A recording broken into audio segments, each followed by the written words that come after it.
This film is purely fictional. Please do not imitate it.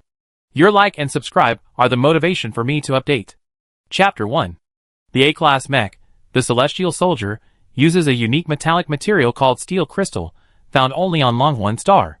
As you all know, steel crystal is currently the highest quality metallic material in the universe, capable of withstanding temperatures of 5,000 degrees Celsius. This means that even when it's near the surface of a yellow dwarf star, it can barely maintain its solid state. Furthermore, let's look at its weaponry. The Celestial Soldier has 6 types of weapons: a main cannon, an electromagnetic railgun, a laser cannon, a Vulcan rifle, a high-energy beam saber. In a classroom at the Jinchi Star Federal Military Academy, a middle-aged man in a black military uniform held an infrared remote control. Above the podium next to him, a huge quantum computer was displaying a 3D image of the A-Class Mech, and he was explaining the structure, performance, and equipment of the A-Class Mech to the students below. He wasn't teaching ordinary students, but soldiers from the ProStar National Defense Force. With the increasing deployment of military mechs in recent years, more and more countries are eager to possess their own mech armies. Currently, only Jinchi Star and Head Star in the Kepler system possess the capability to research and manufacture mechs. ProStar is primarily an agricultural planet, relying mainly on purchases from Jinchi Star for its military industry. 2 months ago, the king of ProStar visited Jinchi Star and placed a substantial order, with military mechs making up the largest portion. Jinchi Star also promised to provide 3 months of training for ProStar's mech recruits. After an hour-long theory class, the man on the podium shut down his 3D supercomputer. A blond boy in the audience raised his hand. "Captain Zhang, could you explain the S-Class mechs to us in the next class?" Captain Zhang's expression was serious. S-Class mechs are currently a national military secret, and are not on ProStar's procurement list. Please don't be too curious. Get out of class dismissed. With that, Captain Zhang turned and left the classroom. The blond boy who had just spoken was named Su Ruiyang, a 20-year-old third-year student at the ProStar Royal Military Academy. He had been selected as a member of ProStar's first-generation mech unit due to his outstanding shooting skills. Besides Su Ruiyang, another member of ProStar's first-generation mech unit was Zhou Jingchen, the third prince of the ProStar King. He graduated from the Royal Military Academy 2 years ago and served in the National Defense Command. A month ago, he was temporarily appointed commander of the mech unit. Su Ruiyang approached Zhou Jingchen. "Your Highness, we've been friendly nations with Jin Qixing for so many years, and we're practically state guests. Captain Zhang has been incredibly unfriendly to us." Zhou Jingchen raised his eyes. "You're asking about military secrets? Do you expect them to give you a helpful explanation? But I just wanted to know how powerful this S-Class mecha really is. I didn't ask them to reveal its core technology." Sitting next to Zhou Jingchen, Song Yiming said, "No matter how friendly ProStar and Jin Qixing appear on the surface, this isn't our territory. We should avoid asking sensitive questions to prevent trouble." Song Yiming was Zhou Jingchen's adjutant and the son of General Song Ziliang of ProStar. At 26, he had already earned the rank of colonel. He knew from the beginning that the people at the Federal Military Academy weren't friendly to them, but for the sake of friendship between the two countries, his mission was to prevent any conflict between them and Jin Qixing's people. On someone else's turf, he could only endure it. Su Ruiyang said listlessly, "I understand." Zhou Jingchen stood up. "Let's go to our practical class." Su Ruiyang, bored, clasped his hands behind his head and followed Zhou Jingchen. "We've been here for almost a month, and Lieutenant Colonel Jiang is still making us practice C-level mechs. We already reached A-level in our theory classes." The boy walking next to Su Ruiyang, about 20 years old with curly hair, named Yu Jiaza, said, "I heard it's because many students are participating in the upcoming mech competition. Right now, the school's B-level and above mechs. They all been booked by students, that's why we've been practicing with C-class mechs." Su Ruiyang said, "Tomorrow is the mech competition finals, so they should arrange for us to practice the day after tomorrow. ProStar purchased 500 C-class mechs, 100 B-class mechs, and 10 A-class mechs from Jinchi Star this time. They have a total of 30 people participating in the pilot training, and they will ultimately select 10 from these 30 to be A-class mech pilots. A third of the training time has passed, and they haven't even touched a B-class mech yet. This progress is unreasonable." Zhou Jingchen said, "I mentioned it to Lieutenant Colonel Jiang and asked him to arrange for us to practice with B-class mechs as soon as possible. The Federal Military Academy's mech practice classes are held at a training ground 3 kilometers from the teaching building, accessible directly by a dedicated passenger shuttle. The training ground covers 1,000 acres and is divided into 10 areas of varying sizes, each separated by a 50-meter-high metal fence, ensuring that different classes do not interfere with each other. Lieutenant Colonel Jiang, who was giving them the practical training, was 45 years old. He was very tall, with dark skin, and his muscular physique made his military green training uniform bulge. He also had a scar on his face, making him look intimidating. After the warm-up exercises, Lieutenant Colonel Jiang said, "Today we continue practicing shooting.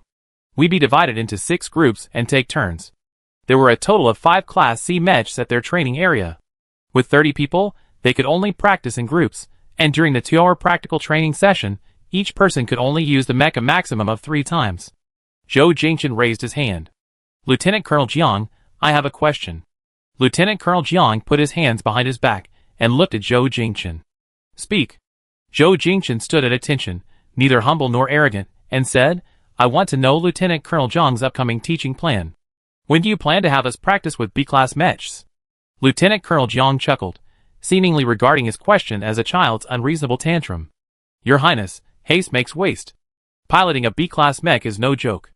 A solid foundation is essential, and repeated practice with C-class mechs is the best way to build that foundation." Su Ruiyang was about to say something when Song Yiming gestured for him to remain silent. Zhou Jingchen said, "Lieutenant Colonel, operating a Class C mech is similar to operating a fighter jet. We all have fighter jet piloting experience, and are already proficient in operating Class C mechs. We hope you can arrange practical training courses for Class B mechs as soon as possible." Lieutenant Colonel Jiang replied, "Your Highness, I'm doing this for your own good. Class C mechs can be piloted by anyone who isn't mentally deficient, and the mental strain is minimal. However, Class B mechs have much higher mental requirements. Our school has had students with insufficient mental strength forced to pilot Class B mechs, resulting in nerve damage and even mental deficiencies, making them unable to pilot even Class C mechs. You are all nobles from ProStar. I can't afford to take responsibility if anything goes wrong." Su Ruiyang gritted his teeth. If Song Yiming hadn't been giving him a constant warning look, he would have already started arguing. Zhou Jingchen said firmly, "Lieutenant Colonel, just arrange the practical training in the B-level mechs. If any of us can't handle them, I take full responsibility for the consequences." Seeing his resolute attitude, Lieutenant Colonel Jiang couldn't refuse any longer. Even if he looked down on these pampered soldiers, the other party was a prince of ProStar, and he had to give him some face. Since His Highness is willing to take responsibility, then I have nothing more to say. If your shooting practice in this lesson satisfies me, then in the next lesson, I will arrange practical training in the B-level mechs." Zhou Jingchen said, "Thank you, Lieutenant Colonel." Zhou Jingchen stepped forward, organized the ranks, and divided into 6 groups, each taking turns to practice shooting in their mechs. The C-class mechs have relatively simple weaponry, consisting of only 3 types: a Vulcan rifle on their right arm with 500 rounds of ammunition, a chest-launched rocket launcher with 6 rounds, and a drill-like melee weapon on their left arm. They primarily use the Vulcan rifle for shooting practice. 5 gray C-class mechs are lined up in a row. A huge 3D virtual projection appears on the training field, almost completely covering it. The holographic image launches targets, which can be fired from any direction and angle. The weapons inside the mechs are all blank rounds, equipped with sensors. When a target in the virtual holographic image is hit, the target explodes, and a scoreboard records the corresponding score. After the training begins, the first 5 mech pilots line up disciplinedly. As the target in the 3D virtual projection begins to move, the shooting training officially begins. Bang! Bang! Bang! The Vulcan rifle fired, and blanks, trailing flashes of light, hurtled towards the virtual projected targets. After a flurry of actions, 100 bullets, 30 targets, only 3 were hit. When the scores appeared on the virtual screen, everyone froze. Su Ruiyang couldn't help but curse, "Damn, the targets are moving twice as fast today. We can only fire blindly." Chen Ziyuan chimed in. "He's clearly trying to prevent us from practicing with B-level mechs. TSK, why don't we have Lieutenant Colonel Jiang demonstrate? Let's see how many points he gets." As they spoke, the second group began practicing, maintaining the same speed, but only scoring 5 points. The third, the fourth, the same result. Just then, a chorus of boos erupted from nearby. Several young men in mecha pilot suits sneered at them. Trash among trash. Go back to growing vegetables. Zhou Jingchen looked towards the source of the noise. The leader was Yan Rongshuan, the son of General Yan Jinhong. They hadn't met him directly, But they heard he was extremely arrogant and utterly despicable. He echoed his cronies, his contemptuous tone saying, "Go back to growing vegetables, and you can deliver vegetables to the battlefield. Otherwise, you'd just be sending yourself to your death." Ha ha ha. Their laughter echoed throughout the training ground. Zhang Ziyuan gritted his teeth, wanting to confront them, but Song Yiming raised a hand to stop him, giving him a look that signaled him to retreat. Finally, the young men who had mocked them gave a thumbs-down gesture and left, laughing and joking. Zhang Ziyuan's face flushed red, the anger in his chest almost bursting out of his head. "Colonel Song, they're humiliating us like this. Why did you stop me? We're here to learn, not to fight." Zhang Ziyuan looked at Zhou Jingchen with resentment. "Your Highness, can you swallow this?"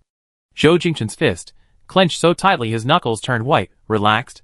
He released his fist, his tense jaw relaxing as well, and said in a flat tone, "Return to your unit and continue training."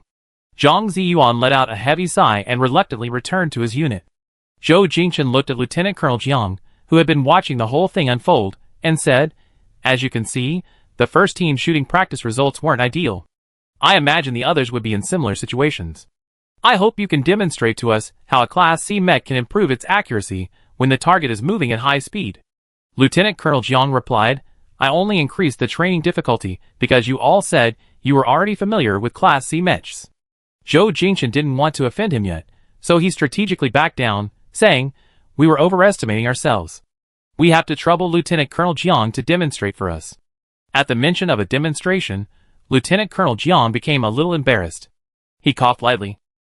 "At this level of training, with 30 targets and 100 bullets, hitting 10 is already quite good.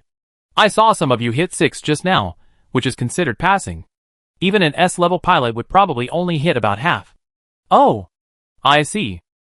Lieutenant Colonel Jiang said, "Of course, if you can't handle this speed of training, I can readjust the parameters." "No need. Since you said hitting 6 is passing, that at least means some of us have passed. Let's continue training." Zhou Jingchen turned around, strode to the gray steel giant, and entered the machining cockpit using the elevator rope. Chapter 2. He had just observed the first group's operation. Although the targets moved extremely fast, they still followed a certain pattern. Their movement wasn't a random curve, but a straight line. Normally, for moving targets, as long as the target's trajectory could be predicted, it could be intercepted along its path. However, the targets moved so fast that if the next target was launched at extremely high speed after hitting one, the sea-level mech's maneuverability wouldn't be able to react in time. The best approach was to stand at the edge of the holographic projection, operating only the right arm carrying the Vulcan rifle, and abandoning some targets as needed. With this idea in mind, when it was Zhou Jingchen's turn, he stood on the edge.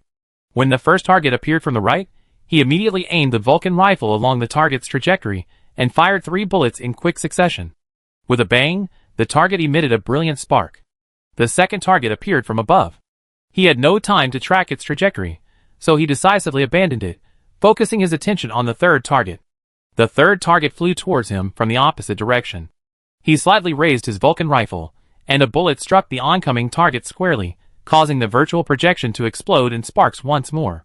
With a series of gunshots, the sound of the exploding targets echoed throughout the training ground. The onlookers exclaimed in amazement, "Amazing! The hit rate is almost 50%. Zhang Ziyuan stroked his chin. "I think I understand now." His Highness deliberately abandoned one target, saving time and attention for the next. Lieutenant Colonel Jiang, not far away, witnessed this scene, his face ashen. He had deliberately increased the parameters, wanting to dampen the arrogance of these spoiled young soldiers, but he hadn't expected the seemingly delicate Pro-Star Prince to achieve such a high hit rate using a C-class mech. Finally, Zhou Jingchen's training ended. 67 bullets, 30 targets, 16 hit. Those training after him followed suit. Song Yiming and Su Ruiyang each scored 13 points, and the others scored nearly 10. In the second round of training, the first group, who had been frantically trying, got back into their mechs, imitating Zhou Jingchen's method. Even the worst score was 6. After the training, Zhou Jingchen approached Lieutenant Colonel Jiang. "Lieutenant Colonel Jiang, as you said, 6 points is considered passing. No one among us scored below 6 in the second round. So, for the next class, can we be assigned B-level mechs?" Lieutenant Colonel Jiang looked constipated. "A B-level mech training area requires an application. I try to get it for you, but I let you know later if I can. Then we have to trouble you, Lieutenant Colonel Jiang." As they left the training area, they ran into Director Xiao, who was walking towards them. Director Zhao's full name was Xiao Chunwei. He was the director of the Mech department at the Federal Military Academy, and the person responsible for arranging their training courses. His rank was colonel. Xiao Chunwei saw them, and greeted them with a smile. Out of politeness, Zhou Jingchen called her Director Xiao. Xiao Chunwei smiled. Just finished your practical training course? Yes. How did the practical training go? Zhou Jingchen had wanted to mention that Lieutenant Colonel Jiang had restricted their practical training in B-level mechs, but considering that Lieutenant Colonel Jiang had promised to fight for them, it would be redundant to complain now. It was alright. At least you can operate C-level mechs proficiently. That's good. Xiao Chunwei rubbed her temples. These past few days, with the mech competition, I've been incredibly busy, and I neglected your training progress somewhat. Please forgive any oversights. Zhou Jingchen and Xiao Chunwei were old acquaintances. 5 years ago, when he was still at the Royal Military Academy, he had spent half a year at the Federal Military Academy as an exchange student, and Xiao Chunwei had even taught him a class back then. No, Director Xiao has already done more than enough. Xiao Chunwei suggested, tomorrow is the final of the mecha competition. Why don't you all suspend your classes tomorrow, and come to the arena to watch the final? Before Zhou Jingchen could speak, Su Ruiyan behind him said, great idea. Xiao Chunwei smiled, and then asked Zhou Jingchen, what does your highness think? Zhou Jingchen had actually wanted to go, but the competition time coincided with their class time, so he couldn't go. He knew tomorrow's final would be very exciting, and he wanted to see it for himself. Then I trouble Director Xiao. No trouble at all, I arranged seats for you. Xiao Chunwei's office was located in the administration building.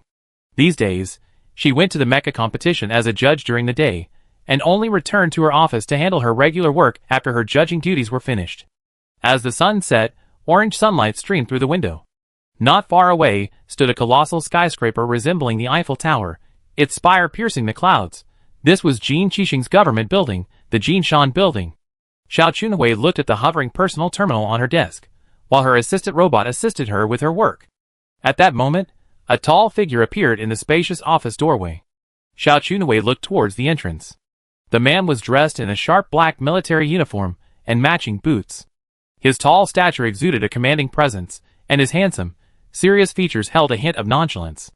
Xiao Chunwei paused for a moment in surprise, then smiled and stood up. A rare guest, young Marshal Murong. The newcomer was none other than Murong Su, the only son of Marshal Murong of Jin Qixing. 30 years old this year, he was known as Young Marshal by outsiders. His actual military rank was first-class general, a rank he had earned 5 years prior, making him Jin Qixing's youngest general. Murong Su stepped inside, his military boots clicking on the floor. How was this year's mech competition? There were a few promising talents. You know Yin Rongshuan, right? He's one of the finalists. He performed exceptionally well in the earlier matches, almost overwhelmingly securing his place in the finals. Murong Su sat down on the sofa in Xiao Chunwei's office. A robot brought him an iced coffee, a mechanical female voice saying, iced, sugar-free coffee, please enjoy. Murong Su took the coffee and held it in his hand. That guy is notoriously arrogant and domineering. I don't think it's a good thing for him to win the championship. Xiao Chunwei leaned against the edge of his desk, arms crossed. What can we do? Your elite unit is suspended, so naturally, he have to step up. This year's mech competition was the 4th. 4 years ago, in the first competition, Murong Su and his elite mech unit, Wind Blade, participated. Wind Blade swept the competition, taking all 10 top spots. The national mech competition became an internal competition for Wind Blade's elite team, leaving ordinary players only able to watch from afar. In the second competition, the organizing committee restricted the participation of Wind Blade's elite members. Murong Su asked, isn't there a rising star who can rival him? There is, but I estimate he has a higher chance of winning. After all, his mental strength threshold can reach 91, making him one of the few S-rank in the country. I heard they're already custom making a special S-rank mecha for him. In Jinkixing, a mental strength threshold exceeding 19 is considered S-rank. Out of hundreds of thousands of soldiers on Jinkixing, only a handful possess a mental strength threshold above 19. Even his elite troops mostly only have A-rank mental strength. S-rank mental strength means he can pilot an S-rank mecha. Currently, there are only 5 S-rank mechas in service on Jinkixing, and his personal mecha, 1000 Kill, is one of them. Xiao Chunwei asked again, you have to show up for the finals tomorrow, won't you? What would I do there? You're the champion of the first mech competition. Xiao Chunhui smiled. "You'd be perfect as an award presenter." Murong-su crossed his long legs, showing no interest in being an award presenter. He casually rested his left elbow on the sofa armrest, sipping his coffee, and casually mentioned, "I heard that the people from ProPlanet are also doing mech training at the school recently." Murong-su already knew that the people from ProPlanet were doing mech training at the Federal Military Academy, but he had been away on a mission for 3 months and only returned today, so he hadn't had any dealings with the group from ProPlanet yet. Xiao Chunhui said, "That's right, that young prince is here too." Murong-su responded lightly, a strange emotion rising in his eyes. "Your Highness has matured quite a bit since 5 years ago. You two probably haven't seen each other in a long time. He lives in the State Guest House, number 36. If you want to visit him, you better let me know first." Murong-su lowered his long, raised legs and shoved the coffee cup into the hand of the waiting robot beside him. "No need. He might not want to see me." Chapter 3. The State Guest House is a large building on Jinkixing used to receive foreign guests. The building has 48 floors, with each floor above the 30th floor being a luxurious presidential suite for high-ranking guests. Zhou Jingchen, as the Prince of ProStar, was assigned to the presidential suite on the 36th floor, shared with Song Yiming as his adjutant. The presidential suite's decor was predominantly black, white, and gray, with high-tech products and robots everywhere, exuding a luxurious yet somewhat cold atmosphere. This suited Jinkixing's style perfectly. Jinkixing focuses on military industry and machinery manufacturing, boasting top-tier technology within the Kepler system. Perhaps only had Star could rival it. Most of Jinkixing's terrain is desert and rocky, making natural vegetation difficult to grow. Only extremely drought-resistant plants can take root and flourish in this environment. Therefore, 80% of the plants on Jinkixing are cultivated through artificial intervention. In contrast, ProStar possesses vast tracts of fertile land, with highly developed agriculture and animal husbandry. Its vegetables, fruits, and various meats are highly sought after throughout the Kepler system. Jinchi Star, unsuitable for plant growth, imports 60% of its food from ProStar. ProStar and Jinchi Star are both moons of the Apollo planets. Traveling from ProStar to Jinchi Star in a standard manned starship takes only 6 hours. The Apollo planets have a total of 8 moons of varying sizes.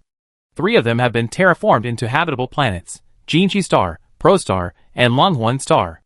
Longhuan Star's primary industry is metallurgy, and its unique steel crystals are the best material for manufacturing warships and mechs.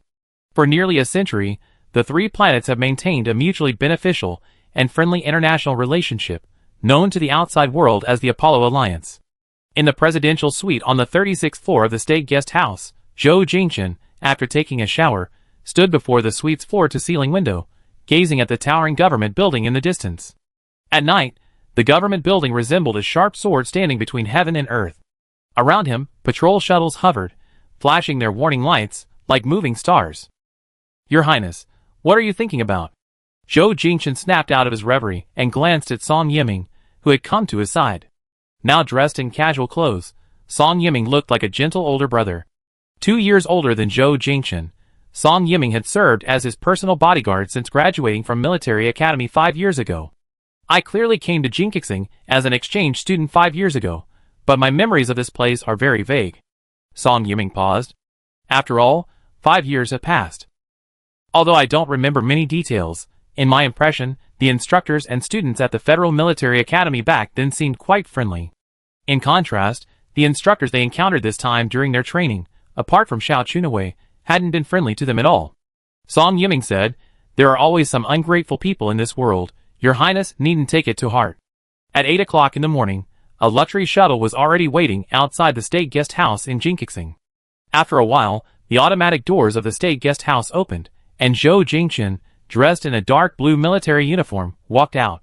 He was about 1.8 meters tall, with chestnut hair and fair skin. The gold tassels and badges on his uniform gleamed faintly in the morning sun, and he exuded an air of nobility. He had been invited to watch the Mecha competition finals today, and as the Prince of ProStar, the organizing committee had specially arranged a shuttle for him.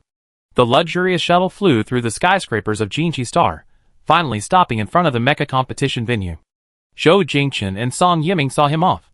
The welcoming hostess greeted him warmly. "Good morning, Your Highness. Please allow me to escort you to your seat." Just as he followed the hostess inside, another shuttle stopped a short distance away, and a man in a black military uniform stepped out. The man's striking height of 1.9 meters, coupled with his sharp aura, drew Zhou Jingchen's attention. When he saw the man's face clearly, his heart skipped a beat, and his legs felt like lead, unable to move. What was wrong with him? Who was this man? Why did he have this familiar feeling? Yet he couldn't quite place him. While he was stunned, the man in the black military uniform strode towards him. Zhou Jingchen's entire body tensed. Song Yiming whispered a reminder from behind, "Your Highness." Zhou Jingchen snapped out of his reverie. The man in black military uniform was already standing before him. The man had handsome features, sharp eyebrows, and bright eyes, which inexplicably stirred his heart. "Your Highness, it's been a long time." The man spoke, his tone not like the polite greeting between strangers, but more like a reunion with an old friend. But who exactly was he? Zhou Jingchen opened his mouth, "And you are?" The man in black military uniform's expression changed slightly, but only for a moment. His gaze scrutinized him with an aggressive intensity, as if trying to read something from his micro-expressions. Then he chuckled softly, "My surname is Murong, and my given name is Su." Murong Su was the son of Murong Zhenyun, the marshal of Jinkixing. Although Murong Zhenyun was called a marshal, he was the highest ruler of Jinkixing, equivalent to a king. Zhou Jingchen had heard of him recently. The king of Proxing intended to form a marriage alliance with Jinkixing by marrying his second princess to him. If the marriage was successful, Murong Su would be his brother-in-law. But why did he feel a sense of familiarity with him even though it was their first time meeting? "Have we met before?" Murong Su was quite nonchalant.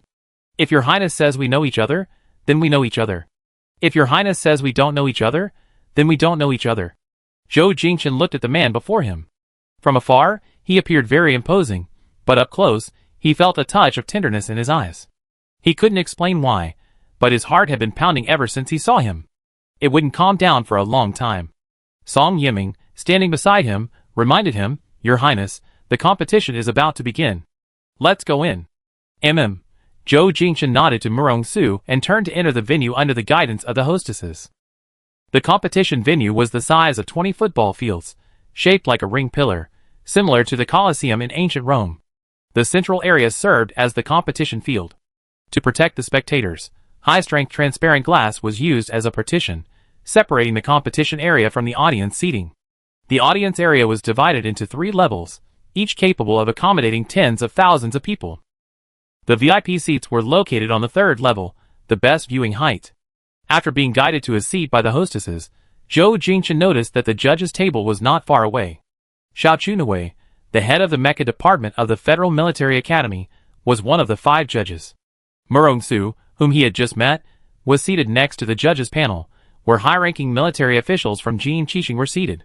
Zhou Jingchen had always felt his memories of being an exchange student at Jinkixing 5 years ago were rather hazy, but he hadn't given it much thought. It wasn't until he met Murong Su just now, and the man gave him a very familiar feeling, that he became somewhat puzzled. "I came to Jinkixing 5 years ago. Logically, I should have met that young marshal. Why do I have no recollection of him at all?" Song Yiming said, "You did meet him, but we didn't interact much. It's not surprising that your highness doesn't remember. For an ordinary person, it's normal to have no memory of someone after 5 years after a few meetings, but someone as dazzling as Murong Su would be unforgettable after just one glance, yet he had completely forgotten him. No, I remember things from 10 years ago, but my memory of coming to Jinchi Star 5 years ago is very vague." Song Yiming said, "Your highness had a mission in space before coming to Jinchi Star, and you were slightly injured then. I suspect it's related to that injury. If your highness is curious, you can go back and have Dr. Zhao examine you." Speaking of which, his own memory of that space mission was also vague. He was 19 years old then, a sophomore in college. Scientists discovered that a comet with a diameter of over 20 kilometers, located 150 astronomical units away from Apollo star, would collide with Apollo star in 6 months. Apollo star is a gas giant. Once it collided, it would cause a violent explosion inside the planet, and the shockwave would affect its surrounding satellites. Therefore, ProStar, Jinchi Star, and Longhuan Star all dispatched troops to try to destroy this catastrophic star from 50 astronomical units away from Apollo star, or at least alter its orbit. When the comet shattered, fragments struck Zhou Jingchen's starship, damaging it and injuring him. Of course, this was all Song Yiming's account. Zhou Jingchen's own memory of that mission was very vague. He even forgotten how he was injured, as if it happened in a dream. Upon waking, he only remembered the general outline, forgetting all the details. Zhou Jingchen turned his head, glancing at Murong-su not far away. Murong-su seemed to sense something and looked back at him, their gazes meeting across several seats. Murong-su's lips slowly curved into a smile, as if he had anticipated Zhou Jingchen's scrutiny. Zhou Jingchen's hands, resting on his knees, instinctively tightened, gripping his trousers at the knees. He averted his gaze. Beneath his calm exterior, his blood was boiling like water at 100 degrees Celsius. What kind of magic did this person possess? Why did his heart race the moment they met eyes? And why did the other man seem so smug? It was inexplicably infuriating. Jingchen. Zhou Jingchen's heart skipped a beat. Looking up, he realized the person calling him wasn't the man who had stirred his heart, but Chu Jinze. Chu Jinze was the eldest son of the king of Longhuan Star, and Zhou Jingchen's cousin. During this period, besides people from Pro Star, people from Longhuan Star had also come to Jinchi Star for mecha training, and Chu Jinze was one of the representatives from Longhuan Star. Chu Jinze sat down next to Zhou Jingchen. You seemed distracted just now, what's wrong? Nothing. Chu Jinze casually asked, by the way, what was your mental strength level? Zhou Jingchen said, not yet. Huh? Your instructor didn't arrange anything for you? No. Captain Zhang had explained the matter of mental strength in theory class. The reason Mechs are divided into A, B, and C classes, besides performance differences, is because each person's mental strength level is different. Most people's mental strength is only enough to pilot a C-class mech, and to pilot a B-class or higher mech, one must possess mental strength at the same level as the mech. Chu Jinze said, we took the test on the first day of practical training. I was A-class, with 85 points. With continuous training, there's a chance to advance to S-class later. Chu Jinze had only been at Jinchi Star for a week, and they had their mental strength tested on their first day of practical training, while the students from Pro Star had been piloting C-class mechs for over 20 days without ever having their mental strength tested. Zhou Jingchen thought of their practical training instructor, who always had a deadpan expression, and was extremely disdainful of them, perhaps never even considering testing their mental strength. He thought that if necessary, he should speak to Xiao Chunwei and have the practical training instructor replaced. Chu Jinze then asked, do you know who holds the record for the highest mental strength? Zhou Jingchen followed up, asking, who? Chu Jinze gestured towards Murong-su and whispered, that young marshal. Zhou Jingchen asked curiously, what's his record? 99, almost a perfect score. Chu Jinze said, a perfect score is 100, but carbon-based lifeforms can't truly reach 100, so to achieve his level of mental strength, he basically operates the mecha as if it were his own body. Zhou Jingchen glanced again at the man in the black military uniform, but only once before quickly averting his gaze guiltily. He was inexplicably curious about what kind of level it would take to pilot a mecha with 99 points of mental power. At the same time, he was also curious about the extent of his own mental power. As the host announced the start of the mecha competition, Zhou Jingchen forcibly shifted his attention to the competition. The finals were only for A-class mecha, using the same mecha that Captain Zhang had told them about yesterday, the Heavenly Soldier. 8 finalists competed in pairs, with the 4 winners split into 2 groups to continue the competition, and finally, 2 finalists would compete for the championship. The holographic images of the 8 finalists were projected above the arena. Zhou Jingchen saw Yin Rongxuan's projection and frowned. He couldn't deny that Yin Rongxuan's character was questionable, but his mecha piloting skills were undeniably admirable. In his first match, he eliminated his opponent in almost 5 minutes. Voices of admiration rang out from the audience.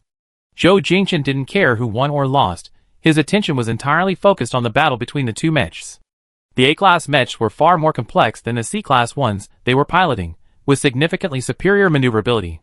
They could reach Mach 5 within the atmosphere at full speed, and their weaponry was excellent, including high-powered thrusters that allowed them to break through the atmosphere and enter space for combat.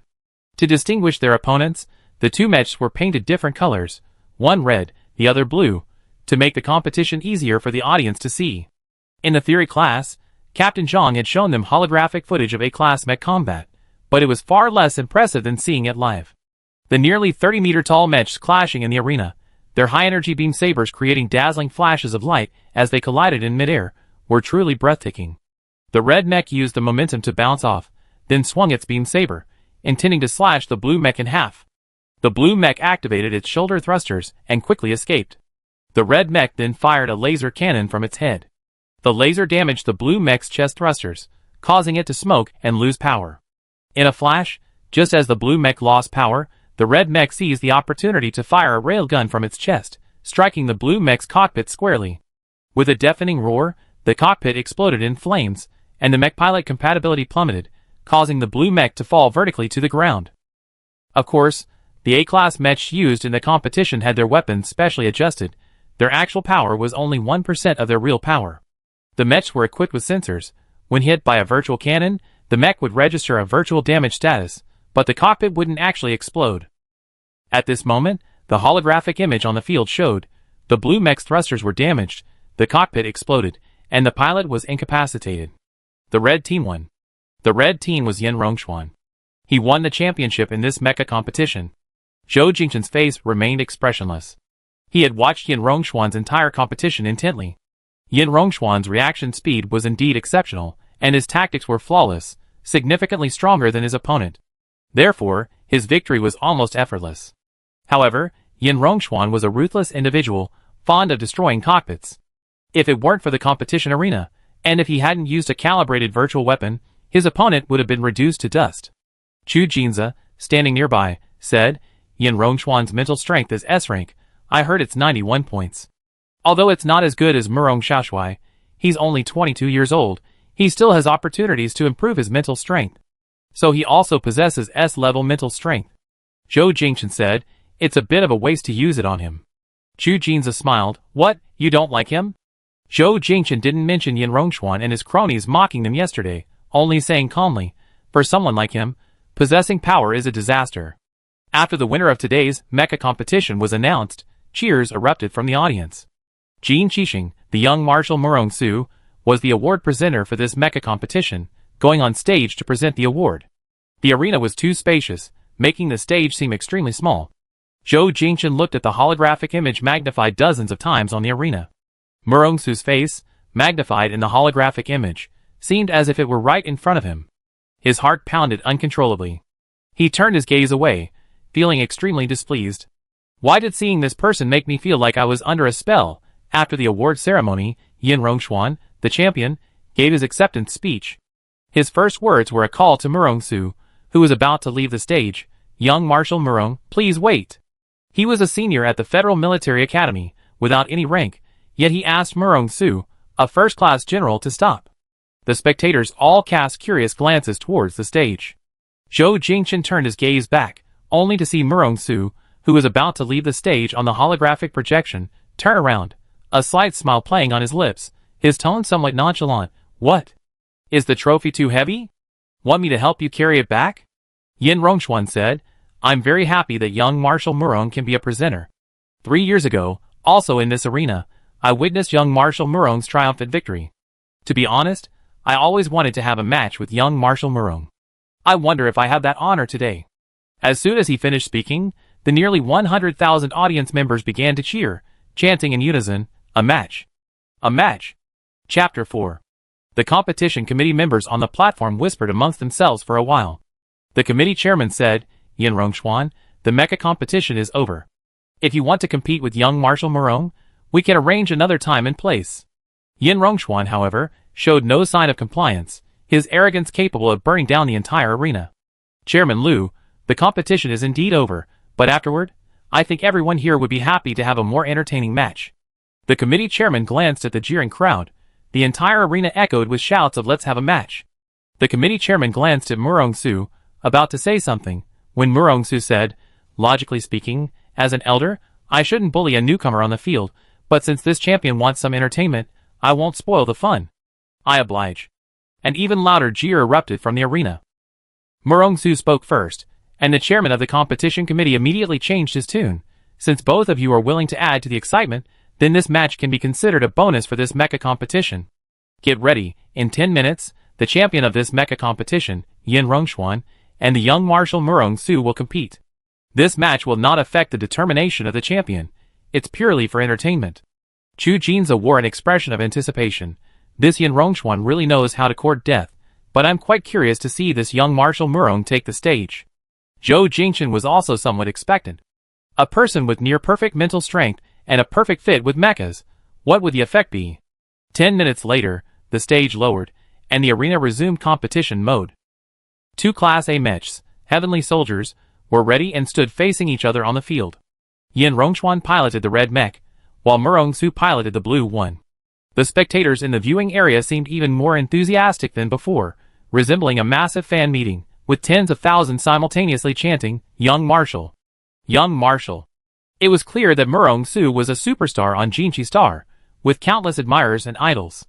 His popularity stemmed not only from his exceptional abilities, but also from his captivating face, which had caused female fans in the audience to lose their minds. Thinking of this, Zhou Jingchen felt a pang of jealousy, but realizing his inexplicable emotion, he immediately despised himself. What did his popularity have to do with him? With a command, the match officially began. The blue mech remained motionless, while the red mech attacked first. It raised its right arm, and the Vulcan rifle on its arm fired its cannons rapidly. The blue mech slightly shifted its body to avoid the attack. The red mech retracted its Vulcan cannon, and used its rear thrusters to ascend into the air. The electromagnetic railgun on its chest opened, firing one shot towards the blue mech. Suddenly, the blue mech took off at full speed. As the railgun landed, a loud metallic clang echoed. Before the blue mech could fire a second shot, it was slammed to the ground by the red mech, which had somehow appeared above it.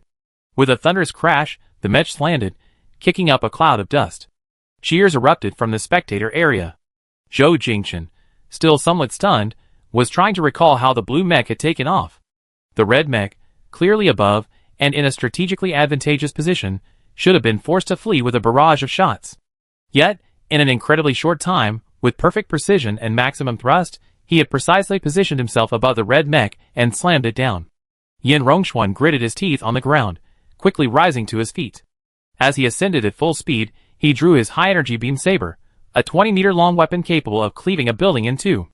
He swung the beam saber at the blue mech with incredible speed, but the blue mech easily dodged the attack, weaving left and right. Up to this point, the blue mech hadn't even used any weapons, simply perfectly controlling its thrusters to evade. As Yin Rongxuan swung his beam saber, he activated the laser cannon on its head. The laser beam traveled at nearly the speed of light. Once locked on, escape was virtually impossible. The blue mech dodged to the left, simultaneously raising its right arm, the dark muzzle of its Vulcan cannon aimed at it. The red mech immediately activated its protective shield. The blue mech didn't fire, but instead used its leg thrusters to propel itself towards the red mech. The protective shield could only withstand artillery fire, not physical impact. The red mech was punched in the chest, the impact point close to the cockpit. The shockwave made Yin Rongxuan's head spin. A mechanical male voice sounded from inside the cockpit, warning, mental network compatibility is decreasing. Yin Rongxuan quickly focused, trying to restore his compatibility. He reacted swiftly, using the thrusters to create distance. Just as he opened the electromagnetic cannon's muzzle, about to strike Murong-su, his vision was suddenly obscured. The cockpit jolted again, and he was kicked away by the blue mech that appeared before him. In the stands, Zhou Jingchen watched with satisfaction, feeling a sense of triumph. Murong-su was clearly toying with Yin Rongxuan. He deliberately only launched physical attacks, perhaps not wanting the match to end too quickly, wanting the audience to see how badly those who overestimated themselves would be humiliated. As the mecha neared landing, Yin Rongxuan barely managed to stay afloat using the thrusters. He couldn't understand where he had fallen short. He had watched countless videos of Murong-su's participation in the first mecha competition, studying his tactics and attack speed. He felt he wasn't inferior in any way. In that match, he too could have won. Why was it that once he was on the field, his opponent could suppress him effortlessly? He hadn't even used any firearms, not even a high-energy beam saber. How could this be? He must be bluffing. Yin Rongxuan's competitive spirit was ignited. Like a mad dog, he fired both the Vulcan cannon and laser cannon simultaneously, unleashing a barrage of fire on the blue mecha. The blue mecha soared through the air like an eagle, changing direction and speed at will, the dense barrage of lasers and Vulcan cannons failing to even touch it. Finally, seeing that Yin Rongxuan's mental defenses were crumbling, he stopped teasing him and darted behind him at top speed, firing the electromagnetic railgun from his chest. Yin Rongxuan had barely caught his breath when the alarm sounded again in the cockpit. Mech locked on. Yin Rongxuan's eyes widened. When did he get behind him and attack him? This is impossible. He instinctively tried to escape, but it was too late. An electromagnetic railgun struck his core engine squarely. With a deafening roar, a brilliant burst of sparks exploded in midair. Veins bulged on Yin Rongxuan's forehead like gnarled tree roots. A male mechanical voice sounded in the cockpit, warning, core engine hit. Mech power system will be disabled in 3 seconds. The red mech lost power midair and crashed to the ground with a thunderous roar, kicking up a cloud of dust that blotted out the sky. Then, the blue mech descended slowly and landed smoothly. A deafening roar of cheers erupted from the arena. As expected of Murong Xiaoshui, ranked first in mental strength, this is incredible. I finally understand why he was banned. If he had participated, the championship would have been a foregone conclusion. That's an A-class mech. I really want to see Murong Xiaoshui pilot an S-class mech. S-class mechs are currently military secrets. It's impossible for them to appear in this kind of situation. The audience was in high spirits, buzzing with discussion. But for Yan Rongxuan, who had just won the championship, all of this was the greatest humiliation of his life. He could have been holding the trophy, returning to school to swagger with his classmates, and the audience would have praised him afterward. But he recklessly challenged Murong Su, the champion of the first mech competition, while he was the champion of the fourth. However, this didn't mean the two champions were evenly matched. Murong Su emerged from the cockpit, landing on the ground with the help of a rope. The cheers from the audience continued. He glanced at the motionless red mech on the ground, then activated his public address system, reiterating, "This is just post-competition entertainment. There are no winners or losers. The champion still belongs to Yan Rongxuan. Just consider it a show."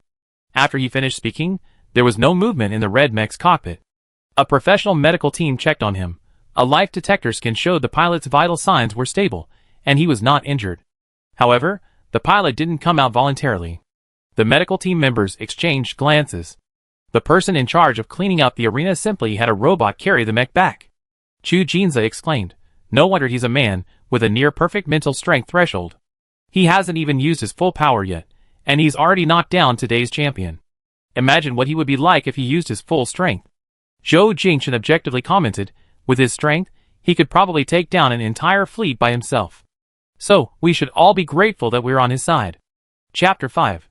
That evening, all the mecha trainees on ProStar received a message on their personal communications. It was from their practical training instructor, Lieutenant Colonel Jiang, informing them that they would be operating Class B mechas the next day and providing them with a training ground serial number, Training Ground 2. Perhaps spurred by the mecha competition, the ProStar trainees were in high spirits from early morning. They all dreamed of one day operating mechas with the same mastery as Murong Su. Zhou Jingchen and the other 29 arrived at Training Ground 2 ahead of time. His goal that day was to get the instructor to arrange a mental strength test for them. He was extremely curious about his own mental strength threshold. Before mechas were developed, warships and fighter jets were the main weapons in space warfare. Piloting a fighter jet required a neural connection with the machine, but fighter jets had a simple structure, and the mental strength of an average person was sufficient. Therefore, there were almost no requirements for testing mental strength levels. It was only after the development of highly intelligent mechs that the definition of a mental strength threshold was established. Jin Qixing has specialized equipment for testing mental strength. This is a test that every mech student undergoes upon enrollment. It's unreasonable that they haven't been given this test after all this time. While they were waiting for their instructor, 5 people pushed open the door and entered. They appeared to be students from the Federal Military Academy. Zhou Jingchen recognized them. 2 of them were the ones who had mocked them the day before yesterday, and they were in cahoots with Yan Rongxuan. The leader was a man with a buzz cut. He wore combat pants and a military green vest, his combat uniform draped over his shoulders. Seeing the people from ProStar, he raised his chin. "What are you doing here? Get out." Zhang Ziyuan couldn't hold back and retorted, "You're the ones who should get out, right? This is our practical training ground today. TSK, you think Jin Qixing is your own home, letting you study here? This ground is for our exclusive use. Even the King of Heaven has to get out." Song Yiming didn't want a conflict, so he pulled up Lieutenant Colonel Zhang's communications and projected them onto the screen using his personal terminal. "This is indeed our training ground today. You can check Lieutenant Colonel Zhang's messages if you don't believe me." The crew cut man scoffed, "So what?" I said, "This ground is for our exclusive use. Anyone who comes has to get out." Zhou Jingchen said, "Lieutenant Colonel Jiang notified us to come here for practical training. Why don't you wait until he arrives before you start yelling?" The crew cut man smiled contemptuously, "You bunch of country bumpkins who only know how to grow vegetables. What are you doing learning mecha? It's useless even if you buy. The mechs will only be good for watering vegetables when they get back." Zhou Jingchen sneered, "Why do you all just laugh at others? This is a B-level mech training ground. You studied for 4 years, and haven't even touched an A-level mech yet. Anyone who didn't know better would think you're all Murong Su. You? The crew cut man's temper flared. He gritted his teeth and said, no matter what, we're still better than you. If you have the guts, have a match with me. Su Ruiyang said, are you even ashamed? We haven't even touched a B-level mech, while you studied for 4 years. Isn't this bullying? The crew cut man raised his chin. If you win, I give up the field. How about it? Dare to fight? If you don't dare, you're a coward. Zhou Jingchen clenched his fist. Fine, let's fight. Song Yiming was taken aback. He whispered, Your Highness, we can't fight them. Zhou Jingchen knew he had acted impulsively, but as the Prince of Pro Star, he couldn't swallow this insult after being humiliated repeatedly. I might not lose. But the crew cut man was smug, ordering his men to summon 5 B-class mechs. Zhou Jingchen had never piloted one, but he had learned about their structure and weaponry in theory class. Song Yiming stopped him as he was about to go up. I fight them myself. Zhou Jingchen looked at him firmly. Get out of the way. Song Yiming withdrew his hand, looking at him worriedly. He immediately sent a communication to Xiao Chunwei. Zhou Jingchen entered the cockpit using the elevator rope. The moment he sat in the pilot's seat and started the mech's core engine, the instrument panel and the quantum computer in front of him lit up. He felt something rapidly invading his consciousness, extremely aggressive. For a moment, his mind went blank. After a while, he regained his senses. He felt new nerve endings connecting to his brain, and these nerve endings merged with the mecha's nervous system. He could now perceive the mecha with his brain, which was quite different from a Class C mecha. This feeling was novel. All the Class B mechas in the training ground were yellow, distinguishable only by the codes on their chests. Zhou Jingchen's chosen mecha was coded B15, as was the one with the buzz cut. The mechas in the training ground were all specially customized. To facilitate determining the winner in daily competitions, each mecha's core engine, cockpit, main cannon muzzle, and main thruster were equipped with sensor areas. Once an opponent hit these sensor areas, the mecha's internal power system would automatically shut down, thus determining the winner. Zhou Jingchen was piloting a Class B mech for the first time. He hadn't even fully familiarized himself with this high-level mental connection when the B-15 mech charged at him, laser sword raised. In a split second, he instinctively raised his tungsten alloy shield to block the laser sword. The tungsten alloy shield had a high melting point, capable of withstanding high-intensity laser weapons for a short time, but not for too long, and its use couldn't be excessive. He quickly retreated a few steps, but unexpectedly stumbled, and with a loud thud, the yellow steel giant fell flat on its backside. In the waiting area next to the training ground, several of his crew-cut companions were laughing hysterically. Song Yiming watched Zhou Jingchen's mech with worry, wondering when Xiao Chunwei would arrive.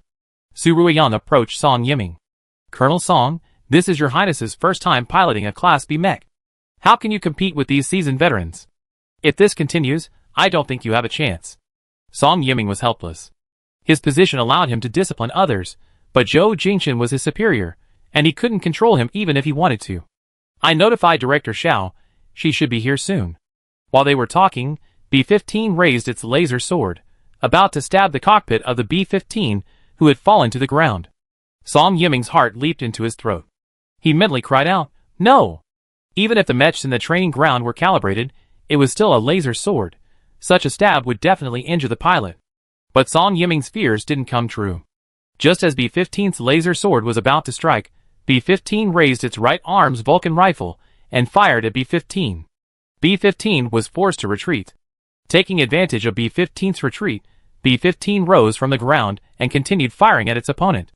While raising its tungsten alloy shield to defend, B-15 fired its overhead laser cannon at him. B-15's thruster spewed flames, propelling it into the air. This training ground was far less spacious than the competition arena. During training, mechs could only fly to a height of 300 meters. Above that was a protective net that the training mechs couldn't penetrate. After B-15 took off, B-15 followed suit, unleashing a barrage of fire. In the cockpit, Zhou Jingchen could clearly feel the mech being attacked by the Vulcan gun. He maneuvered the thrusters to dodge, but his skills were lacking. His dodging was like that of a drunkard. He didn't fall, but he was unsteady. But at least, he didn't get hit in a vital area. Watching from below, Yu Jiaze exclaimed, His Highness is truly remarkable. Although it's obvious this is his first time piloting, he definitely has the talent. Song Yiming also acknowledged Zhou Jingchen's talent. Before this, they had been piloting C-class mechs, which were only for ground use and lacked aerial combat capabilities. A B-class mech, however, has 7 thrusters throughout its body, the main thruster on its back, and thrusters on its feet, shoulders, and wings. Controlling these thrusters allows control over the mech's direction and speed. This was impossible for a novice piloting a B-class mech for the first time. But Zhou Jingchen did it. His B-15's evasive maneuvers in midair became increasingly skillful and stable with each attempt.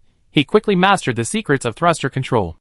The crew cut man had thought he could take down this pretty boy prince from Planet Pro within 2 minutes, but 10 minutes later, he was still going strong. He intensified his attack, his head-mounted laser cannon sweeping towards B-15, while simultaneously firing Vulcan cannons from different angles. The Vulcan cannons fired hundreds of times, but only 1 or 2 hit B-15, and even those were outside the detection range. He gritted his teeth, continuing to fire as he closed in. B-15 raised its tungsten alloy shield. The crew cut man smirked. Just as he flew above B-15, intending to attack from behind, B-15 suddenly turned, its already open laser cannon firing towards B-15. The laser cannon traveled at near light speed. Once locked on, escape was nearly impossible. The crew cut man's eyes widened. He tried to raise his shield to block, but it was too late. The laser cannon shot straight through the air, striking B-15's core engine directly. A deafening explosion followed, and a mechanical female voice rang out across the training ground. B-15's core engine has been attacked. Power system shut down in 10 seconds. Hearing the sound, Su Ruiyang and the others cheered. The B-15 mech landed, and soon shut down its power system. Then the B-15 landed as well, and Zhou Jingchen used the elevator rope to get out of the cockpit. Everyone crowded around. Your Highness, that was amazing. Your Highness, you're incredible. I didn't expect you to be so awesome on your first time piloting a B-class mech. Zhang Ziyuan, remembering the humiliation from the crew cut man, retorted smugly, this is our Highness's first time piloting a B-class mech, and he actually won. What, is that all you got? The crew cut man angrily punched the leg of the steel giant beside him. Song Yiming whispered, Ziyuan, don't cause trouble.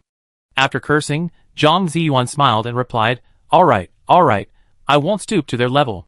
Not far away, Xiao Chunwei and Murong Su were watching them. This young prince is truly remarkable, Xiao Chunwei said with a smile. Murong Su didn't answer, but strode towards them. When everyone saw Murong Su, they all stood at attention, not daring to utter a word. Chapter 6. The training ground fell silent. Only the soft thud of Murong Su's military boots against the ground broke the silence. Murong Su approached them, his gaze landing unabashedly on Zhou Jingchen. Zhou Jingchen felt a tightness in his chest under his gaze. His feelings towards this man were complex. He held a degree of respect for him. After all, the other was a powerful figure at the pinnacle of power. However, every time they met eyes or exchanged a few glances, his heart would race uncontrollably, causing him a hidden unease. Murong Su glanced at the crew cut man again, a sharp glint in his cold eyes. What's going on? The crew cut man immediately straightened up and replied, Young Marshal, they've taken over our training grounds. Su Ruiyang then protested, that's not true. Last night, Lieutenant Colonel Jiang sent us a message, asking us to come to Field 2 for practical training. But when they arrived, they said it was their private field. The crew cut man said, it was originally our private field. Murong Su looked at Xiao Chunwei, Director Xiao. When did the Federal Mecha Academy allocate training grounds to a small group of people for private use? Xiao Chunwei looked at the crew cut man with a stern expression. There are 10 training grounds in total. You need to apply 1 day in advance, and you see the application results within 8 hours. If there are classes, those classes should be given priority. Are you ignoring this rule? The crew cut man was speechless for a moment. He glared at the ProStar students, not daring to disobey Xiao Chunwei. I didn't notice that someone was having a class today. Since they're having a class, we give them up. Xiao Chunwei said sternly, I think you're knowingly breaking the rules. 500 push-ups, immediately. The man with the buzz cut gritted his teeth, yes. After Xiao Chunwei finished reprimanding the students, Murong Su's gaze returned to Zhou Jingchen. What's your mental strength threshold? Zhou Jingchen shook his head, I don't know yet. Murong Su frowned, why don't you know? No one arranged for us to be tested. Xiao Chunwei was somewhat surprised. Didn't Lieutenant Colonel Jiang arrange it for you before the practical training? No. Xiao Chunwei was at her wit's end. She had been busy with the mecha competition and administrative work at night, barely having time to breathe. She thought that once their courses were arranged, the instructors would teach according to regulations, but they had been practicing with sea-level mechas for so long and still hadn't undergone a mental strength test. Murong Su's face was extremely grim. Director Xiao called Lieutenant Colonel Jiang over. As soon as he was spoken, Lieutenant Colonel Jiang entered from the doorway. He saw Murong-su first and quickly stepped forward, saluting young Marshal. Murong-su's hawk-like gaze fixed on Lieutenant Colonel Jiang. How long have you been teaching them? 25 days. Then are you aware of their mental strength thresholds? Lieutenant Colonel Jiang's face was ashen, as he vehemently argued, they've been training in sea-level mechs. Normal people can pilot sea-level mechs, so I thought I'd wait until they had practical experience with B-level mechs before taking them for mental strength tests. Oh! Murong-su turned to Xiao Chunwei. Director Xiao, I only been gone for 3 months, and the regulations at the Federal Military Academy have changed. Since when can you directly pilot mechs without testing mental strength? Xiao Chunwei felt utterly humiliated.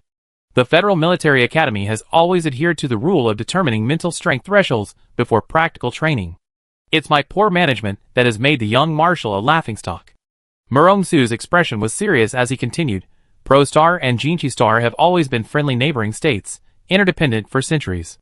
With interstellar terrorist organizations becoming increasingly rampant, assisting ProStar in improving its combat capabilities is for the prosperity and stability of both countries. No one should slack off. If I discover any similar situations again, I will punish them severely. As he finished speaking, his gaze fell on Lieutenant Colonel Jiang, the warning clear. Xiao Chunwei said, Please rest assured, young Marshal, I will strictly discipline my subordinates and ensure that such incidents do not happen again. Hearing Murong-su's words, Zhou Jingchen felt a warm current flow through his heart. He couldn't help but look at Murong-su's profile, finding him utterly charming. However, this warm feeling was quickly suppressed the moment Murong-su turned to look at him. He awkwardly lowered his head, inexplicably flustered. Murong-su said, Today's practical training is suspended. Everyone, proceed to the Mental Strength Testing Center immediately. The Federal Military Academy's Mental Strength Testing Center was located next to the school's experimental building, a separate black building containing 3 types of equipment for testing mental strength. Murong-su personally led them to the testing center. The instructor in charge of the mental strength tests was a man in his 50s named Zhang Xiqing. Upon seeing him, Zhang Xiqing first saluted, Young Marshal, what brings you here? Murong-su gestured to the group of students behind him, arrange mental strength tests for them. Zhang Xiqing smiled. It's been 3 years since your last mental strength test. You likely break your own record if you take it again. No need, Murong-su said, just arrange them. Okay. Zhang Xiqing was a former fighter jet maintenance technician, primarily responsible for the neural repair of fighter jets. After retiring from the military, he returned to the Federal Military Academy and headed the Mental Strength Testing Center.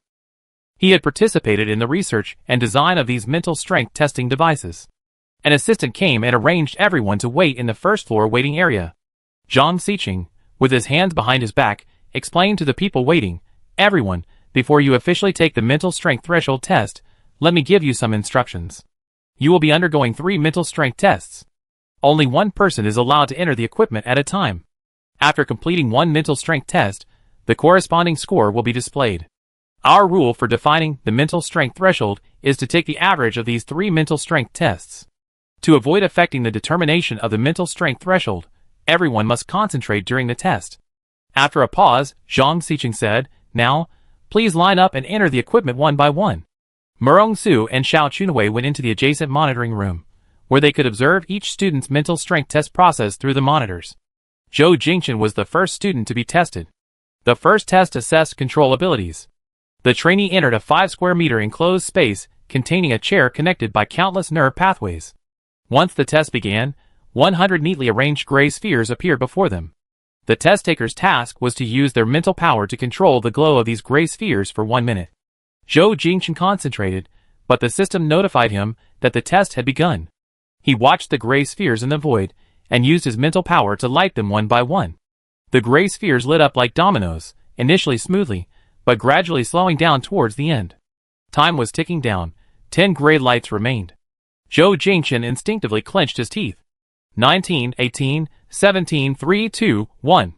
Just 1 second before the deadline, 4 more lights lit up, bringing the total to 192 in total. In the monitoring room, Zhang Xiqing crossed his arms.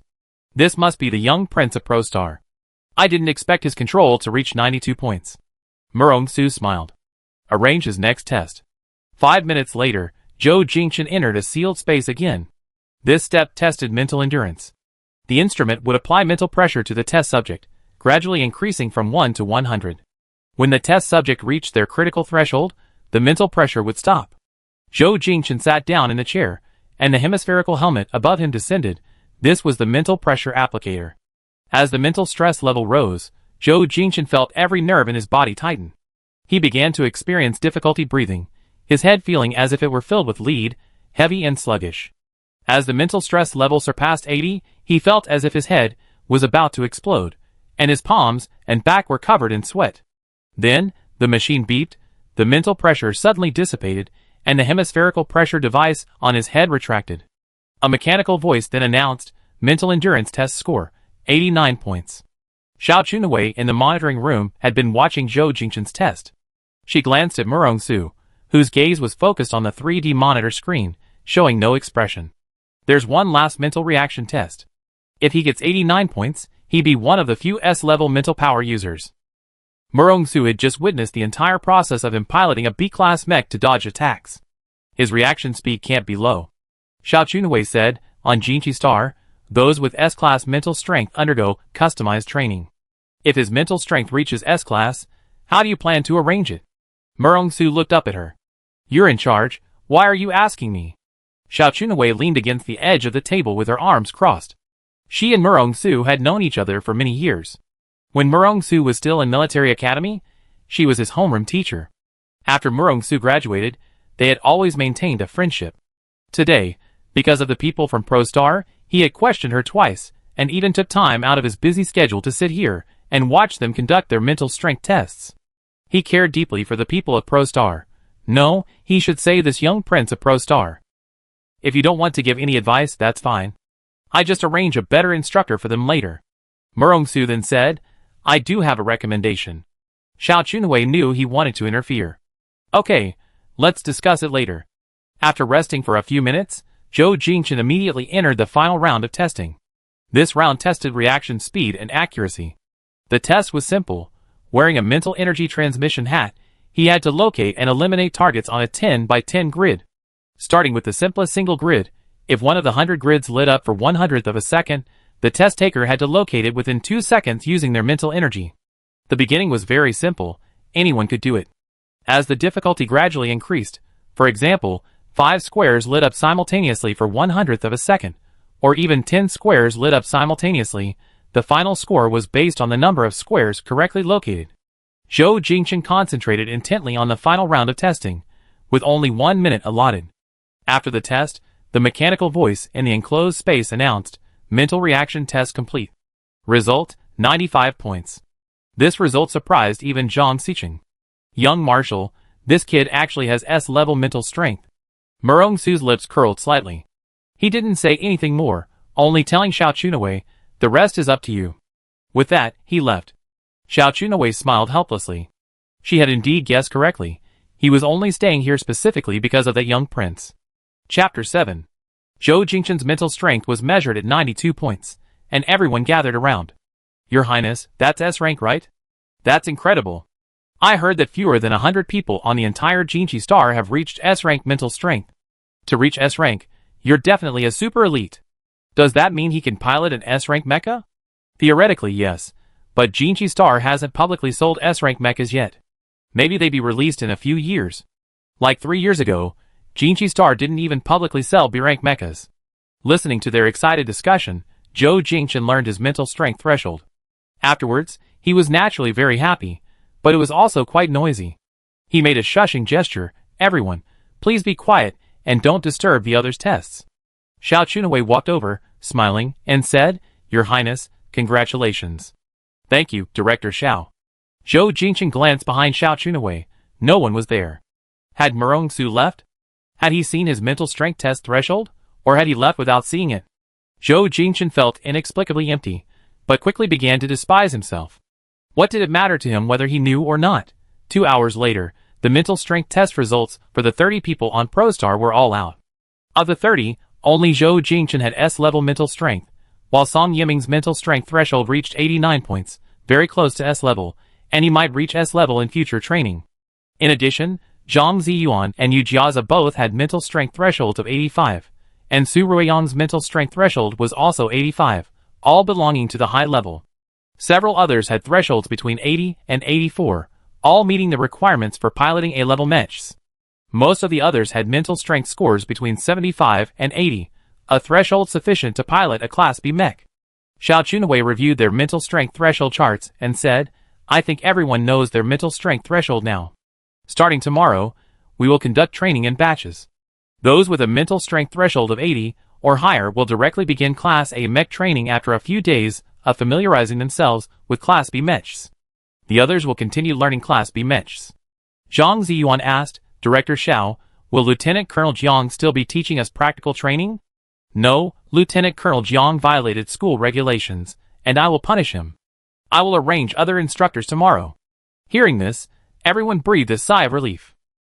Director Xiao continued, if you still have any complaints about the new instructors, please feel free to tell me. I was busy with the mecha competition recently and didn't pay attention to your studies, so I apologize for that. Xiao Chunhui raised his arm to check the time. It was already 4 in the afternoon. Also, the practical training space is limited. To ensure you can train more, you can go to the school simulation training room. I take you to see it. Xiao Chunhui led them to the adjacent mecha department's experimental building. There were 2 buildings, called Experimental Building Number 1 and Experimental Building Number 2.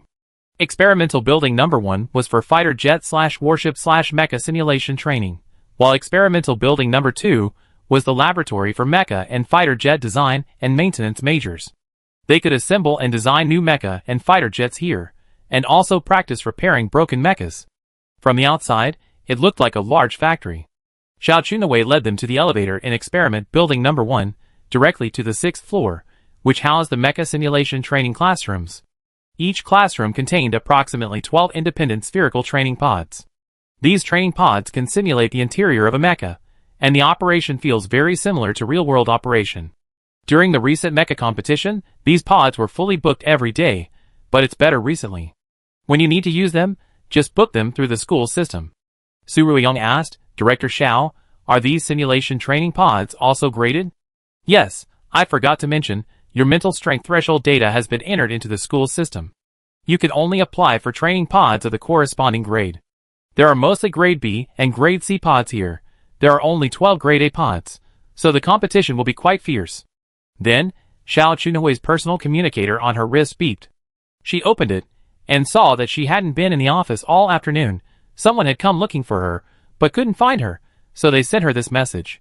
She addressed the students from ProStar, I have some business in my office, and need to head back first. You can look around here. Zhou Jingchen replied, okay, thank you, Director Xiao. You're welcome, it's nothing. Let me know if you have any questions. Okay. Zhou Jingchen and the others strolled around the experimental building. As they were leaving the school, they happened to see Murong Su at the school gate. His private shuttle was parked there, and it seemed he was also about to leave. Today, Murong Su had stood up for them, reversing their unpopular situation. Logically, he should thank him in person. However, seeing him made Zhou Jingchen involuntarily nervous again. He thought to himself, never mind, maybe I can get his contact number from Xiao Chunhui later and thank him on the communicator. Before he could thank him, Murong Su, who was not far away, looked over, his gaze landing on Zhou Jingchen. He had one hand in the pocket of his black military trousers, the setting sun casting a long shadow of his 1.9-meter frame on the ground. Today, when he was reprimanding Lieutenant Colonel Jiang, his face was all sternness, but now, his phoenix eyes held a slight smile, adding a touch of tenderness. Out of politeness, Zhou Jingchen stepped forward to greet him. Young Marshal Murong, are you going back?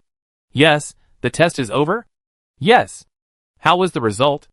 Zhou Jingchen wanted to tell him he was S-rank, but the words that came out were just 2 simple words, not bad. So modest? Zhou Jingchen said, in front of you, it's not modesty at all. Murong Su lowered his eyes, and chuckled softly. When he smiled, all the sternness on his face vanished. Zhou Jingchen pursed his lips, wanting only to thank him and leave as quickly as possible. Thank you for today. And then? What? Just say thank you. Zhou Jingchen indeed only wanted to express his gratitude verbally. Then how would you like me to thank you? Murong Su said, how about you treat me to dinner? There's a nice restaurant nearby. Zhou Jingchen tensed up again.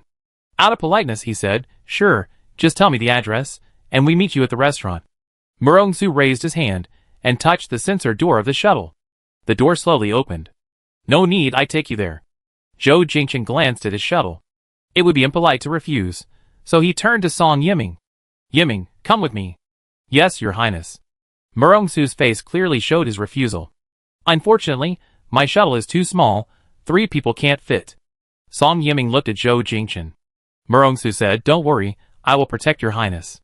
Then, he gestured, Your Highness, please. Zhou Jingchen reluctantly boarded Murong-su's flying shuttle. As soon as he sat down, he smelled a faint woody fragrance. This fragrance was very familiar, in fact, no one knew it better than him. It was the scent of a type of wood called the red luan tree on Pro-Planet, a precious natural fragrance. Just a small piece placed in a home could continuously emit its fragrance for 5 years. This was also the woody fragrance he had used since childhood on Pro-Planet, fresh, cool, and soothing. To ease the awkwardness of being alone together, Zhou Jingchen asked, you also like the scent of the crimson luan? Murong-su replied, someone gave it to me 5 years ago. I put it on the flying shuttle, and the scent has lasted until now. Zhou Jingchen said, the scent of the crimson luan only lasts about 5 years. After a while, it probably won't smell anymore. Although I'm a rough man and don't appreciate things, I quite like this scent. I wouldn't be used to it if it disappeared. Zhou Jingchen said, Jin Qixing sends it from ProStar every year. Imported red elm, I should be able to buy it. Murong-su crossed his long legs, leaned on the armrest with his elbows, and said lazily, too expensive, I can't afford it. Zhou Jingchen, the young marshal of Jin Qixing, saying he can't afford red elm? Who would believe that? The other party had helped them today, and Zhou Jingchen owed him a favor. Treating him to a meal was obviously not enough, so he went along with it, saying, red elm comes from ProStar, I do have some there. If young Marshal Murong doesn't mind, I have someone send some to your residence. The old fox, having succeeded, smirked. Then I won't stand on ceremony. He added, I live in the Marshal's mansion, ordinary people probably can't get in, but Your Highness can. Zhou Jingchen realized he'd fallen into a trap. What was this guy's skin made of? So shameless, making him personally deliver it, even if he was Marshal Jin Qixing's son, and possibly his future brother-in-law. Didn't he know the meaning of politeness? Just as he was questioning Murong-su's thick skin, the flying shuttle stopped in front of a restaurant. Zhou Jingchen disembarked, looking at the restaurant sign, Blue Hour. It felt so familiar. He'd been here before, more than once, but his memory was hazy. Who had he come with? He couldn't remember it all. Murong-su strode into the restaurant, Zhou Jingchen following behind. The restaurant owner saw them, initially surprised, then greeted them with a broad smile. Oh my goodness, look who's here, young Marshal, welcome to our restaurant. Murong-su said, gentlemen, could you please find a seat where we won't be disturbed? How about a private room upstairs? The owner glanced behind Murong-su, and saw the young man almost completely obscured by him. Her face lit up with surprise again. Oh, this must be His Highness the Prince. It's been so many years, I almost didn't recognize him. Zhou Jingchen looked at the woman before him. She appeared to be in her 40s, with long, golden hair and blue eyes. She wore an elegant blue cross-collar dress, clearly showing her fondness for blue. He vaguely remembered her, only vaguely, as if he'd seen her before. He nodded to her in response to her enthusiasm. The owner led them to a private room on the 2nd floor, a relatively private space. Upon seeing Murong-su, the owner became like a lovesick girl. Young Marshal, I watched your match yesterday. Your dashing figure captivated me. My sisters almost shouted themselves hoarse for you. Murong-su remained unmoved by such praise. He said, I think you should introduce the restaurant's new dishes now. Oh yes, I was just too excited. Then, she pressed a button on the table, and a 3D image of food appeared. This is imported lionfish sashimi from Hades. It has a sweet taste, I think you like it. Murong-su looked at Zhou Jingchen through the holographic image. Your Highness, do you like it? Zhou Jingchen, realizing he was the host, immediately told the owner 2 portions. And the cumin lamb chops that Your Highness used to like. The lamb chops are all imported from ProStar. Okay, 2 portions, that too. Then, he looked at Murong-su. Young Marshal, is there anything you like to eat? I eat everything. Zhou Jingchen had no choice but to order some more food. After ordering, he realized Murong-su was staring at him without any attempt to hide it. He awkwardly turned his head to look out the window. Chapter 8. The sky outside had darkened. Thousands upon thousands of flying shuttles crisscrossed the air, and the streets, illuminated by ground lights, resembled countless fiery dragons. Holographic projections on the streets tirelessly played various advertisements. This was the capital of Jinchi Star, its most prosperous place, and a technologically advanced city. In comparison, ProStar was much more retro. ProStar also had flying shuttles, but not as many skyscrapers. ProStar also had vast green areas and crops. From outer space, the entire planet looked like an oasis in the desert. Zhou Jingchen watched the night view for a while. Murong-su opposite him remained silent. He tried to appear more composed and turned to speak to him. Young Marshal, do you often come to this restaurant? Not often. The owner seems to know you quite well. Murong-su said. She used to come here often many years ago. She has a good memory and remembers. Zhou Jingchen felt that Murong-su's words carried a somewhat suggestive meaning. Judging from the female restaurant owner's reaction, she clearly remembered him, while he had a very vague memory of eating here, as if it weren't something he had experienced. Did he come with Murong-su? If he did, does that mean they used to be good friends? But he really couldn't remember anything. We used to be very good friends? Zhou Jingchen asked. Murong-su's face showed a rare look of surprise. He chuckled softly. So, you don't remember me at all? Zhou Jingchen rubbed his temples. I'm sorry, I was injured once, and I can't remember many things from 5 years ago. Injured? When? 5 years ago, when the Apollo Alliance destroyed Comet L. Reynolds. Murong-su's eyes darkened. He asked again, so you don't remember coming to Jinchi Star as an exchange student either? Yeah, more or less, all very vague. Murong-su picked up the water on the table and took a sip. It doesn't matter if you don't remember. Just pretend we met yesterday. Zhou Jingchen responded, okay. Robot waiters brought out the food one after another. The blonde, blue-eyed female owner even came over to explain the dishes to them, her gaze frequently drifting towards Murong-su, her adoration almost undisguised. Murong-su, however, seemed used to these adoring glances and gestures, as if it were just an everyday occurrence for him. When they left after their meal, Zhou Jingchen went to the counter to pay, but the female owner said there was no charge. It was on her behalf. However, Zhou Jingchen insisted on paying. After all, this was a meal he had treated Murong-su to as a thank you, and the female restaurant owner had only given them a free meal because of Murong-su. If he didn't pay, he would be indirectly owing Murong-su another favor. After paying, the female restaurant owner took out a storage device the size of a fingernail, placed in an exquisite gift box.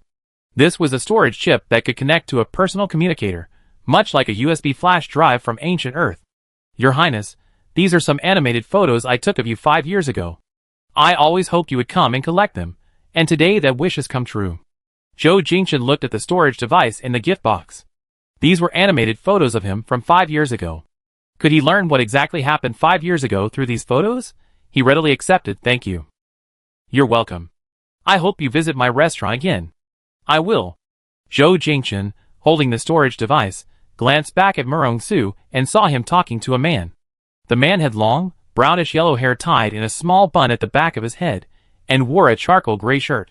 His tone was slightly reproachful. Young Marshal, you rejected my invitation, but had dinner with another man.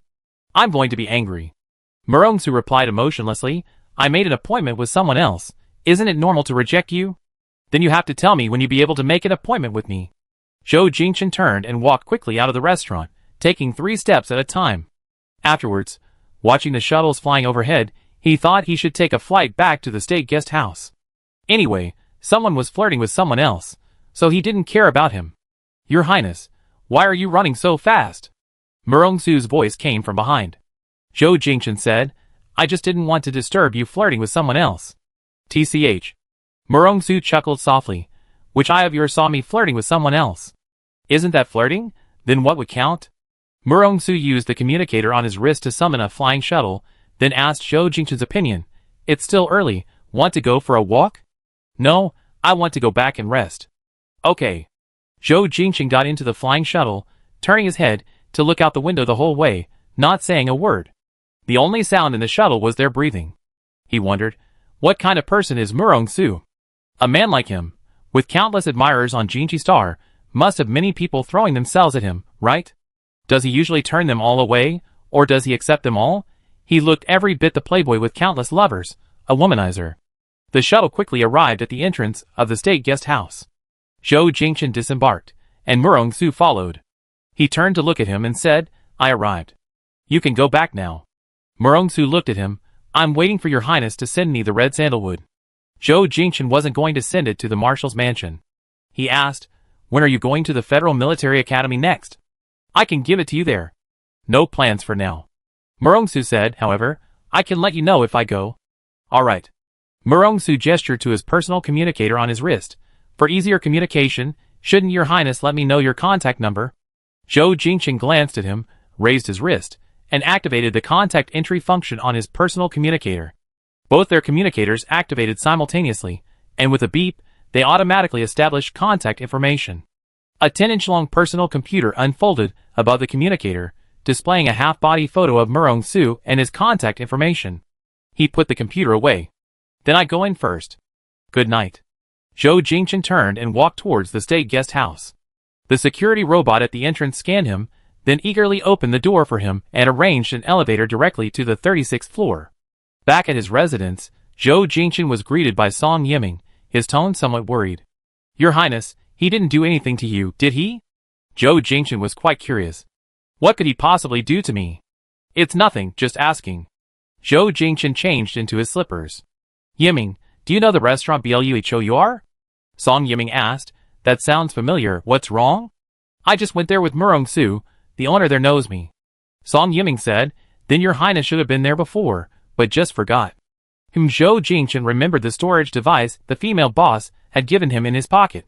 He went into the room, connected the fingernail-sized device to his communicator, and the pop-up personal terminal displayed the stored data.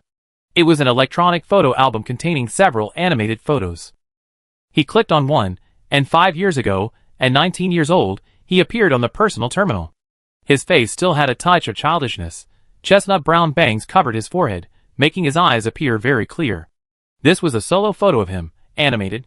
He was wearing a white shirt, holding a knife and fork, cutting lamb chops. Seemingly noticing someone taking his picture, he cast a curious glance at the camera. The second photo was a group photo, which included Murongsu. Murongsu then was no different from now. During the photo shoot, they sat side by side. 19-year-old Zhou Jingchen glanced at Murongsu, who was sitting very close to him, his eyes practically overflowing with adoration, his cheeks flushed. Murongsu turned his head to meet his gaze, a half-smile on his face, and said, "Am I handsome?" 19-year-old Zhou Jingchen seemed to realize his infatuation at that moment, immediately looking away, his face and ears burning red. This scene was captured in a moving photo. Seeing this scene, Zhou Jingchen felt an urge to travel back in time and strangle himself. He had actually made such a shy expression in front of Murongsu. What the hell? 5 years ago, was he one of Murongsu's thousands of die-hard admirers? He scrolled to the next photo, a scene of him playing the violin in Bluhour. And less than 3 meters away from where he was playing, in the lower right corner of the dynamic photo, Murongsu was propping his cheek up, legs crossed, admiring his performance. Zhou Jingchen, playing the violin, was clearly looking at him. Zhou Jingchen immediately shut down his personal terminal, feeling as if he had discovered a past embarrassing moment he desperately wanted to hide. He never imagined that 5 years ago, he had been such a lovesick fool. He felt utterly disgusted with himself. Fortunately, he didn't remember anything. From this perspective, there was no need for him to delve into those forgotten memories. Some memories are better forgotten forever. Chapter 9. The news that Zhou Jingchen's mental strength threshold had reached S level quickly spread throughout the school. The next day, when their group went to school, it was clear that many more people were paying attention and discussing them. Curly-haired Yujiaza said, "I heard that there are only 3 students at the Federal Military Academy with a mental strength threshold reaching S level. One of them is Yin Rongshuan, who's about to graduate, the one who won the Mecha competition a few days ago, and was then defeated by young Marshal Murong." Su Ruiyang said, "So, our prince is the 4th. "Yes, and his highness has gained quite a few female fans." Zhang Ziyuan looked at them curiously. "How did you know?" I infiltrated his school's forum yesterday and saw quite a few girls. They're all swooning over Prince Zhou." Zhang Ziyuan crossed his arms. "I'm telling you, don't go join the crowd, or you be arrested as a spy. It's just a gossip forum, nothing secret." A few girls walked by. They saw Zhou Jingchen and were excited, whispering, "He's so handsome. His skin is so fair. He's like a prince from a fairy tale." "He is a prince." Zhou Jingchen heard their chatter, but ignored them, going straight into the classroom, where they were to have their lesson. After he sat down, a few girls were still peeking at him through the window. Beep beep beep beep repeatedly. Everyone's phones received a message simultaneously. Zhou Jingchen activated the communicator's personal terminal. A line of text appeared on it. Hello everyone, I am your substitute teacher for Mecha Practical Training, Gao Yi. This afternoon's Mecha Practical Training class will be in field number 5. I look forward to seeing you all. Yu Jiazi exclaimed excitedly. Gao Yi? That's a member of the elite mecha unit called Wind Blade under Commander Murong. Wow, that's a high-ranking instructor, right? Putting aside whether he's a senior instructor or not, when Jin Qixing first started developing mechas, the members of Wind Blade were among the first batch of pilots. Didn't you hear? In the first mecha competition, Wind Blade swept the top 10 spots, and he was one of them. This is so awesome. I thought we'd be facing Lieutenant Colonel Zhang's grumpy face all the time. At this moment, Captain Zhang, the instructor for the theory class, entered from outside. He walked to the podium. I don't know who you be facing this afternoon, but for the theory class this morning, you still be facing my grumpy face. Everyone sat up straight. Su Ruiyang said, Captain Zhang, we weren't talking about you. Captain Zhang smiled. Alright, let's start class. In the afternoon, everyone arrived at training ground number 5 early. This time, no one tried to take their spot. Presumably, those people from yesterday had already been severely reprimanded by Director Xiao. Gao Yi, true to his name, was very tall and had an upright demeanor. Everyone, I am your new instructor for the Mecha Practical Training course. My surname is Gao, and my given name is Yi. Regarding Class B mechas, I presume you have already learned about them in the theory classes. I won't waste too much time on that before you encounter them. Now, we will immediately begin our first practical exercise. There are 5 Class B mechas in total. You will be divided into 6 groups. Each group will first go up and get a feel for them. After 3 minutes of getting used to them, you will pilot your mechas in a line and walk them around the training area once. Understand? 30 trainees shouted in unison, yes, sir. Attention! At ease. First group, get into the cockpit. They had already divided into teams during their C-Class mech training.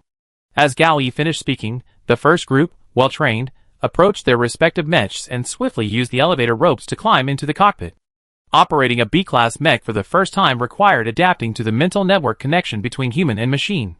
This process took some people a long time, while others were quick. Adaptation time is over. The first yellow mech wobbled as it began to take its first step. The second followed, moving awkwardly. The third knelt down as soon as it took its first step. The various poses of the yellow mechs on the training field created a somewhat comical scene, and those waiting on the periphery suppressed their laughter. The kneeling B-Class mech was helped up by those behind it. The fourth performed well, managing to lift the one in front and taking steady steps on its own. The fifth, however, walked very unnaturally, as if it were stepping in place. Finally, someone couldn't help but laugh out loud, and everyone else joined in. Gao Yi, hands behind his back, looked at them. Don't laugh, you might not do any better than them later. Indeed, it was their first time operating a Class B mech, and apart from a few with higher mental strength, everyone made a complete mess of things. After everyone had their turn to operate it, Gao Yi began to explain and correct their mistakes. Compared to Lieutenant Colonel Jiang, who looked down on them, Gao Yi was much more sincere. He genuinely treated them as Jin Qixing students. After the first Class B mech hands-on lesson, everyone developed a strong interest in Class B mechs. Last night, they all booked a simulation training pod together, but the number of pods was limited, and only half of them managed to book one. Zhou Jingchen was among those who didn't get a booking. Just as he returned to the state guest house, Xiao Chunwei called him, telling him that something needed to be delivered to his room and asking if he was there. Half an hour later, a spherical simulation training pod, about 1.6 meters tall, was delivered to his presidential suite, along with Xiao Chunwei. Zhou Jingchen was very surprised. Director Xiao, this is?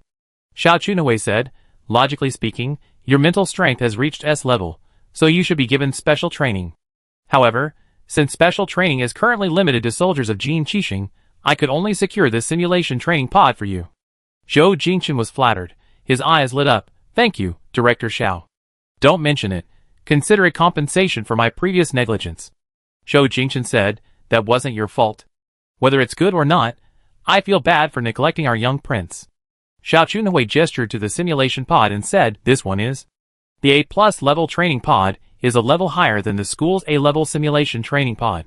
It's specially designed for people with S-level mental strength, and is currently the highest level simulation training pod.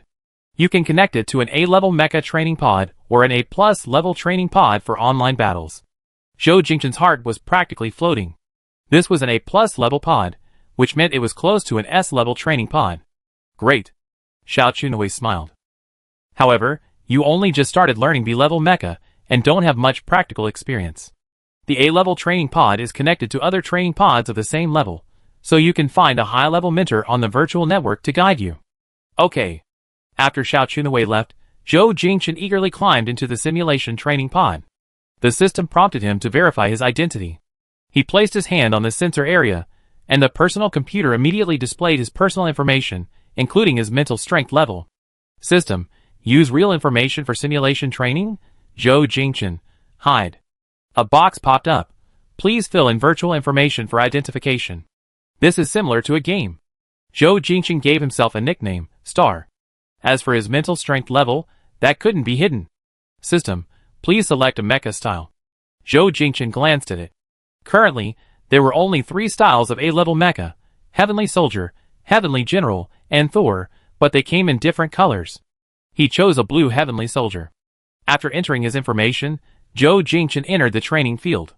He could see all the online A-level and A+ level training pod users. Some were engaged in battle. He could choose to enter the arena to spectate. Having just arrived, he naturally wouldn't be so arrogant as to challenge others, so he clicked into a competition arena to observe the current battle. After watching a simulated match, he exited. At that moment, a message arrived from someone with a nickname, Wind God. Wind God, oh S-rank. How about a match, Star? I only just started using Mechs, my skills are still very poor. Wind God, what are you afraid of? An S-rank mental strength already crushes most people. Maybe after a few more practice sessions, you can sweep the arena.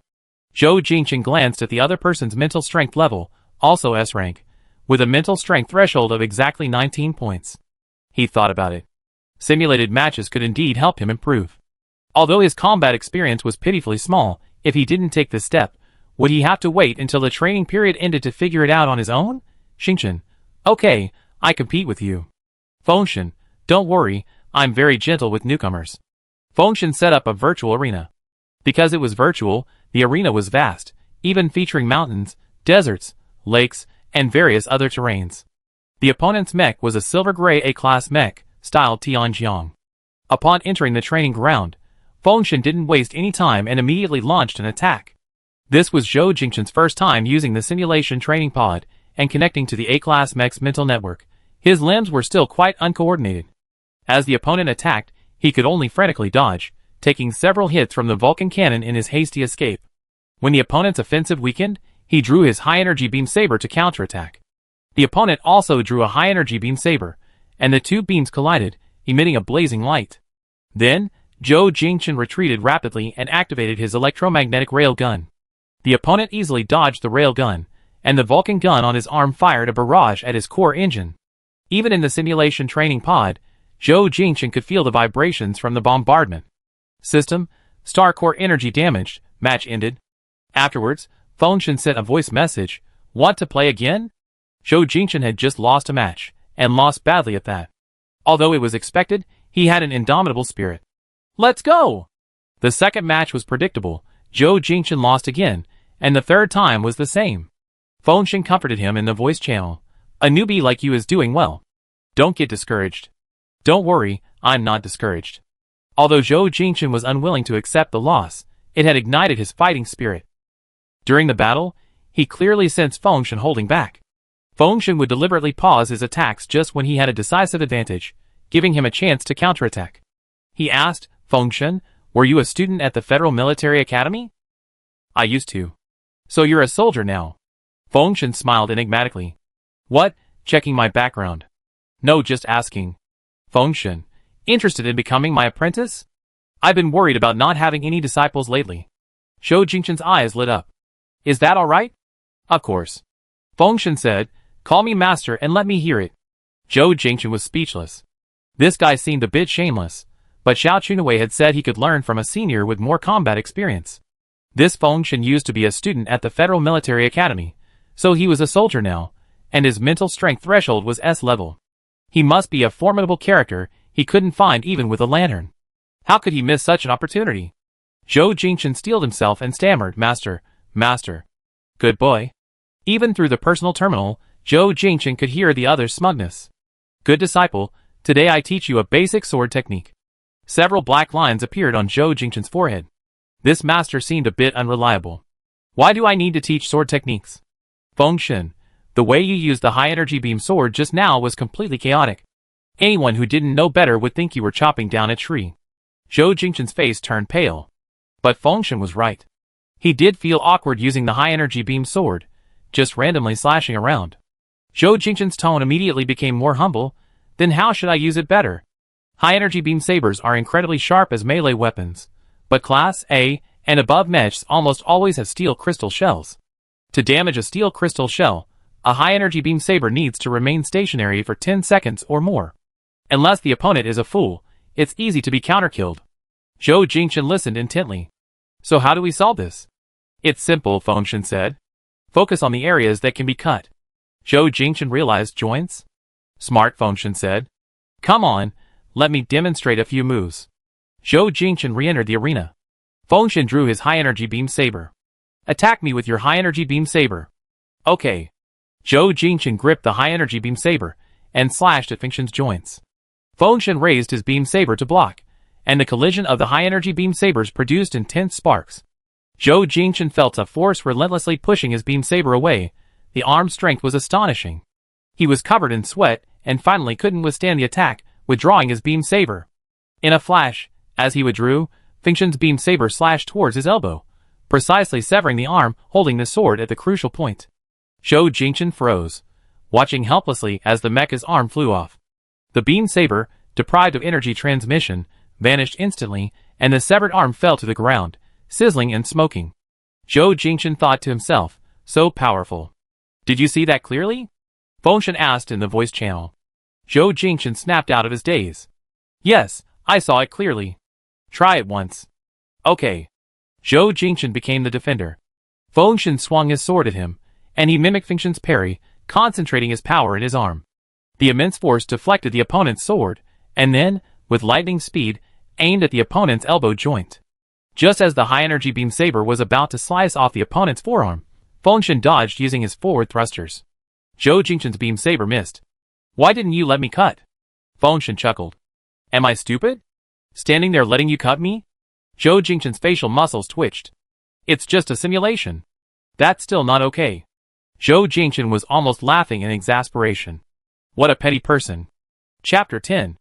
Fengshen said, but I think you mastered this move. Next move. Zhou Jingchen immediately concentrated, banishing the thought that Fengshen was a stingy person, and continued learning from him. He studied for 3 hours straight, still diligently practicing. Fengshen said, it's already 8 o'clock, I'm going to eat, I'm logging off now. Wait. Zhou Jingchen called after him. Can I continue learning from you next time? Of course, you're my officially accepted disciple. Fengshen said in a somewhat lazy tone. Starting something and then abandoning it isn't my style. When will you be online next? Every night from 8 to 10 o'clock, I'm usually free. If I'm not online, it means I'm not free. Okay. To satisfy this guy's vanity as a master, Zhou Jingchen forced a smile and said, Thank you for your guidance today, master. Oh, you're quite perceptive. Zhou Jingchen coughed, I'm going to eat. After successfully becoming an apprentice in the simulation training pod, Zhou Jingchen looked forward to the evenings the most each day. He would return to the state guest house, fill his stomach first, and then go into the training pod. If Fengshen wasn't there, he would watch others fight in other arenas. Fengshen was a man of his word, logging on promptly around 8 p.m. for the first few days. He could learn something from Gao Yi's daytime classes, but it was all very basic. The Federal Military Academy's goal was to teach them how to use mechs, not how to fight. Therefore, it was his master, Fengshen, who truly improved Zhou Jingchen's piloting skills. After just 1 week of training, he felt his mech piloting skills improve by leaps and bounds. After all the ProStar students had completed a week of B-level mech practical training, Gao Yi divided them into 2 groups. Those with a mental strength threshold exceeding 80 could learn A-level mechs, while the others continued training in B-level mechs. Xiao Chunawei added another mecha practical instructor to their team, teaching B-level mechas, while Gao Yi was responsible for guiding students with a mental strength threshold exceeding 80. They will be the core force of the ProStar Mecha Legion in the future. As the only S-level student, Zhou Jingchen received special treatment from Gao Yi. While Gao Yi conducted basic training for the others, He allowed Zhou Jingchen to train at his own pace. After the practical training session, Su Ruiyang and Yu Jiazi went to the simulation training pod. They were going to the experimental building for simulated training later. Zhou Jingchen, Song Yiming, and Zhang Ziyuan planned to return to the state guest house. As they left the training ground, they encountered Yin Rongxuan. The man was dressed in a black training uniform, and his gaze was like that of a leopard lurking behind a clump of grass, extremely aggressive. Since his reckless challenge to Murong Su at the Mecha competition, which resulted in a crushing defeat, he had rarely appeared at the school. Today was his first public appearance since then. Two men followed behind him, one of whom was the crew-cut guy who had fought Zhou Jingchen last time. Judging from their eyes, Zhou Jingchen knew they wanted to cause trouble. Knowing he was a foreign guest and wanted to avoid trouble in Jin Qixing, he decided to walk around them. Yin Rongxuan, however, blocked their path. His Qiu-like gaze fixed on Zhou Jingchen like that of a predator eyeing its prey. I heard your mental strength threshold has reached S level? Zhou Jingchen's tone was relatively casual. What's up? People with a mental strength threshold of S level are rare. I happen to need an S level training opponent. How about a match? Zhou Jingchen thought to himself, why does this idiot like to provoke people everywhere? Hasn't he learned his lesson from provoking Murong Su last time? Song Yiming, standing beside him, tugged at his sleeve and shook his head, signaling him not to compete with him. Zhou Jingchen had watched Yin Rongxuan compete before. This guy was indeed quite skilled. While he was still far inferior to Murong Su, compared to the other contestants, his strength was unmatched. This guy liked to go all out during competitions, especially targeting the cockpit. Even using a training mech, someone like that posed a certain danger. Zhou Jingchen said, I only just gotten my hands on an A-class mecha, my skills are terrible, I really don't dare to compete with the champion of the mecha competition. What are you afraid of? With your S-class mental strength, piloting an A-class mecha is a piece of cake, isn't it? Not really, I'm still learning the basics. Last time you beat my brother, it was your first time piloting a B-class mecha, but this time you don't dare to compete with me, are you disrespecting me? It's not that I'm disrespecting you, it's just that my skills aren't good enough. Yin Rongxuan sneered, so you're admitting you're a coward. Zhou Jingchen clenched his fist under his sleeve, he wasn't going to fall for it, excuse me. After saying that, he walked past Yin Rongxuan, the shuttle ahead was already waiting for him. He got on the shuttle and left without looking back. Song Yiming then spoke, Your Highness, there's no need to bother with him. He's just a madman, why should I bother with him? Back at the National Army building, Zhou Jingchen ate, took a shower, and waited for 8 o'clock. After studying with Fengshen for a week, Zhou Jingchen felt that he had a fairly close relationship with him. At least Fengshen was someone he could talk to about anything on Jin Qixing, since they didn't know who the other was. Zhou Jingchen, Fengshen, someone challenged me today, wanting me to have a match with him.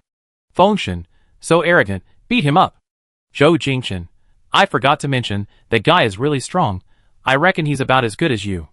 Fengshen, there's no denying that, he's definitely stronger than you. Zhou Jingchen sighed, why was this guy acting so smug again? Fengshen, so, did you match with him? Zhou Jingchen, that guy likes to poke around in the cockpit, I didn't match with him, but I felt he wasn't that.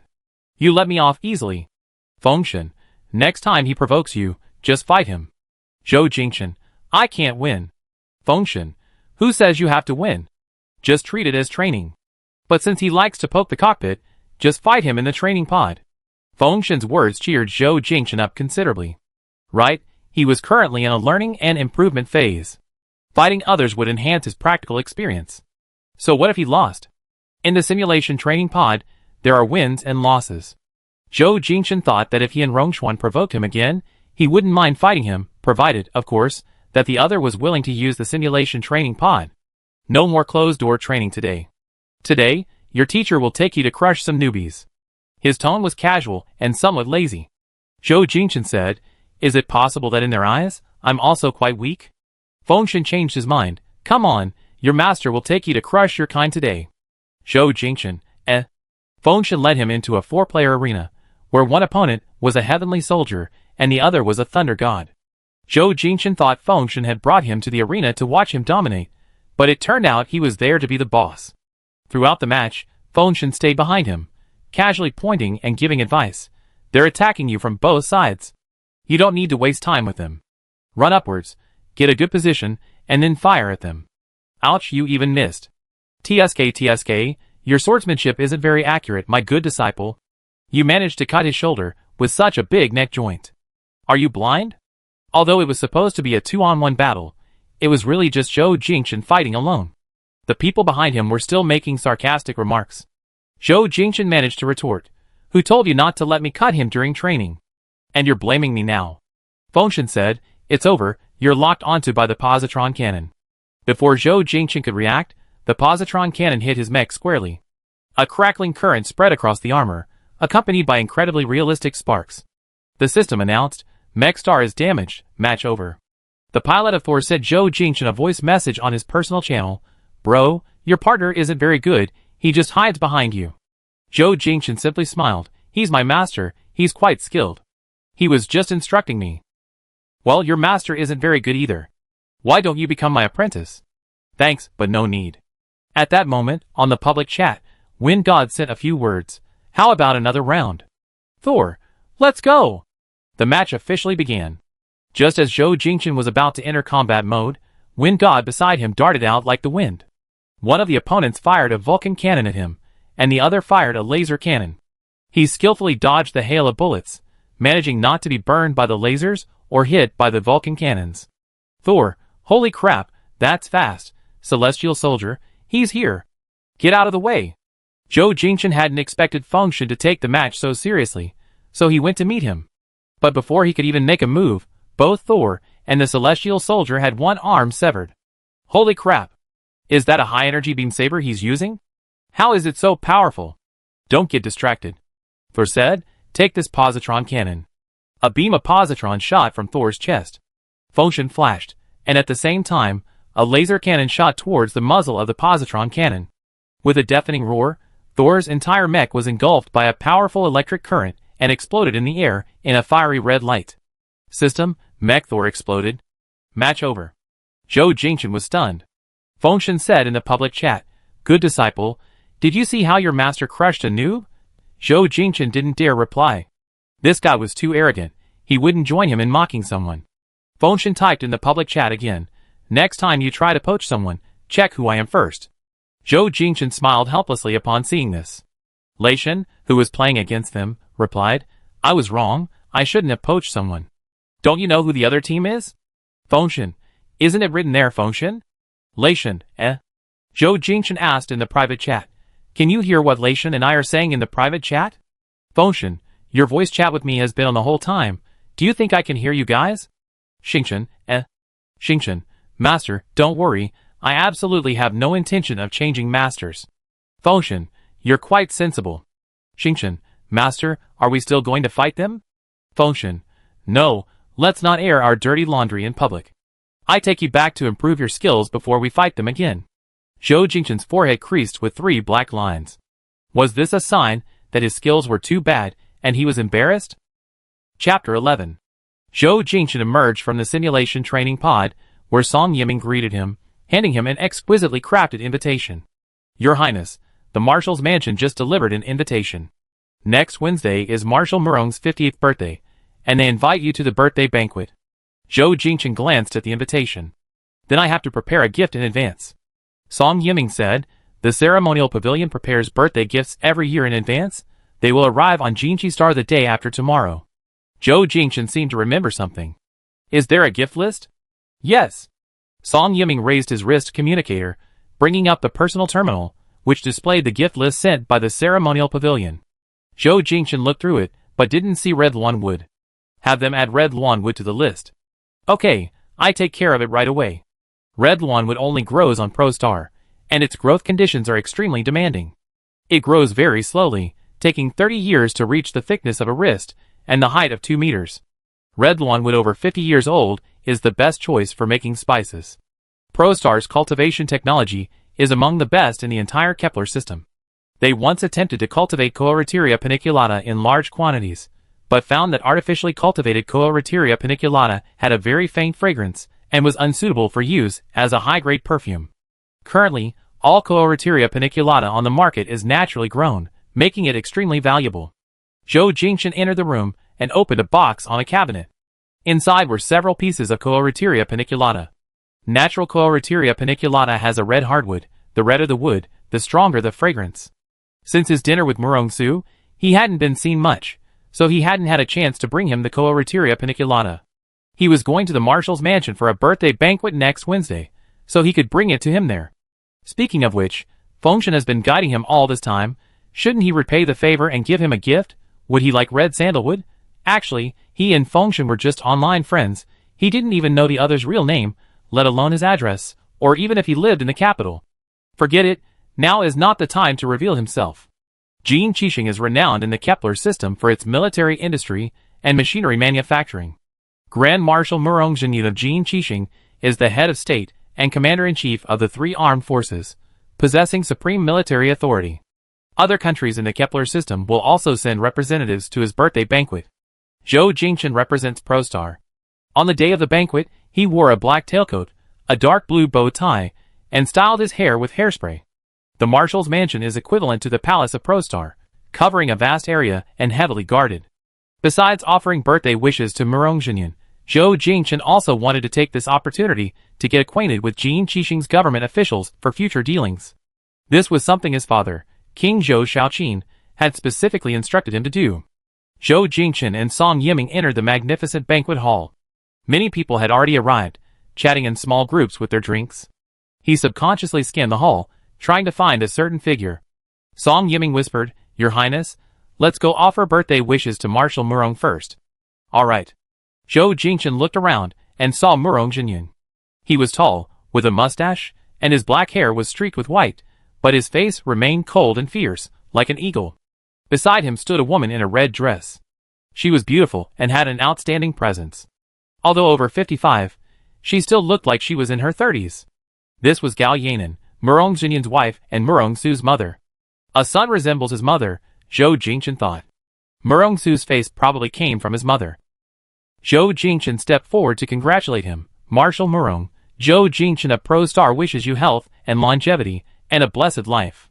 Murong-jin possessed a fierce aura when he wasn't smiling, but today was his birthday banquet, and he offered a smile to those who came to offer their congratulations. Thank you. How is the young prince's mecha training going?"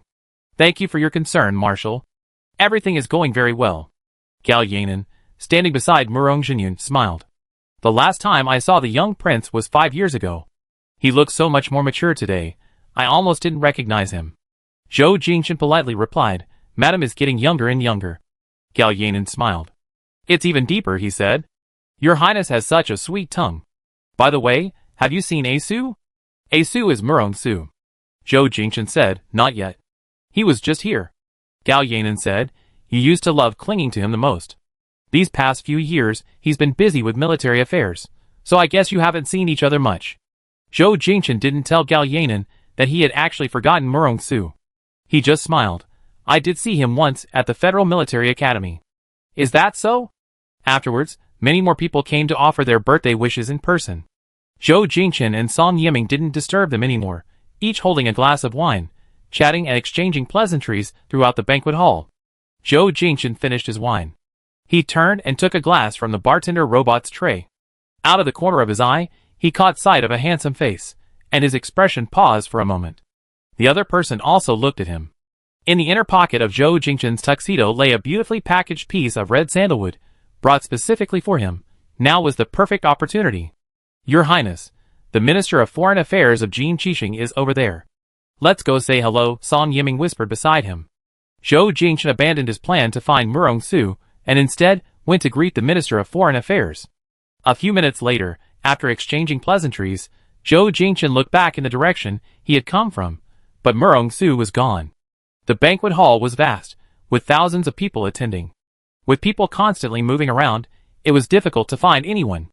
"Is this His Highness the Third Prince of ProStar?" Zhou Jingchen looked at the person who had approached him. The man had dark gray hair, and his gray-green pupils gave him an air of mystery. He had no recollection of this person. "May I ask who you are?" The man introduced himself. "I am a diplomat from Planet Had, named Musel Martin, Your Highness." "It's a pleasure to meet you." Zhou Jingchen thought to himself, so he's a diplomat from Planet Had. In recent years, interstellar terrorist organizations from outside the Kepler system have been rampant. Many countries in the Kepler system have suffered from their plunder, and several artificial planets, weak and vulnerable, have even faced annihilation. Planet had seized this opportunity, extending invitations for military protection to some countries in the Kepler system and charging exorbitant protection fees. Of the 16 independent countries in the Kepler system, 6 have already succumbed to the burden and accepted HAD's military protection. No one knows exactly how much protection money had collected, but as far as Zhou Jingchen knows, the artificial planet TAS, which has always been on good terms with Planet Pro, has doubled its personal income tax and corporate income tax rates since signing a protection agreement with HAD. The people are full of complaints, and many have applied to immigrate to Planet Pro. The 3 nations of the Apollo Alliance were utterly disgusted by Hades' actions, but those accepting Hades' military protection had signed the agreement voluntarily, and the Alliance had no right to interfere. What did this Hades diplomat mean by greeting him so readily? Out of politeness, Zhou Jingchen replied, "Mr. Martin, hello?" Samuel's gray-green eyes looked at him. "I love the wine from ProStar, and have always wanted to visit, but I've been too busy with official duties lately. I definitely go next time I have the chance." Zhou Jingchen wasn't welcoming, merely saying politely, "ProStar's tourism industry is very developed. Mr. Martin, you're welcome to visit." He didn't want to exchange pleasantries with this man. "I have other matters to attend to, so please excuse me." Zhou Jingchen left with his wine, searching the crowd for Murong Su's figure, thinking of giving him the red longwood. He didn't want to keep remembering this matter. "Your Highness, who are you looking for?" Song Yiming asked. Zhou Jingchen snapped out of his reverie. "Nothing. Just checking if there's anyone else I need to say hello to." Dance music filled the banquet hall, and guests began inviting partners to dance. Zhou Jingchen, not wanting to dance, stepped aside, making room for the dance floor in the center of the hall. Just then, he saw a familiar figure opposite him, none other than Murong Su. He was very tall, standing out in the crowd, but Murong Su seemed not to have seen him, exiting through a side door. Zhou Jingchen said to Song Yiming, "Yiming, I have something to take care of. I look for you later." With that, he hurried towards the door Murong Su had just left through, eager to catch up and avoid losing him again. However, he wasn't paying attention and bumped into someone. "Excuse me." Zhou Jingchen took a small step back, recognizing the man as a bespectacled man in a suit. Beside him stood a tall man, Gao Yi. "Colonel Gao?" Gao Yi smiled. "So it's your Highness." The bespectacled man looked at Gao Yi beside him. "Is he the prince with S-level mental strength?" "Yes." The bespectacled man looked very quiet, and was about the same height as Zhou Jingchen. Zhou Jingchen noticed their relationship seemed unusual and asked, "And this is?" Gao Yi introduced, "This is my wife, Chen Jing. She teaches at the Federal Military Academy." Zhou Jingchen was somewhat surprised. He hadn't expected Gao Yi's wife to be a man. Many years ago, same-sex marriage was legal in all countries of the Kepler galaxy. He had seen statistics showing that in most countries, 2 or 3 out of every 100 couples who registered for marriage were same-sex couples, with the rest being heterosexual couples. Jin Qixing was an exception. In Jin Qixing, the same-sex marriage registration rate reached over 10%, meaning that 1 out of every 10 couples was same-sex. Just like the dance floor now, there are couples, and also men and women. Zhou Jingchen apologized again, "Sorry, I bumped into you." "It's alright. I'm not a delicate flower that will crumble at the slightest bump." Zhou Jingchen saw that the two of them were probably heading to the dance floor, but he had interrupted them. He said, "You two are going to dance, right?" "Yes, that's right." "Then go ahead. I won't disturb you anymore." Zhou Jingchen went to the side door. He had just seen Murong Su walk out. Outside the side door was the marshal's mansion garden, filled with all sorts of plants, meticulously tended to daily. A warm, dim light shone every few meters in the garden. What was Murong Su doing in the garden just now? He was delayed for a moment. Has he already left? "Your Highness was looking for me." A magnetic, somewhat languid voice came. Zhou Jingchen's heart skipped a beat. He looked in the direction of the voice, and saw the tall, imposing Murong Su, his black military uniform almost blending into the night. His handsome features were particularly striking in the dim light. Zhou Jingchen still couldn't shake his bad habit of his heart racing whenever he saw him. He walked over. "You said you wanted some red sandalwood last time. I happen to have some on me. Since we found it, I give it to you here." He took out a beautifully wrapped rectangular gift box from a hidden pocket in his tailcoat and handed it to him. Murong Su reached out and took it. "I originally intended to go to the Federal Military Academy, but I found that your Highness didn't seem to like seeing me, so I didn't want to risk offending you." Zhou Jingchen thought to himself, had he made it too obvious? No, rather, when had he shown any reluctance to see him? "Not at all," he said softly. Murong-su took a step closer, bending slightly to listen intently. What did your highness say? Could you repeat it? Zhou Jingchen looked at the man so close to him, and subconsciously took a small step back, explaining, what I meant was, I didn't mean to not want to see you. Oh! So your highness wanted to see me. Zhou Jingchen, This guy's skin is still so thick. Chapter 12. Having delivered the gifts, his purpose was considered accomplished. Zhou Jingchen was about to say goodbye. Murong-su glanced through the window at the dancers in the banquet hall. The lively atmosphere inside contrasted sharply with the desolation of the garden. Does your highness know how to dance? Why? I just want to know if I'm the only one who can't dance. It would be normal for an ordinary person not to know how to dance, but as the son of Marshal Murong-su frequently attended similar banquets and dances, it would be strange if he didn't know how. Zhou Jingchen said, Isn't this something we're supposed to learn from a young age? My teacher thinks my movements are too stiff and doesn't want to teach me. With your high mental strength, how can your movements be stiff? Murong-su chuckled. I'm puzzled too. When I'm fighting, my movements are quite coordinated, but when I dance, it feels like my limbs don't belong to me. If your highness is willing, I'd like to learn from you. Zhou Jingchen hesitated. You'd be better off learning from a professional teacher. It seems even your highness dislikes me. No. Zhou Jingchen was just worried that the other person would notice his nervousness. He couldn't explain why, but he felt involuntarily nervous in front of Murong-su, including a racing heart and a tense mind. He was afraid that if he got too close, Murong-su would notice. Then your highness, why don't you teach me? Otherwise, I can only watch at every ball, which is too boring. Zhou Jingchen looked up at the man in front of him. He was standing very close, which made him feel a sense of pressure. He considered himself to be quite mature, but he would lose his composure whenever he was in front of Murong-su.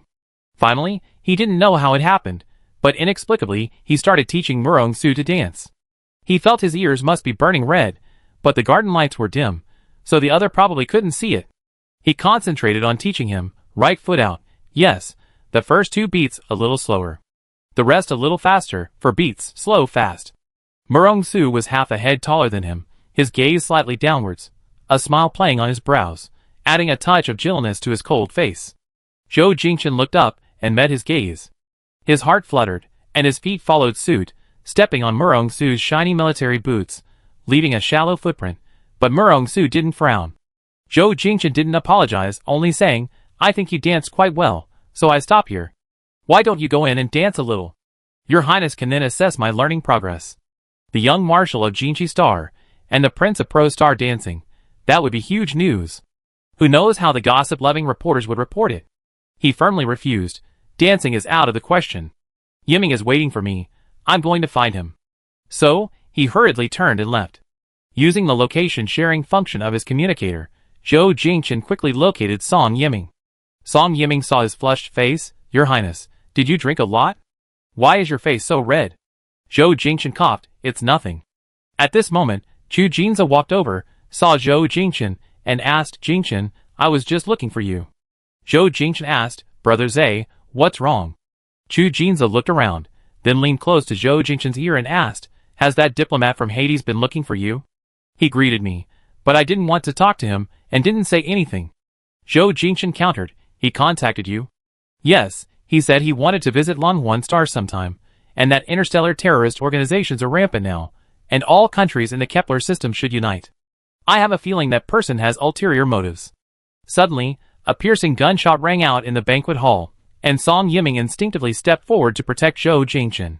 Zhou Jingchen was pulled by Song Yiming behind a thick pillar. He asked, What happened? It's probably an assassin. Your highnesses, let's get out of here. Then, the marshal's personal guards patrolling the area filed in, and screams and panic cries echoed from the banquet hall as many people ran towards the door. Murong Jinyun had been shot in the shoulder, but his face showed no pain, only rage. Leave him alive. The man who had fired the shot was wearing the uniform of the marshal's personal guard.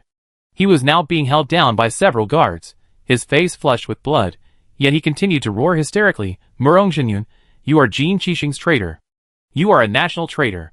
Murong-su stepped forward and used his stun gun to knock the assassin unconscious. The banquet was abruptly interrupted. Murong Jinyun was led away by his personal guards to have his wound treated. The guests, confused, began to whisper among themselves. The host of the banquet announced through the hall's loudspeaker, "Distinguished guests, there has been a slight mishap at today's banquet. The assassin has been captured, so please do not panic. However, I regret to inform you that today's banquet is now adjourned. Please leave in an orderly manner." Zhou Jingchen and Chu Jinza departed together in a flying shuttle. On the shuttle, Chu Jinza recalled the scene from earlier, somewhat puzzled. An assassin managed to infiltrate the heavily guarded Marshal's mansion and almost kill Marshal Murong. This is absurd. Zhou Jingchen was also thinking about what had just happened. Only Marshal Murong's personal guards were armed in the banquet hall. The one who just infiltrated was disguised as a guard, which is why we weren't on guard. Could it be an interstellar terrorist organization? Zhou Jingchen shook his head. I don't know. Chu Jinza said with a hint of worry. Interstellar terrorist organizations are wary of Jinchi Star's military strength and haven't attacked our 3 countries yet. If something happens to Murongjinyan, the consequences would be unimaginable. Zhou Jingchen agreed with Chu Jinza. As satellites of Apollo Star, the 3 countries had always maintained friendly relations due to their proximity.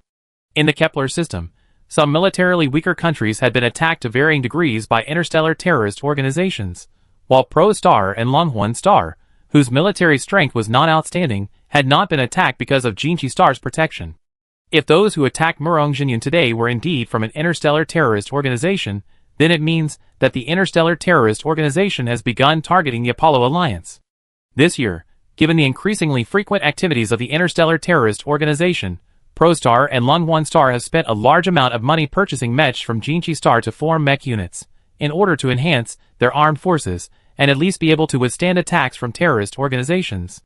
Zhou Jingchen thought to himself that their training period at Jinchi Star was 3 months, and now exactly half of it had passed.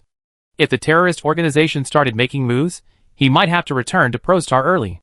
Back at the state guest house, Zhou Jingchen asked Song Yiming, "Yiming, if we reduce the training time on Jinkixing to 2 months, do you think it's a big problem?" "I don't think it's a problem. Colonel Gao's teaching methods are very efficient. In another half-month, I think we can fully master the A-level mechs. As for the subsequent training, we can conduct it on Pro-Star." Zhou Jingchen said thoughtfully, "Jinkixing will deliver the first batch of mechs in half a month. We are the core combat force, so we should arrive on Pro-Star at the same time as the first batch of mechs."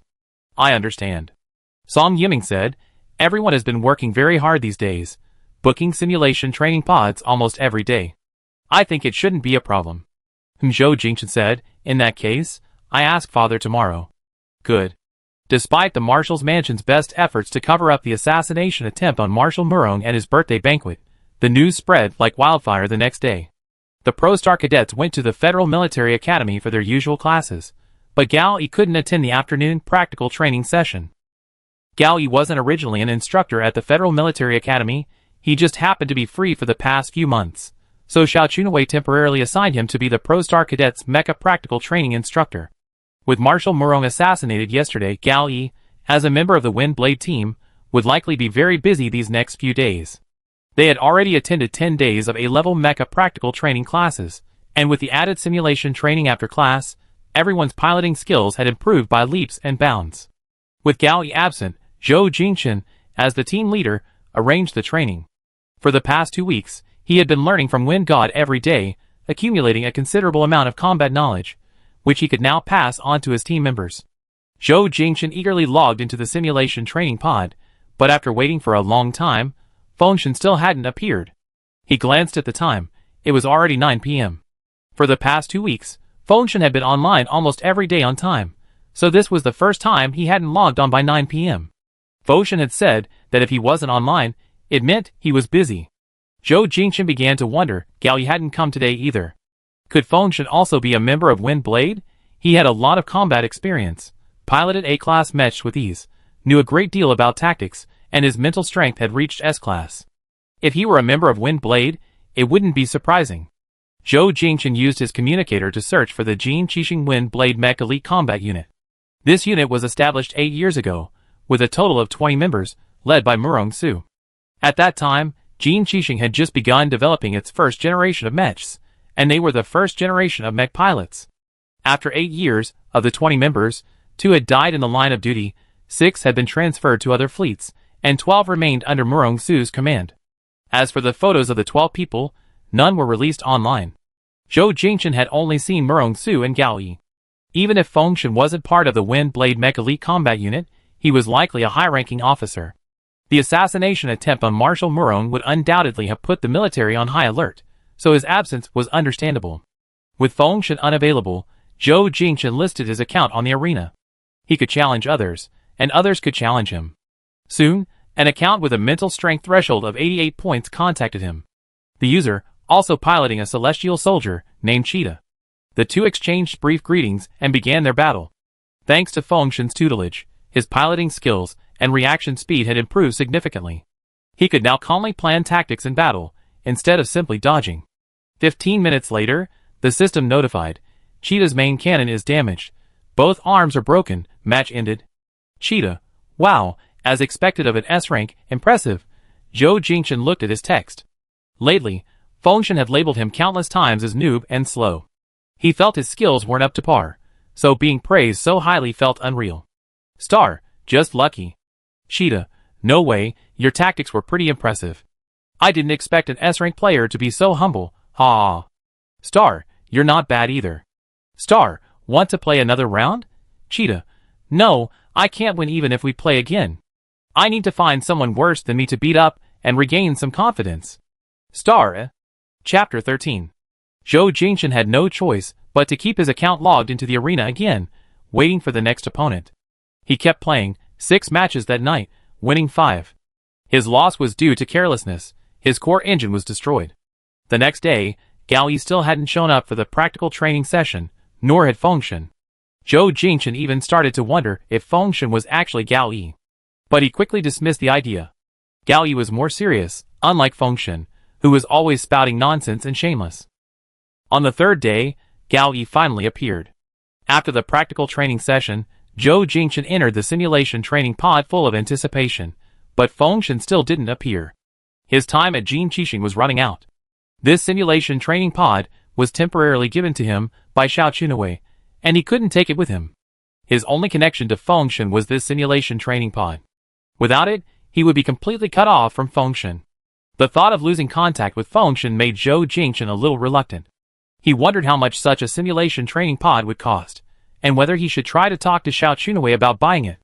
However, the simulation training pod was connected to Jin Qixing's network, so he figured he could only play it alone. In a few hours, he played 5 matches against 3 people, winning all 5. His account's win rate increased from 20% to 50%. This was a result he hadn't expected.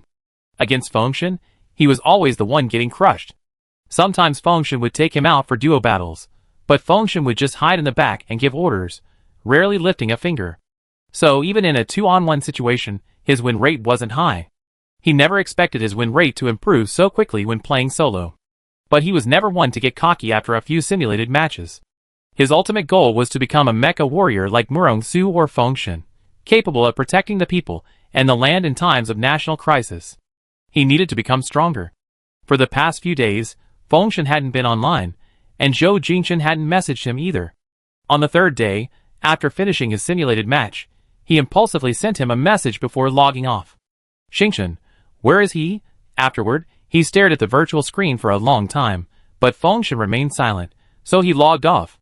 On the 4th day, after Marshal Murong's assassination, the military still hadn't released any information, and even the number of people discussing it had decreased. After the practical training session, Zhou Jingchen found Gao Yi. Colonel Gao, are you free? Gao Yi looked at him. Is there something you need, Your Highness? Zhou Jingchen asked earnestly. I'd like to spar with you. Is that convenient for you? Gao Yi was surprised by Zhou Jingchen's request, but he understood. His mental strength had reached S rank, and in practical training, he was far superior to his teammates in every aspect. In simulated battles, he was almost undefeated. It posed no challenge for him. He wanted to spar with someone stronger in real life, their instructor. Gao Yi was generally easy to talk to, and he hadn't treated them like outsiders during these past few days of training. However, he was unavailable today. How about tomorrow? I've been so busy these past few days that I haven't been home much. I promised my wife I'd go home for dinner today. Zhou Jingchen remembered the bespectacled, refined man he had seen at the banquet a few days ago. No problem, thank you, Colonel Gao. Gao Yi patted him on the shoulder. See you tomorrow then. Just then, Zhou Jingchen finished speaking with Gao Yi, and Song Yiming stepped forward and whispered in his ear, "Your Highness, our man has been captured by Yin Rongxuan." Zhou Jingchen frowned. "What do you mean?" "I don't know yet. I just received a communication from Lin Jie saying he's been captured by Yin Rongxuan and wants us to come over." Following the location information sent by Lin Jie, Zhou Jingchen arrived near the experimental building. There stood a 27-meter-tall giant mecha model. Yin Rongxuan was leaning against the instep of the mecha, one leg on the ground, chewing gum, with several henchmen standing beside him. Lin Jie was bound hand and foot, his face bruised, presumably having been punished. Zhou Jingchen gritted his teeth. "Yin Rongxuan, we're Jin Qixing's VIPs, after all. Is this how you treat them?" Yin Rongxuan stood up, hands in his pockets. "Why don't you ask him what he did?" Zhou Jingchen looked at Lin Jie, who shook his head, protesting, "Your Highness, when I went to experiment building number 1 today, I passed by experiment building number 2 and looked out the window for a while. Someone inside said I could go in if I wanted to, so I went in. Then, they said I was trying to steal secrets. I swear, I didn't see anything." Experiment building number 2 was the experimental base for mecha design, research, and maintenance. It likely contained some information that couldn't be disclosed to foreigners. Hearing Lin Jie's explanation, it sounded like he was being framed. Zhou Jingchen said, "Yin Rongxuan, this is just a misunderstanding." "A misunderstanding?" Yin Rongxuan chewed his gum, raising his chin.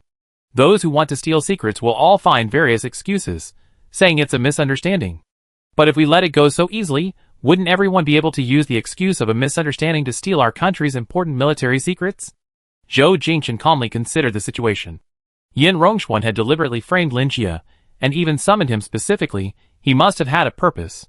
If he wanted to use this opportunity to sow discord between Jin Qixing and ProStar, he would have immediately sent Lin Jie to Jin Qixing's security department and made a scene, causing friction between the two nations.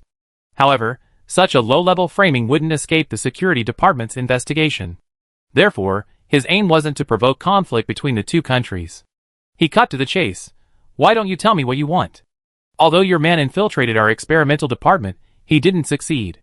If you agree to one condition, I might consider releasing him, and we can pretend this never happened." Zhou Jingchen's face remained expressionless. "Speak your condition." "A contest with me. Win or lose, I can let this matter rest." So that was his purpose. He had refused to contest with him initially. He never expected him to resort to such underhanded tactics.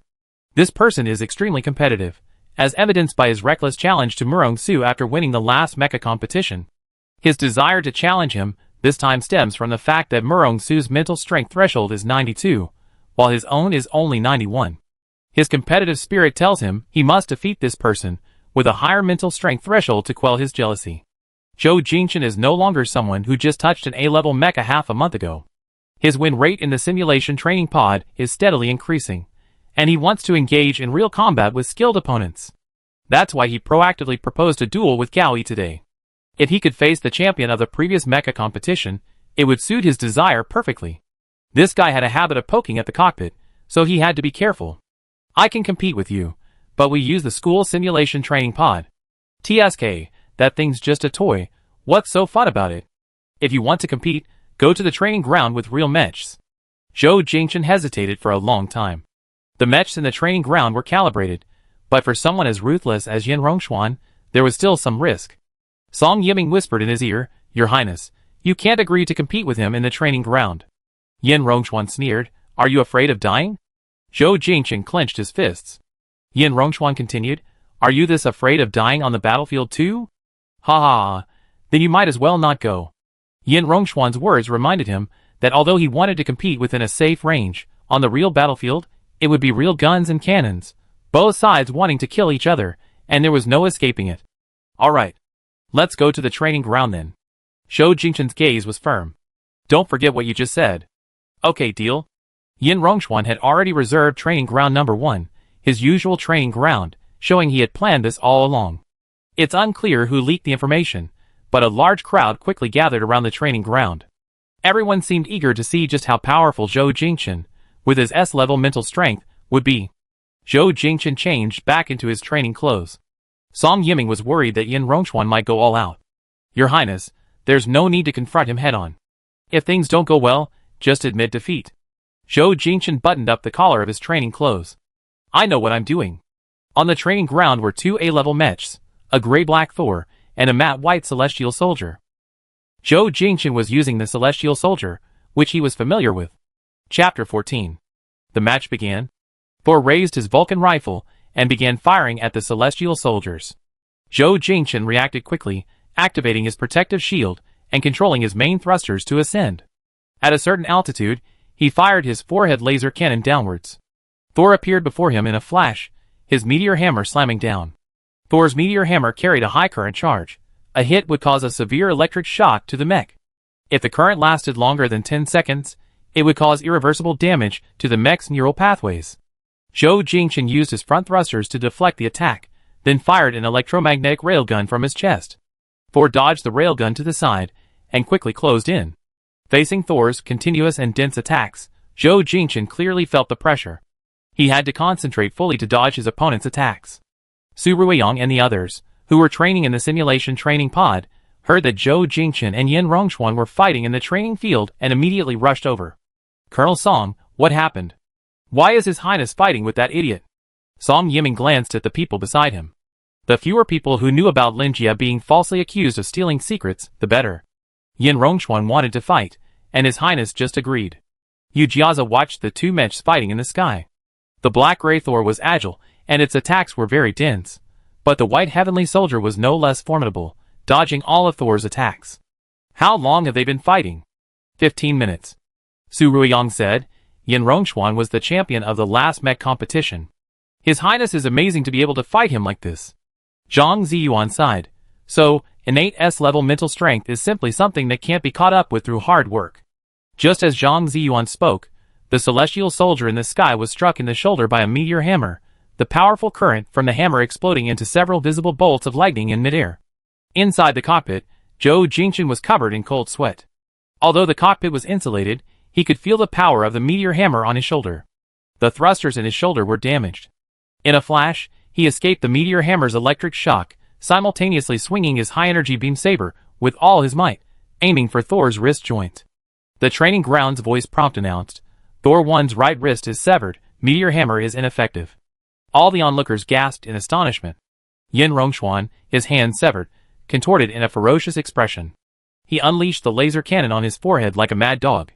Zhou Jingchen's shoulder thrusters malfunctioned. While trying to dodge using them, his entire mech lost balance and was scorched on the back by the laser cannon. The laser struck the heavenly soldier's armor, creating a blinding flash. Zhou Jingchen gritted his teeth, sweat rolling down his forehead. One of his shoulder thrusters was broken. He had to readjust to using the remaining one to maintain his balance. After Yin Rongxuan's Thor lost his hand, his attacks became even more frenzied. Vulcan cannons rained down on him relentlessly. He groped for his new balance while dodging, taking several Vulcan cannon shells in the process. Once he adjusted to the thrusters, he activated the electromagnetic railgun on his chest, locking onto Yin Rongxuan. Simultaneously, the enemy launched a chaff launcher. The chaff and the railgun collided overhead, exploding with a bang, illuminating the entire training ground in a flash. Half an hour had passed since their battle began. It was dusk, the setting sun casting a golden glow on the two Mechs. Zhou Jingchen, piloting the Celestial Soldier, moved like a white swan, soaring, diving, and climbing through the air, relentlessly pursued by the dark gray Thor. The Celestial Soldier reached a high point and reopened its electromagnetic railgun, firing at the pursuing Thor. Thor dodged it like a hawk. Electromagnetic railguns require charging before each shot, so at least 30 seconds must elapse between shots. Continuous firing is impractical. After dodging one railgun shot, Thor immediately fired a positron cannon at the Celestial Soldier. Zhou Jingchen swiftly evaded, his mech narrowly missing the powerful electric current from the positron cannon. There's a difference between real-world combat and using a simulation training pod. In a simulation, knowing everything is simulated allows for bolder combat tactics, without worrying about actual damage. However, piloting a mech provides a completely realistic sensory experience. Faced with Yin Rongxuan's relentless, intense attacks, cold sweat poured down his back. An hour of combat had passed, and he hadn't relaxed for a single second, his mind taut, his ears and eyes constantly alert. During his mental strength test, his mental control and reaction speed both exceeded 90 points, but his endurance was only 89, indicating his mental stamina was a weakness. Prolonged, high-intensity mental exertion would slowly erode his stamina, consequently affecting his control and reaction speed. He couldn't afford to waste any more time. The Heavenly Soldier's main weapon was an electromagnetic railgun. A single successful railgun strike would secure victory. The electromagnetic railgun has a capacity of 6 rounds, and he still has 3 to fire. Facing Thor's pursuit, Zhou Jingchen fired 1 railgun round, while simultaneously deploying the laser cannon on his forehead, in case the opponent dodged the railgun's attack. However, he underestimated Yin Rongquan's speed. By the time he had prepared the laser cannon, Thor had already activated maximum power, leaping behind and above him. The muzzle of the positron cannon had completed its charge, and a blinding beam of positron shot out in a straight line. Tian Bing suddenly turned around. The system notification indicated that the cockpit was locked onto by the positron cannon. He instinctively activated the main thrusters to maximum for escape and simultaneously opened the mech's protective shield. However, being locked onto by the positron cannon at close range made escape virtually impossible. The positron cannon struck the mech's thigh head-on. The positron cannon was extremely powerful. Soon, the entire mech was enveloped in crackling electricity, resembling a giant ball of lightning, emitting a dazzling light. Even though the cockpit was insulated and the positron cannon used in training was calibrated, the pilot would still suffer a mental shock and a splitting headache when an electric current surged through the mech, forcing a severing of the mental connection. A mechanical voice sounded in the training area. Sky Soldier number 2 has been attacked by a positron cannon. Its nervous system is paralyzed. Its power system will shut down in 10 seconds. The match is over. Sky Soldier slowly landed on the ground, while Thor, like a meteor, crashed onto the training ground with a thud, raising a cloud of dust. Yin Rongquan dismounted from his mech, his face not showing much pride. He had spent over an hour fighting someone who had only been using mechs for 2 months, and had even had his hand severed by a high-energy beam saber, losing his meteor hammer. This was utterly disgraceful. He got out of the cockpit, said nothing, and turned to leave. Song Yiming chased after him. Yin Rongquan, you better keep your word. Yin Rongquan raised an eyebrow. Of course, the person will be released later. Alright. Yu Jiazi, Su Ruiyang, and the others arrived at the foot of the Heavenly Soldiers and called out towards the cockpit, Your Highness. Zhou Jingchen, whose mental energy had been forcibly severed, paused for a moment in the cockpit. He opened the cockpit door and used the grappling hook to descend to the ground. Zhang Ziyuan quickly stepped forward to support him. Your Highness, are you alright? Zhou Jingchen's hair was already soaked with sweat, and there were traces of sweat on his cheeks. He rubbed his temples. I'm fine, just a little dizzy. Su Ruiyang exclaimed excitedly, Your Highness, you're amazing. Zhou Jingchen was both amused and exasperated. Didn't I lose? You only been learning mecha for a short time, and you could fight the champion like this. Even in defeat, you're still honorable.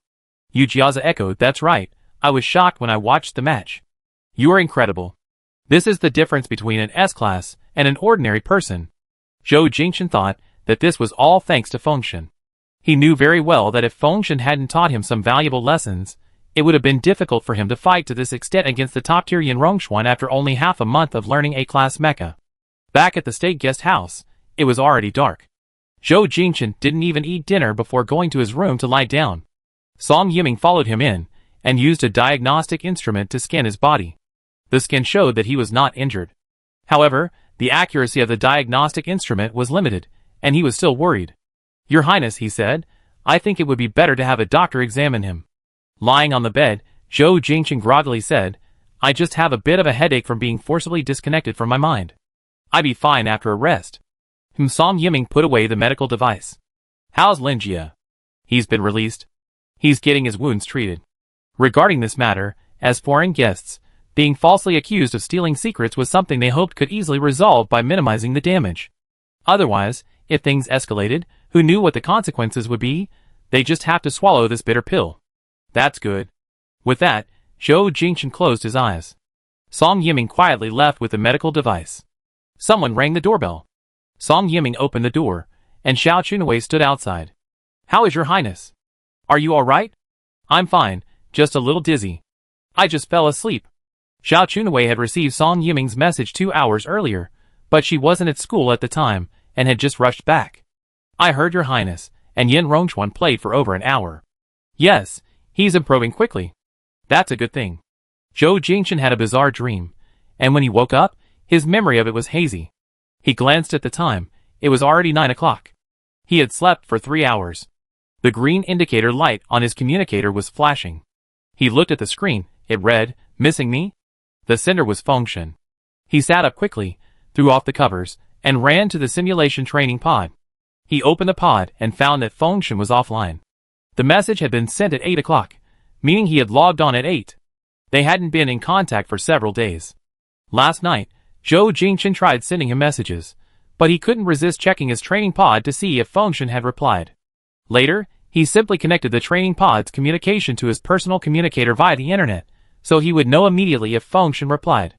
Just now, he was fast asleep, and the communicator hadn't woken him, so he naturally missed Fengshen's message. He tried replying again. "Fengshen, are you still there?" After a while, Fengshen actually replied, "Yes." Zhou Jingchen's eyes lit up. He was about to ask why he hadn't been online these past few days, but thinking that would be invading someone's real-life privacy, he deleted it. "Fengshen, good disciple, your win rate has improved quite a bit in just a few days." "Xingchen, no one dragged me down, so I won a few games." "Fengshen, who dragged me down?" Zhou Jingchen was pleased. "I don't know, but it wasn't me." "Fengshen, you grown wings, daring to speak ill of your master now." Zhou Jingchen couldn't help but confide in him. "Fengshen, I had a match today with a really tough idiot, the one I told you about who challenged me last time." "Fengshen, you lost?" "Xingchen, how did you know?" "Fengshen, if you had won, you wouldn't have used the adjective really tough." "Xingchen, but he really was pretty tough." "Fengshen, was it a bad loss?" "Xingchen, probably. Not too bad. I lasted for over an hour." "Fengshen, TSK, you're satisfied with just over an hour?" "Xingchen, what else?" "Fengshen, in a real battlefield, you could fight for a whole day and night." "Xingchen, yeah." Chapter 15. When God, do you have any video footage? Send it to me, and I review it for you. Star, I don't have any right now. I asked the administrator for it tomorrow. Star, Wind God, thank you for your guidance the other day.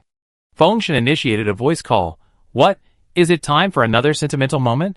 Say a few more sentimental things, I'd love to hear them. Zhou Jingchen, how is this sentimental? I'm just thanking you. Fengshen chuckled softly on the other end. If you want to thank someone, don't just say it. Zhou Jingchen felt that simply expressing gratitude verbally wasn't sincere enough, so he said earnestly, what do you like? Or what do you lack?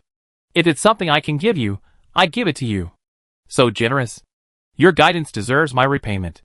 Then what am I going to do? I lack nothing, except a bedmate. This guy's being inappropriate again. Zhou Jingchen probed, you're so capable, do you still need a woman? No. Sure enough, he's a womanizer. I'm short of a man, my good disciple. Zhou Jingchen almost choked, coughing a few times before recovering. What? My good disciple, you just said you give me anything you could give, right? Zhou Jingchen stammered, that's true, but it depends on what you want. In my opinion, why don't you offer yourself to me? Fengshen grinned mischievously. How about it? Think about it. Zhou Jingchen blushed, threatening angrily, if you don't act properly, I'm logging off. Poor thing, even my disciple doesn't like me. Looks like I have to stay single forever. As Zhou Jingchen listened to Fengshen's words, the face of Murong Su inexplicably surfaced in his mind. He felt that sometimes the two of them overlapped. If the other person was Murong Su then, his personal information was virtual, his voice could be altered using a voice changer.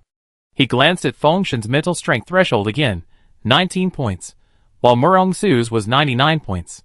Some information within the simulation training pod couldn't be modified by the user, such as their mental strength threshold.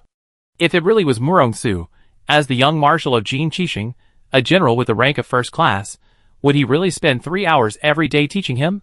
What if it really was him? Fengshen, why aren't you saying anything? Were you scared? Zhou Jingchen snapped out of his daze. No, not at all. Fengshen, I just teased you a couple of times, and you reacted so strongly. What, do you have someone you like? Zhou Jingchen immediately denied it. No. You don't even consider me, if you don't have someone you like. Is it because your teacher isn't charming enough? Zhou Jingchen blushed, but was exasperated. Say that again. Ha ha ha. Fengshen's hearty laughter came from the audio. Alright, I won't tease you anymore. It's getting late. Do you still want to learn today? Yes. Okay, then your teacher will teach you a few more moves. Perhaps because he was teased by Fengshen, Zhou Jingchen was unusually out of sorts today, often spacing out. He had no choice but to record what Fengshen taught him, thinking of watching it again later. The next morning, Lin Jie went to Zhou Jingchen's suite to apologize. He had only suffered minor injuries, and the wounds had been treated. Upon seeing Zhou Jingchen, he knelt down with a thud. "Your Highness, I have come to apologize. Please punish me." Zhou Jingchen stepped forward and helped him up. "It's not your fault, they were after me." Lin Jie pursed his lips and lowered his head. "I was also at fault. If I hadn't been so blinded by greed, they wouldn't have had any leverage over me." "Alright, let's just leave it at that. You don't need to feel guilty." "Okay." Zhou Jingchen asked him, "You like mechanical manufacturing?" Lin Jie hesitated for a moment, then nodded. "Yes." This group of people was selected by Zhou Jingchen and General Song Liangzi. He knew everyone's background very well. Lin Jie's family manufactured agricultural machinery. There were 3 brothers in the family. The eldest brother inherited the family business, the second brother assisted the eldest, and he was the youngest. He joined the army because of his interest in military equipment. Currently, over half of ProStar's military weapons are purchased from Jinkixing. If they continue with large-scale purchases in the long term, the financial burden will be enormous. Therefore, they must pursue independent research and development. They had discussed this issue before, but ProStar is primarily agricultural, and talent in military manufacturing is scarce. Someone like Lin Jie, who is passionate about military equipment, could be given a platform to showcase his abilities. Zhou Jingchen said, "If you're interested, I introduce you to Engineer Liang when we get back." Engineer Liang, whose full name is Liang Weijing, is the chief R&D engineer of ProStar's Royal Military Factory and Lin Jie's idol. "Really?" "Of course." Zhou Jingchen said, "I think he'd be very happy too." "Yes, thank you, Your Highness." Zhou Jingchen glanced at the time. "It's getting late. Let's get ready for class. We don't have much time left on Jinkixing." "Okay." Yesterday, Gao Yi promised to spar with Zhou Jingchen, and today he kept his promise. After their practical class ended, he stayed behind to spar with Zhou Jingchen in the classroom. Gao Yi, a member of the elite Mecha Combat Unit Wind Blade under Jin Qixing, possesses 8 years of mecha piloting experience, and his strength is undoubtedly superior to Zhou Jingchen's. Zhou Jingchen's desire to spar with him was simple. He wanted to hone his skills. As Zhou Jingchen's instructor, Gao Yi knew he excelled in many areas during his regular training, but he only taught him basic piloting skills. Tactics were outside his scope of instruction. Today was their first match. At the beginning, Gao Yi didn't rush into a barrage of attacks, instead testing Zhou Jingchen's strength. After 10 minutes, he launched a series of attacks, which Zhou Jingchen perfectly dodged. Zhou Jingchen's strength exceeded his expectations. His tactical planning was very sophisticated, unlike someone who had only been training for less than 2 months. Gao Yi initially thought that he shouldn't bully a student, and should give him some leeway. However, as the battle began, he realized that if he didn't go all out, he might be defeated by his student, and then he would lose face. Zhou Jingchen's thoughts were actually quite simple. He wanted to spar with more skilled opponents. He knew that soon, he would officially become the leader of the ProStar Mech force, bearing the heavy responsibility of protecting his country. He needed to become stronger. He had never doubted Gao Yi's strength, so he went all out from the start. He wanted to see how far he could go against the Wind Blade members, and how long he could last on the field. After more than an hour, Gao Yi ended the battle by striking Zhou Jingchen's electromagnetic railgun with a laser beam. The 2 mechs landed, and Gao Yi and Zhou Jingchen simultaneously descended using the elevator ropes. Zhou Jingchen approached Gao Yi. "Thank you for training with me, Colonel Gao." Gao Yi smiled. "Don't mention it. Besides, your strength is impressive.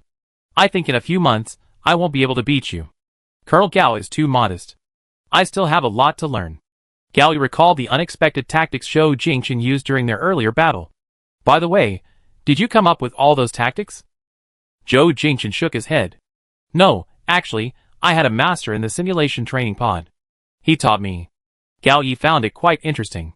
Simulation training pods are usually used for combat. Having a master was a first for him. "Your master is quite enthusiastic." "Yes." Zhou Jingchen responded, his peripheral vision catching sight of Murong Su watching from the edge of the training field. Murong Su, dressed in a black military uniform, leaned against a pillar with his arms crossed, staring in their direction for an unknown amount of time. Gao Yi turned and followed Zhou Jingchen's gaze. He was somewhat surprised. "Young Marshal, what brings you here?" Murong Su then stepped forward. "I heard there was a fight here, so I came to see what was going on." Zhou Jingchen corrected him. "It was just a friendly exchange with Colonel Gao, not a fight." Murong Su asked again, What did you learn after the exchange? Zhou Jingchen said, compared to truly skilled people, I'm still far behind. I need to continue learning. Gao Yi said, Your Highness learns exceptionally quickly. Reaching this level is already quite impressive. Murongsu said, Oh? I don't see anything impressive about it. Gao Yi glanced at Zhou Jingchen, thinking that the young marshal really didn't give the prince a pro star any face. He wanted to say something, but felt he shouldn't speak. Zhou Jingchen glared at Murongsu, inwardly seething, but maintained a smile. In front of young Marshal Murong, I am nothing. It would be my honor to have the opportunity to learn from young Marshal Murong. Murongsu looked at him with amusement. How does your highness wish to learn from me? Just like how I learned from Colonel Gao. Gao Yi broke out in a cold sweat. Murongsu's strength was undeniable. His mental fortitude was terrifying. He could single-handedly take on an entire fleet, and might not be at a disadvantage. Yet Zhou Jingchen had actually offered to fight Murongsu. Presumably, Murongsu had no intention of paying him any attention. But to his surprise, Murongsu said, All right. Zhou Jingchen was taken aback by his quick agreement. When is young marshal available? 3 days from now, at this very place. Then we meet there. Chapter 16. On the way back to the state guest house, Zhou Jingchen recalled his audacious challenge to Murongsu. To outsiders, it must have seemed incredibly arrogant. He asked Song Yiming across from him, Yiming, does everyone think I'm pretty clueless? Song Yiming said, Nobody thinks that way. I know I can't beat Murongsu. Zhou Jingchen said, Actually, I also know I can't beat Gao Yi, but I still challenged him. Your Highness just wanted to fight them to improve yourself. There's nothing wrong with that.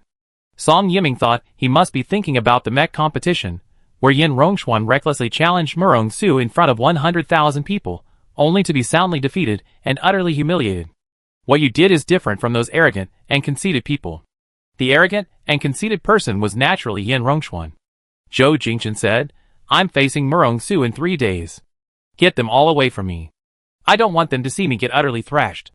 I need to establish my authority in their eyes later. Song Yiming smiled, Okay. At 8 o'clock, Zhou Jingchen logged into the simulation training pod. Fengshen was online on time today as well. Zhou Jingchen first sent the video of his match against Yin Rongxuan to Fengshen. While Fengshen watched the video, he planned to go to the arena and fight someone before coming back. Unexpectedly, 3 minutes later, Fengshen spoke up, Where do you want to go? Watch the video, I'm going to have a match and then come back. Finished watching. So fast? 20 times speed. Zhou Jingchen was speechless. The match video was a full hour long, and he watched it in 3 minutes at 20 times speed. At that speed, what could he possibly see? Unexpectedly, Fengshen offered a rather insightful critique. The opponent's offensive is very hasty. Usually, people like this start firing wildly right away. If you drag it out for another hour, their ammunition and energy will be completely depleted, leaving them helpless. Zhou Jingchen said, But isn't a quick, frenzied attack an advantage? Advantage my foot. If he had that ability to finish the battle quickly, would he have run out of ammunition and still not won? Zhou Jingchen rolled his eyes. Oh. In the later stages, your reaction time noticeably decreases. It's only been an hour. If you were on the battlefield fighting for a whole day and night, do you plan to be impressive for an hour, and then spend the remaining 23 hours as a target for everyone to shoot at? Zhou Jingchen felt a dark cloud hanging over his head. This guy was so sarcastic. At times like this, he didn't choose to argue with Fengshen. After all, Fengshen was right. His mental endurance was the only stat that hadn't reached S rank. Fengshen, how can I improve my mental stamina? These next few days, spar with me for 3 hours straight. I probably can't last 3 hours sparring with you. What are you afraid of? If I kill you, we just start over. Zhou Jingchen's lips twitched. Why was that so crude? What did he mean by kill you? If he didn't need Fengshen's help, he would have cursed him out. Besides, if he sparred with Fengshen for 3 hours straight, he might lose many matches, and his hard-earned win rate would plummet again. However, he didn't really care about the win rate. He didn't have much time left to learn from Fengshen, and he cherished every opportunity to learn from him. For the next 3 hours, he was in a vicious cycle of being knocked down, shattered, and brought to tears by Fengshen. He fought 9 matches, losing all 9, his win rate plummeting from 70% to 30%. Each of the 9 matches was seamlessly connected. Almost the instant the system notified them of the match ending, a new battle would begin. It was as if Zhou Jingchen was killed 9 times and resurrected 9 times. The battles against Fengshen required constant mental tension, consuming immense mental energy. Towards the end, He felt like a mindless robot, driven only by instinct to evade and attack. Exhausted, Zhou Jingchen nearly collapsed into the ergonomic chair of the training pod. Then he heard Fengshen say, "Let's continue tomorrow." Zhou Jingchen thought this was a good way to train endurance. Okay. Finally, Zhou Jingchen said, "Fengshen, I arranged to fight someone very strong 3 days from now." "How strong?" "About the same as you." "Not bad, you got guts." "I just want to gain more practical experience." "Fengshen, fight well, don't embarrass your master." "I definitely embarrass myself, but anyway, nobody knows you're my master." "What? You're going to fight someone with a mindset of certain defeat?" Zhou Jingchen said, "That person is just as strong as you." "Did you see me beat you in one match tonight?" "That's true." Fengshen said, "Then tomorrow I play a self-destruct game and let you in one match to have some fun." "Why self-destruct? Can't I just bombard you?" Fengshen, "No, self-destruction is my bottom line." Zhou Jingchen, 3 days later, at the training ground, as soon as their class ended, many people poured into the training ground, men and women, even Chu Jinze and his group came. Zhou Jingchen looked at the ever-growing crowd, and then at Song Yiming, who shrugged innocently. The onlookers looked around anxiously. "Where's the young marshal? Why hasn't he arrived yet? Will the young marshal really be fighting here today? I can't wait." Su Ruiyang said, "How did they know that young Marshal Murong was going to fight His Highness here today? Who leaked the news?"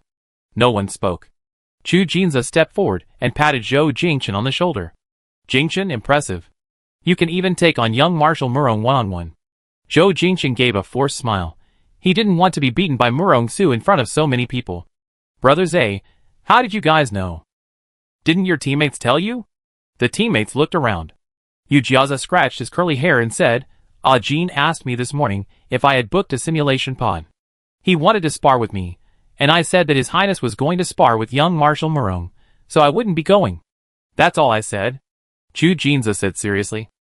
"Then Ah Jin told me." Zhang Ziyuan stroked his chin.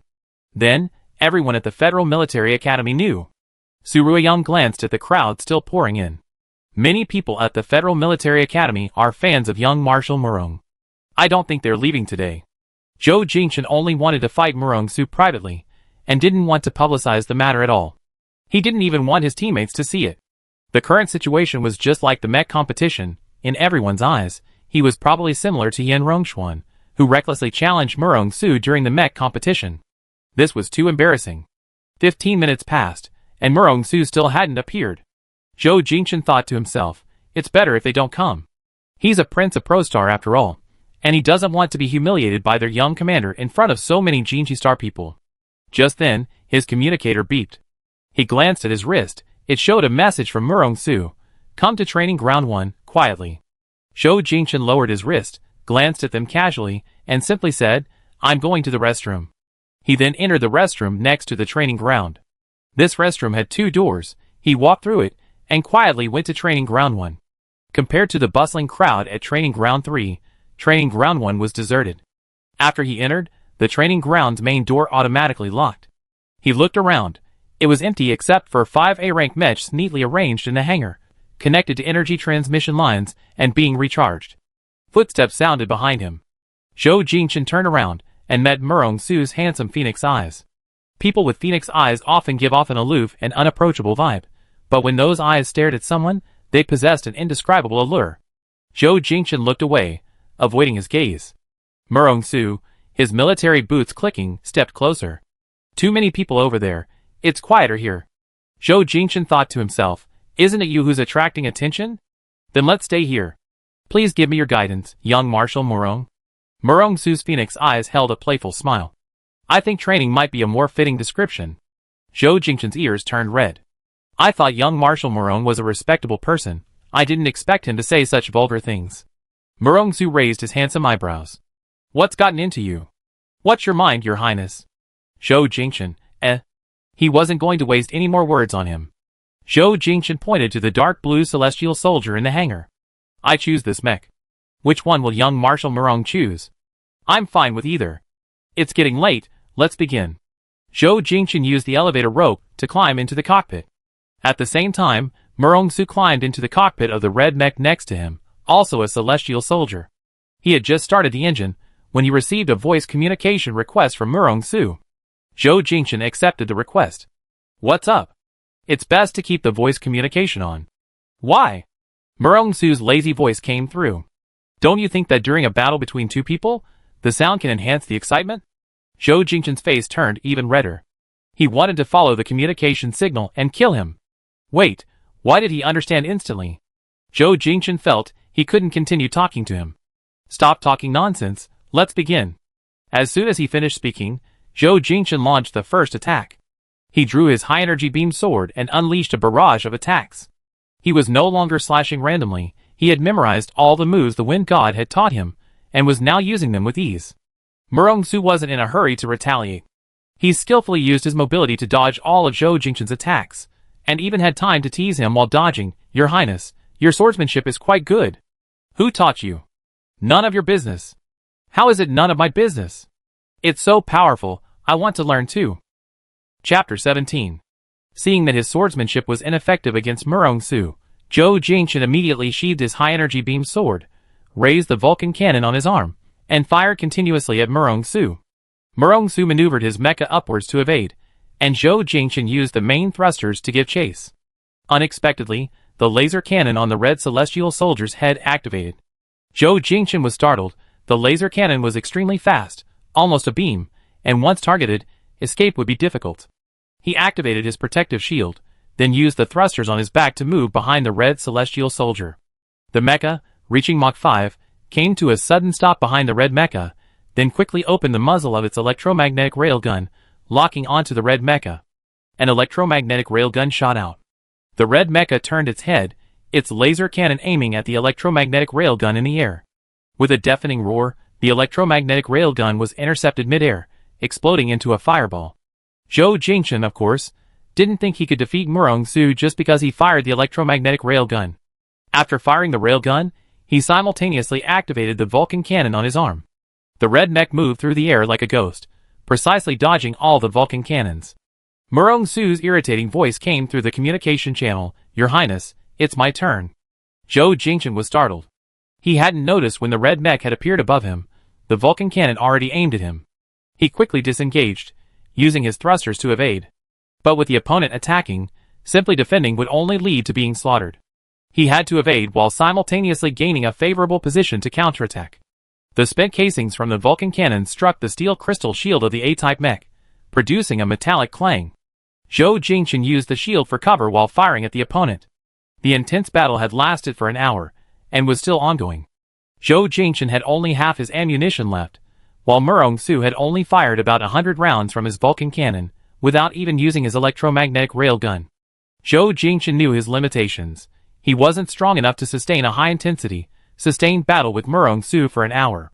He clearly sensed that Murong Su was holding back. The sun was about to set, and the shadows of the two mechs flickered on the ground like short-circuited light bulbs due to their high speed. After the sun set, darkness enveloped the entire capital of Jinchi Star. The lights in the training ground came on, but the sky above remained pitch black. The mechs were automatically equipped with night vision, allowing them to see their surroundings even in the dark, although the field of vision was still inferior to that of daytime. Your Highness, are you afraid of the dark? Zhou Jingchen fired an electromagnetic railgun at him. No! Murong Su easily dodged, reminding him, you have one last electromagnetic railgun left. Zhou Jingchen drew his high-energy beam saber. The system indicated that the energy was less than 30%. Fighting Murong Su was extremely costly in terms of mental energy, ammunition, and overall energy. He didn't really care about the ammunition consumption. After all, he had no choice but to use ammunition to attack against Murong Su, otherwise, he would be the one to be slaughtered. They fought for another hour in the darkness. Finally, Zhou Jingchen's mech displayed energy less than 5%. The core engine will automatically shut down in 30 seconds. The mech will initiate the automatic return to hangar procedure. Zhou Jingchen, panting heavily, had lost. There was no suspense. He was surprised that Murong Su had actually fought him for 2 hours. Those 2 hours were less of a battle and more of Murong Su training him. The mech automatically returned to the hangar. Zhou Jingchen was already somewhat exhausted. He used a tow rope to get out of the cockpit. A bright light above illuminated the hangar area as if it were daytime. Out of politeness, Zhou Jingchen stepped forward and said to Murong Su, "Thank you for your guidance, young Marshal Murong." After 2 hours of intense fighting, Murong-su seemed quite relaxed. He asked, "So, how do you plan to thank me?" Seeing the mischievous smile on Murong-su's face, Zhou Jingchen immediately regretted his actions. This man was probably going to make another unreasonable demand. "I still have a piece of red sandalwood. One piece of red sandalwood can last 5 years. What would I do with 2? Why not give me something else?" Zhou Jingchen said, "I have a bottle of red wine that I brought from Prostar. It's been stored in the palace's wine cellar for 30 years. It's very hard to find on the market. I send it to young Marshal Murong. Why keep sending wine back and forth? I think we should just go to your place for a drink. I remember the steak at the State Guest House is quite good. Steak and red wine are a perfect match." Zhou Jingchen was already a guest at the State Guest House, and since Murong-su suggested going, he had no reason to refuse. Besides, Murong-su had indeed accompanied him to training today, so he should be grateful. "Okay. Let's go, take my flying shuttle back." Sitting in Murong-su's flying shuttle, the air thick with the scent of red sandalwood, Zhou Jingchen glanced at Murong-su, whose long legs were crossed, his chin propped on his hand, as he looked out the window. Zhou Jingchen said, "Do you people from Jin Qixing all like to use fake information on simulation training websites to trick people into becoming your apprentices?" Murong-su chuckled at Zhou Jingchen's aggrieved expression. "What's wrong, Your Highness? Were you deceived?" "Yes, a very bad person used false information to trick me into becoming his disciple." Murong-su leaned forward, very close to him. "Oh, very bad? How bad?" Zhou Jingchen tensed, instinctively shrinking back, but unfortunately, the chair back couldn't be moved. He looked at the pair of phoenix eyes so close to his, with a small mole at the corner of one eye, making him look even more alluring. "Anyway, he's not a good person." Murong-su smiled. "And what about Your Highness? Did you use the real information?" Zhou Jingchen was speechless. That's right, he hadn't used the real information. After suspecting that the Wind God was Murong-su that day, he wanted to confirm it, so he challenged him to a duel. He had fought the Wind God for a long time, and learned from him for a long time. He had almost figured out the Wind God's fighting style. And when Murong-su fought him, his movements were almost identical to the Wind God's. Therefore, during the fight, he had already confirmed that Murong-su was the Wind God. Murong-su dropped the pretense, gently tracing Zhou Jingchen's chin with his index finger.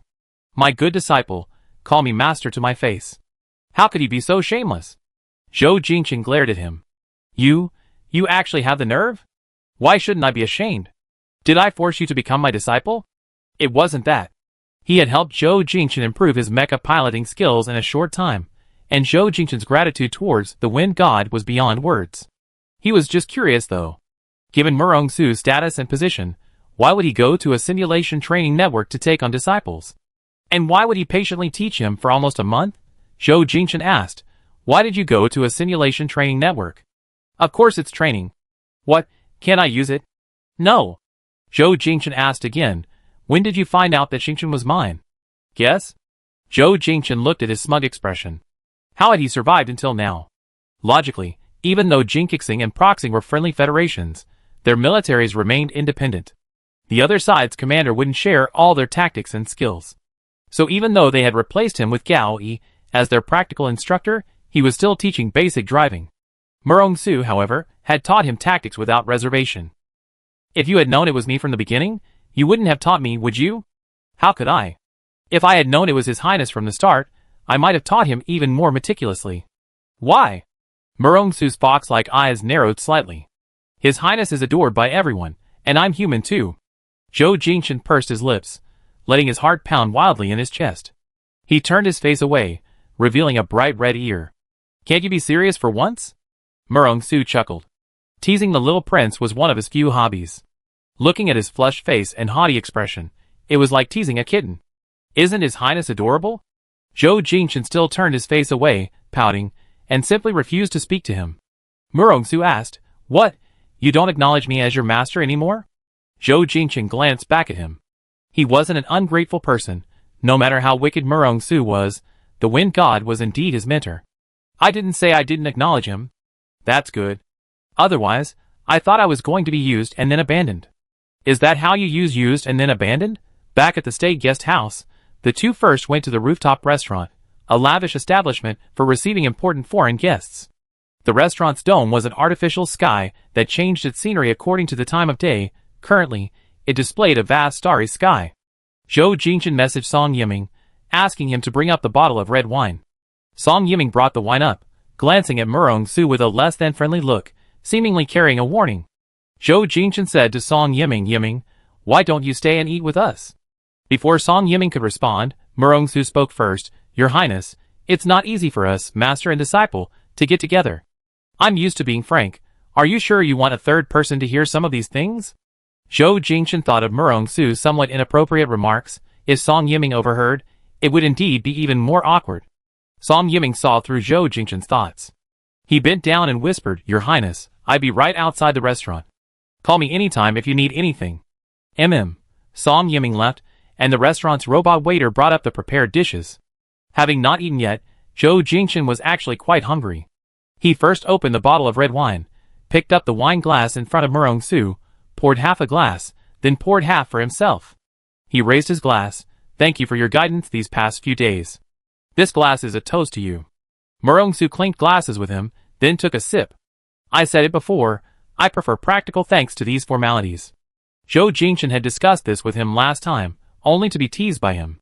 He had said, "You're right, I should thank you properly, not just with words, but could you?" Murong-su gently swirled his wine glass. Can't you be serious?" Murong-su chuckled softly, taking a sip of his wine. "How do you expect me to be serious?"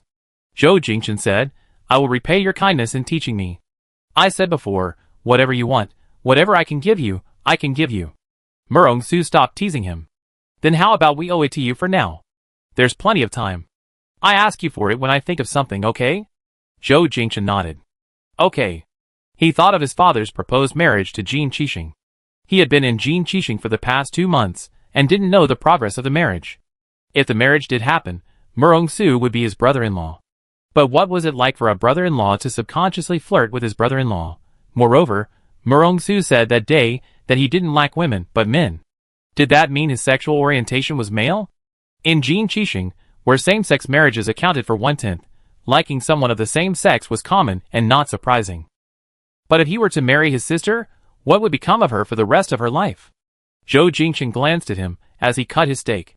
Murong-su's steak-cutting movements were quite elegant. He had a handsome face, and when not in his military uniform, he probably looked like a playboy. Murong-su, Zhou Jingchen called his name directly. Murong-su found it strange. "What?" Zhou Jingchen looked at the steak on his plate. "Do you only like men?" Murong-su thought it was a good question. In his 30 years of life, this was the first time someone had asked him such a question. He replied, "Probably." "Then would you marry a woman for personal gain?" Murong-su picked up the glass of red wine beside him, his phoenix eyes naturally smiling. "Your Highness, don't ask me that." "Why?" "I think your Highness is jealous of me." Zhou Jingchen, This guy is at it again. He can't even get 3 serious sentences before he starts acting like a scoundrel. Chapter 18. Murong-su put down his wine glass, propped his chin on his hand, and looked at Zhou Jingchen. "Then let me ask your Highness a question. If a political marriage happened to you, and you didn't like the other person, would you accept it or not?" Zhou Jingchen hadn't thought about this question carefully. He was 24 this year, and he hadn't really considered marriage much. But their marriage was destined to be beyond their control. If one day he really needed to enter into a political marriage, would he agree or not? Zhou Jingchen simply said, "Born into royalty, marriage is mostly beyond one's control. It's not something one can decide." Murong-su's lips slowly curved into a smile. "So your Highness understands too. Why don't you understand the principle of do not do to others what you would not have them do to you?" Zhou Jingchen met his gaze. His phoenix eyes held a smile tinged with helplessness. His words also carried a hidden meaning. He meant that his political marriage with his sister was also beyond his control, not a decision he made himself. This was the first time Zhou Jingchen had a new understanding of being unable to control one's own destiny. Dining with Murong-su wasn't awkward. Afterwards, Murong-su discussed some issues from the day's training, and Zhou Jingchen finally connected Murong-su with the wind god. They were indeed the same person. When Murong-su seriously analyzed the problems with him, his face was expressionless and resolute. His confident and composed demeanor truly showcased his charm. He seemed to understand why so many people on Jinchi Star were more enamored with Murong-su than with any popular celebrity. Finally, as Murong-su was leaving the restaurant, he turned back and said, "The red wine was excellent. I look forward to dining with your Highness again." After Murong-su turned and left, Zhou Jingchen watched his departing figure, thinking that after this meeting, They wouldn't see each other again for a long time. Realizing that he was feeling sentimental about their impending separation, he lowered his eyes and smiled bitterly, feeling utterly hopeless. This person was clearly so annoying, always teasing him for fun, so what was there to be reluctant about? He looked at the seat Murong-Su had just sat in. His military uniform jacket was draped over the armrest. He hadn't expected that this person would even forget to take his jacket. Zhou Jingchen, clutching his coat, chased after him. He took the elevator downstairs and, upon exiting, heard Song Yiming's voice. "Young Marshal, His Highness doesn't remember anything from 5 years ago. You don't need to provoke him anymore." Murong-Su's expression was serious. Why wouldn't he remember what happened 5 years ago? His Highness was injured, so he lost some memories. "Oh, just the memories about me?" Song Yiming was taken aback. He looked at Murong-Su. "In any case, His Highness is doing well now." Murong-Su sneered. "That's good." Hearing this, Zhou Jingchen's heart skipped a beat. He felt his memories of coming to Jinkixing as an exchange student were hazy. He didn't remember many things or many people, especially anything about Murong-Su. He had assumed it was just due to his injury, causing partial memory loss. But Murong-Su said he only lost memories about him. How is this possible? What exactly happened back then? When exactly did he start losing his memory? Why doesn't he remember anything, or even feel anything at all? Had his memory been deliberately erased? After finishing his conversation with Murong-Su, Song Yiming bumped into Zhou Jingchen as he entered the elevator. Zhou Jingchen looked at Song Yiming, who hadn't expected him to come down as well. "Your Highness." Zhou Jingchen's communicator beeped. He looked up and saw a message from Murong-Su. "I think I left my coat at the restaurant. If you see it, could you bring it down for me?" Zhou Jingchen replied, "Sure." Zhou Jingchen looked up at Song Yiming. "You go back first." With that, he left the state guest house. Murong-Su was standing in the plaza outside, his private shuttle hovering beside him. Seemingly sensing someone's presence, he turned around, his previous cold expression towards Song Yiming vanishing, replaced by a sly smile. "Thank you, Your Highness." Zhou Jingchen handed him his coat, hesitatingly asking, "How do you know that what I lost was only my memories of you?" Murong-Su wasn't surprised by his question. His insight was higher than most. He knew Zhou Jingchen was in the elevator nearby when he spoke to Song Yiming. Just a guess. Zhou Jingchen looked at him. 5 years ago, he should have been infatuated with this person. It was evident from those photos. But now, he couldn't imagine himself admiring him, being infatuated with him. He felt a disconnect, unwilling to admit that it was him. Therefore, he was both curious and wanting to avoid the question, unwilling to investigate. "I heard you're going back to ProStar next week," Murong-Su asked. Zhou Jingchen nodded again. "Yes. That's only a few days." Murong-Su then asked, "Are you coming to see me again tomorrow night at 8? Zhou Jingchen nodded. "Okay. See you online tomorrow." Zhou Jingchen returned to the elevator, and found Song Yiming still waiting for him. The two got into the elevator together. Song Yiming asked, "Your Highness, did you hear that just now?" "Yes." Zhou Jingchen turned to look at him. "Is there anything you want to tell me?" "No." "Why did I lose my memory? And only about Murong-Su?" Song Yiming's lips tightened. "I only know it was because of the head injury Your Highness sustained during the mission to destroy the comet. The mission to destroy the comet happened before I came to Jinchi Star. Even if you were injured, you forgot what happened before the injury, Yiming." "I am? You don't even trust you anymore?" Song Yiming lowered his head and said, "The doctor said it's a sequela of that accident, but I don't know the specifics." Zhou Jingchen took a breath. Song Yiming's attitude meant either he genuinely didn't know, or someone with higher power had pressured him. Either way, he couldn't press further. Never mind. Usually, after finishing his mecha training course, Zhou Jingchen would return to the state guest house with anticipation, fill his stomach, and then crawl into his simulation training pod. But today, he felt somewhat uneasy. He was naturally looking forward to Fengshen teaching him new things, but when he imagined Fengshen in Murong-Su's face, he felt a little awkward. Ultimately, reason prevailed over awkwardness. After all, his master was Murong-Su, the strongest mecha warrior on Jinchi Star. His rapid improvement was also thanks to Murong-Su. He would soon return to Pro Star to shoulder the responsibility of protecting his country. Now, the most important thing was to improve his own strength. 5 years ago, he might have been infatuated with Murong-Su, but that was all in the past, and he didn't remember it anymore. Let's turn the page. Now, he only needed to treat Murong-Su as his mentor. Perhaps in the future, he would even become his brother-in-law. They would be family, and that was enough. Having mentally prepared himself, Zhou Jingchen boarded his simulation training pod. It was 8 o'clock, and Murong-su still hadn't logged on. He had no choice but to challenge him to a match, receiving the same praise from his opponent. Wow, you're amazing. So strong. No wonder you're an S rank. As soon as his match ended, Murong-su sent him a message. Fengshen, sorry I'm late. Xingchen, it's okay. Fengshen, let's continue today, a 3-hour match. Xingchen, okay. Zhou Jingchen cherished every opportunity to fight Fengshen. Each match brought him significant gains. In his first 3-hour sparring session with Murong-su, he lost 9 matches. Gradually, he lost 5 more within 3 hours, with each match lasting longer, indicating an improvement in his combat prowess. 3 hours passed quickly for Zhou Jingchen. The continuous high-output sparring in recent days had also boosted his mental stamina. Murong-su opened the voice chat. Today is the last time your teacher will accompany you in training in the simulation pod. Zhou Jingchen's heart skipped a beat. If it were Fengshen, he would have asked why and where he was going.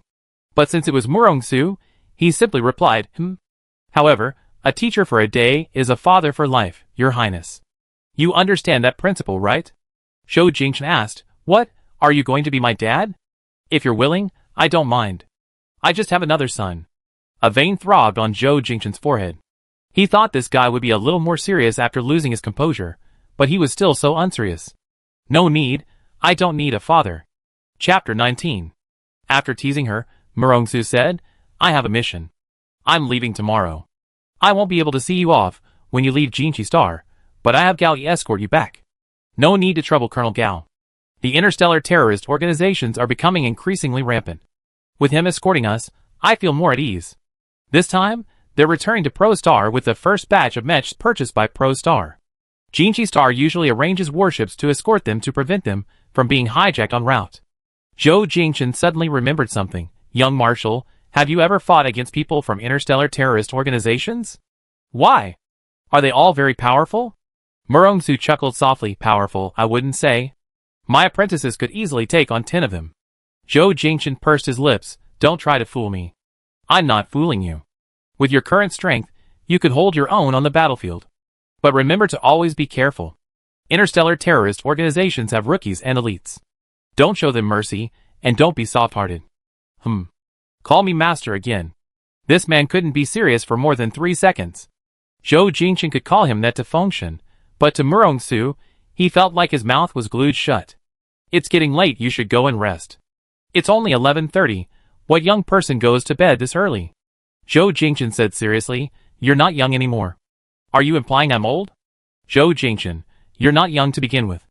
My dear disciple, your master has taught you for so long, and this is how you treat your master? It's heartbreaking. This guy even acted aggrieved, which almost made Zhou Jingchen laugh in exasperation. If you're not going to sleep, I'm going to sleep. Go ahead, contact me anytime you miss me. Don't worry, I won't miss you. Then contact me when I miss you. Zhou Jingchen's face flushed again. He said, I'm going to sleep, goodbye, and hurriedly logged off. In the following days, Zhou Jingchen played against others, and won almost every game, increasing his win rate from 20% to 50%. On his last day, he said goodbye to Xiao Chunwei, thanking her for her care over the past few days. He should have formally thanked Murong-su in person, but he had a mission, and had left Jin Qixing a few days prior, so he gave up on that idea. Jin Qixing delivered 5 A-class Mechs, 50 B-class Mechs, and 200 C-class Mechs, as well as the Dawn, a super battleship carrying Mechs, a battleship custom-made for A-class and B-class Mechs. Jin Qixing also dispatched 2 super-large transport ships specifically for transporting this batch of Mechs. In addition, to ensure the Mech safe arrival on Pro-Star, Jin Qixing sent 4 warships to escort them, with Gao Yi serving as the captain of this escort mission. Zhou Jingchen returned aboard the Dawn warship, which will henceforth be his dedicated warship. It also carried 20 support personnel, including those responsible for the warship's daily maintenance and repair, as well as mech repair personnel. They were the same people who had come to Jin Qixing for training. The journey from Jin Qixing to Pro-Star, at the speed of a transport plane, takes only 5 hours. During these 5 hours, Tan Lisher, the logistics team leader, specifically led the 30 trainees who participated in the mech training on a tour of the Dawn, letting them familiarize themselves with its configuration. Tan Lisher, 40 years old, is a veteran warship mechanic. He's tall and thin with thinning hair, and he always wears a hard hat when not working. As he walked, Tan Lisher explained, the Dawn is equipped with a gravity system, which activates during routine spaceflight and automatically deactivates upon entering combat readiness. The warship is equipped with 12 types of weaponry. The main gun is an electromagnetic reconnection cannon. At the front are 40 high-energy laser cannon launchers, 8 particle cannons, and 25 missile launchers on each of the 4 cardinal directions. That's the hangar you often visit. I focus on that. Entering the hangar, they found it as spacious as a football field, with a ceiling nearly 100 meters high. A network of metal walkways crisscrossed the space, and various elevators were provided for the convenience of the mech pilots and maintenance personnel. Class A and Class B mechs were arranged around the perimeter, each connected to an energy cable and secured by a mechanical arm. The 5 Class A mechs were placed in the center, each a different color for distinction: red, blue, green, yellow, and white. Su Ruiyang was excited. Your Highness, will these 5 mechs be for the 5 of us to use exclusively? Zhou Jingchen replied, that's right. You can name your mechs. Su Ruiyang pointed to the red one. I want the red one, Heavenly General. Red is my lucky color. Zhang Ziyuan patted Su Ruiyang's head. Let His Highness choose first. Su Ruiyang scratched his head and smiled sheepishly. Your Highness, you choose first. Zhou Jingchen said, I'm used to the celestial soldier, so I take the white one. Su Ruiyang wanted to say again that he wanted the red celestial general, but remembering that Song Yiming was the highest ranking among them, he asked, Major Song, what about you? The blue Thor. No one chose red, so Su Ruiyang chuckled, then I take the red celestial general. Zhang Ziyuan chose the yellow celestial general, leaving the green celestial soldier for Yu Jiazi. After the group chose their mechs and familiarized themselves with the hangar, the warship's internal system issued a warning. This ship is about to enter the Prosperous Star system. In 30 minutes, it will enter the atmosphere of Prosperous Star. Please prepare accordingly to avoid injury during the impact and turbulence. Gao Yi then sent a video call. Zhou Jingchen opened it, and Gao Yi, dressed in a dark blue military uniform, appeared before him. Your Highness, our warship will remain outside the Prostar region for 2 hours. After 2 hours, we will return, and this escort mission will be complete. Good, thank you for the escort, Colonel Gao. Zhou Jingchen said, and thank you for your careful guidance during this time. Gao Yi replied, it's what I should do. After entering the atmosphere, the warship landed at the largest military base in Lishu, the capital of Prostar. The king of Prostar, General Song Liangzi, and other high-ranking military officials were already waiting at the military base. The Dawn landed, the boarding gate opened, and a staircase extended to the ground. The 30 members participating in the mecha training lined up in 2 rows, all dressed in blue military uniforms, and disembarked from the warship with disciplined training. Zhou Jingchen, wearing a dark blue military uniform with a gold sash and some matching accessories, walked at the front. 30 men marched in perfect unison before King Zhou Shaoqin of Prostar, saluting him in unison. Zhou Jingchen maintained his salute and said solemnly, Your Majesty, the Prostar mech force has completed its mech training and is ready to be inspected at any time. Zhou Shaoqin, over 60 years old with graying hair, looked at Zhou Jingchen with a kind smile. You have all traveled a long way and must be tired. The inspection can wait a few days. Thank you, Your Majesty. Following this, the Prostar Mech Force's establishment ceremony was held at the base. King Zhou Shaoqin announced in front of 200,000 soldiers that Prostar would officially establish a mech force, with the third prince of Prostar, Zhou Jingchen, as its commander-in-chief, possessing supreme command authority. After the ceremony, Zhou Jingchen followed Zhou Shaoqin back to the palace in the king's private shuttle. The king's shuttle was spacious, like a room, with luxurious interior decorations and a tea station. Besides Zhou Shaoqin and Zhou Jingchen, there were 2 maids accompanying them. Zhou Jingchen maintained a soldier's posture throughout, while Zhou Shaoqin sipped the tea brewed by the maids. Marshal Murong was assassinated half a month ago, and he hasn't revealed a single detail about the assassin. If it were an interstellar terrorist organization, they would have announced it long ago. If it's not an interstellar terrorist organization, then who could it be? Zhou Shaoqin said, the situation on Jinchi Star is far more complex than on Prostar. Although Marshal Murong is the supreme commander, he only holds supreme leadership in military and administrative matters. Jinchi Star's economy is controlled by a group of arms dealers, so there are times when he's powerless. Zhou Jingchen was also familiar with the situation on Jinchi Star. Murong Zhenyun was the supreme commander, but to prevent the supreme commander from becoming a dictator, a parliament, and a Supreme Court were established, with the three checking and balancing each other. The council had long been infiltrated by arms dealers, so in a sense, Murongjinyun was also being held hostage by these major arms dealers. Jin Qixing's military industry was the most developed, giving rise to several powerful arms manufacturing families over the past century, with the Gao family being the most prominent. Murongjinyun's wife, Gao Yanan, Murongsu's mother, was the eldest daughter of the Gao family. Zhou Jingchen asked curiously, Jin Qixing's largest arms dealer is related to Marshal Murong by marriage. Aren't the Gao family and Marshal Murong aligned?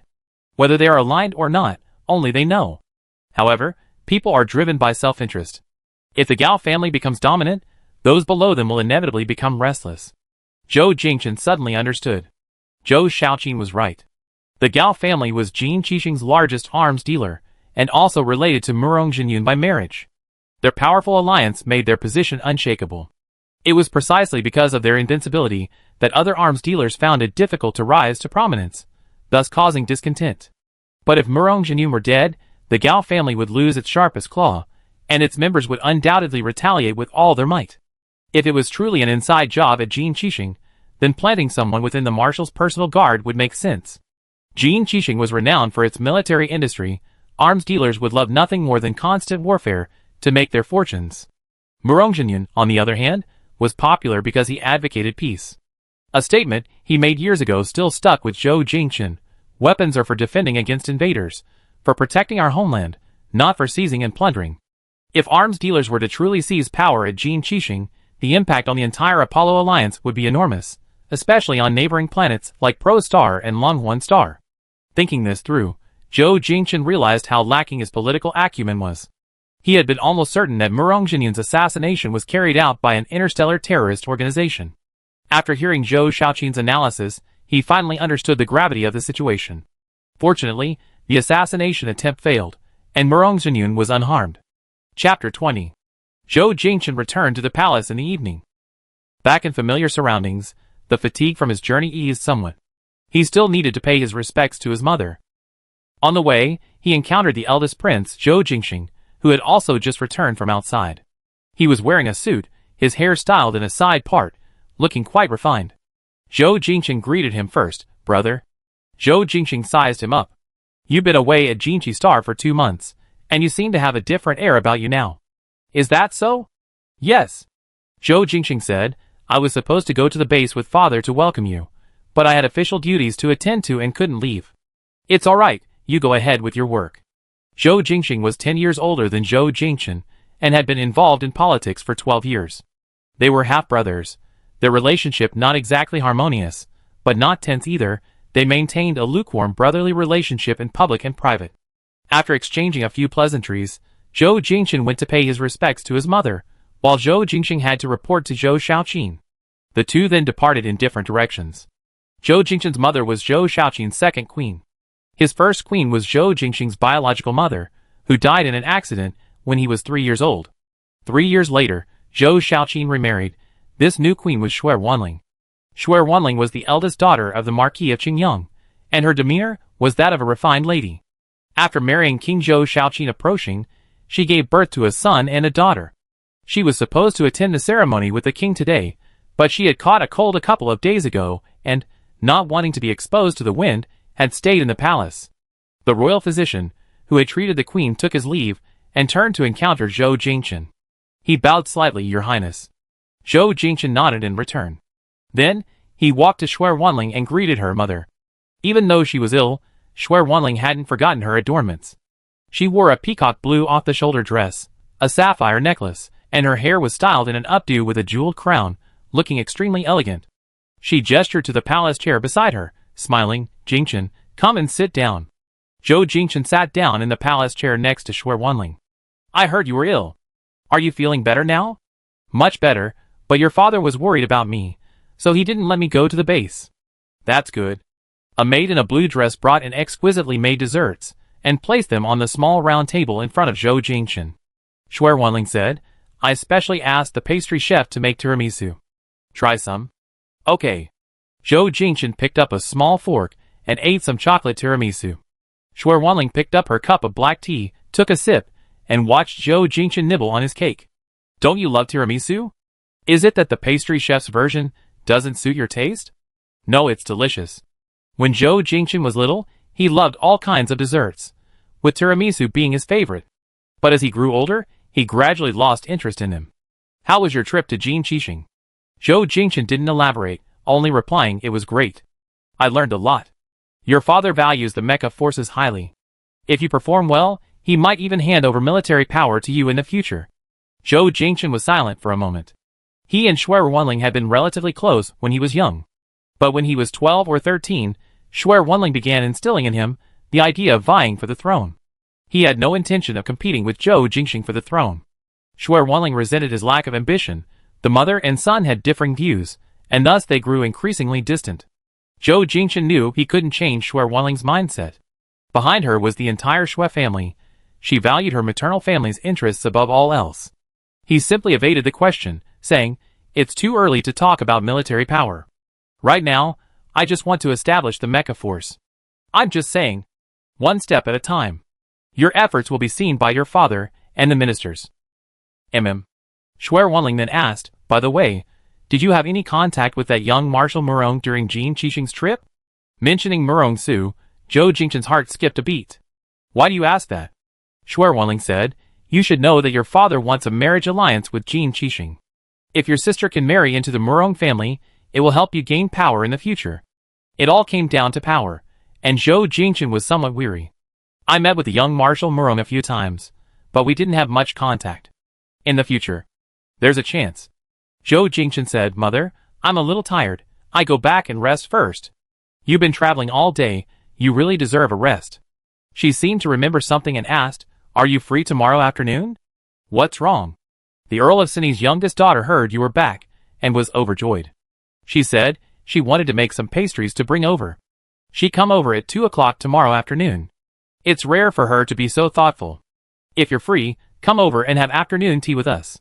The Earl of Cinny's youngest daughter was named Yin Xuehui. Zhou Jingchen had met her a few times, but they hadn't really interacted.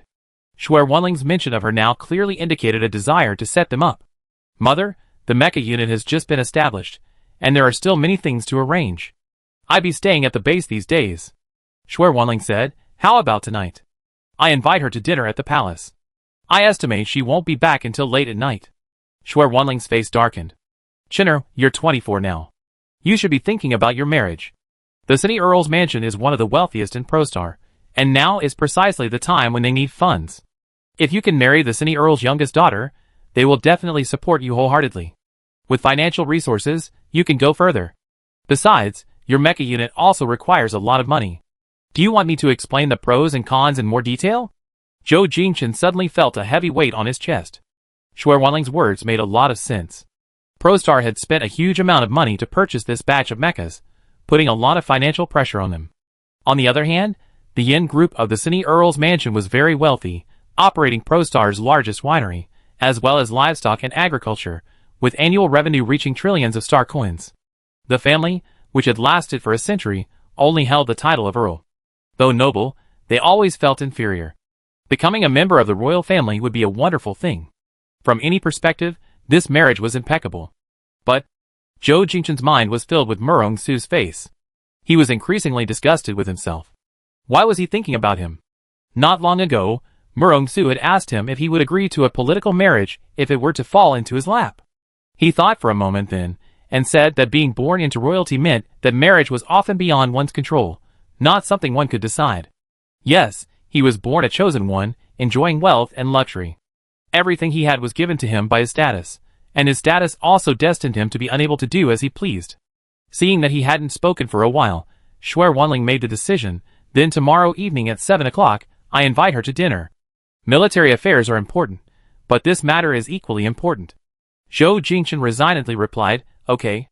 Zhou Jingchen returned to his bedchamber, where a maid greeted him, "Your Highness, you're finally back."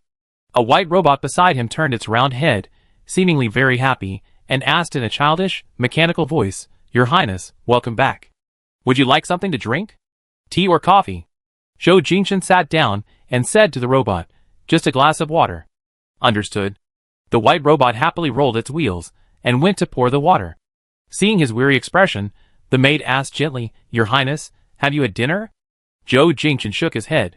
No. Then I have the kitchen prepare some. A white robot, carrying water, steadily approached Zhou Jingchen on its wheels. Your Highness, warm water at 37 degrees Celsius has been prepared for you. Zhou Jingchen took a sip. The white robot before him was the lifesaver he had grown up with. It was 1.2 meters tall, with a semi-elliptical body and a perfectly spherical head. He had named it Mia. Mia's eyes scanned Zhou Jingchen's facial expression. Your Highness, my system detected 3 1.2 millimeter deep creases on your brow, indicating you are under tension. Would you like a hot bath and massage to relax you? Zhou Jingchen glanced at Mia. Didn't you detect I'm hungry? I need to eat before I take a bath. Okay, Mia said in a childlike, mechanical voice. Then I will prepare a hot bath and massage for you in an hour. Zhou Jingchen ate, took a hot bath, and because of the time difference between ProStar and Jinchi Star, it was already 3 a.m. on Jinchi Star. He should have been sleepy, but he couldn't fall asleep. Born into an imperial family, he was used to arranged marriages for the sake of his family's interests. Arranged marriages were commonplace, but now that it was his turn, he realized it was a painful experience. He lay in bed, pondering the root of his suffering. Was it the prospect of marrying a girl he had no emotional connection with? Or was it the forced marriage he was being pressured into for not wanting to settle down? Or perhaps, a ridiculous thought popped into his head. He realized he was being led astray by Morong Su. Mia. At that moment, the robot waiting in the dark room lit up. Your Highness, I'm here. Activate electromagnetic wave sleep aid. Yes, Your Highness. Electromagnetic wave sleep aid is a commonly used method to help people with insomnia. With the help of electromagnetic waves, Zhou Jingchen slept soundly and returned to the base early the next morning. Chapter 21. 30 people went to Jinchi Star for mecha piloting training, and 20 for logistics and maintenance training, totaling only 50. 50 people were far from enough to form a mecha unit. They needed to expand their force. General Song Liangzi, Song Yiming's father, had already arranged this. He recruited 800 new soldiers from military academies across the country to form the mecha unit on ProStar, and also recruited 200 logistics personnel. In addition to the mecha recruits, General Song Liangzi personally selected the personnel for the Dawn. The captain was Major General Leisha, one of General Song Liangzi's prize students, and the vice captain was Lieutenant Colonel Zheng Siki. The helmsmen and engineers were all top-notch. During this period, they needed to train these mecha recruits in batches.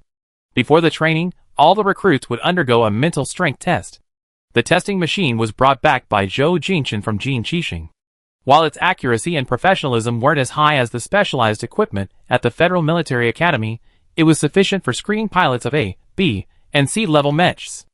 There was simply too much to do at the beginning of the unit's establishment. Zhou Jingchen was incredibly busy as soon as he returned to base, and Song Yiming, the deputy commander of the mech unit, was equally busy. After conducting mental strength tests on the new recruits on the first day, Zhou Jingchen and Song Yiming began dividing them into batches according to their mental strength threshold levels. Recruits with mental strength thresholds above 80 would be personally trained by Song Yiming. Time flew by, and when Zhou Jingchen's communicator rang, he realized the sun was already setting. It was a call from Shui Wanling, and Zhou Jingchen then remembered that he was supposed to have dinner with Earl Sini's youngest daughter that evening. After receiving the call, Zhou Jingchen replied that he would be back immediately and then hung up. Song Yiming asked, was that a message from the queen? Yes. Zhou Jingchen hadn't felt tired all day, but now he felt mentally exhausted.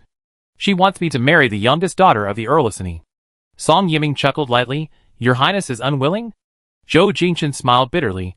Whether I'm willing or not, I have to go through this process. Then you go back first. I organize the rest and report to you tomorrow. Zhou Jingchen looked at him. Come with me. Song Yiming met Zhou Jingchen's gaze, somewhat embarrassed. Isn't this inappropriate? Zhou Jingchen said, it's just a meal. What's there to be afraid of? Song Yiming thought to himself, it's just a meal. Why drag me into it? But he still went with Zhou Jingchen. Shui Wanling showed no displeasure at Song Yiming's appearance. Song Yiming was the son of General Song Liangzi, and Zhou Jingchen's ambition to become crown prince would undoubtedly require their family's strong support. Throughout history, both military and financial resources are indispensable for ascending to the throne. The Earl of Sini's mansion represented wealth, while the Song family represented military power, hence Shui Wanling treated Song Yiming with great friendliness. The Earl of Sini's youngest daughter, Yan Xuehui, wore a pink princess dress and had exquisite makeup, clearly having spent considerable time dressing up. The rectangular dining table was lavishly set. 4 people sat at the table, Shuai Wanling at the head of the table, Yin Xuehui to her right, and Zhou Jingchen and Song Yiming to her left. Several maids brought out a dessert, a delicately crafted tea cake on a white plate, decorated with flower petals. Shuai Wanling said, "Desserts are usually served later, but these tea cakes were made by Xuehui herself, so I thought they should be served first. Jingchen, why don't you try them?" Zhou Jingchen picked up a knife and fork, cut the tea cake, and tasted it. He said politely, "It tastes very good. Miss Yan's skills are excellent." Yin Xuehui's eyes lit up, and her cheeks flushed. "Thank you for your praise, Your Highness." Shuai Wanling maintained her smile. Xuehui loves making desserts. Besides tea cakes, she makes the others quite well too. Yin Xuehui pursed her lips. "I heard.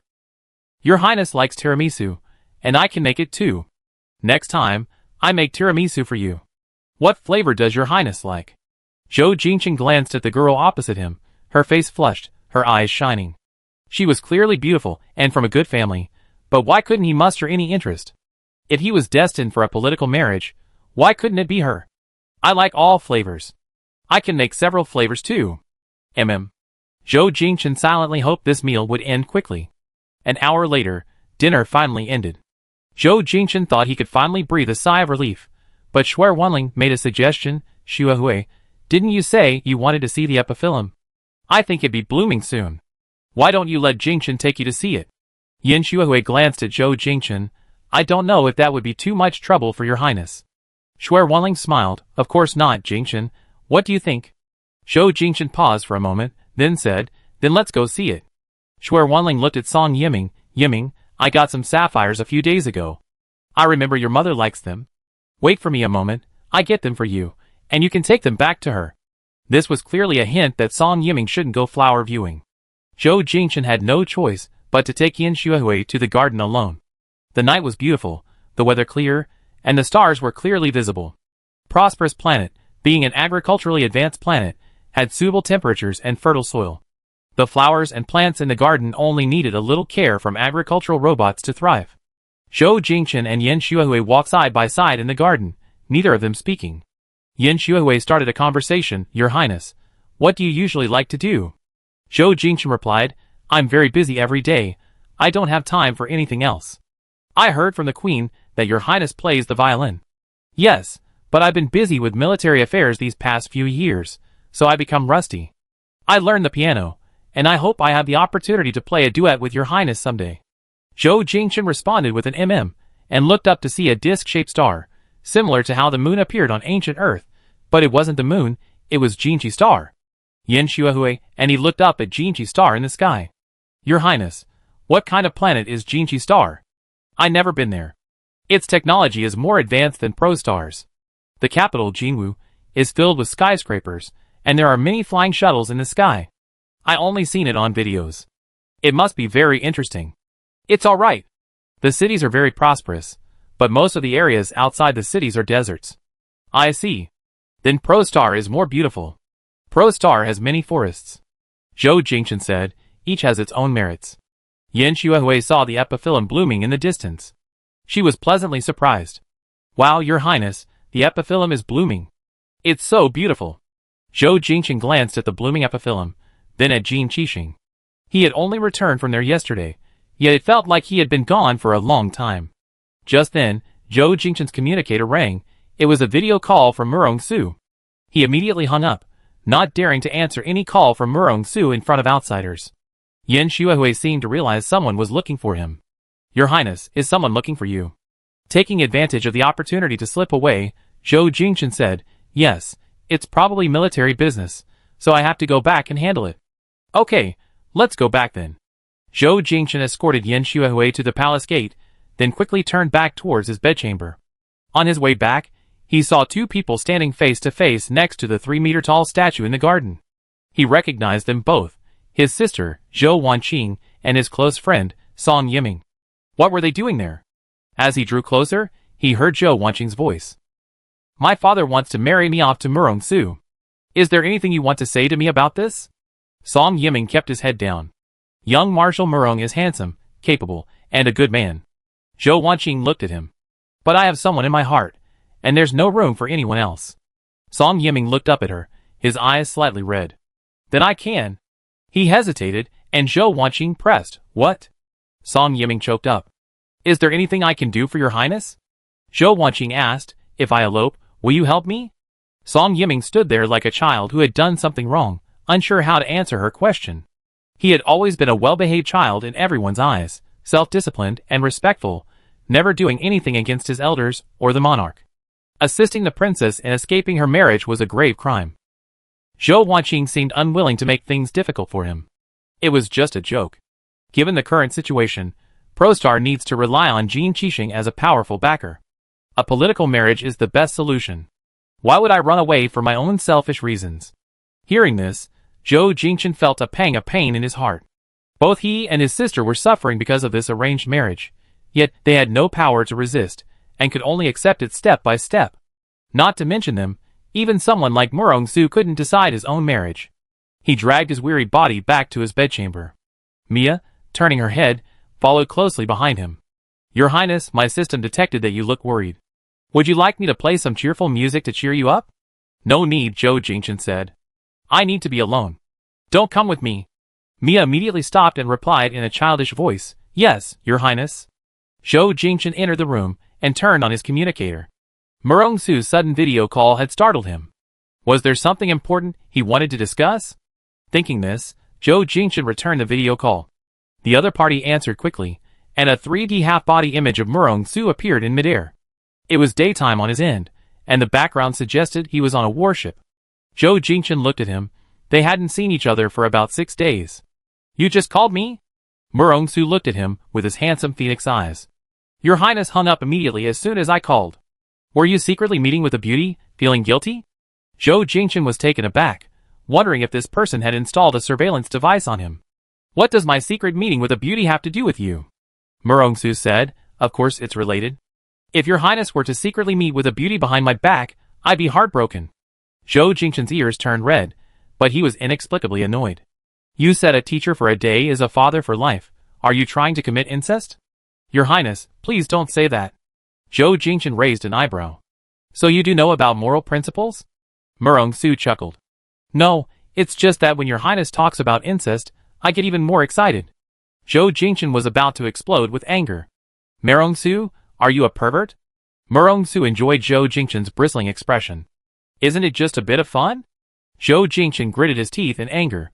He always got teased by him. How could this man be so shameless?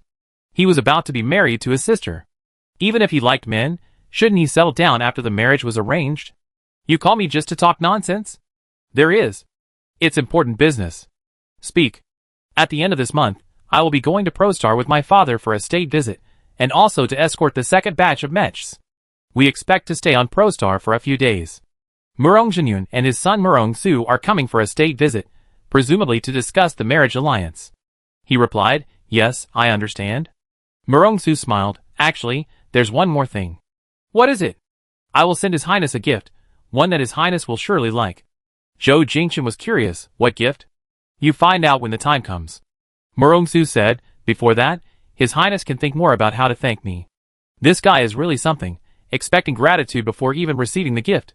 Has he no shame? Given that Zhou Jingchen was already used to this guy's shameless behavior, he automatically ignored it. Let's wait until you send it. Chapter 22. The next day, Zhou Jingchen went to the base early in the morning and encountered Zhou Wanqing, who was also heading out, in the garden. Zhou Jingchen went up to greet her. Sister, why are you up so early? Zhou Wanqing said, I have a project on hand, and I want to finish it as soon as possible, otherwise I'm afraid it will be abandoned if I leave. Zhou Jingchen's eyes dimmed. Zhou Wanqing loved medicine. After graduating from medical school, she went directly to the Medical Research Institute on ProStar. Over the years, she had participated in many projects and had achieved some success. Last year, she began to lead her own research team. If she were to marry Murong-su, she would have to go to Jinchi Star, and the project on ProStar would be unable to continue. Sister, do you know anything about Murong-su? Zhou Jingchen asked. I know a little about him, but not much. I only know he's a military genius. Zhou Wanqing asked again, You should be quite familiar with him, right? Zhou Jingchen felt inexplicably guilty. Not really, not particularly familiar, but we had some dealings. Zhou Wanqing said, If there's nothing else, I go to the research institute first. Zhou Jingchen opened his mouth. Sister? Zhou Wanqing turned around. What's wrong? Zhou Jingchen wanted to tell her that Murong-su liked men, but what would be the point? Zhou Wanqing couldn't refuse this arranged marriage at all. Telling her would only make her feel uncomfortable. And Murong-su couldn't refuse this arranged marriage either, so it wasn't his fault. Zhou Wanqing smiled. Didn't you have something to tell me? Zhou Jingchen looked at his sister, and finally forced himself to say, actually, during this trip to Jinkxing, I discovered a secret. What secret? Actually, Murong-su, he likes men. Zhou Wanqing was momentarily stunned, then relaxed. Yes, I understand. Then you? Our marriage was purely political. There was no affection between us. It was just a formality in public. We lived separate lives behind closed doors. Whether he prefers men or women doesn't make much difference to me. Zhou Jingchen hadn't expected Zhou Wanqing to be so open-minded. He knew that even if he told her this, it wouldn't change anything. From ancient Earth, those born into imperial families were destined not to be able to choose their marriage partners freely. His mood was somewhat heavy. When he arrived at the base, he noticed that Song Yiming's eyes were bloodshot. However, he never showed his vulnerable side to outsiders, so he appeared perfectly fine. When someone asked him what happened to his eyes, he smiled and said he had sand in his eye. Only Zhou Jingchen knew the truth. Song Yiming and Zhou Wanqing were born in the same year and attended the Royal High School. Later, Zhou Wanqing applied to medical school, while Song Yiming went to the Royal Military Academy. They didn't interact much during their university years. Upon graduation, Song Yiming joined the king's personal guard and was soon assigned to be Zhou Jingchen's bodyguard, residing in the palace and responsible for Zhou Jingchen's personal safety. Zhou Jingchen always assumed they were just high school classmates and that their interactions were normal, but he never imagined there was a deeper connection between them. Zhou Wanqing's question to Song Yiming last night clearly showed her interest in him. What did Song Yiming think? After Zhou Jingchen and Song Yiming finalized the training plan for the 800 mecha recruits, only the two of them remained in the conference room. Zhou Jingchen glanced at Song Yiming and couldn't help but ask, Yiming, do you like my sister? Song Yiming looked up, seemingly surprised that Zhou Jingchen would ask this question. Your Highness. Don't lie to me, I heard everything you said in the garden yesterday.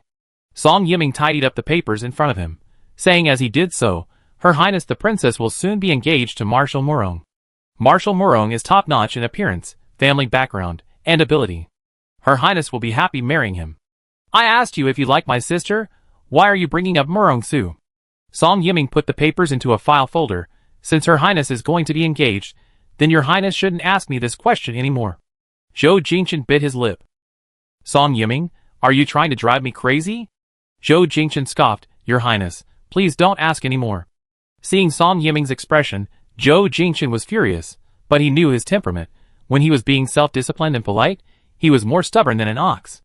He took a deep breath and didn't press him further, simply saying, Murong-su told me that he likes men. My sister might not suffer if she marries him, but she might not be happy. Song Yiming was silent for a moment, then after a dozen seconds, he raised his bloodshot eyes. But Your Highness, what can I do? Zhou Jingchen seemed to see helplessness in his eyes, and then he realized how immature he had been to press Song Yiming like this. Political marriages were always about interests. Happiness was irrelevant. Just like him, even though he had no interest in the Earl of Sunny's youngest daughter, he still obeyed the Queen's arrangement. They were both equally foolish. He had no right to anger Song Yiming. The centennial celebration of the Yen Group, under the Sunny Earl's mansion, drew numerous nobles and business tycoons from pro-planet. Zhou Jingchen was sent by the Queen. Busy with military affairs, he missed the daytime celebrations and only attended the evening banquet. Wearing a black tailcoat and bow tie, he arrived to find many nobles greeting him, which he responded to. The Yen Group's wineries were renowned throughout the Kepler system. Their most expensive bottle had once fetched tens of millions of star coins at auction. Centennial celebrations are never short of fine wine, so most of the attendees were determined to drink until they were completely drunk. After exchanging pleasantries, Zhou Jingchen had also consumed quite a bit of alcohol. His alcohol tolerance wasn't bad, but it wasn't exceptional either. A couple of drinks at a social gathering wouldn't be a problem, but today he had clearly overindulged. Song Yiming whispered a reminder, Your Highness, you can't drink anymore. Zhou Jingchen smiled wryly. Can I escape this kind of occasion? Yin Xuehui, who had been by his side since he entered the banquet hall, overheard their conversation and suggested, Your Highness, you just drank strong liquor. I have someone replace it with fruit wine. Zhou Jingchen glanced at the girl beside him. No need for that. At this moment, Yin Xuehui's father, Earl Yin Dongming, stepped forward with a glass of wine. Your Highness, do you like the wine from the Earl's manor? Zhou Jingchen replied, the wine from the Earl's manor is all exquisite, of course, it suits my taste. Then you should have a few more drinks. Zhou Jingchen smiled, I like to drink, but I get drunk if I drink any more. What are you afraid of? If you get drunk, just rest at the Earl's manor. Zhou Jingchen said, I have military affairs tomorrow, I can't get drunk, lest I mess things up. In that case, I won't urge you to drink anymore. Yin Dongming looked at his daughter, Xuehui, His Highness is a distinguished guest of our Earl's manor, you must treat him well. Yin Xuehui replied, Yes, father. Yin Dongming said, There are many guests today, please forgive any shortcomings, your Highness. Alright, Earl, please take care of the others, I be fine as I please. After Yin Dongming left, Yin Xuehui glanced at the dance floor, couples were already dancing. Her dress today was custom-made, and her plan was to wear it and dance with Zhou Jingchen. Just moments before, nobles and dignitaries had been coming over to exchange pleasantries with Zhou Jingchen, making it difficult for her to request a dance. Now, the opportunity presented itself, and she mustered her courage to speak, Your Highness, may I dance with you? Zhou Jingchen glanced at the girl beside him. She wore an expensive long dress, her shape resembling a carnation with its crown pointing downwards. She would surely look beautiful dancing. However, he felt no interest whatsoever. Instead, he inexplicably recalled the scene at the last banquet, when Murong Su had pestered him to teach him to dance. Your Highness? Is it all right? Zhou Jingchen snapped out of his reverie. He really didn't want to dance. I'm sorry, I drank too much just now, and I'm a little dizzy. I can't dance with you. Yin Xuehui couldn't hide her disappointment, but she still managed to smile. Would you like to rest in the lounge? I have the servants prepare some hangover soup for you. No need. I have to return to the base early tomorrow morning, so I need to go back early today. I leave soon. Yin Xuehui, having been rejected repeatedly, was a noble lady who had never been rejected by a man like this before. All right then, Zhou Jingchen said, seizing the opportunity to leave the banquet hall. After boarding his private shuttle, Zhou Jingchen leaned against the inner wall, eyes closed, cheeks flushed, looking genuinely a little drunk. Song Yiming never prepared hangover remedies, as neither of them were fond of drinking. Your Highness, are you all right? Zhou Jingchen rubbed his temples.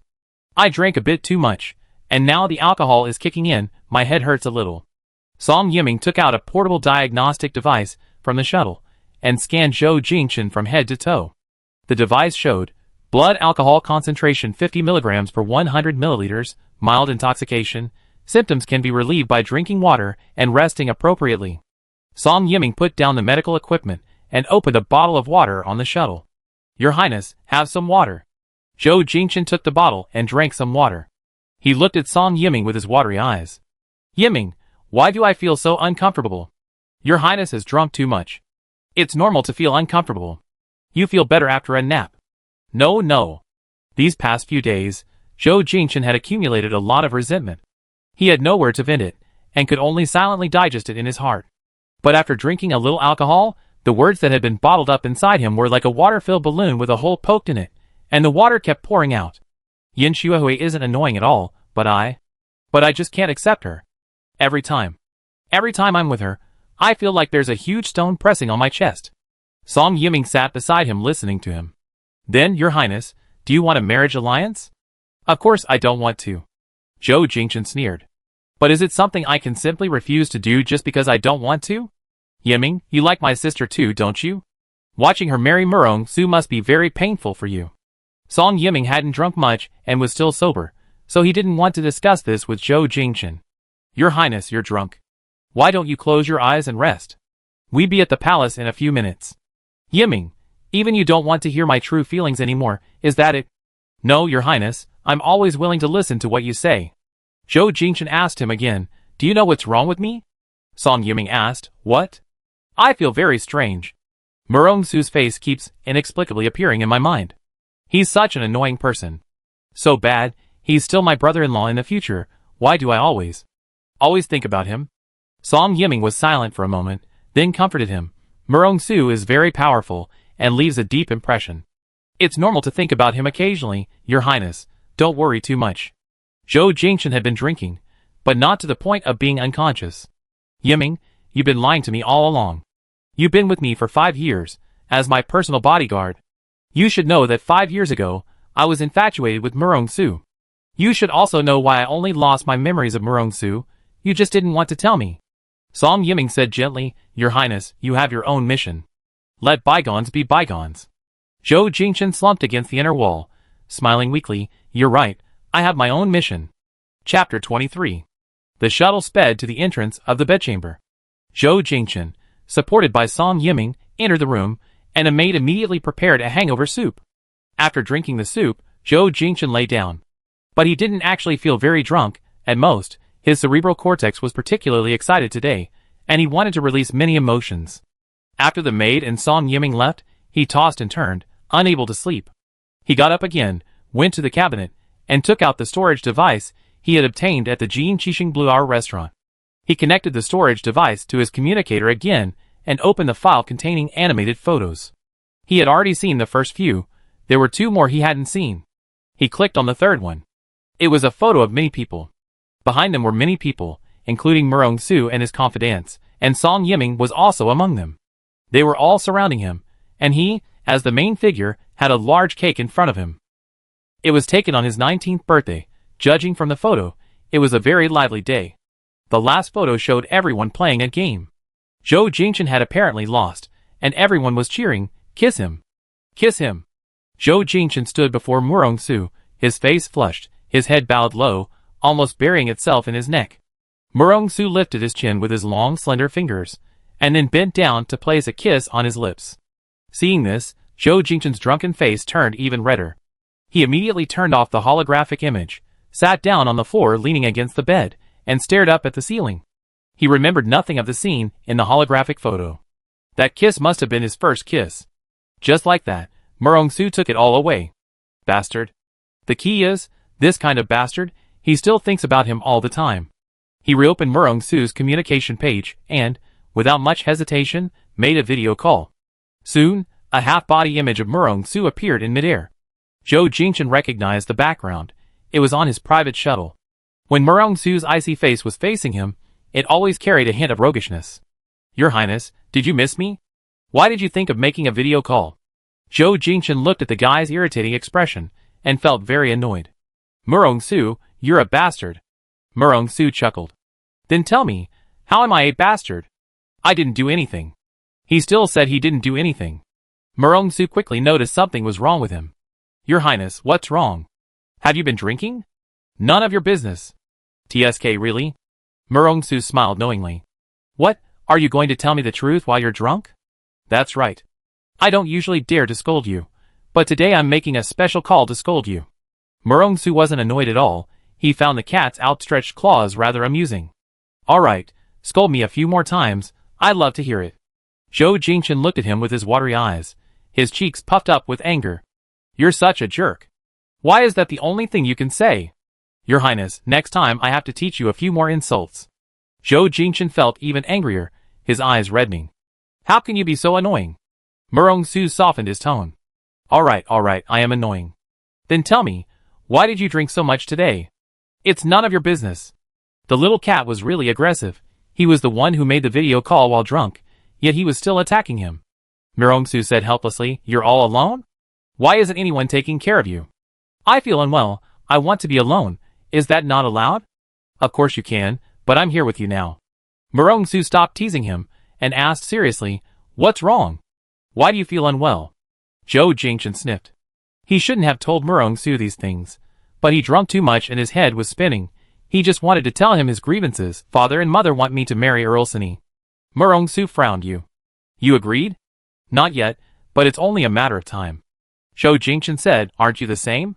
You can't make your own decisions about marriage. Who said that? If I wanted to, no one could stop me. Zhou Jingchen sneered, Liar. Why would I lie to you?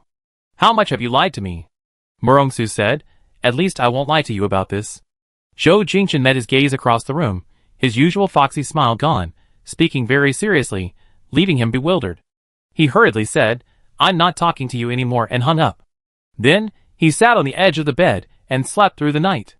The next day, when Zhou Jingchen woke up, his back and neck ached. He stood up and stretched, then went into the bathroom. Warm water poured down from the bathroom ceiling, raining down on him. He tilted his head back, closed his eyes, and let the water splash on his face, trying to clear his head. Suddenly, he jolted awake, his eyes stinging from the water. He quickly rubbed his face with both hands, then frantically turned off the shower. He was groggy when he woke up, only vaguely remembering his video call with Murong-su yesterday. He wasn't completely blacked out, he remembered the details. He braced himself against the wall, head bowed, filled with remorse. He wished he could just travel back in time and strangle himself. Composing himself, he ate breakfast and was on his way to the base when he received a message from the king's secretary, summoning him to the king's council chamber. Zhou Jingchen sent a message to Song Yiming, telling him he would arrive at the base later, and then proceeded to the king's council chamber. Queen Shui Wanling was also there. This scene gave him a bad feeling. He bowed and greeted her, then sat down on a palace chair. A robot brought him a steaming cup of coffee. Zhou Shaoqin said, "I heard from your mother that you and the youngest daughter of the Earl of Sini get along well." Zhou Jingchen had already guessed what Zhou Shaoqin was going to say, and he said, "I only met her a few times. We're not familiar with each other." Shui Wanling was clearly dissatisfied, and said, "You get to know each other after meeting a few more times. I think you two are a good match, your majesty. What do you say?" Zhou Shaoqin said, "Jingchen is of age, and should consider marriage. I met the youngest daughter of the Earl of Sini, and she is indeed a good girl worthy of Jingchen." Shui Wanling said, "I'm also very satisfied with that girl. I think we should arrange for them to get engaged as soon as possible." Zhou Jingchen subconsciously refused, "Father, mother, right now I only want to develop the mecha force, men and women. I have no time to attend to military affairs, so let's discuss the marriage later." Zhou Shaoqin looked at him. "That's just an excuse. No matter how busy you are with military affairs, you still have to consider marriage." Shui Wanling said, "That's right. If you're busy, then go ahead and do your thing. Let's get engaged first, and the wedding can be held next year." Zhou Jingchen lowered his eyes, trying to come up with another excuse. He had been relatively obedient since childhood, and his occasional rebellious behavior was always harmless. Regarding marriage, he had witnessed countless nobles marrying for personal gain, and thus, he had always believed that his own marriage would be a political tool. He thought he had come to terms with it, and he thought he would accept it willingly, but now that he was at this point, he realized how difficult it was. If he accepted the arrangement, he would be suppressed for the rest of his life. If he didn't accept the arrangement, he felt he was being too willful and selfish. The Earl of Sini's mansion was incredibly wealthy. With their financial support, ProStar could purchase more weapons and have the ability to protect itself against interstellar terrorist organizations. Chapter 24. At that moment, an urgent communication call came in. Zhou Jingchen answered it without hesitation, right in front of the king and queen. It was Zhang Ziyuan calling, "Your Highness. One of the trainees went out of control after boarding a Class B mech." Zhou Jingchen asked, "Is it under control now?" Colonel Song and Ruiyang have him cornered, but they haven't brought him under control yet. I go back immediately. Hanging up, Zhou Jingchen stood up. "Father, mother, something's happened at the base. I must rush back immediately." He was about to turn and leave when he remembered something and turned back to add, "Please allow me some time to consider the marriage alliance." With that, he turned and left the council hall, summoned a shuttle using his communicator, and went directly to the base. When he arrived, the out-of-control Class B mech had already been brought under control, and the training ground was a mess. This group of trainees was taught by Su Ruiyang. Standing before Zhou Jingchen, he recounted the events. Today was their first time piloting a Class B mech. "Beforehand, I told them to start with the simplest one, just like Colonel Gao taught us our first lesson. Everything was fine at first, but suddenly one of them went out of control. Later, Colonel Song arrived, and the two of us each took a mech and managed to subdue it. That mech was damaged, and the mechanics are still inspecting it." After listening to Su Ruiyang's description, Zhou Jingchen asked, "How is the pilot?" "He suffered a mental shock. The medic is giving him a full examination." At this moment, Song Yiming approached. "Your Highness." Zhou Jingchen looked at him. "Have you figured out the cause?" Song Yiming said, "The preliminary assessment is mental overload. It's estimated that his mental threshold test results were inaccurate. The mental strength threshold tester Zhou Jingchen brought back was a simplified version, so the results would be slightly off." "What was his mental strength threshold test result?" 75 points. "This is just the threshold for reaching B-level mecha piloting." Zhou Jingchen said, "Arrange for those with mental strength thresholds between 75 and 80 to undergo 2 more rounds of testing for verification. If there are significant deviations, Observe them first before letting them practice. Understood. Zhou Jingchen stayed at the base until dark. He hadn't touched a mecha for many days, and today he specifically took the time to spar 3 times with Song Yiming. Song Yiming was a top-tier mecha pilot in the ProStar Mecha Force, but he had never won against Zhou Jingchen. Zhou Jingchen was trained by Murong Su, and his mental strength threshold was higher than Song Yiming's. The outcome of their battles was almost a foregone conclusion. Nearly a month after returning from Jinkixing, Zhou Jingchen suddenly missed the time he spent battling Fengshen in the simulation training pod. Back then, he was always utterly defeated, yet he was always full of energy in every battle. Defeating Fengshen had become an obsession. After the battle, the two sat on the shoulders of their mechs, drinking locally produced beer from ProStar, enjoying the gentle, cool night breeze, and looking at the training ground illuminated by large spotlights. "Your Highness's talent in mechs is beyond my reach," Song Yiming said. Zhou Jingchen said, "There's no such thing as talent.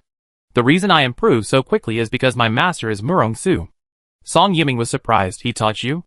"Yes, I told you before, I had a master in the simulation training device named Fengshen. I only found out later that Fengshen was actually Murong Su. So, the wind god was Murong Su." Song Yiming looked at Zhou Jingchen's profile. His eyes clearly lit up when Murong Su was mentioned. Last night, after Zhou Jingchen got drunk, the questions he asked showed that even with amnesia, he still cared about Murong Su. However, he couldn't say anything, so he automatically skipped the topic. "Your Highness, it's getting late, you should return to the palace." Zhou Jingchen didn't want to go back at all. He had finally found an excuse to slip away this morning. "I just stay at the base tonight." "How can that be? If you can, why can't I?" These past few days, Song Yiming had been extremely busy, practically living at the base. Zhou Jingchen was different. He was a prince of noble birth. "I'm just worried the conditions at the base are too poor. Your Highness won't be used to it." "There's nothing I'm not used to. Since I chose to be a soldier, I have to endure the hardships." Song Yiming saw through his thoughts and smiled. "Your Highness is afraid of being pressured to get married, isn't he?" Zhou Jingchen looked annoyed at being exposed. "You already know, why are you still talking so much nonsense?" Song Yiming said, "I have someone prepare a place for your Highness to stay right away." Zhou Jingchen stayed at the base for 3 days. On the 4th day, the second batch of mechs purchased by ProStar would arrive. As the supreme commander of the mech force, Zhou Jingchen was already waiting at the base to welcome them. When he saw ProStar's atmosphere being breached by Jin Qixing's giant transport ships, and 2 black transport ships heading towards the base's helipad, Zhou Jingchen's heart pounded wildly. He even felt that the sound of his heartbeat drowned out the roar of the transport ships slowing down in the air. More than a month later, he would see Murong Su again. The first kiss in that animated photo 5 years ago, the video call they had a few days ago after he was drunk, these images lingered in his mind. Marshal Murong was not traveling with Jin Qixing. He would arrive at the capital airport of ProStar tomorrow morning for a state visit. The massive black transport ship landed on the tarmac. After a while, the pedestrian boarding gate opened, and steps extended from the 5-meter-high fuselage to the ground. A man dressed in a black military uniform, wearing a black military cap and matching boots, descended the steps, followed by his adjutant Tang Lian and the transport ship's captain. The man's long legs, encased in fitted military trousers, made every step he took look like he was walking a runway. The military cap obscured his phoenix eyes, making it difficult for Zhou Jingchen to see clearly until the other man approached. He removed his cap, revealing a pair of alluring phoenix eyes with a hint of a smile. "Your Highness, how have you been?" In this formal setting, with thousands of eyes watching, Zhou Jingchen's face remained largely expressionless, only replying in an official tone, "Young Marshal, you had a long journey." "Not at all, it's my duty," Murong Su said solemnly. 2 transport planes, carrying a total of 5 A-class mechs, 50 B-class mechs, and 300 C-class mechs. "Your Highness, please board the ship to inspect the cargo." "Very well." Song Yiming, positioned diagonally behind Zhou Jingchen, gave him a look, and Song Yiming immediately arranged for someone to follow him onto the transport ship. Generally, after purchasing weapons from Jin Qixing would use dedicated transport planes to deliver them to the designated location in the destination country. The accompanying warships would wait outside the star system. While the weapons and equipment were still on the transport plane, the delivery was incomplete. Once the goods were inspected and inventoried, it meant that ProStar had accepted them, and the transaction was complete. Zhou Jingchen, as the highest leader of the mecha force, led the engineers to inspect the goods on the transport plane, with Murong Su accompanying them throughout. The inspection process was not complicated. They simply checked the appearance of some mechas, connected them to their mental networks, and checked their performance and detected any malfunctions. After 2 hours of inspection, confirming there were no problems, Zhou Jingchen signed the receipt. After signing the receipt, Zhou Jingchen said, "Young Marshal, you must be tired after a long day. Yiming, arrange for a shuttle to take you and the ship's personnel to the state guest house to rest." "No rush," Murong-su replied. Zhou Jingchen glanced at Murong-su. "Does the young marshal have any other arrangements?" "I have a personal gift I'd like to give to His Highness." Zhou Jingchen felt inexplicably guilty, wondering if this man would say something ambiguous and inappropriate in front of so many people. He feigned composure and said, "Thank you for your kindness, young marshal, I appreciate it." A gift appreciated in words is not enough, Your Highness must accept it personally. Zhou Jingchen glanced at the person beside him out of the corner of his eye. A cold sweat had broken out on his back. He needed to get away from the public eye as soon as possible, otherwise, who knew what rumors would spread. "In that case, I gladly accept your offer." After saying this, Zhou Jingchen turned to Song Yiming and said, "Yiming, the mecha has been signed for. Arrange for it to be stored away as soon as possible." "Yes, Your Highness." Zhou Jingchen and Murong-su disappeared from public view. After walking away and entering through another door, the circular door narrowed inward, leaving only the two of them in this space. Zhou Jingchen was furious, instantly transforming from a dignified prince into a ruffled kitten. "Can't you just say you have a personal gift to give in private?" Murong-su looked at his flustered state. "It's not a shameful gift. Why do I have to say it in private?" Why? He was his future brother-in-law, and Murong-su's ambiguous relationship with him. What would others think? But Zhou Jingchen couldn't say it outright, only saying, "I just think we should separate public and private matters. Please remember that next time, young marshal." Murong-su, hands in his pockets, looked at him. "Isn't Your Highness curious about what gift I'm giving you?" Zhou Jingchen wasn't really interested. What good gift could Murong-su possibly give him? Besides, if he were to give a gift, it should be to his sister, not him. Murong-su stepped forward and took his hand. "Come on, I show you around." Zhou Jingchen pulled his hand away. "I can walk by myself." Murong-su looked at his stubborn little cat. "All right, follow me." Murong-su walked to a round, hinged door, and used his palm to authorize passage. The 8-lobed door spiraled open, and Zhou Jingchen followed him through door after door until they reached the innermost hangar.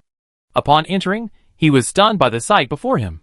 Before him stood a mecha approximately 36 meters tall. Its silver-white fuselage gleamed with a metallic sheen, adorned with touches of champagne gold on its body and limbs. Its 4 champagne-colored wings on its back were sharp as knives. Even just standing there, Zhou Jingchen could feel the extraordinary awe-inspiring power of this mecha. He had only been working with mechas for a little over 3 months, yet he was already intimately familiar with A-class mechas. Therefore, he was certain that this mecha was definitely not A-class, but something far superior. He turned around and asked, "Is this an S-class mecha?" Murong-su crossed his arms, his expression like that of a father showing his child the world. "That's right. Is this your mecha?" "Yes, it's my spare mecha, but from today onwards, it's yours." Zhou Jingchen's pupils dilated. S-class mechas were still considered classified information at Jinchi Star, not among the mechas available for sale. Everyone knew S-class mechas were powerful, but few had actually seen one. Even during their training at Jinchi Star, mentioning S-class mechas was forbidden. Yet Murong-su said this S-class mecha was his. Chapter 25. Zhou Jingchen felt that Murong-su was definitely toying with him. He couldn't speak for others, but Murong-su especially loved making fun of him. He immediately looked at him warily. "Are you toying with me again?" "When have I toyed with you, Your Highness?" "But..." Zhou Jingchen saw that he didn't seem to be joking. He asked suspiciously, "Are you sure you want to give me the S-class mecha?" "Of course. I told you before that I wanted to give you a gift. This is that gift." "But why?" This was the first time Murong-su had been asked this question. "Your Highness, when someone gives you a gift, do you ask why?" Zhou Jingchen's heart was filled with complex emotions. An S-class mecha was something he wouldn't even dare to dream of, and yet Murong-su had given it to him so easily. "I just feel this gift is too precious. I can't accept something I haven't earned." Don't think too much. Just know that this mecha is yours from now on." Murong-su gestured to the mecha. "Want to go up and take a look?" Zhou Jingchen glanced at the silver-white mecha, but ultimately succumbed to his curiosity and followed Murong-su into the cockpit. The cockpit of an S-class mecha is slightly different from that of an A-class mecha. The S-Class cockpit is more spacious. He sat in the pilot's seat, with room to move around, and even a hidden co-pilot. The hidden co-pilot is normally just a storage table. Pressing a mechanism will unfold the co-pilot within 3 seconds. Murong-Su sat in the passenger seat, and introduced him to some basic information about the mecha. This mecha is called Jiefeng. Just like its name, it has strong maneuverability. Its maximum speed in space outside the planet's gravitational pull can reach 1/8 of the speed of light, and its maximum speed in the atmosphere can reach Mach 12. Its core power is provided by a nuclear fusion reactor, which is located in the abdomen. Only those with S-level mental strength can pilot an S-Class mecha. Its mental network is 99% coupled with the pilot's. Furthermore, it recognizes its master. Once your iris, fingerprints, and DNA sequence are recorded, no one else can activate it. Zhou Jingchen, sitting in the pilot's seat, felt like he was dreaming. He swallowed hard. This is Jin Qixing's military secret. Are you sure you can make it recognize me as its master? You reminded me. That's right. The S-Class mecha is currently still Jin Qixing's secret. This mecha is equipped with a core secret protection system. If anyone tries to disassemble its core engine and the chip in its mental center, it will immediately and automatically enter the self-destruct sequence. Zhou Jingchen said, in that case, why give it to me? Your Highness, you come full circle. Murong-Su said, I believe your Highness won't give it the opportunity to enter the self-destruct sequence. Zhou Jingchen didn't know where his confidence came from. Their pro-star military industry was relatively underdeveloped.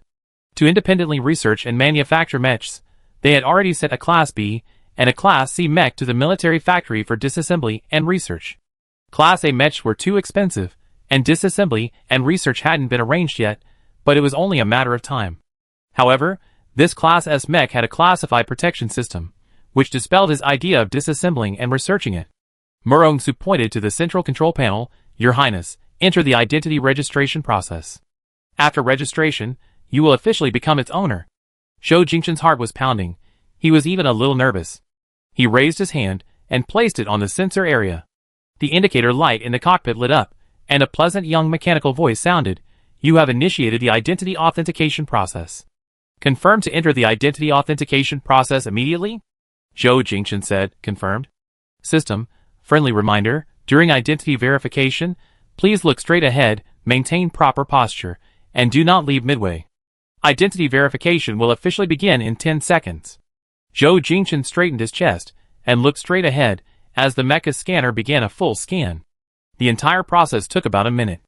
After the scan, his personal information appeared on the personal terminal in front of him, and the system voice announced, identity verification complete. Then, the system voice sounded again, welcome my master, Mr. Zhou Jingchen. From today onwards, I will fight alongside you. Zhou Jingchen felt a surge of warmth in his chest. He replied, it's a pleasure to become your master. Please guide me. For ease of communication, I will address you as your Highness from now on. Is that all right? Zhou Jingchen, okay. Your Highness, would you like to learn about my combat system now? Zhou Jingchen glanced at Murong-Su beside him. Murong-Su raised his head. Bah! Zhou Jingchen gestured to continue, and then spoke, okay. A pleasant male voice said, this machine is equipped with 6 weapons. The main weapons are of 2 types. One is an atomic cannon used within the atmosphere, with 6 rounds of ammunition. The other is an ion cannon suitable for the space environment. The ion cannon has unlimited uses, but each use requires energy storage, and the recommended interval between firings is at least 300 seconds. The right arm can transform into an electromagnetic pulse gun. The ends of the wings are laser cannon firing ports, capable of firing 4 high-energy lasers simultaneously. The head is a microwave weapon device capable of emitting 300 GHz high-frequency electromagnetic waves, and the left arm is equipped with a high-energy light-speed generator, which can transform into a high-energy light-speed blade approximately 12 meters long. After listening to the system's introduction of the combat system, and then the defense system, Zhou Jingchen thought to himself, as expected of an S-Class mecha, it's really powerful. Murong-Su said from the side, try fully connecting to the mental network and fly around in the air. Zhou Jingchen also wanted to try, but since they were inside Jin Qixing's transport plane, his presence in an S-Class mecha at the base would likely cause a commotion. I'm worried that the sudden appearance of an unfamiliar mecha at the base will panic them. What are you afraid of? Murong-Su said, this S-Class mecha will be yours from now on. They have to find out about it eventually. Zhou Jingchen thought that made sense. This mecha had already recognized him, as its master and belonged to him. Since this was Jin Qixing's transport plane, after unloading the mecha and obtaining the pass, the transport plane would leave the base, and he would need to move Jiefeng to the base's mecha hangar. He opened his personal communication system, explained the situation to Song Yiming, and asked him to notify everyone in the base. Only after all this was completed did he fully connect to Jiefeng's mental network. After connecting to the mental network, he clearly felt himself and Jetwind become one, even sensing Jetwind detaching from the fixed arm. He maneuvered Jetwind onto the transport plane's conveyor belt, and out of the unloading hatch. The moment it emerged, everyone's eyes fell on Jetwind. Su Ruiyang's eyes widened. Wow, is this an S-Class mecha?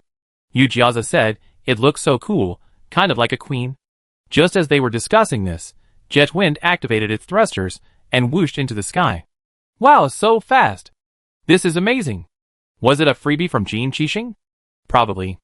Zhou Jingchen piloted the Jetwind, reaching the atmosphere in 20 seconds, a speed sufficient to evade over 90% of weapon tracking. Upon reaching the atmosphere, he stopped ascending, hovering over a cloud.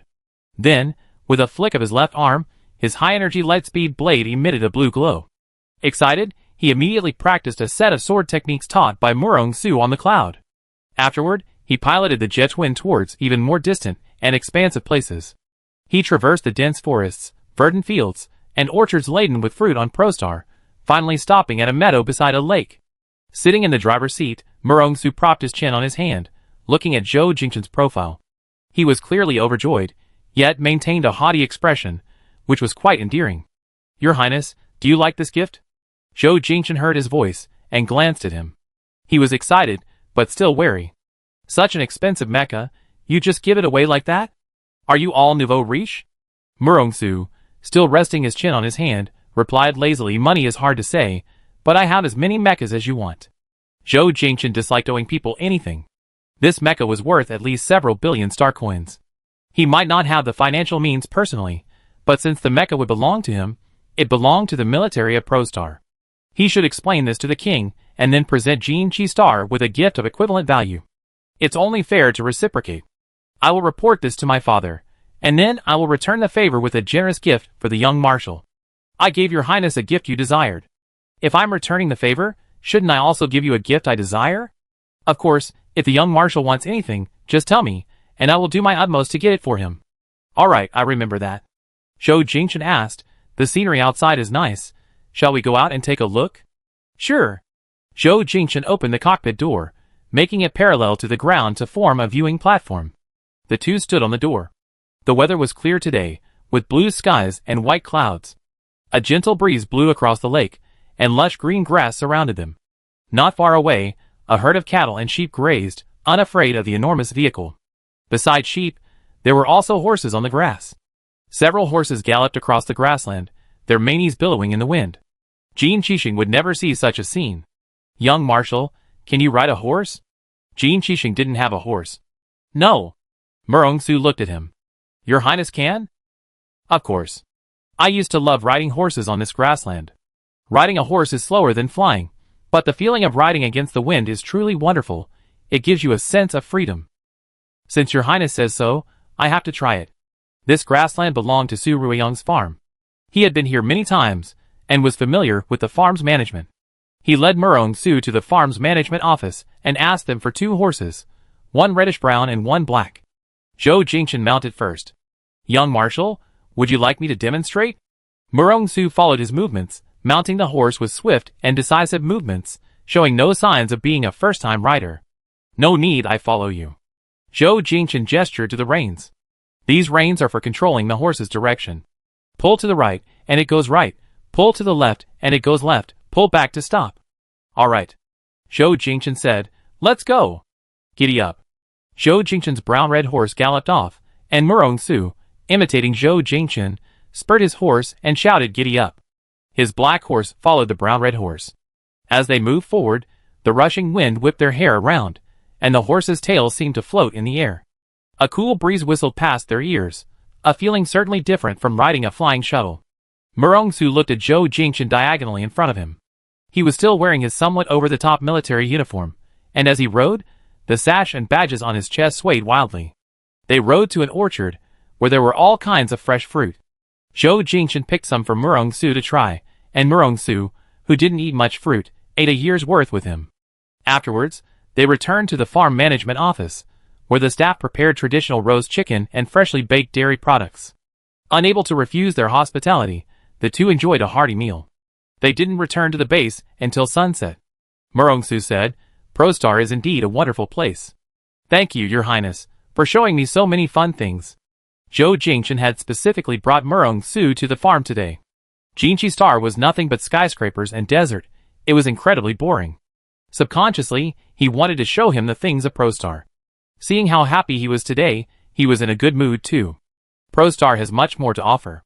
If there's a chance in the future, I'd take you fishing at Meteor Lake, hiking to see the waterfall at Pushian Mountain, and horseback riding along the island's ring road on Cherry Blossom Island. Okay, I be waiting. Looking at Murong-su, Zhou Jingchen felt he might have been a bit nosy, but regardless, Murong-su had given him his spare mecha, so it was only right that he extend hospitality. Chapter 26. The next day, Zhou Jingchen returned to the palace from the base, his first return since his hasty escape. If it weren't for Marshal Murong's state visit today, which included a palace banquet, he would have lingered at the base. Murong Jinyun's state visit to Prostar was not only to discuss countering interstellar terrorist organizations, but also to arrange a marriage between the two countries. Upon returning to the palace and changing into his formal attire, Zhou Jingchen received a call from Shuer Wanling's maid, summoning him. He braced himself for a scolding. Upon arriving at the queen's chambers, he discovered his sister, Zhou Wanqing, was also there. Two maids were adjusting her magnificent gown, while Shuer Wanling appraised Zhou Wanqing with satisfaction. "Today is your first meeting with Marshal Murong. You must dress beautifully, and not be impolite." Zhou Wanqing, like a puppet, allowed herself to be manipulated, her face devoid of any joy. Shuer Wanling gave a few more instructions. "Wanqing, when we get to the palace banquet later, you can't have a stern face. You have to smile, understand?" Zhou Wanqing responded yes. The maid saw Zhou Jingchen and respectfully greeted him, "Third Prince." Shuer Wanling turned around. Although she was dissatisfied with Zhou Jingchen's attitude a few days ago, she didn't show it. She simply said, "Jingchen, come and see if your sister looks good in this dress." Zhou Jingchen walked over and exchanged a glance with Zhou Wanqing. There was no ripple in Zhou Wanqing's eyes. She seemed to have resigned herself to her fate. When a person is heartbroken, they have no expression. But then he thought, if Zhou Wanqing met Murong-su in person, she probably wouldn't find the arranged marriage so painful. After all, that man was handsome and omnipotent. In Jinkixing, both men and women were captivated by him. The number of people wanting to marry him could probably circle Jinkixing. Marrying a man like this through an arranged marriage, even if they were only husband and wife in name only, wasn't unbearable. "It looks great," Zhou Jingchen said. "This dress was designed by a palace designer over a month ago," Shuer Wanling said with a smile. "I also had a designer design one for you. Next month, on National Day, your father will announce your marriage to the Earl of Sinni's youngest daughter in front of all the nobles. You should dress nicely then too." Zhou Jingchen was taken aback. "Mother, didn't I say I would consider the arranged marriage?" Shuer Wanling's smile faded. "Consider what? Do you think you can refuse?" Zhou Jingchen's lips moved, but he couldn't speak. Yes, the so-called consideration was just a delaying tactic. He had no room to refuse. If you don't like the Earl of Sinni's youngest daughter, you can find a nobleman who is on par with the Earl of Sinni's family. If you can find one, I'd tell your father immediately. Zhou Jingchen lowered his head. "I just don't want to talk about marriage so soon. 2 or 3 years won't be too late." "Jingchen, why are you still so willful? As the Prince of Prostar, don't you know your mission? The Prostar royal family needs the Earl of Sinni's financial support, and they want a higher status. Only through marriage can they achieve their mutual interests." Zhou Wanqing spoke up at this moment. "Mother, Jingchen is still young. Marriage is indeed too early for him. He's 24, not 14. Shuer Wanling rubbed her temples. "Anyway, your father and I have already agreed to announce the marriage on National Day. I'm telling you in advance just to give you some mental preparation." At this moment, a servant from Zhou Shaoqin's side came to announce, "Your Majesty, the palace banquet is about to begin. His Majesty the King has ordered me to fetch you." Shuer Wanling turned to the maid beside her and said, "Check my makeup." The maid carefully checked, "Your Majesty, the makeup is fine." Shuer Wanling then said to the siblings Zhou Wanqing and Zhou Jingchen, "You two, get ready and come over as soon as possible. Don't keep the foreign guests waiting." "Understood." Afterwards, Shuer Wanling followed the king's servants to meet the king. Zhou Jingchen glanced at Zhou Wanqing. Let's go together. Okay. Zhou Wanqing, dressed in a gorgeous gown, walked side by side with Zhou Jingchen towards the state banquet hall. Zhou Wanqing asked, "Do you have someone you like?" Zhou Jingchen's mind subconsciously conjured up the face of Murongsu, but he felt it was simply unacceptable. That person was about to become his brother-in-law, and he should sever ties with him as soon as possible. No. That's strange. If not, why are you so resistant to the arranged marriage? Zhou Jingchen said, I just don't want to get married so early. Zhou Wanqing asked this because she had someone she liked, which was why she resisted the arranged marriage. Zhou Jingchen deliberately asked, Sister, do you have someone you like? Zhou Wanqing didn't hide anything from Zhou Jingchen. Sort of. Will you regret it? Born into an imperial family, this is fate. What is there to regret? Fate. The word sounded somewhat despairing. And Zhou Jingchen was about to face his fate. Inside the state banquet hall, the nobles and dignitaries attending the banquet had already arrived. A giant rectangular table, capable of accommodating 30 people at the same time, was set up in the hall. The table was covered with a white silk tablecloth, and many freshly picked flowers were arranged along the center line of the square table as decoration. The tableware on both sides was made of the finest porcelain. The 2 seats at the head of the table were for the 2 heads of state. Next to the king were, in order, the queen, the eldest prince, the princess, the youngest prince, the prime minister, and General Song Liangzi. Next to Marshal Murong were, in order, the marshal's wife, the young marshal, and accompanying ministers. After the 2 heads of state were seated, the others took their seats in turn. Murongsu's seat was directly opposite the eldest prince, Zhou Jingchen, and diagonally opposite Zhou Jingchen.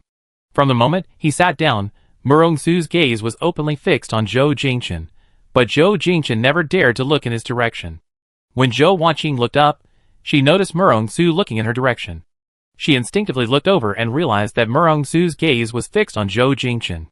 Zhou Jingchen seemed to sense something out of the corner of his eye.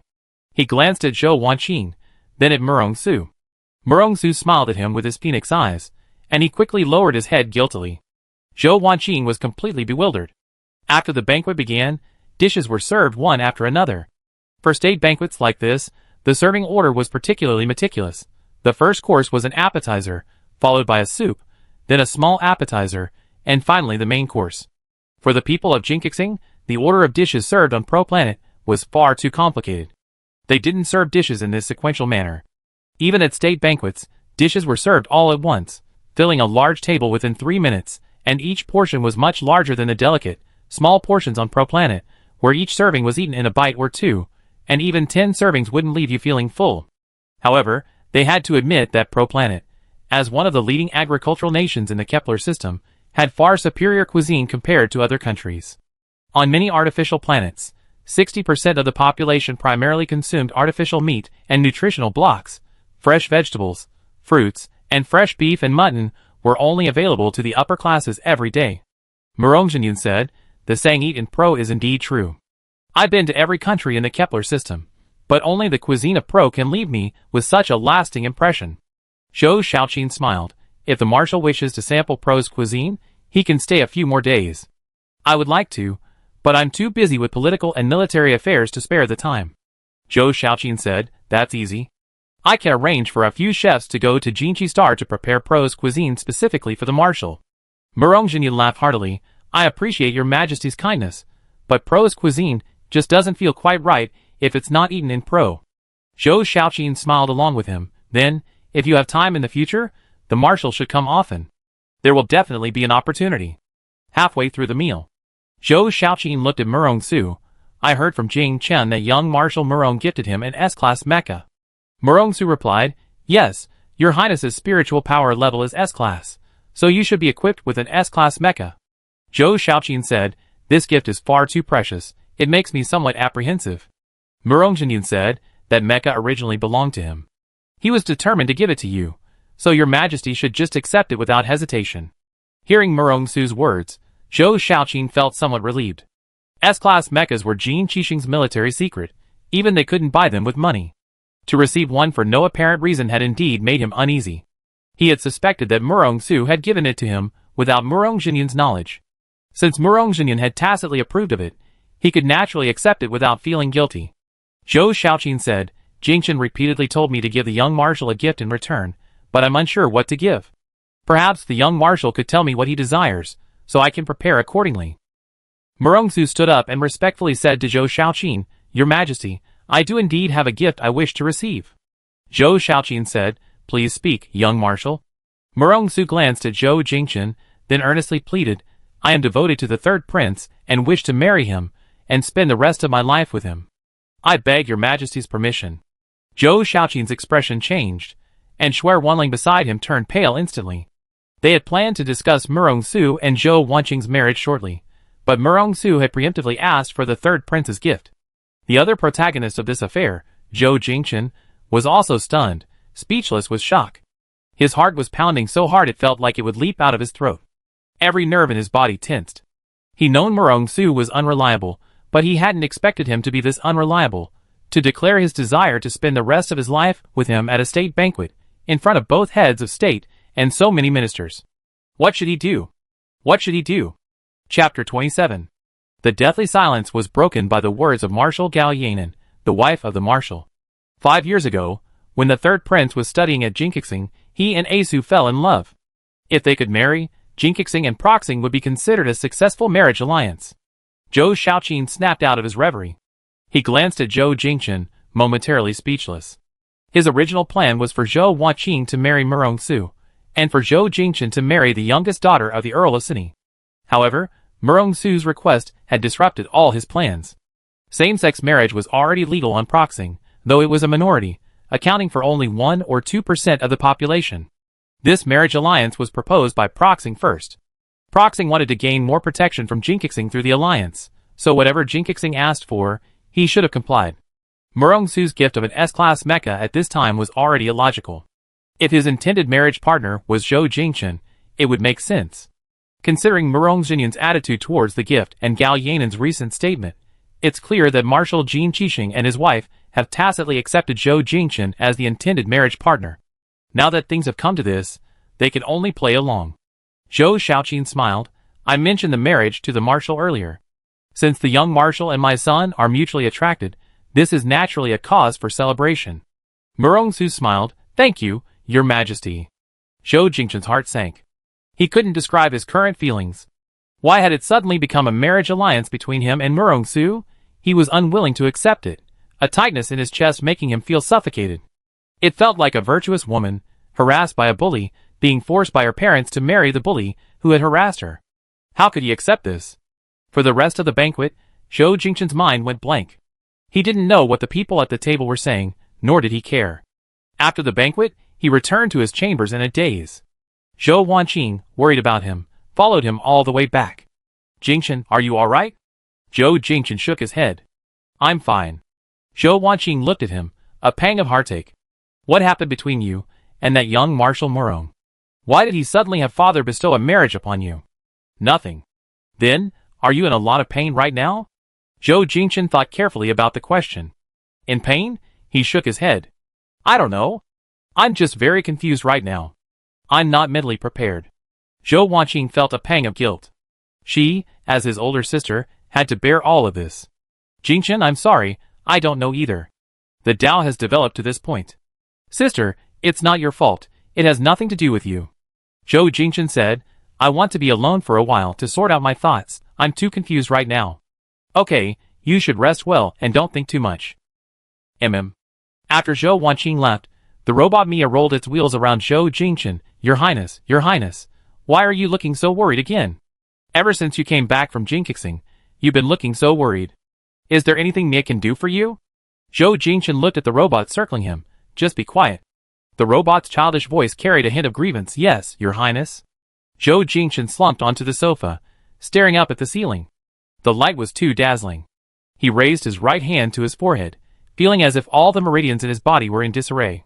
He was betrothed to Murongsu, and he didn't even know where to begin thinking.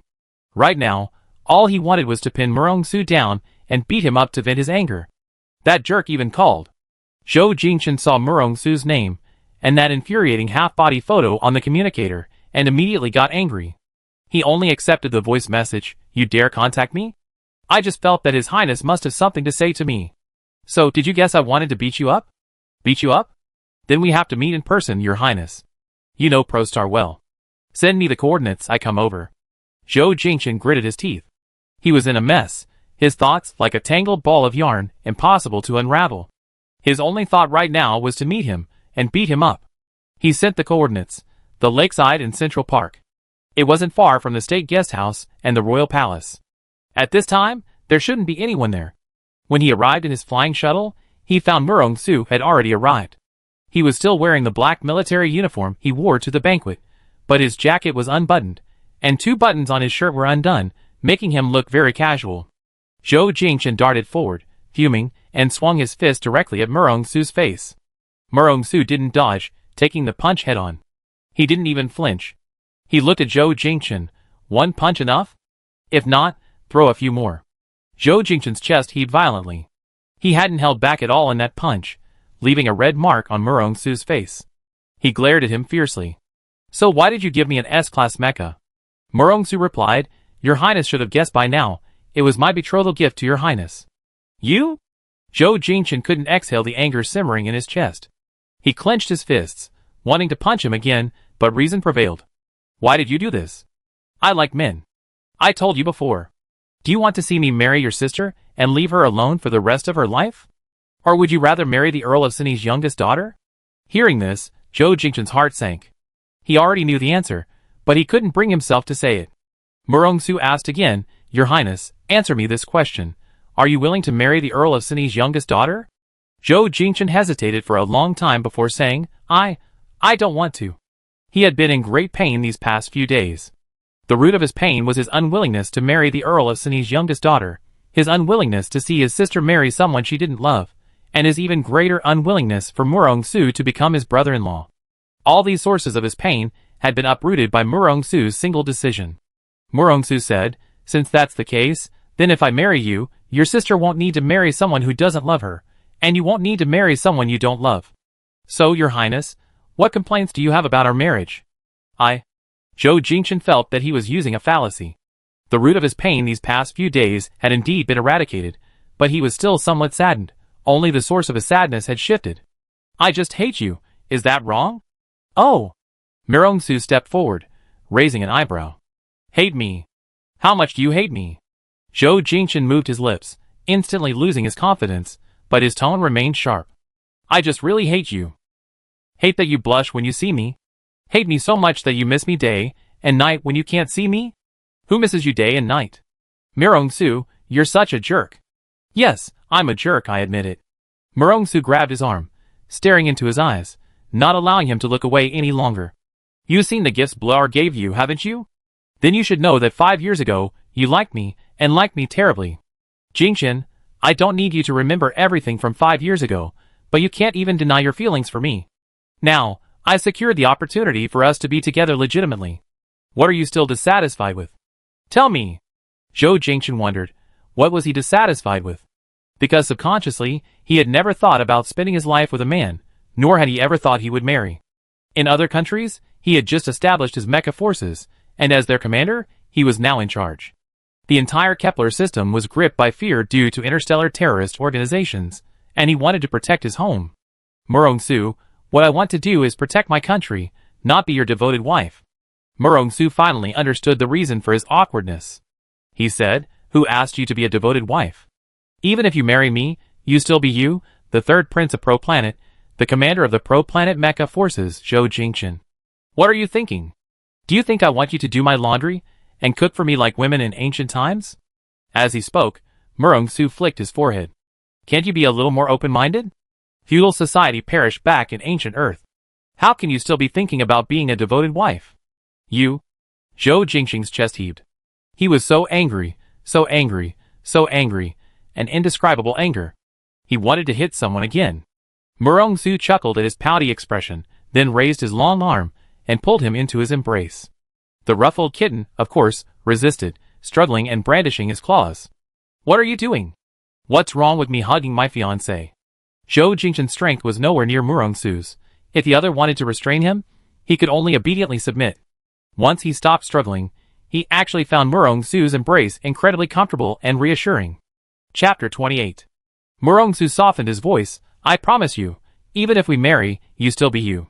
If I miss you, I come to Prostar to find you. We can stay here for a while. You can take me horseback riding, fruit picking, fishing, and hiking. And if you like, you can also come to Jinchi Star for a while. We can battle in the simulation training pod, eat a BLUHOUR, and, well, Jinchi Star is a bit boring, so I stay on Prostar more often. Listening to Murong Su's vision for their future, Zhou Jingchen's emotions gradually calmed down. Originally, he thought that marrying Jinchi Star meant becoming Jinchi Star's young marshal's wife, going to Jinchi Star with him, and being confined to the marshal's mansion forever. But thinking about it, Jinchi Star seemed much more open-minded than Prostar. The marshal's wife was even a member of parliament. If he could continue to stay on Prostar, and continue serving as the commander of the Prostar Mech force, then it didn't seem so bad. Murong Su suddenly looked sorrowful. Oh no, if I live on Prostar all the time, people will have to call me Princess Consort from now on. Imagining the 1.9-meter tall Murong Su being called Princess Consort, Zhou Jingchen couldn't help but laugh. He lowered his head, pursing his lips tightly so Murong Su wouldn't see. Murong Su chuckled softly, released him, and raised his hand to stroke his cheek. What am I going to do? My lifelong reputation is about to be ruined by your highness. Zhou Jingchen took 2 steps back, turning into a scratchy kitten again. Someone as two-faced as you, your so-called reputation is only because they don't know the real you. Murong Su's lips curled into a smile. Then, in your highness's eyes, what am I really like? The real you're pretty much like the bullies in ancient books, who prey on respectable women. Murong Su looked at him with interest.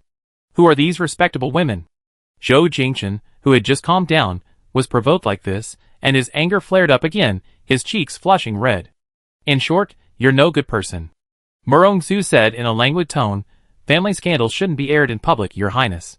Please don't let outsiders know about this. What does family scandals shouldn't be aired in public mean? Who's family with him?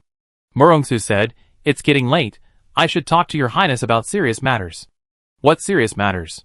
My father and mother will stay on Prostar for another day tomorrow, probably just some boring political exchanges. We set off for Longhorn Star early the day after tomorrow. Zhou Jingchen responded, oh. You only just started using S-Class Mechs, I'm worried. I guide you again tomorrow. Come pick me up at the state guest house tomorrow morning. Zhou Jingchen thought he didn't want to pick him up, but considering Murong Su's special status, he needed him to take him to the base, so he reluctantly agreed, okay. Of course, if your highness is willing, you can stay with me at the state guest house for one night. The veins on Zhou Jingchen's forehead throbbed. No, thank you. See you tomorrow then. After returning to his bedchamber and meeting Murong Su, Zhou Jingchen's chaotic thoughts gradually cleared. Although he was still upset about his impending marriage to Murong Su, it might not necessarily be a bad thing for him. According to the original plan, the king would announce his marriage to the Earl of Sini's youngest daughter on National Day, at which point he would undoubtedly be more tormented than he was now. As for Murong Su, his first reaction upon learning of the proposed marriage was shock, followed by resentment. Resentment that he had become Murong Su so easily. However, he wasn't averse to the marriage with someone of the same sex. His feelings for him were complex. 5 years ago, he had indeed liked him. Even after losing his memory, he still harbored subconscious feelings for him, which was why he would blush and his heart would race when he saw him. But 5 years later, he was more mature and rational, no longer infatuated with him or blindly idolizing him. The next morning, Zhou Jingchen was summoned to the king's office. Zhou Shaoqin was also shocked by Murong Su's proposal of a marriage alliance with Zhou Jingchen the previous day. After the state banquet, he had intended to speak with Zhou Jingchen, but considering their chaotic situation, he postponed the conversation until the morning. Zhou Shaoqin gestured to the chair in front of his desk for Zhou Jingchen to sit down. What are your thoughts on Murong Su's proposal for a marriage alliance yesterday? Zhou Shaoqin had agreed to Murong Su's request on the spot yesterday, and Zhou Jingchen, for the sake of Prostar, couldn't possibly refuse. Zhou Jingchen said, the matter is settled, my thoughts are no longer important. It's just the two of us here, father and son. Speak. My marriage is destined to be a political bargaining chip. Murong Su, although not my ideal marriage partner, is not unacceptable. Zhou Shaoqin said, yesterday, the marshal's wife said that you and he were in love 5 years ago. Is that true? Zhou Jingchen lowered his head. I don't remember what happened 5 years ago. Zhou Shaoqin nodded. I originally wanted you to shoulder the heavy responsibility of national defense, but I didn't expect Murong Su to cause such a scene. To be honest, I was a bit confused yesterday too. However, After thinking about it, this might not be a bad thing. Murong-su is Murong Jinyun's only son, and he also has his own fleet on Jinchi Star. You are the commander of Pro Star. If you two become partners, it's equivalent to an alliance between the two armies, which achieves my goal. I just don't know if he will want to. Please stay on Jinchi Star. No. Zhou Jingchen said, he told me yesterday that I can continue to stay on Pro Star and continue serving as the commander of the Pro Star Mech Force. We're both men, so there are no restrictions on marriage. Anyway, after we get married, I be on Pro Star, and he be on Jinchi Star. If he wants to come and live on Pro Star, I won't stop him. Hearing Zhou Jingchen's tone, Zhou Xiaoqin realized that they had already planned for the future. He had thought Zhou Jingchen would be devastated by the prospect of marrying another man, but in fact, he didn't seem to mind. That's good. Zhou Xiaoqin said, if things settle down later, we can have a child through genetic reproduction technology. Since same-sex marriage became legal in the Kepler system, same-sex reproduction technology has also been developed. Two people of the same sex can combine their reproductive cells to form a fertilized egg, which will then differentiate and grow into a fetus in an artificial uterus. Zhou Jingchen hadn't thought about this yet. Let's talk about it later. Okay. Zhou Xiaoqin continued, your mother is worrying too much about this. I noticed she wasn't feeling well this morning. Could you go see her when you have time and try to comfort her? Okay. Zhou Jingchen checked the time. It was already 9 in the morning. He texted Murong-su, telling him he'd pick him up later, and then went to the queen's bedchamber. Shuai Wanling had already planned the marriages of her two children. Her daughter would marry into Jin Qixing to strengthen the alliance between the two countries. Her daughter being the wife of Jin Qixing's young marshal would also help Zhou Jingchen in his future bid for the crown prince position. Zhou Jingchen would also form a marriage alliance with the Earl of Sini to gain their financial support. The eldest prince, Zhou Jingxing, only had his maternal uncle, the prime minister, backing him. In every way, Zhou Jingchen was superior. She thought she had victory in hand, but unexpectedly, Murong-su specifically requested a marriage alliance with Zhou Jingchen. All her plans were disrupted. Her son, who was supposed to become the next king, had become the wife of Jin Qixing's young marshal. How could she and her family continue to prosper on proxing? Her eyes were swollen from crying, and when she woke up the next day, her head ached. She didn't even feel like having someone put on makeup. When Zhou Jingchen arrived, he saw the queen in her nightgown, her face completely bare of makeup, looking very haggard. Mother, Shuai Wanling weakly beckoned him over. I thought about it all night. Since your marriage to Murong-su can't be changed, we need to think of another strategy. Shuai Wanling's insistence left Zhou Jingchen feeling helpless. Mother, let nature take its course. No, Jingchen, listen to me. Shuai Wanling's eyes were swollen and bloodshot. She rarely acted so disregarding her appearance, showing how much yesterday's events had affected her. Although Marshal Murong is the commander of Jinchi Star, their marshalship isn't hereditary, it's elected. Do you understand? The throne of Pro Star is hereditary. It will always belong to the Zhou family. You can talk to Murong-su and have him come to Pro Star with you. You can get your father to give him the highest military rank. If you become the king of Pro Star, she will still be the queen, second only to the king. Do you understand? Does that make sense? Zhou Jingchen felt exhausted just listening. Mother, Murong-su doesn't care about this at all. It's no use me saying anything. Are you really willing to go to Jinchi Star with him? No, I won't go to Jinchi Star. Zhou Jingchen said, I will stay on Pro Star and continue to serve as the commander of the Mecha Force. Shuai Wanling's eyes lit up. Is that true? Yes, we are in a marriage alliance, but it's only in name. I agreed with him that we can continue to live our own lives. Shuai Wanling's mood improved considerably. That's good, that's good. Jingchen, you must know that you are the support of your mother and the Shuai family. We can't live without you. Zhou Jingchen had tried countless times to sever ties with Shuai Wanling, to no longer be controlled by her, and to stop suppressing himself, but she was, after all, his mother who gave him life and raised him. He could never truly ignore her. Chapter 29.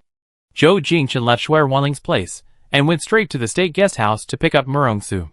In the morning, Murong-su watched Zhou Jingchen practice single-player combat in his Jetwind mech. In the afternoon, Murong-su piloted an A-class mech against Zhou Jingchen. Both had their weapon attack power set to the lowest level. After 2 hours of intense combat, Zhou Jingchen ultimately lost.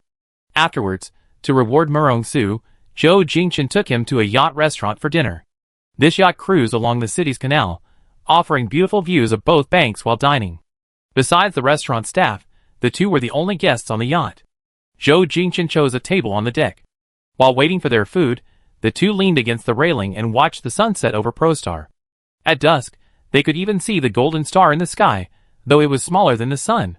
Zhou Jingchen, recalling his loss to Murong-su in his S-Class mecha earlier that day, deliberately asked, "Was that S-Class mecha fake? Why did it lose to an A-Class mecha?" Murong-su smiled and said, "It's all my fault. I accidentally used 80% of my strength. Next time, I try using 50%. Zhou Jingchen was furious. Zhou Jingchen gave him a resentful look. "Murong-su, you get beaten up easily if you keep this up." Murong-su took a sip of his aperitif. "It doesn't matter. Nobody can beat me anyway." The veins on Zhou Jingchen's forehead throbbed. Murong-su raised his hand and patted Zhou Jingchen's head, smoothing. Surprisingly, Zhou Jingchen didn't dodge. Murong-su added, "Your Highness has improved faster than I imagined. In a few years, even if I use all my strength, I might not be able to beat your Highness." His tone was like that of someone coaxing a child. Zhou Jingchen thought of something. Since the jet wind has a classified protection system, how will our repairman fix it if it gets damaged? Some simple repairs are no problem, but parts involving the central nervous system and core engine need to be repaired at the military factory on Jinchi Star. The jet wind is serving on Pro Star, but it needs to be repaired on Jinchi Star. Will the people on Jinchi Star be willing to accept that? Murong-su looked at him, a smile on his face. Of course they're willing. The jet wind is the personal mecha of their young marshal's wife. Zhou Jingchen glared at him. "You?" Murong-su raised an eyebrow. "I didn't say anything wrong, did I?" He didn't say anything wrong, but why did it sound so infuriating?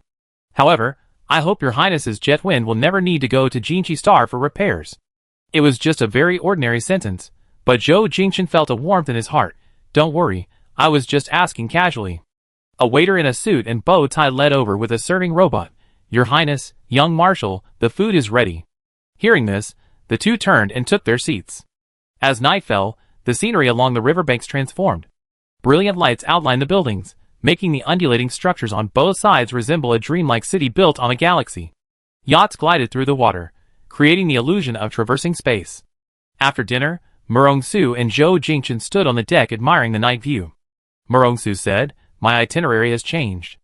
I won't be going to Lunghuan Star for now, I'll be going to Lawrence Star first." Lawrence Star is an artificial planet in the Kepler system, inhabited by 800,000 people. This artificial planet is a crucial shipping hub. 80% of the cargo transported from the 3 planets of the Apollo Alliance to other planets in the Kepler system passes through the shipping lanes near this artificial planet, where transport ships and civilian vessels resupply. Therefore, Lawrence Star holds immense significance for the entire Apollo Alliance. Murong-su's sudden change of plans to rush there was likely due to an emergency. What happened over there? Just last night, 2 transport ships from Longhuan Star, carrying 50,000 tons of steel crystals, were hijacked here by a terrorist organization. I need to go and handle it.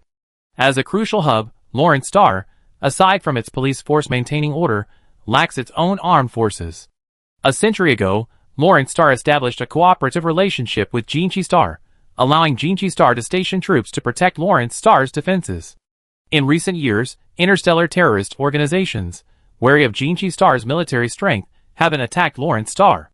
This time, however, they attacked Longhuan Star's transport ships from Lawrence Star, demonstrating that the terrorist organization has begun to provoke the Apollo Alliance.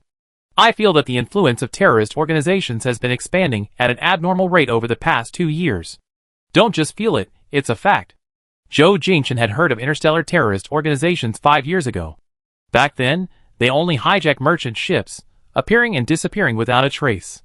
But in the last 2 years, these terrorist organizations have suddenly grown stronger, even capable of invading artificial planets and holding their own against regular armies.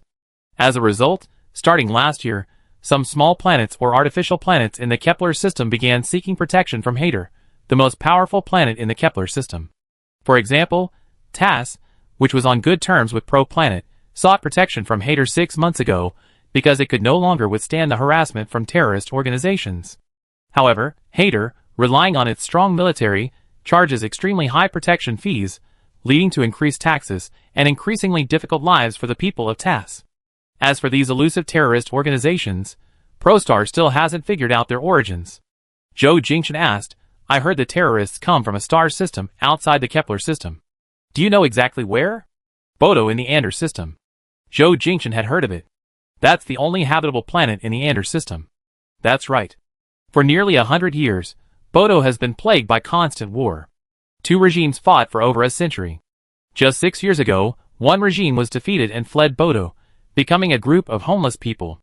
Afterwards, they used a wormhole jump field to reach the Kepler system and began a life of plundering to survive.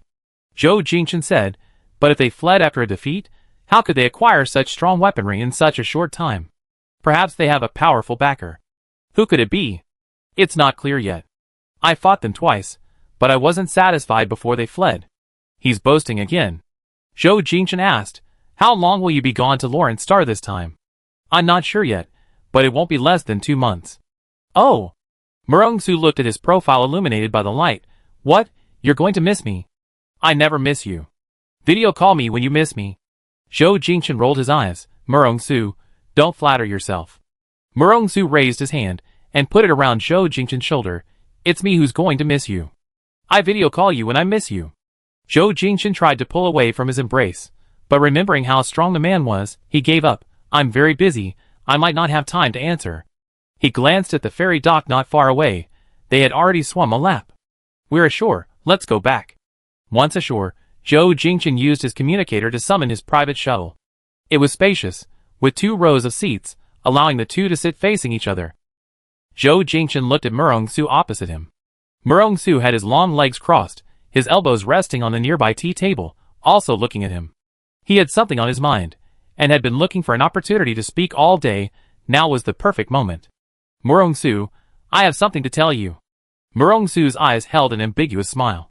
What is it? Zhou Jingchen raised his wrist, activating his personal terminal. A virtual screen appeared between them. For the sake of friendship between our two countries, I agree to marry you, but we need to sign an agreement. The text he had just displayed was the content of the agreement. Murongsu stood up and sat next to Zhou Jingchen. Zhou Jingchen looked at him warily. What are you doing? Murongsu gestured to the virtual terminal in the air. Your Highness, I was going the opposite way. All right. Zhou Jingchen reluctantly sat down next to him, saying, take a look. Okay, I look now. Murongsu read through the clauses one by one. The following is the marriage agreement between Zhou Jingchen and Murongsu. 1. After marriage, they may cooperate to play husband and wife on important occasions, but in private, they will not interfere with each other. 2. After marriage, Zhou Jingchen will continue to live on Pro Star, and Murongsu will live on Jinchi Star. Neither party can be forced to go to the other's country. If there are occasions requiring them to attend together, both parties should try their best to cooperate. 3. If either party encounters someone they like, they may develop a relationship privately, but they must be careful to avoid negative publicity that could damage their reputations. If any of the above 3 conditions are violated, the other party may unconditionally dissolve the marriage. Zhou Jingchen said, these are the only 3 conditions I can think of right now. If you think they're acceptable, let's sign this agreement. Murongsu said coldly, I won't sign. Zhou Jingchen wondered if this person had lied to him last night. Why won't you sign? Didn't you promise yesterday that you let me stay on Pro Star? Are you going to go back on your word? Murongsu glanced at him out of the corner of his eye. We're not even married yet, and your highness is already thinking about infidelity. I can't condone that. Zhou Jingchen thought this person really didn't know what was good for him. Hey, Zhou Jingchen said, this clause is a perk for you. Don't you understand? Oh. Understand what? With so many suitors, who knows if you develop feelings for them? I included this clause, so you won't feel pressured. Murongsu crossed his long legs. I can sign it, but I need to revise it. How? Send it to me. Zhou Jingchen sent the agreement to him via communicator. After receiving it, Murongsu used his mental power to connect to his personal communicator and revise the agreement. In less than a minute, he finished revising it. The agreement appeared on their personal communication terminal on their personal computer. It was revised to 1. After marriage, the two must cooperate to be a loving couple. 2. After marriage, Zhou Jingchen will continue to live on Pro Star, and Murongsu will live on Jinchi Star. Neither party can be forced to go to the other's country. If there are occasions requiring joint attendance, both parties must cooperate as much as possible. 3. Both parties must be loyal to their spouse and must not have extramarital affairs. Murongsu asked, does your highness think this is acceptable? Zhou Jingchen glanced at the document and asked, To cooperate as a loving couple? How? Murong-su leaned closer to his ear. Has your highness never seen what a loving couple looks like? Zhou Jingchen pulled away from him. Do you think it's necessary? Murong-su replied leisurely, of course it is. Marriage is a once-in-a-lifetime event. I don't want to be married, and then become strangers with my partner. Zhou Jingchen said, marriage is free now. Divorce and remarriage aren't out of the question. Murong-su said, anyway, my requirements are as stated in the agreement. If your highness is unwilling to sign, then I will have to ask Prince Puyo to bring you back to Jinchi Star. That way, you have fewer worries. Zhou Jingchen gritted his teeth and said, of course I can sign. Then sign it. Chapter 30. Although signing such a contract seemed ridiculous, he had no choice but to do so to avoid Murong-su going back on his word. Unexpectedly, Murong-su modified the contents. But it didn't matter. The second clause of the agreement was what he cared about most, and Murong-su hadn't changed a single word, so he was content. Both of them simultaneously extended their palms and placed them on the virtual screen. The virtual screen scanned their palm lines, and the system prompted, the contract has been formed and is effective immediately. This contract will have legal force. Both parties are requested to abide by it.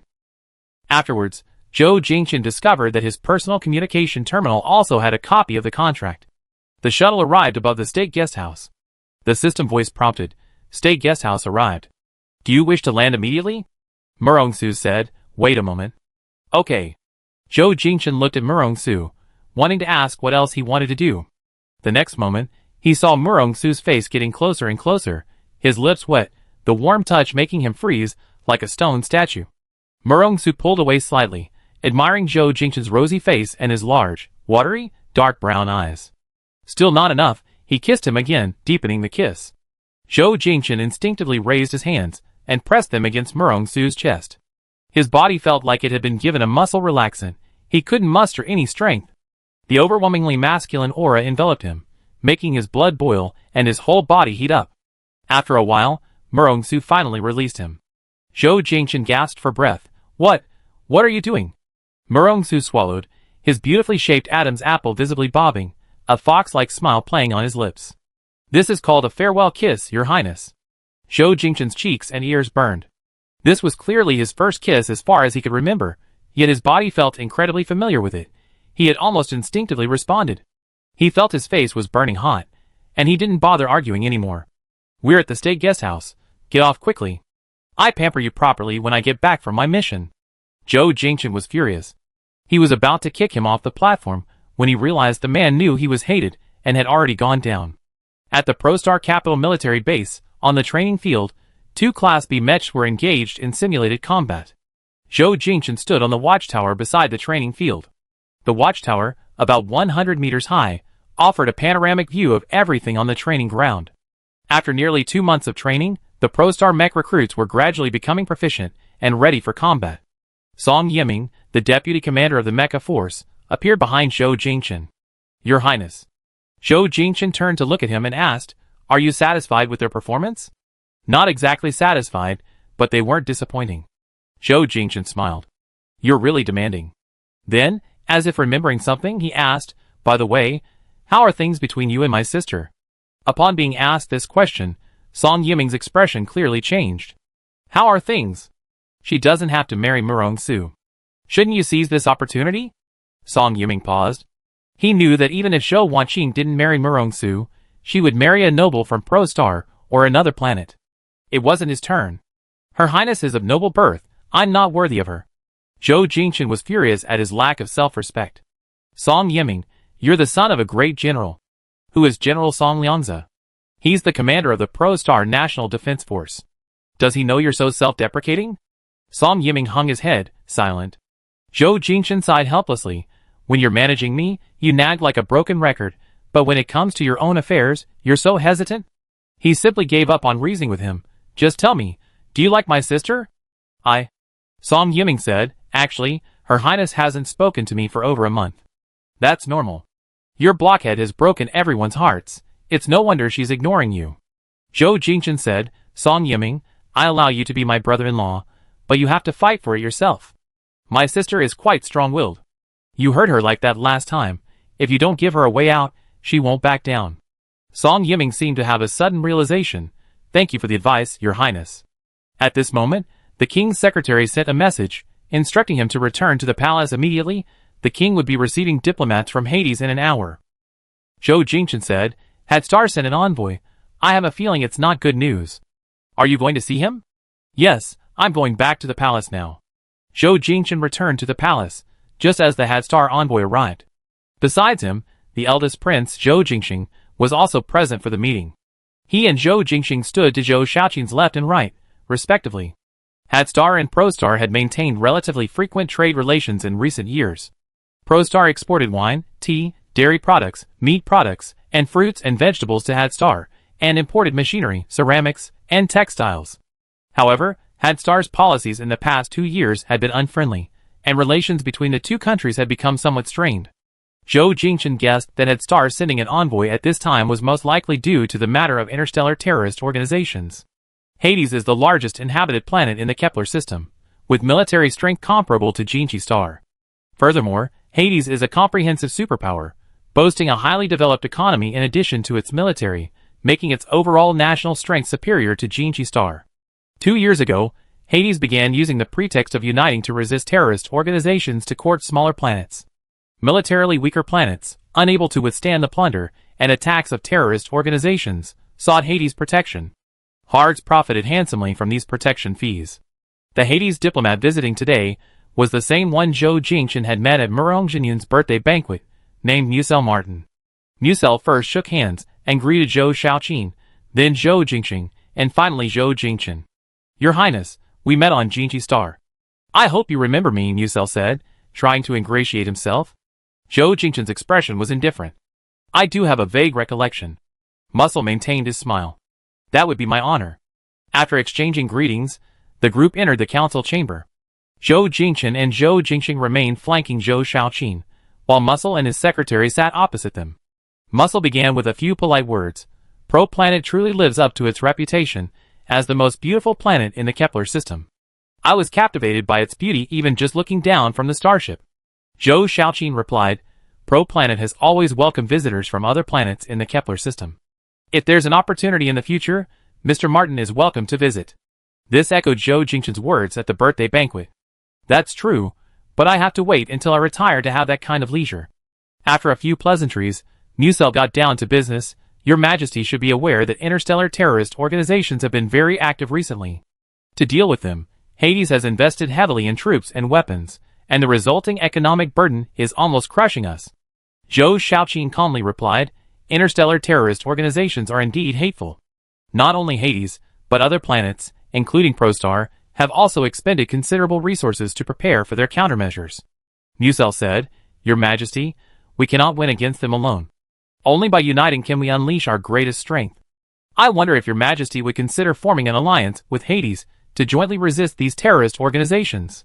Zhou Jingchen thought to himself. As expected, the envoy from Hades came to discuss this matter. Zhou Shaoqing asked, Mr. Martin, what do you mean? Muscle smiled, his sunken cheeks giving him a cunning look.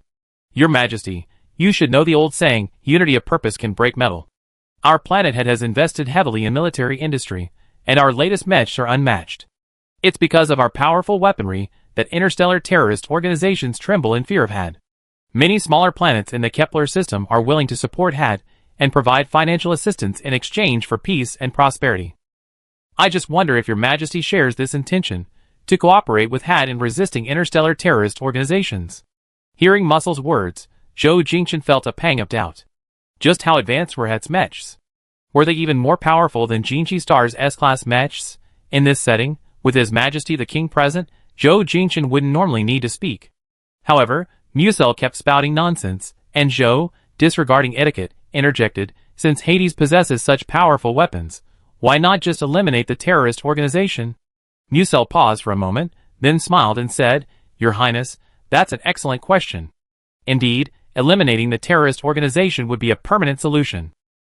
However, Your Highness hasn't dealt with terrorist organizations, and may not know that they are nomadic, hiding throughout the vast universe. You should know how vast the universe is. Searching for them in such a vast universe, and sending troops to eradicate them is like finding an ant on Prometheus and killing it. Therefore, our current approach to terrorist organizations is primarily defensive. Although we can't find them, if they dare. If they invade, my elite army from planet Head will utterly annihilate them. Musel continued, in recent years, planets under Head's protection have lived in peace because terrorist organizations are well aware of Head's strength and dare not invade. Currently, there are still a few planets in the Kepler system that haven't joined our family resisting terrorist organizations, including Planet Pro. Planet Pro is a beautiful and biodiverse planet. I'm worried that it might be targeted by terrorist organizations in the future, so I come to discuss countermeasures with His Majesty the King. If His Majesty the King can join us, we will warmly welcome him and guarantee to do everything in our power to protect Planet Pro from terrorist attacks. Zhou Jingchen scoffed. This Musel spoke of the hegemonic power of thugs extorting protection money from ordinary people with such conviction. If it weren't for past experiences, he might have actually believed his nonsense. Fortunately, Zhou Xiaoqin wasn't swayed. I appreciate Mr. Martin's kindness, but for now, ProStar still has the ability to defend itself and doesn't need external help. Musel's gray-blue eyes narrowed slightly. It seems His Majesty the King is very confident in his military strength. However, I heard that ProStar recently purchased a lot of Mech from Jinchi Star. This batch of Mechs isn't cheap. It's like eating out, buying groceries, and cooking costs 100 star coins, while going to a restaurant only costs 80 star coins. By any measure, going to a restaurant is more cost-effective. Zhou Jingchen. He deliberately said, in my experience, if eating at a restaurant is cheaper than cooking at home, it's most likely to cause diarrhea. Zhou Xiaoqin agreed with Zhou Jingchen, but still pretended to scold him. Jingchen, you mustn't be rude to Mr. Martin. Then, Zhou Xiaoqin said, Mr. Martin, we already have a plan for this matter, so we don't need it for now. Muscle didn't force him, only saying, Your Majesty doesn't need to refuse so hastily. If needed in the future, our head star welcomes you to join us. Chapter 31. After seeing Musel off, Zhou Jingchen and Zhou Jingxing followed Zhou Xiaoqin to the king's office. Zhou Jingxing said, Father, I think Mr. Martin's words aren't without merit. The Mechs and warships we purchased from Jin Qixing have consumed half a year's fiscal revenue, resulting in a serious deficit.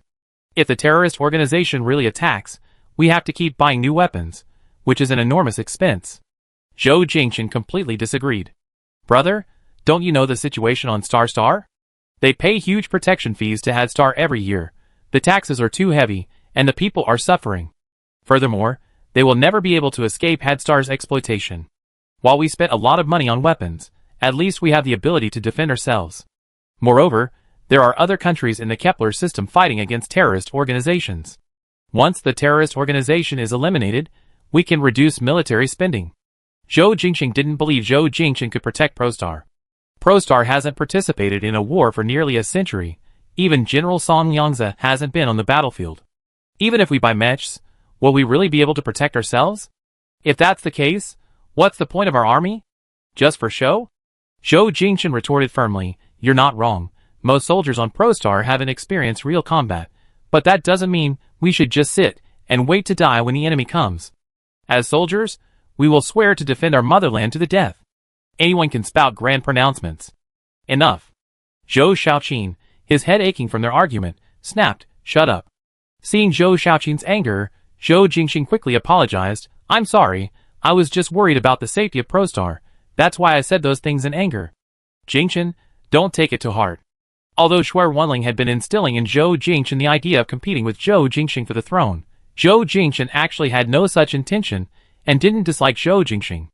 They had just argued a bit due to differing political views, but Zhou Jingxing had apologized first, so Zhou Jingchen had no reason to hold a grudge. It's nothing, I was wrong too. Seeing the two brothers apologize to each other, Zhou Xiaoqin's brow relaxed. These are critical times. You two brothers must unite against external threats and avoid arguing, lest you damage your harmony. The two replied in unison, Yes, father. Zhou Xiaoqin said in a deep voice, In the Kepler system, besides our Apollo alliance, several other countries also want to protect themselves. The speaker of Tianming Star invited other countries seeking self-preservation to attend a discussion to jointly address the issue of terrorist organizations. I think the best solution is for our countries to unite, send troops together, and wipe out the terrorist organization in one fell swoop, eliminating future threats. Zhou Xiaoqin added, The discussion will be held in half a month. I will be away from ProStar for a week. During my absence, you two brothers must remain united. Understood, father? Zhou Jingchen and Zhou Jingxing were not particularly close since childhood, though they addressed each other as brothers due to their blood ties. Zhou Jingxing was 10 years older than Zhou Jingchen. In his years in politics, he had been diligent and humble, with almost no negative news, and enjoyed high prestige in the political arena.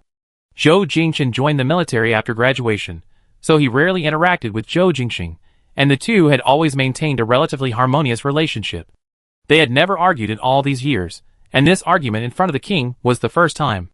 After this incident, Zhou Jingchen realized that not all the people on ProStar shared his ideas, and some felt that seeking protection from Headstar was the way out. The root of their distrust of the ProStar army lay in their soldiers' lack of combat experience. Some veterans only had experience with A-level missions, never having seen a real battlefield. To remedy this, Zhou Jingchen and General Song Liangzi decided to arrange more combat exercises. These days, Zhou Jingchen was out early and back late, staying at the base until 10 p.m. every day. He had just boarded the shuttle when Murong Su's video call came in. Zhou Jingchen accepted the request, and Murong Su's face appeared before him. "Still out so late?" Zhou Jingchen said, preparing to go back. "How were the combat exercises? Did they meet expectations?" Zhou Jingchen had specifically consulted Murong Su about combat exercises a few days ago, because Murong Su, having experienced real combat, understood troop deployment better, and Murong Su was very enthusiastic, talking to him all night. Following Murong Su's methods, Zhou Jingchen had arranged combat exercises for the mecha units these past few days, and the results were quite good. It's achieved the expected results. Train hard, soon we be dealing with real weapons on the battlefield.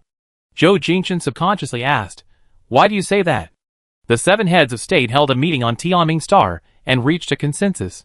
The 7 nations will join forces to eradicate the interstellar terrorist organization. "What? Isn't ProStar sending your highness's mecha unit?" Zhou Jingchen said. "You received the news?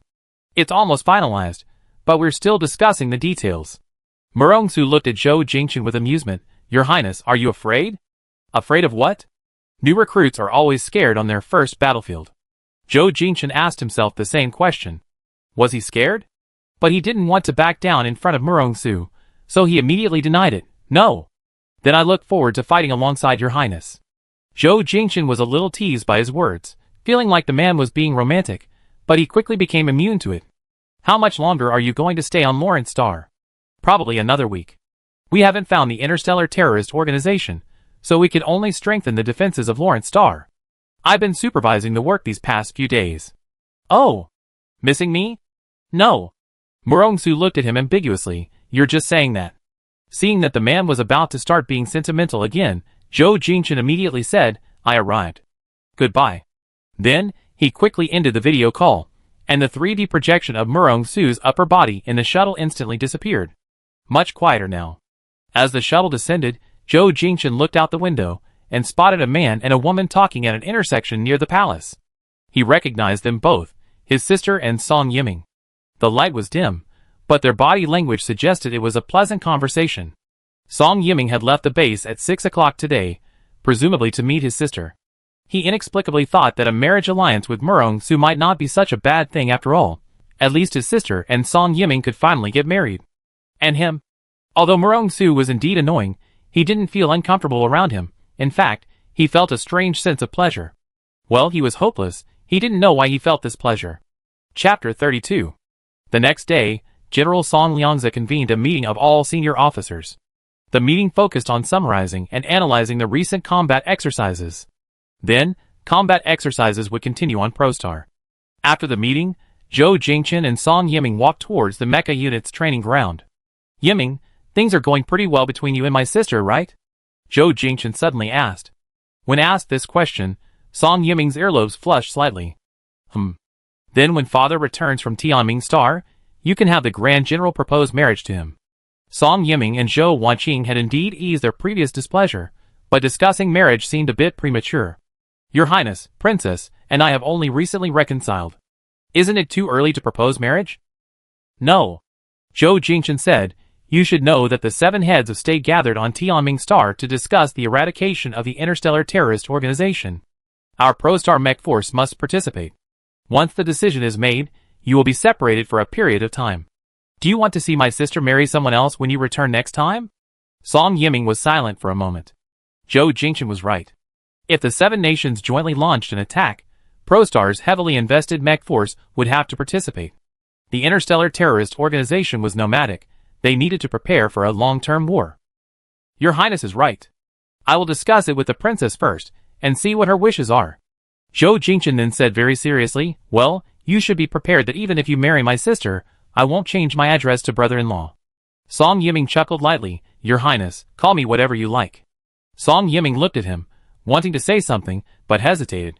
Zhou Jingchen seemed to sense he had something to say. Say what you want to say. There's nothing between us that can't be said, is there? Your affair with Marshal Murong. Hearing Murong Su's name, Zhou Jingchen paused, then asked, Why are you concerned about this? Watching told me she feels guilty towards you. Originally, she should have borne all of this, but unexpectedly, it ended up falling on your shoulders. Zhou Jingchen smiled, she's just too kind. What does this have to do with her? If anyone's to blame, it's that Murong Su. Will your Highness suffer because of this arranged marriage? A month had passed since Zhou Jingchen and Murong Su confirmed their arranged marriage. In this month, aside from the initial 2 days when he found it hard to accept, he seemed to have gotten used to it afterward. To be honest, it's not exactly painful. You should know, I was infatuated with him 5 years ago. Although I forgot him later, due to physiological and psychological reflexes, I don't dislike him. Although he's essentially a jerk, he's quite reliable most of the time. Besides, I told him I wanted to stay on ProStar and continue serving as the commander of the Mecha Squadron, and he agreed. Hearing Zhou Jingchen say this, Song Yiming felt a little better. At this moment, Zhou Jingchen's personal communicator rang. It was an emergency call from General Song Liangzi. Zhou Jingchen answered the call.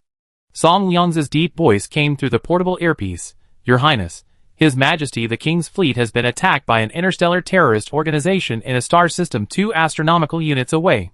You need to come to headquarters as soon as possible. Zhou Jingchen was startled. Received. I'm coming right away. After hanging up, Song Yiming asked, What happened? Zhou Jingchen replied, Father's fleet has been attacked by an interstellar terrorist organization. We need to get to headquarters immediately. The two ran back to headquarters. Song Liangzi and several high-ranking officers were there, their faces grave and silent. An information engineer sitting next to a personal terminal reported, General Song, we analyzed the exact coordinates of the King's fleet. Song Liangzi said, Send it to my personal terminal. Yes. Zhou Jingchen stepped forward and asked, What's the situation now? Song Liangzi said, 3 minutes ago, we received a distress signal from the King's fleet. The fleet was attacked by an interstellar terrorist organization in the Rosina star system and needs reinforcements. An intelligence officer reported, General Song, the King's fleet has sent intelligence. There are 5 warships and mechs. The exact number is not yet known, but it's estimated to be around 10. Zhou Jingchen immediately said, General Song, please approve my deployment of the mech unit to the rescue. King Pro was attacked by an interstellar terrorist organization, and they had to send their most elite troops to rescue him. Currently, the most elite force on Pro was its mech unit, and Pro also needed to leave someone behind to oversee the situation, in case the terrorists took advantage of the situation to attack again. Song Ziyang said, I also want the Dawn to sortie, and I arranged 4 more warships to assist. Alright, it's settled then. Zhou Jingchen looked at Song Yiming beside him, and said firmly, Major Song, pass down the order. All crew members of the Dawn will be in position in 3 minutes. Also, arrange for 5 A-level mech pilots and 15 B-level mech pilots to accompany the Dawn into battle. I need to get there first in my jet wind. You will command the mech pilots of the Dawn. Song Yiming immediately objected, Your Highness, it's too dangerous for you to go alone, with limited resources. Zhou Jingchen's gaze was firm. The jet wind can reach nearly a quarter of the speed of light in space, taking just over an hour to reach a star system 2 astronomical units away. Even at its maximum speed, the Dawn would take 4 hours. I'm worried the King's fleet won't be able to hold out for 4 hours. I must get there first. But, Zhou Jingchen said, you don't need to persuade me anymore. I know it's dangerous, but the King's safety involves the entire political situation of ProStar. I must prioritize protecting him. Although Song Liangzi was reluctant, Zhou Jingchen was right. If the King was successfully assassinated, ProStar would fall into chaos, and terrorist organizations would undoubtedly take advantage of the situation. The Jetwind was ProStar's only S-class mech, and also the most mobile. Only it could reach the star system, where the King's fleet was located the fastest. Song Liangzi said, Your Highness is deeply righteous, and I admire that. However, you are the backbone of the Mecha force. While protecting the king, you must also protect yourself. I will. With that, Zhou Jingchen immediately went to the Mecha hangar. Song Yiming also immediately sent an emergency communication to summon the members of the Dawn, and also sent an emergency communication to 20 Mecha warriors, instructing them to assemble on the Dawn. Song Yiming arrived at the bridge of the Dawn, connected to the Jetwin's communication channel, and a holographic projection of Zhou Jingchen appeared on the front quantum computer. He was wearing a dark blue combat uniform and a matching helmet. He was ready to depart. Song Yiming said, Your Highness, I will share the real-time coordinates of the King's fleet with Jetwind. If their firepower is too strong, do not force it, hold them off until we arrive. Okay, I understand. Zhou Jingchen said, The Mech unit and the Dawn are entrusted to you. Good. Song Yiming gave the order, Open the hangar gates, Jetwind, launch. With his command, the heavy hangar gates opened, and Jetwind stepped out. Its silver-white fuselage gleamed in the sunlight. As the wings on Jetwind's back unfolded, the thrusters went full throttle, and with a whoosh, it lifted off the ground, kicking up a cloud of dust. The silver-white mech soared into the sky in an instant. Chapter 33. 2 astronomical units away. The King's fleet and an interstellar terrorist organization are engaged in combat. Zhou Shaoqin's trip this time was escorted by the King's fleet, which consisted of 5 warships and 1 reconnaissance ship. The Yinglong was the flagship. During the escort mission, 1 reconnaissance ship led the way, while the 5 warships surrounded the Yinglong. The commander of the King's fleet was Lu Chongqing, the captain of the King's personal guard. He had served as the King's bodyguard for 19 years. The most dangerous time was on Hater Star, when he attended the inauguration ceremony of the Hater Star Prime Minister. Hater Star rebels infiltrated the ceremonial team and opened fire after the ceremony began. Some even carried explosives and detonated themselves, creating chaos. He and the former captain of the personal guard protected His Majesty the King in the chaos.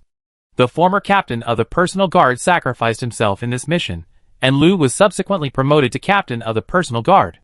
This time, the encounter with the interstellar terrorist organization was different from the riot on Hater Star. The terrorist organization was clearly targeting them. 5 warships against 5 enemy warships should theoretically be evenly matched. However, the enemy also had 10 mechs. The gray-black mechs blended seamlessly into the darkness of space, weaving up, down, left, and right, their electromagnetic railguns raining down on the warships. Fortunately, the warships produced by Jinchi Star used special steel crystals from Longhwan Star, which could withstand artillery and beam weapon attacks within a certain range, but they still had weaknesses, such as their cannon muzzles. The enemy's beam weapons and electromagnetic railguns rained down on them, as if they were free. The beam weapons streaked across the dark space like a meteor shower. Lu Chongqing commanded, Main guns. Aim at the enemy ship at 3 o'clock, fire. The main guns grazed past the enemy warship, and just as the enemy was evading, the positron cannons were already aimed at them. Lu Chongqing shouted, Turn left 40 degrees to evade. Fire decoy flares. A huge flash of fire came from the porthole to the left. Lu Chongqing looked at the warship engulfed in flames, his face showing shock. It was their warship, and on it were their comrades, consumed by the fire in an instant. The communications officer's voice rang out, Captain, warship number 2 has been hit in the core reactor. Lu Chongqing clenched his fist, Don't get distracted. Electromagnetic railguns, aim at 11 o'clock and 2 o'clock respectively, fire. The words had barely left his mouth when the electromagnetic railgun, about to fire, was struck by a high-energy laser beam. A violent explosion occurred at the muzzle, shaking the warship. Captain! The muzzle of the second electromagnetic railgun has been hit. Lu Chongqing stared intently. The weapon that had struck their railgun was a gray-black mech. He gritted his teeth, activate the Vulcan cannons, and fire a barrage. Shoot it down. At that moment, the bridge door opened, and Zhou Shaoqin and his secretary entered. Zhou Shaoqin's face was grave. He had thought they were evenly matched with the enemy, but unexpectedly, after only 20 minutes of fighting, they had lost a warship. Your Majesty, why are you on the bridge? The captain of the Yinglong asked, stepping forward. Zhou Shaoqin had been startled by the recent tremors, and wanted to check the situation on the bridge. When will reinforcements arrive? The captain reported, We just received a message from General Song. The Shuang, leading 4 warships, is heading this way, and will arrive in about 3 hours. Zhou Shaoqin's gaze was deep. He had just witnessed the number 2 warship escorting the Yinglong being engulfed in flames. This group of interstellar terrorists had years of combat experience, and their attacks were brutal and fierce. Their fleet was clearly at a disadvantage. "Can we hold out for 3 hours?" he asked. The captain replied. General Song also said that the third prince is piloting the jet wind alone, leading the way. He should arrive in about half an hour.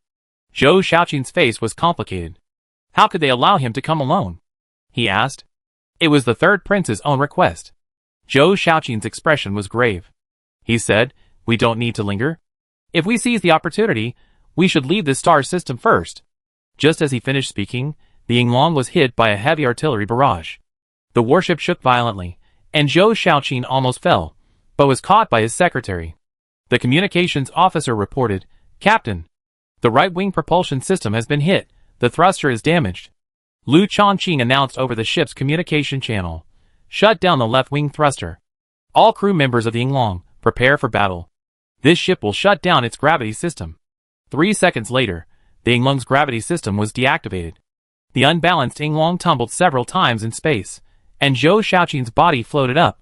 His secretary beside him supported him. Countless beam weapons and electromagnetic railguns bombarded the Yinglong, turning it into a sitting duck. They were all surrounded, and the other warships were also under fire. If this continued, the entire king's fleet would be destroyed. Lu Chongqing gripped the walkie-talkie and spoke into the king's fleet's command channel. "Our forces are surrounded by the enemy. The Yinglong's right-wing thruster is damaged. To protect His Majesty the King, we must immediately disengage from the combat zone. Ships 1 and 3 provide cover. Ships 4 and 5 cover the rear." Ship 1, received. Ship 3, received. Ship 4, received. Ship 5, received. Lu Chongqing continued issuing orders. Yinglong, activate shields, main thrusters at maximum, disengage from the combat zone, proceed towards the 12 o'clock direction. Ships 1 and 3 launched a concentrated counterattack to cover Yinglong's escape, drawing enemy fire. Just as Yinglong broke through the encirclement, a blinding flash of light appeared behind it again. "Report, Captain. Ship 3 has been destroyed." 3 minutes later. "Report, Captain. Ship number 5 has been destroyed." 10 minutes later. "Report, Captain. Ship number 1 has been hit on the bridge and lost contact." Cold sweat streamed down Lu Chongqing's forehead. "Continue at maximum thrust." The last remaining ship, number 4, fought 4 warships single-handedly. One of the warships tried to bypass it and pursue the Yinglong. Looking at the spiderweb-like beam weapons before him, the captain immediately made a decision, turned left 90 degrees, and ran the enemy warship at full speed. "Captain!" The captain's face was resolute. "We have no other choice." The helmsman replied with a tone of heroic sacrifice, "Yes, sir." Then, ship number 4 turned and, with maximum thrust, headed towards the warship that tried to overtake it. It collided with the enemy warship's fuselage. A burst of light erupted at the point of impact, followed by the core reactor exploding. Both warships were simultaneously detonated, the light resembling an asteroid explosion. Zhou Xiaoqing, seeing the battle situation on the computer screen on the bridge of the Yinglong, turned deathly pale. The Yinglong's captain, Lu Chongqing, looked at Zhou Xiaoqing. "Your Majesty," he said, "the terrorist organization is relentlessly pursuing us. I think you should go into the escape pods first, just in case." Zhou Xiaoqing knew he couldn't escape this calamity. He was worried about Prostar and needed to make arrangements for what would happen next. "Before entering the escape pod, I need to send a secret letter to General Song Liangzi and Prime Minister Zhang Mingyan." "Okay, I arrange it right away." At this moment, the communications officer reporting, "Captain, 2 enemy ships are catching up and have entered missile range. 4 missiles are approaching from behind." Lu Chongqing almost ground his teeth to powder. "Launch decoy missiles.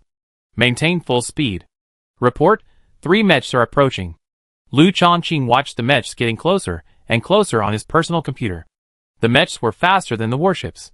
Their right-wing thrusters were damaged, and relying only on the main thrusters, their speed couldn't match the agile Mechs. He almost bit his lip until it bled. This group of terrorists was like a mad dog, relentlessly pursuing them, and their behavior was extremely insane. "Sweep them away with the Vulcan cannons." The 64 Vulcan cannons around the Yinglong fired in all directions, but this had little effect on the Mechs. One Mech activated its positron cannon and fired at the core reactor. A violent tremor followed, and the communications officer's voice trembled. "Captain, the area near core reactor number 2 has been hit. We can't determine if there's a fuel leak." Lu Chongqing glanced back, Has His Majesty entered the escape pod?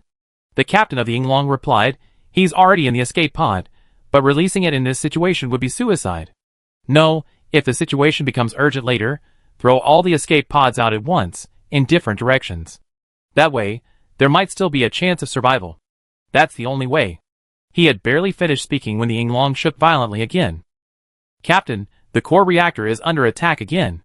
The outer wall of the Yinglong's core reactor was the most solid part of the entire ship, but even it was difficult to maintain its strength after being attacked repeatedly. At this moment, a hole had been blasted into the hull next to the reactor, emitting black smoke, and the reactor fuel was leaking. If it were attacked again, the entire Yinglong would likely be engulfed by the enormous energy emitted by the nuclear reactor. Captain! The reactor is locked on again. Reactor number 2 has detached.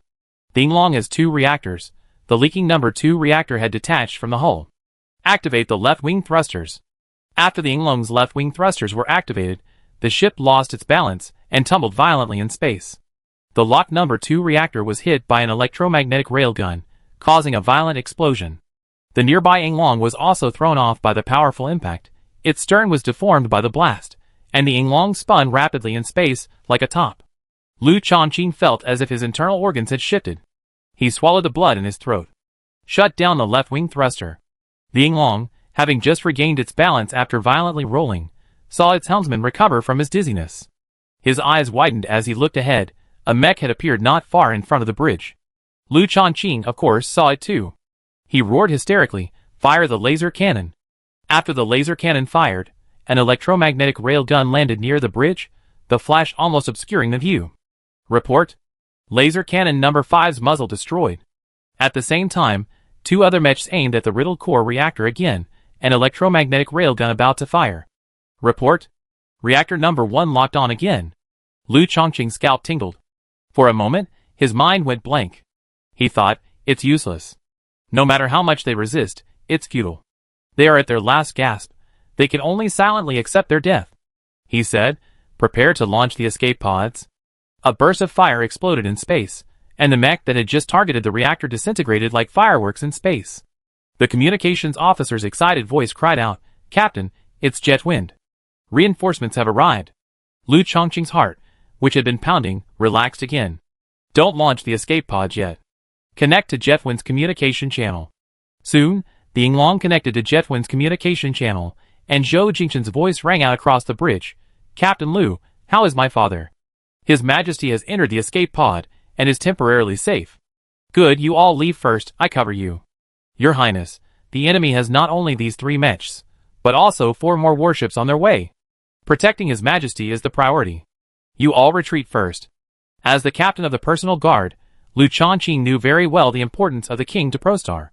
All right, then I leave this to you. Chapter 34.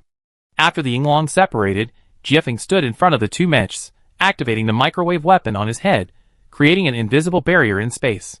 One mech fired a positron cannon at him. He dodged, and the laser weapon on his wings immediately retaliated.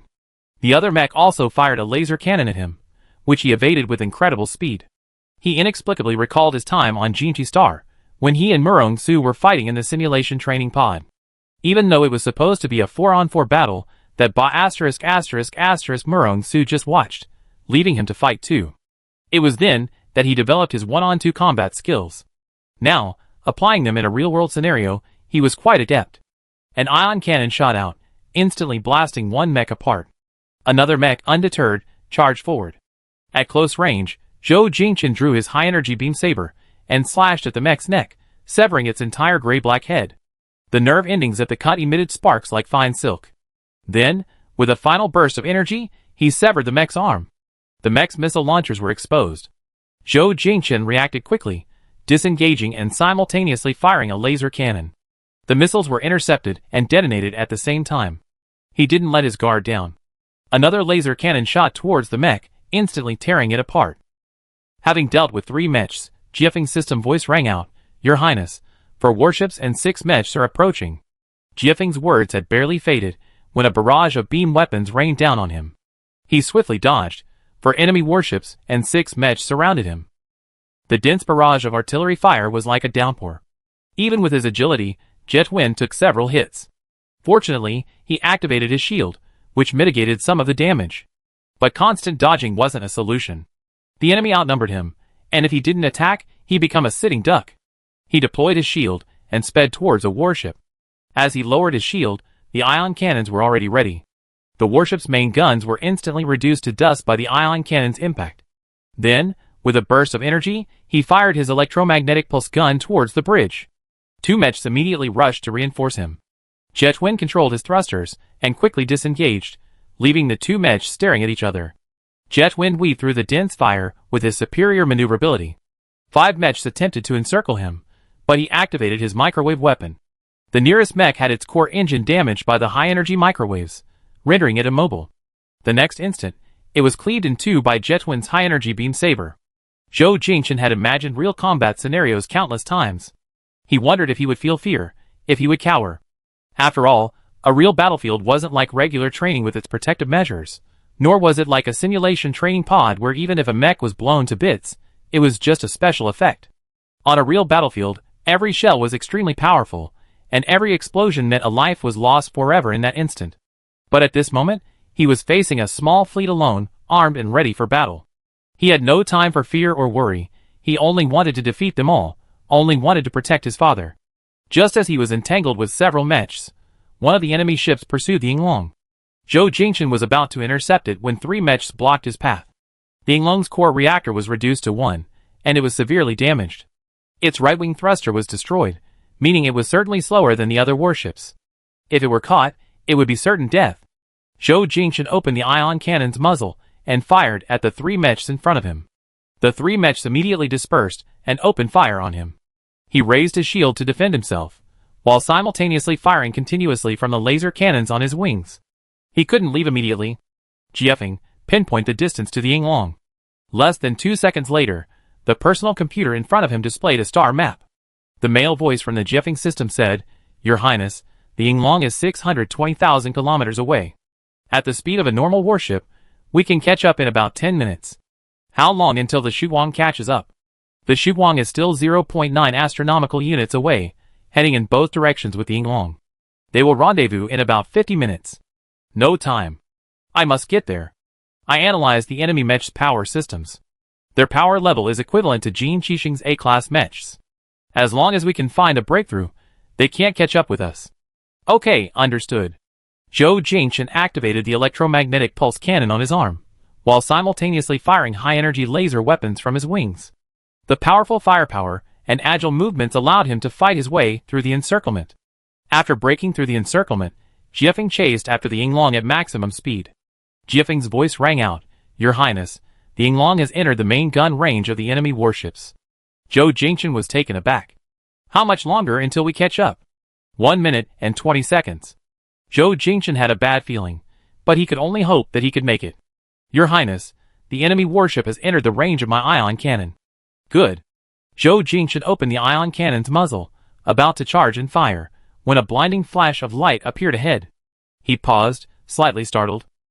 "Who was it?" Jiefeng's low voice rang out in the cockpit, "Your Highness, I regret to inform you that the Yinglong has been destroyed by the enemy warship." Zhou Jingchen's heart trembled slightly, his face turning pale. He still hadn't made it in time. He still hadn't been able to save his father. He roared, aiming the ion cannon at the enemy warship ahead. The main gun muzzle on the enemy ship's upper part turned to ash in a flash.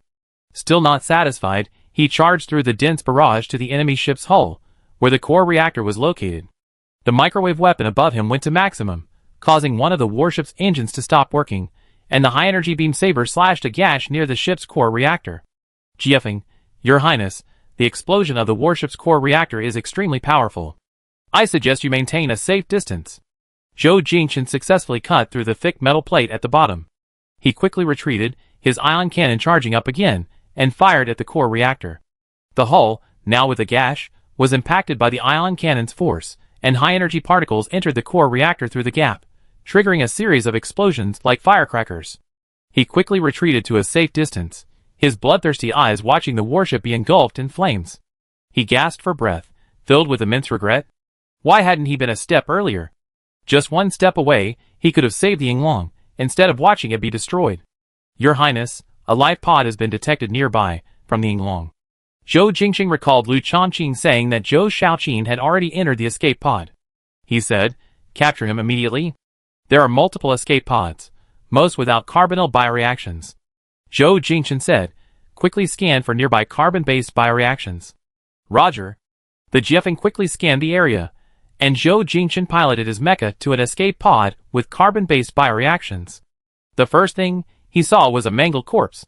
The explosion of the Yinglong had ripped the pod open, and the person inside had exploded to death. Judging from the clothing, it was probably the king's secretary. Zhou Jingqing's heart tightened.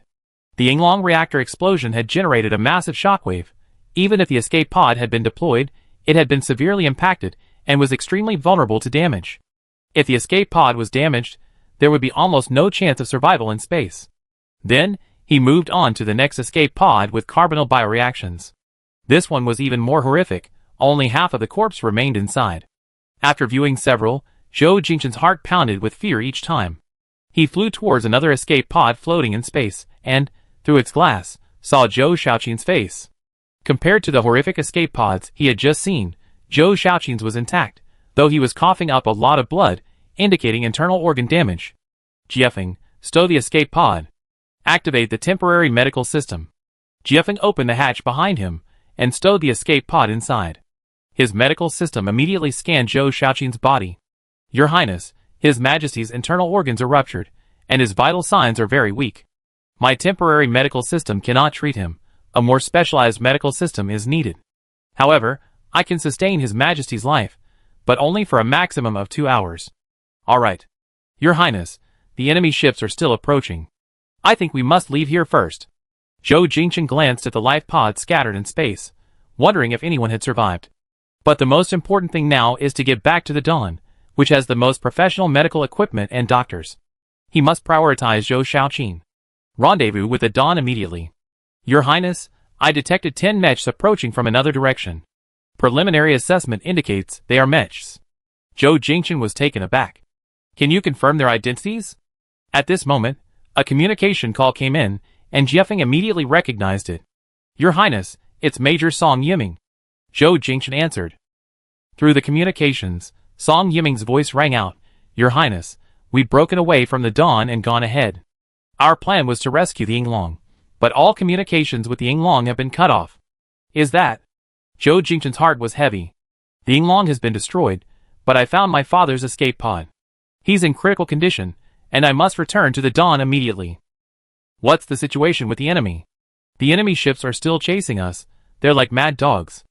"Then bring His Majesty back to the Dawn, as soon as possible." "We take the enemy ships."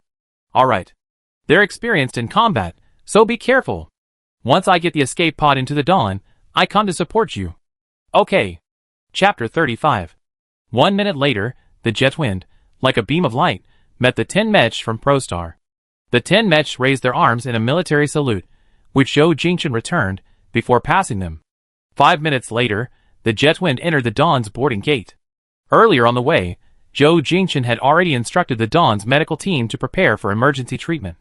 After he entered the boarding gate, all members of the medical team were on standby.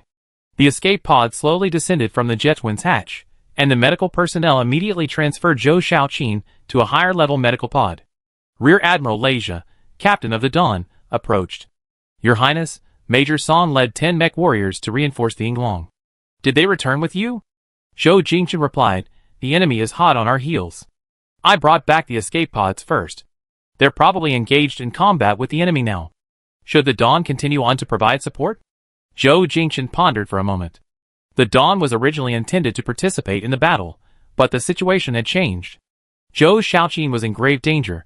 The best course of action was for the Dawn to return immediately. "Rear Admiral Lei, I'm taking 2 warships and 5 Mech warriors to provide reinforcements. You and the other 2 warships return to Prostar immediately to ensure His Majesty's safety." "Understood." Song Yiming's personal mech was a deep blue Thor, which he named Leap Thunder. He brought 3 Class A Mechs and 7 Class B Mechs as reinforcements.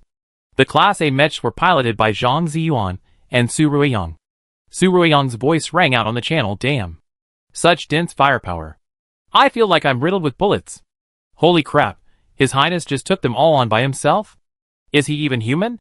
Zhang Ziyuan couldn't hold back any longer. "Su Ruiyang, shut up. This was also their first official engagement with the enemy. Song Yiming, as the commander, directed the battle through the ProStar Mech unit's dedicated channel. Ruiyang, Ziyuan and I will cover you. Use your electromagnetic railgun to shoot down the enemy ship's main gun. Okay. Song Yiming piloted Yu Lei, and Zhang Ziyuan piloted the yellow Tianjiang towards the enemy warship, deliberately drawing fire to divert attention. Su Ruiyang, a shooting prodigy, was selected for the first batch of mech unit members because of his outstanding shooting talent. He activated the electromagnetic railgun on his chest, and in less than a second, the enemy ship's main gun was destroyed in a mushroom cloud. Enemy ship's main gun destroyed. Su Ruiyang's words had barely left his lips when he was struck by the Vulcan cannon from the mech on his side. An alarm sounded within the system. Warning, main thruster damaged. Damn it! Su Ruiyang instinctively raised his shield, trying to break free while simultaneously deflecting the enemy's Vulcan cannon. The main thruster damage meant the mech's most powerful propulsion system was compromised, rendering him unable to evade enemy attacks. For a moment, he thought he might be finished. This was only his first time on the battlefield, and he might be stuck in space forever. But he didn't want to die. Major Song. My thrusters are damaged. Warning! The mech is locked onto by an electromagnetic railgun. Su Ruiyang was drenched in cold sweat. The enemy's electromagnetic railgun had already fired. He tried his best to escape, but with only a few secondary thrusters remaining, the mech was no match for the incredibly fast electromagnetic railgun. It's really over. As a burst of fire exploded before his eyes, Su Ruiyang's eyes widened. For a moment, he wondered if his mecha had exploded, but he felt nothing. A familiar voice came through the communication channel. Ruiyang, are you alright? It was Zhou Jingchen. Su Ruiyang almost cried. It wasn't his mecha that exploded, but the enemy's. He felt a sense of relief. Your Highness. I'm alright. It's just that the mecha's main thruster is damaged. Find a safe place and engage the target remotely. Wait for our warships to arrive. Okay. Zhou Jingchen immediately joined the fray. Wielding a high-energy lightspeed blade, he dodged the enemy mecha's barrage with incredible speed, appearing before it in a second. With a swift stroke, he cleanly severed the enemy mecha's arm equipped with a Vulcan cannon. Then, the head-mounted microwave weapon activated, disabling all of the enemy mecha's weapons. He swung his blade again, cleaving the gray-black mecha in two before it exploded. The warship, its main gun just destroyed, was sweeping its Vulcan cannons towards Song Yiming's leaping thunder. Zhou Jingchen opened the muzzle of his ion cannon, quickly charged it, and fired it towards the bridge. With a flash of fire, the enemy ship's bridge was reduced to rubble. With the bridge damaged, the sweeping Vulcan cannon stopped firing. Song Yiming fired another beam of positron, striking the warship's core engine area, illuminating the surroundings in a massive burst of light. At this point, the enemy had only one warship and 3 mechs left. Seemingly sensing something was wrong, they hastily fled. Zhou Jingchen said in the channel, no need to pursue. Prostellar mech forces, assemble. Major Song, take casualties. After a while, everyone gathered around him. Zhou Jingchen scanned the mechs that had participated in the battle. Some had shell marks all over their hulls, others were missing limbs. This was their first real combat experience. Although they lacked experience, none of them were discouraged. He counted them as he scanned. Only 8 mechs had arrived. Song Yiming reported, Your Highness, we lost 2 Class B mechs. 1 pilot survived, but the other pilot and mech were destroyed. Zhou Jingchen's heart sank. Can we recover the remains? I'm afraid not. Zhou Jingchen's heart ached. The mech pilots Song Yiming had brought were all those who had trained with him on Jinchi Star. They all had some bond with each other, and hearing the news of his annihilation weighed heavily on his heart. At this moment, 2 warships from ProStar also arrived. Zhou Jingchen and the remaining mech pilots returned to the warship. The captain greeted them, Your Highness, please give instructions for the next step. Zhou Jingchen removed his helmet and held it to his side. He said, when the Yinglong was destroyed, many escape pods were deployed. Other warships may have also seen escapees when they were destroyed. You will come with me to search for and rescue them, and bring back the remains of those fallen heroes. Yes, sir. It was only past noon, but the sky seemed to be darkening. Zhou Jingchen was training on the training ground when suddenly a sharp ground alarm pierced the sky. Alarm. Alarm. Hundreds of warships and thousands of mechs have been detected outside the atmosphere, preparing to enter our atmosphere. Zhou Jingchen's face turned pale. He activated the communicator on his wrist. Mech units, assemble immediately. Prepare for battle. He piloted the jet wind into the sky, issuing orders over the channel. Mech units, listen up. Do not allow any of the terrorist organization's warships to land on our soil. The dark clouds resemble the earth after rain, with countless bamboo shoots sprouting from the ground. The gray-black warships, like demons crawling out of hell, roared and shrieked. Zhou Jingchen looked at the sky filled with warships and mechs, and suddenly felt breathless. He roared as he drew his high-energy beam sword, his eyes bloodshot as he charged at the dark mass of mechs. Your Highness? Your Highness? Zhou Jingchen suddenly opened his eyes, his breathing rapid, cold sweat beating on his forehead. His gaze slowly focused, his mind clearing, and he realized that it had all been a dream. He remembered leading 2 fleets on the search and rescue mission. The operation lasted about 8 hours. Only 1 doctor survived in the Yinglong's life pod, the rest were in horrific condition. The other warships were also badly damaged. All they could do was bring the remains of the fallen back to Prostar. On the return journey, Zhou Jingchen was exhausted. While resting in the warship's lounge, he fell asleep and had a dream. If Song Yiming hadn't woken him, he might have continued having this nightmare. Behind Zhou Jingchen was a bed. The chair automatically rose, transforming into a seat. Where are we? We be entering the atmosphere of Prostar in 30 minutes. Be prepared for the impact. Okay. Zhou Jingchen fastened his seatbelt and asked, Has the Dawn received any news? How is father? His Majesty is receiving state-of-the-art treatment at the palace. Her Highness the Princess is one of the doctors involved in the treatment, but there's no new information yet. Okay. Zhou Jingchen sat in the chair, closed his eyes for a long time before speaking. Yiming, how was your first combat experience? Because the situation was so urgent, I completely forgot. This is my first real combat experience. Song Yiming countered, and your Highness? Same as you. Zhou Jingchen said, at that time, I was only thinking about saving people, I didn't even have time to be afraid. Song Yiming said, the strength of terrorist organizations is indeed not to be underestimated. I'm just curious, they've been wandering all this time. Where did they get such advanced mechs? Zhou Jingchen pondered for a while. He had been thinking about this question too. Murong Su had told him that interstellar terrorist organizations were composed of an army that had escaped from planet Bodo. They had been plundering resources from other planets for years, living a nomadic life in the universe. So who was providing them with weapons? Chapter 36. The warship landed at the base, and Zhou Jingchen led the mecha unit members down from the boarding gate. General Song Liangzi was waiting not far away. Zhou Jingchen stepped forward, saluted, and said, General Song. Song Liangzi replied, You all worked hard. Zhou Jingchen said, I brought back the remains of the fallen heroes of the king's fleet. I'm grateful for General Song's help in burying them and comforting their families. Song Liangzi's eyes were bloodshot. He hadn't slept for a day and a night. He had aged considerably upon hearing the news of the king's fleet's annihilation. Your Highness, rest assured, I will handle it properly. Song Liangzi said, You must be tired too. Go and rest first. I will arrange a meeting later to summarize this mission. Okay. Zhou Jingchen watched as the Jetwind was sent to the repair bay. During this mission, the Jetwind's outer shell had been hit by a beam weapon, leaving numerous scratches that required repair. Fortunately, after inspection, the core engine and neural circuitry were undamaged. The outer shell repair work will take approximately 3 days. Afterwards, Zhou Jingchen returned to the palace in his personal shuttle. Zhou Xiaoqin was in the intensive care unit, connected to various tubes, his life sustained only by machines. Zhou Wanqing, one of the doctors involved in the treatment, accompanied him.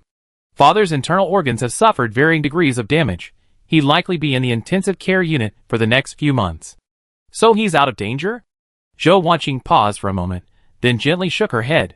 The situation isn't optimistic, but we will do our best. Zhou Jingchen stood outside the intensive care unit, looking at Zhou Xiaoqin inside. He thought to himself, it was so close. If he had arrived sooner and fired the ion cannon earlier, the Yinglong wouldn't have been destroyed. Then, a new message came through his personal communicator. It was from his mother, Shuer Wanling. Zhou Jingchen went to Shuer Wanling's bedroom. Shuer Wanling looked very depressed, with bloodshot eyes. She hadn't slept a wink all night. Jingchen, come here and let your mother see if you're hurt. Zhou Jingchen shook his head. I'm fine. That's good. Zhou Jingchen thought that Shuer Wanling must be very upset that Zhou Xiaoqin was seriously injured and lying in the intensive care unit. He comforted her, Mother. Father is a lucky man, he'd be alright. Don't worry too much. Yes, that's right. Your father is a lucky man, he'd be alright. Shuer Wanling looked up at him. If he wakes up and learns that you saved him, he'd be very happy. Shuai Wanling said, "You've done such a great service this time. Everyone has seen it all. If you were to step forward now, to take charge of the government for your father, I don't think anyone would disagree. Mother, although father is in a coma, with the prime minister and ministers present, and with my brother in charge, there shouldn't be any trouble. I'm overwhelmed with military affairs, and can't spare the time." Shuai Wanling looked at him with exasperation, her bloodshot eyes filled with disappointment. "Jingchen, don't you understand what I mean? Before your father encountered danger, he sent a secret letter to General Song Liangzi and Zhang Mingyan. According to the information I received, the contents of the letter are his will. He intends to pass the throne to Zhou Jingxing." Zhou Jingchen had initially thought Shuai Wanling was distraught because she was worried about Zhou Shaoqin, but judging from her words, she was heartbroken over Zhou Shaoqin's decree to pass the throne to Zhou Jingxing. "Mother, since it's father's wish, what's there to question?" "No, you don't understand," Shuai Wanling said. "Zhou Jingxing has been in politics for 12 years, and your father is over 60, yet he hasn't designated a crown prince. If he were satisfied with Zhou Jingxing, he would have issued the decree long ago, but he didn't. Because he saw you, saw your excellence, and he's waiting for you to grow, waiting for you to achieve something to show him. Jingchen, do you understand your father's hopes for you? He prefers to pass the throne to you." Zhou Jingchen was already exhausted, and Shuai Wanling's words only made him more agitated. "Mother, please stop imagining things. Since it's father's will, we have no choice but to obey. There's no other way. Do you even realize that if Zhou Jingxing ascends the throne, you, me, and the entire Shuai family will have no future? Are you really willing to see that happen?" Zhou Jingchen had previously feigned agreement with Shuai Wanling because he didn't want to argue with her directly. But now, at this critical juncture when ProStar was facing both external enemies and internal strife, Shuai Wanling wanted him to ignore Zhou Shaoqin's wishes and bring down Zhou Jingxing. He finally couldn't take it anymore. "Mother, can't you be more realistic? Zhou Jingxing isn't our enemy, the terrorist organization is. My priority now is to fight the terrorist organization and protect ProStar, not to scheme against my brother for the so-called throne. You say you want to protect ProStar, but if ProStar ultimately falls into someone else's hands, what's the point of risking your life to protect it? Peace and prosperity for ProStar, that's the meaning." Shuai Wanling's chest heaved violently, her lips trembling. So you don't care about the throne at all, is that it? If my brother can stabilize the political situation on ProStar and bring peace and prosperity, I will support him. What if he doesn't have that ability? Then we see. Zhou Jingchen said, "Mother, your obsession is too deep. Let go of this obsession as soon as possible, otherwise, you live too hard." 2 warm tears streamed down Shuai Wanling's face. Her nasal voice trembled as she cried hysterically, "I'm so tired, all for you, for the Shuai family." I said, the nation comes first. If ProStar falls into turmoil, not only the Shuai family, but the entire nation's people will suffer, Zhou Jingchen said. "My thinking is simple. I was born into royalty, possessing a supreme status from birth. I enjoyed the glory and wealth this status brings, so I will fight tooth and nail to protect this country." Shuai Wanling closed her eyes, wondering where things had gone wrong. She had taught him from a young age to fight for what was rightfully his, yet he had become this kind of person, uncompetitive, full of patriotic fervor, and utterly loyal. As a mother, should she be proud? Or heartbroken? Zhou Jingchen returned to his bedchamber, and sat down on the sofa. Mia rolled over on her wheels. Your Highness, why do you look so worried again? My system detected that you're very tired. Would you like me to prepare a hot bath for you and play some lullaby?" Zhou Jingchen glanced at the small robot beside him.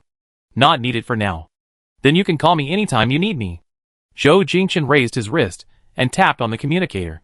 On his way to Shuai Wanling's bedchamber, Murong-su had called, but he had hung up. They had been separated for over a month, video chatting every few days, mostly Zhou Jingchen asking him for advice on combat exercises.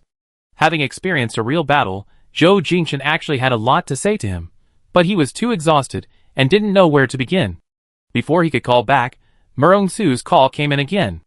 Zhou Jingchen accepted the call, and a 3D projection of Murong-su's half-body appeared before him. "You were at war with a terrorist organization?" Murong-su asked immediately. Zhou Jingchen was taken aback. "How did you know?" "Your Highness, don't look so surprised, or I think you doubt my intelligence-gathering abilities." Zhou Jingchen wasn't in the mood for jokes, his eyes held a hint of wariness. "You planted spies around me?" "Sort of." "You?" Zhou Jingchen gritted his teeth. What do you mean? Jiefeng used to be my Mecca, have you forgotten? So you know everything I do? Murongsu saw his exhausted appearance, his eyes bloodshot, and couldn't bear to tease him any longer. Not really. I received a notification when Jiefeng went into repair mode. After all, S-Class mechas have always been a secret of Jinchi Star. I told you that before. Besides, the terrorist organization is already spreading rumors that they destroyed the King's fleet of ProStar, so I guess you were involved in the fighting too. Zhou Jingchen opened the StarNet, and found that news of the complete annihilation of the ProStar King's fleet had already spread. Zhou Jingchen gritted his teeth. I can't believe they're so shameless. I think it's related to the Seven Nations Conference. The terrorist organization attacked the ProStar King's fleet as a show of force.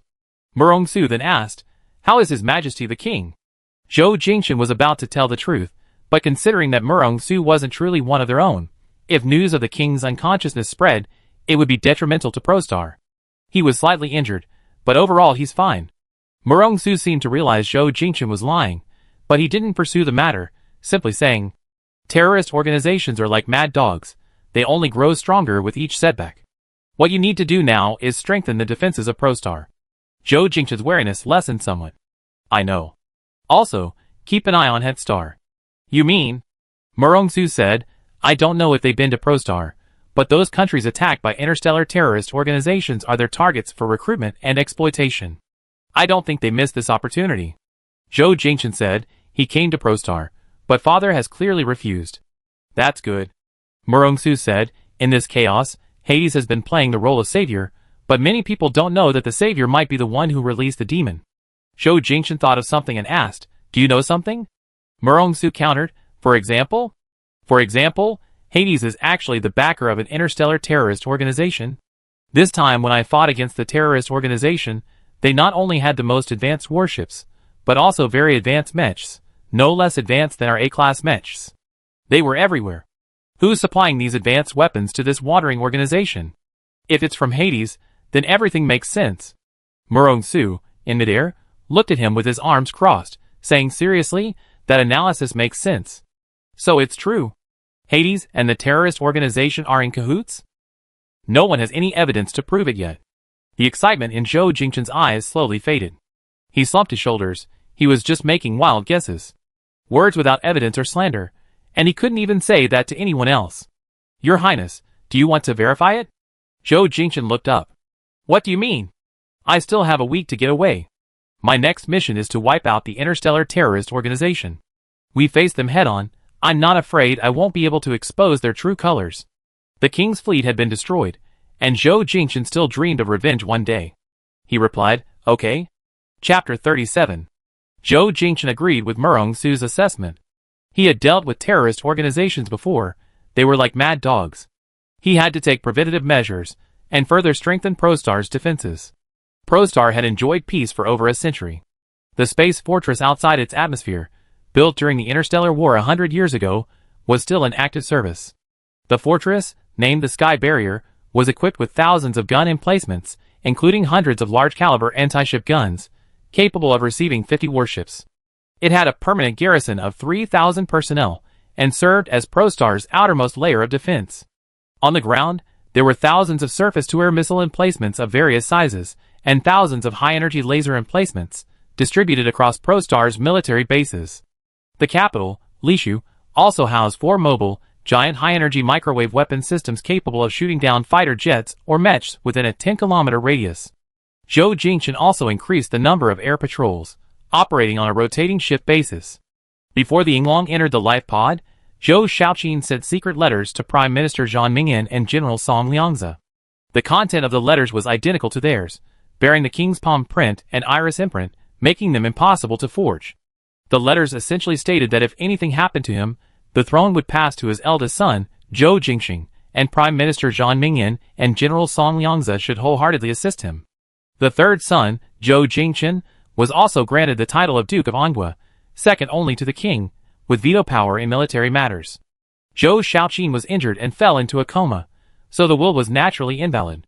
General Song Liangzi and Prime Minister Zhang Mingyan met and reached a consensus. In accordance with the king's wishes, the eldest son, Zhou Jingxing, would temporarily rule. 3 days later, a military funeral ceremony was held at the cemetery. 2,600 soldiers of the king's fleet perished. Most of their remains turned to cosmic dust. Only a very few were brought back. Yet Song Liangza still prepared a coffin for each martyr, perhaps containing only their clothes or items of special significance. The procession of coffins stretched for 5 or 6 kilometers. Coffins of officers of major rank and above were escorted by 4 soldiers, while the rest were escorted by 2. Each coffin was draped with the flag of Prostar. The roadsides were lined with civilians, who had come to pay their respects to the martyrs. Their faces were heavy with sorrow. In their memory, Prostar had never suffered such large-scale casualties. War is terrible, and every ordinary person longs for world peace. On the altar in the cemetery, officers and ministers from Prostar stood in attendance. Zhou Jingxing, representing the king, delivered a eulogy. He wore a black court uniform, with a white flower pinned to his chest. Standing solemnly on the platform, he said, "With heavy hearts, we bid farewell to the 2,600 warriors of the king's fleet. They protected the king until their deaths. They are heroes, people we will remember for a lifetime." Zhou Jingxin, in a navy blue military uniform, stood to the left of the podium, accompanied by Song Liangza and Song Yiming. The sky was exceptionally overcast today, thick with dark clouds, threatening rain at any moment. Perhaps even the heavens possessed a spirit, observing a moment of silence for the 2,600 martyrs. After Zhou Jingxing's eulogy, several hundred artillerymen fired 3 consecutive shots. Then, the coffins, arranged in a square formation, were carried one by one into the prepared burial ground. The cemetery mostly held the remains of martyrs from the interstellar war a century ago, and over 100 years later, more than 2,000 more tombstones had been added, densely packed together. Zhou Jingxing clenched his fists, his resolve hardened. He was determined to destroy the terrorist organization and avenge them. Suddenly, in the procession escorting the coffin, a coffin carried by 2 men sprang apart, causing a commotion. The officers escorting the coffin turned pale with fright. Then, a sinister, hoarse voice came from inside the coffin. 2,600 soldiers of the king's fleet, 2,006 tombstones. This is just the beginning. The real show is yet to come. Ha ha ha. The eerie laughter echoed throughout the cemetery.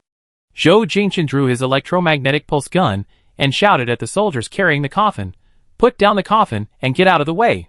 The coffin, falling to the ground, was destroyed with a thud by the electromagnetic pulse gun, and the demonic laughter abruptly ceased. The guards immediately surrounded the coffin.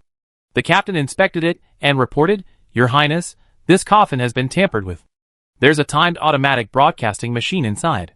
There were no external controls, so we couldn't detect it." Zhou Jingxin put away his electromagnetic pulse gun. "Clean it up immediately. The ceremony continues." "Yes, sir." The atmosphere during the ceremony was even more somber. 2,600 soldiers. This was just the beginning. This statement sparked much speculation.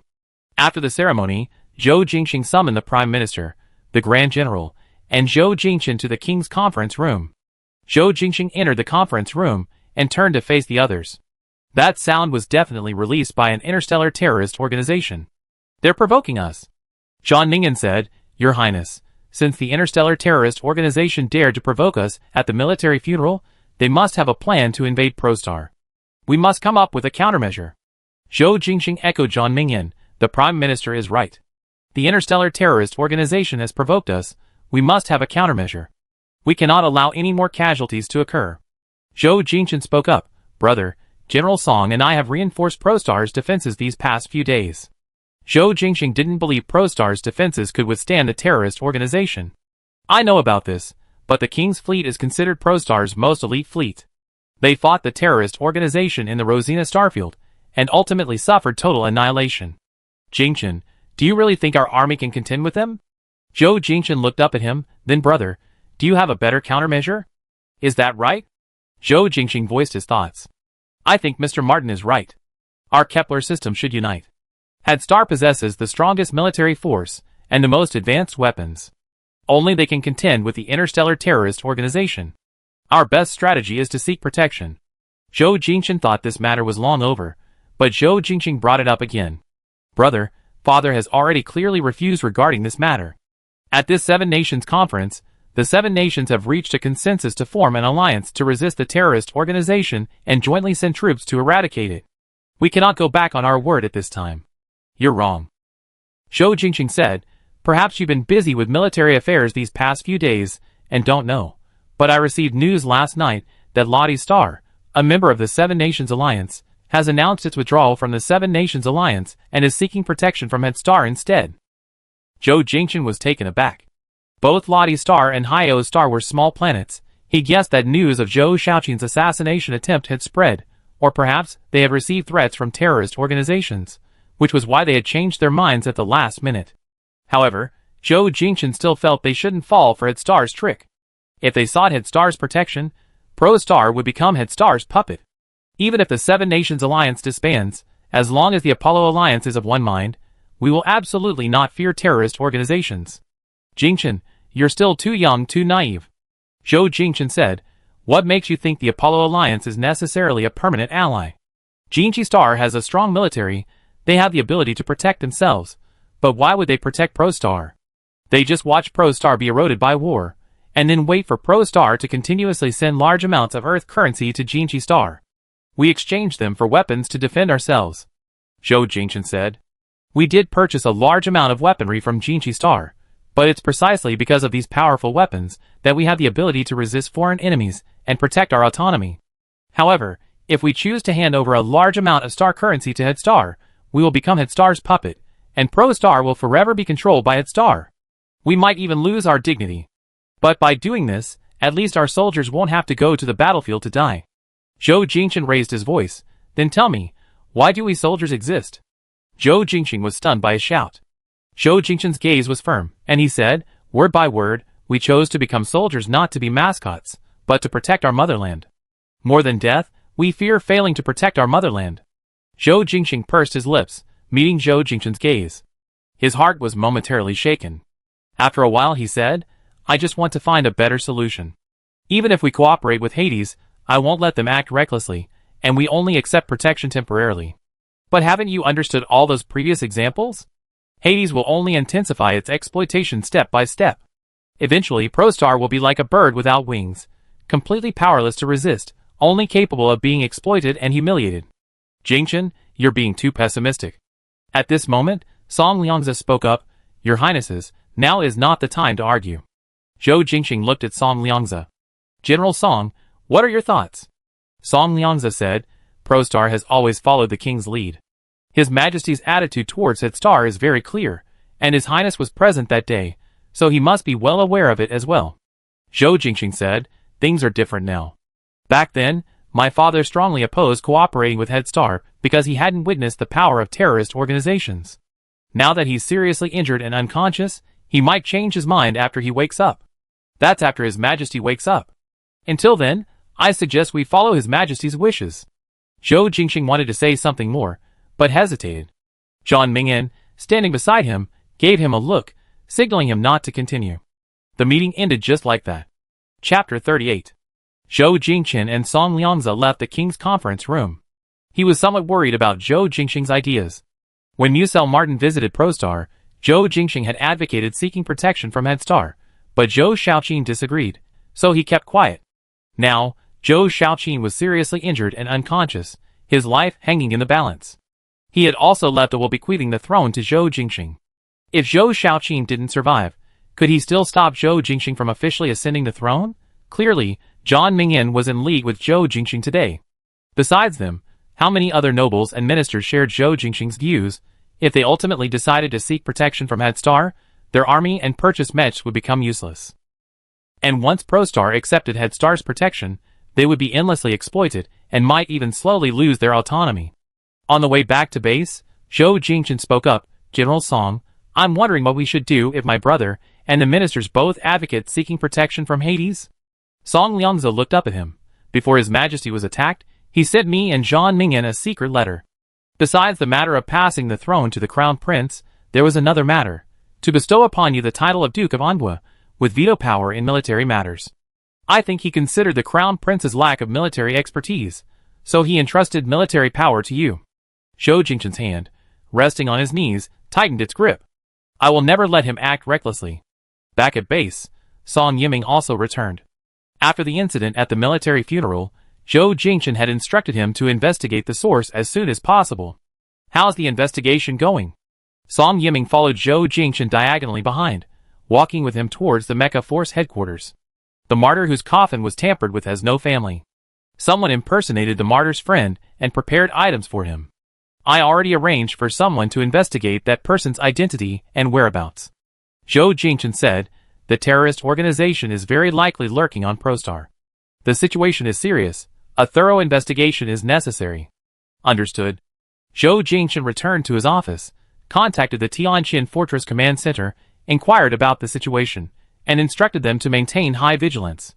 Afterwards, an interstellar communication call came in. It was from Chu Jinza on Longhuan Star, his cousin. Since the two transport ships from Longhuan Star were hijacked by the terrorist organization, Chu Jinza had been assigned to investigate. He had been traveling for over a month, and had only just received news of the terrorist attack on the King of ProStar. Zhou Jingchen opened the communicator, and Chu Jinza's half-body image appeared in the air. Jingchen, I heard my cousin was attacked by terrorists. Is ProStar alright? Zhou Jingchen replied, yes, it's alright. Chu Jinza said, terrorist organizations are so rampant. They not only hijacked two of our transport ships, but also attacked the King of ProStar. They're getting bolder and bolder. We must teach them a lesson. Zhou Jingchen looked at him. You returned to Longhuan Star? Yes, just returned. Chu Jinza said, those terrorists are elusive. I've been investigating for over a month, but haven't found them. My father sent me back, saying that the Seven Kingdoms are going to jointly send troops to wipe out the terrorist organization, and I'm representing Longhuan Star in the battle. Zhou Jingchen said, I'm afraid we won't be able to gather all 7 kingdoms. I heard that too. Hyo Star and Lottie Star are small countries anyway. Whether they participate in the war or not won't affect us. As long as our Apollo Alliance is united, I think we can definitely wipe out the terrorist organization. Zhou Jingchen then asked, has the diplomatic ambassador from Head Star gone to Longhuan Star? Who? Muscle Martin. Chu Jinza said, I haven't heard of him. What's he doing here? He's the one from Head Star responsible for collecting protection money from various planets. TSK. Chu Jinza said, if he dares to come, I break his legs. Zhou Jingchen said, this morning, the terrorist organization tampered with a martyr's coffin, provoking ProStar. Chu Jinza said, if they dare to attack ProStar again, then we won't have to go looking for them. The Apollo Alliance can just pick them up. Hearing this, Zhou Jingchen felt relieved. If the terrorist organization dared to come, besides seeking help from Murongsu, he also had Chu Jinza. If they dare to come, I will send a signal immediately. Okay, I was just worried about not having any real combat experience. After they finished discussing this topic, Chu Jinza stammered and asked, by the way, He hesitated, but Zhou Jingchen was curious. What? Chu Jinza forced a smile and asked, I heard you're going to marry Murongsu. Is that true? Zhou Jingchen was speechless for a moment. Meeting Chu Jinza's incredulous expression, he coughed and said, yes. This? You agreed? Zhou Jingchen felt inexplicably embarrassed, but he couldn't not answer Chu Jinza's question. He didn't open his mouth, only replying yes. Chu Jinza scratched his head tactically. So, are you marrying him, or is he marrying you? Zhou Jingchen's ears turned red. 2 men, there's no real question of marriage. An arranged marriage is just a nominal union. Chu Jinza chuckled dryly. True. I have things to do here. If there's nothing important, I go now. Okay. Zhou Jingchen hung up on Chu Jinza, and then pulled up Murongsu's contact number. He hesitated, wondering whether he should tell him that they had been provoked by a terrorist organization at the military funeral ceremony today. At that moment, there was a knock on his office door. He pressed a button on his desk, and the door opened automatically. Song Liangza entered. Zhou Jingchen stood up and stepped forward. General Song, is there any news? Song Liangza replied, I just checked. After the 7 Nations Conference, all the leaders received threatening letters from terrorist organizations. These organizations targeted ProStar, and I think Hyo Star and Lottie Star switched their allegiance to its star because of these threats. Zhou Jingchen then asked, what about Tianming Star, the one that initiated the 7 Nations Conference? What's their stance? Song Liangza's face was full of weariness. Tianming Star hasn't made a clear stance yet because of the withdrawal of 2 countries, and the attack on the ProStar King's fleet. But as the central country that initiated the alliance, they should have immediately mobilized the 7 Nations forces to deal with the terrorist organization after the attack on the ProStar King's fleet. Yet they remained indifferent. After hearing Song Liangza's words, Zhou Jingchen frowned. Yes, if the 7 Nations alliance were truly united, They should have made their stance clear after the attack on the Prostar King's fleet. But now, apart from a few countries sending condolences, there's been no clear stance whatsoever. Zhou Jingxing clenched his fist. So, in crucial moments, we still have to rely on ourselves. Chapter 39. 4 o'clock in the morning, Royal Sanatorium. Since Zhou Shaoqin was attacked and seriously injured, returning to Prostar, he had been in the intensive care unit of the Royal Sanatorium, with guards on duty in shifts, and 2 doctors on duty in shifts.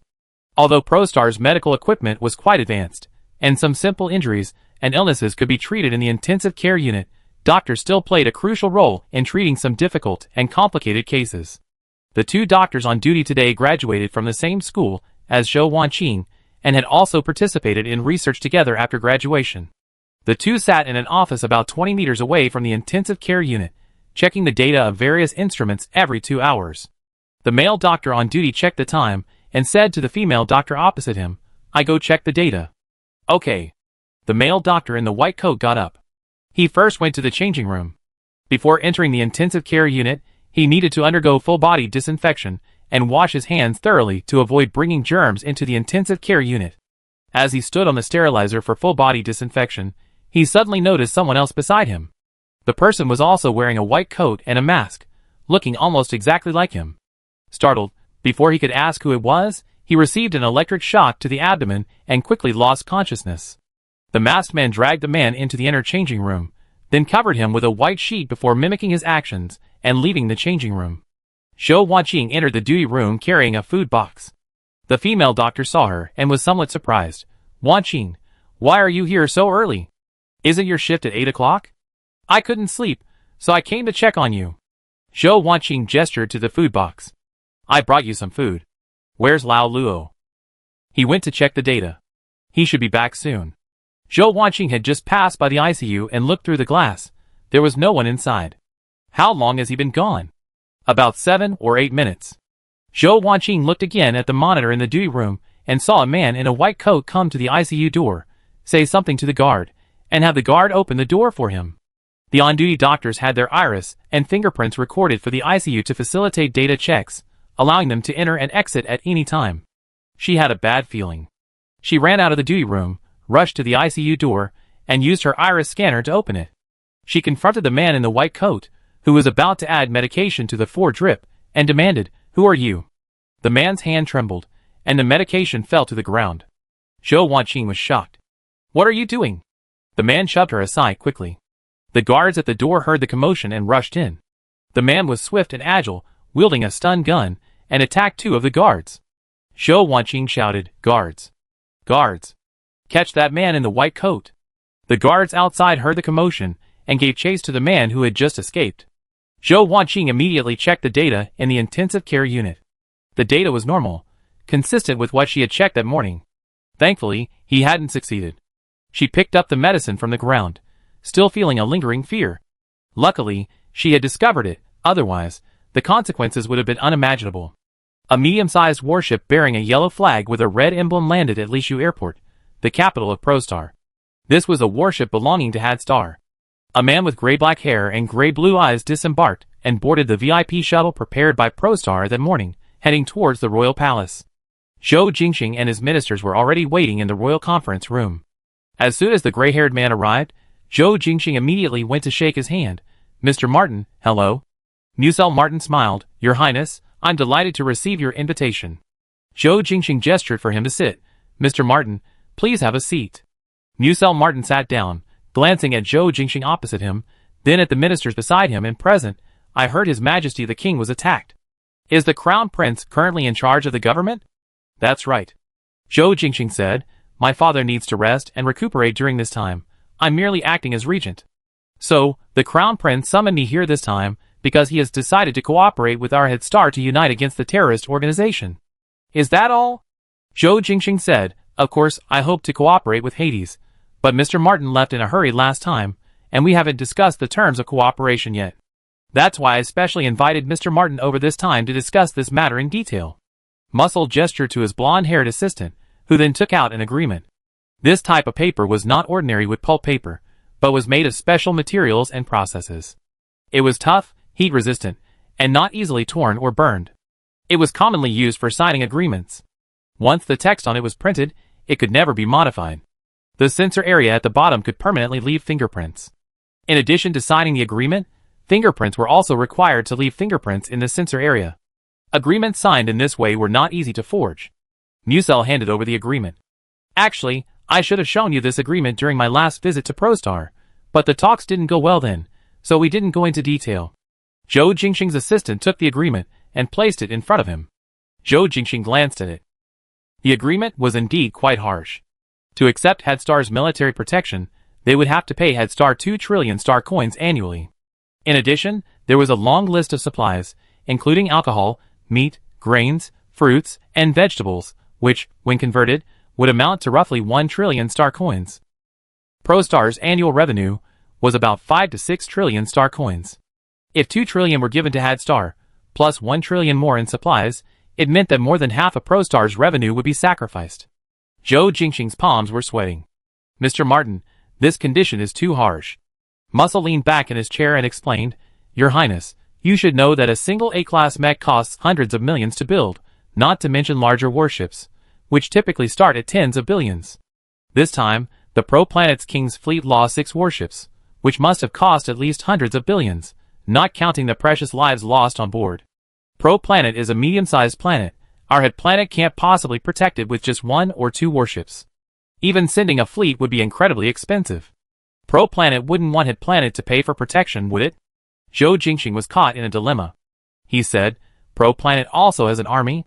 If head planet is willing to provide protection, Pro-Planet's army is also willing to fight alongside head planet's army against terrorist organizations. Musel scoffed, as far as I know, this time, the King's fleet on ProStar was attacked by a terrorist organization. This fleet, which claimed to be an elite force, was completely annihilated in less than 2 hours. If such a fleet were to go to war, it would only be a hindrance. Zhou Jingxing's face darkened. Musel's words were harsh, but the annihilation of the King's fleet was undeniable. Musel continued, Your Highness, I think you're seeking our protection because you're aware of the military situation on ProStar, right? ProStar is a beautiful and bountiful planet. I love its scenery and food, and I hope to protect this beautiful planet. However, war is cruel, and it requires money. If one day Headstar doesn't need to collect any protection fees to protect ProStar, that's what ProStar truly fears. Zhou Jingxing's palms were sweating profusely. John Mingyan whispered, Although the cost is high, if we don't accept Headstar's protection, ProStar will face even greater losses. Your Highness, the terrorist organization has provoked us. We really can't predict what they do next. Zhou Jingxing gritted his teeth. The Prime Minister was right. Without protection, perhaps the entire ProStar would be destroyed by the terrorist organization. They had to make a decision. Just as he opened his mouth, the door to the King's conference room was forcibly flung open, and Zhou Jingxing appeared in the doorway with heavily armed National Defense Army soldiers. Upon seeing Musel, his eyes practically overflowed with rage. He strode into the conference room. Zhou Jingxing, seeing this, roared, Zhou Jingxing, What are you doing? I haven't even asked you yet. What are you doing? Why are people from Hades here? As he spoke, he saw the agreement in front of Zhou Jingxing. He picked it up, glanced at it, and slammed it on the table. If someone hadn't tipped him off, ProStar would have been sold out by Zhou Jingxing. He roared at Zhou Jingxing, Are you planning to sell out ProStar? What nonsense are you talking about? Zhou Jingxing said, I'm doing this all for ProStar. You make selling out your country sound so good. Why don't you become a comedian? Zhou Jingxing, why don't you just say you're overestimating yourself? Zhou Jingxing angrily retorted, Cooperating with Hades was agreed upon by more than 80% of the cabinet members. You're the only one stubbornly insisting. At this moment, Musel Martin remained seated, seemingly enjoying the spectacle. Zhou Jingxing caught a glimpse of Musel Martin's enigmatic smile. He suppressed his anger and gave Musel the order to leave. Mr. Martin, would you like to leave on your own, or have my guards escort you? Musel shrugged. Your Highness, I was invited by the First Prince. I believe I can only leave with the First Prince's permission. Zhou Jingxing glared at Zhou Jingxing, who gritted his teeth. The cooperation terms from Headstar were somewhat harsh, and he had hesitated just now. He needed time to consider. Mr. Martin, let's settle our internal affairs first. I will give you an answer later. Musel rose from his chair. Then I will return and await His Highness's message. Chapter 40. After Muscle left, Zhou Jingxing said, Jingxin, at this crucial moment, I don't want to argue with you. I think we should use a more rational approach, such as voting. The cabinet ministers were all civil officials.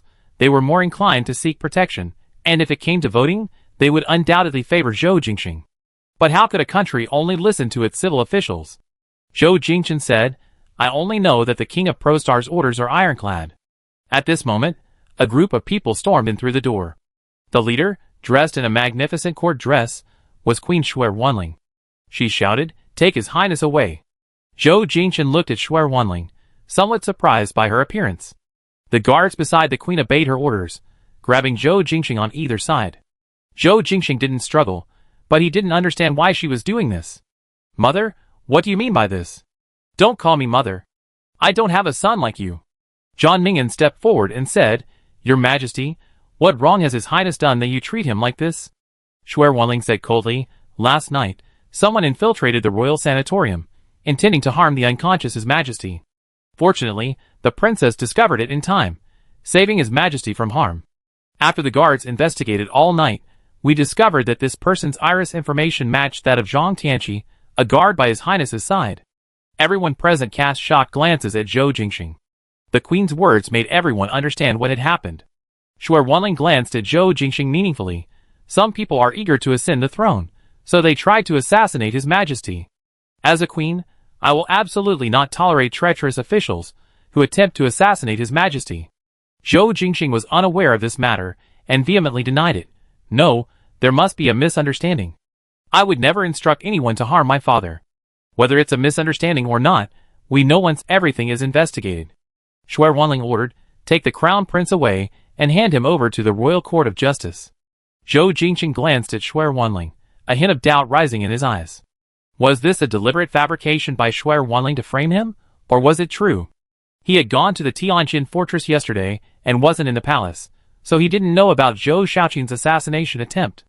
This morning, someone tipped him off that Musel of Hades had arrived, so he rushed back from the Tianjin fortress. But how could no one have informed him of such a momentous event as the king's assassination attempt? After the ministers had left, Zhou Jingxing followed Shuer Wanling. Mother, is it true that someone infiltrated the royal sanatorium last night to assassinate father? Shuer Wanling said, Of course it's true. It was thanks to your sister's intervention last night, otherwise today would have been Zhou Jingxing's coronation. Zhou Jingxing was taken aback. Then why weren't you informed earlier? It happened at 4 in the morning. It's not too late for you to know now. Zhou Jingxing went to the royal sanatorium.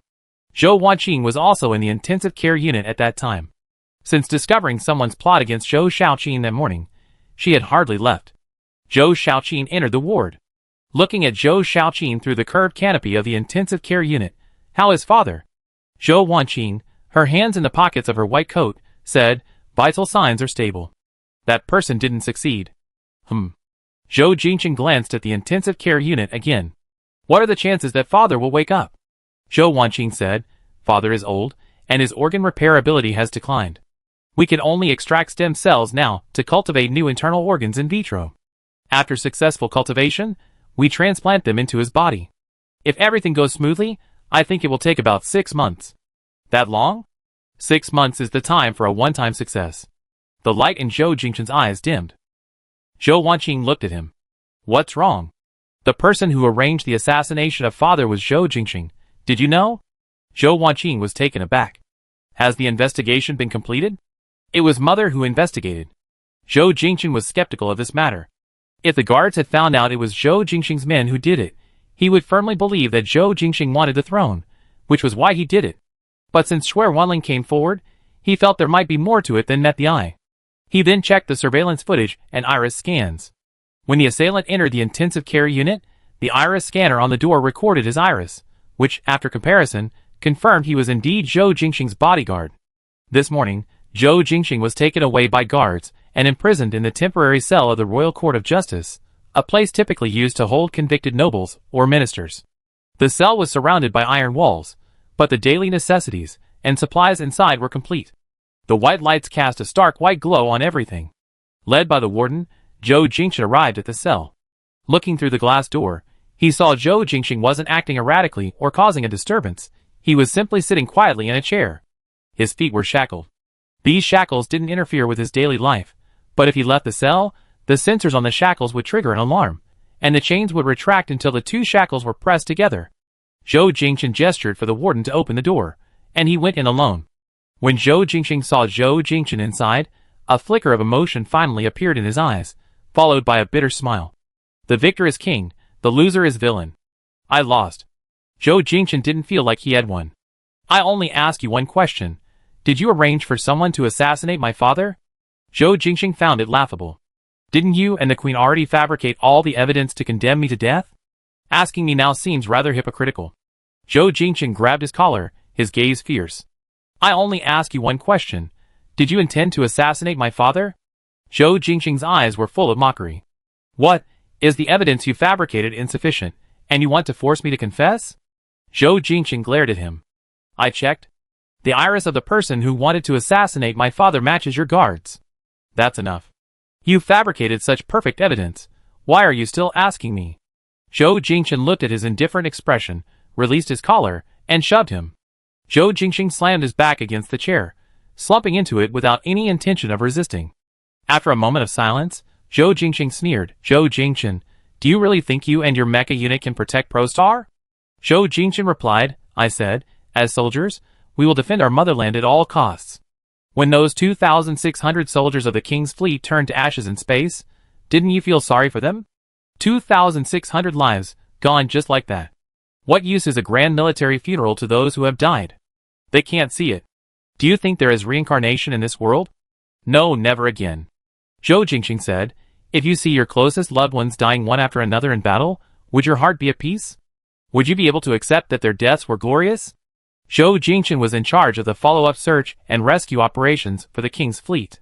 When he saw the remains of the soldiers and the bloodstains on the warship wreckage, he naturally felt heartache and regret. But as a soldier, sacrifice was inevitable. Zhou Jingchen said, we are soldiers of Prostar.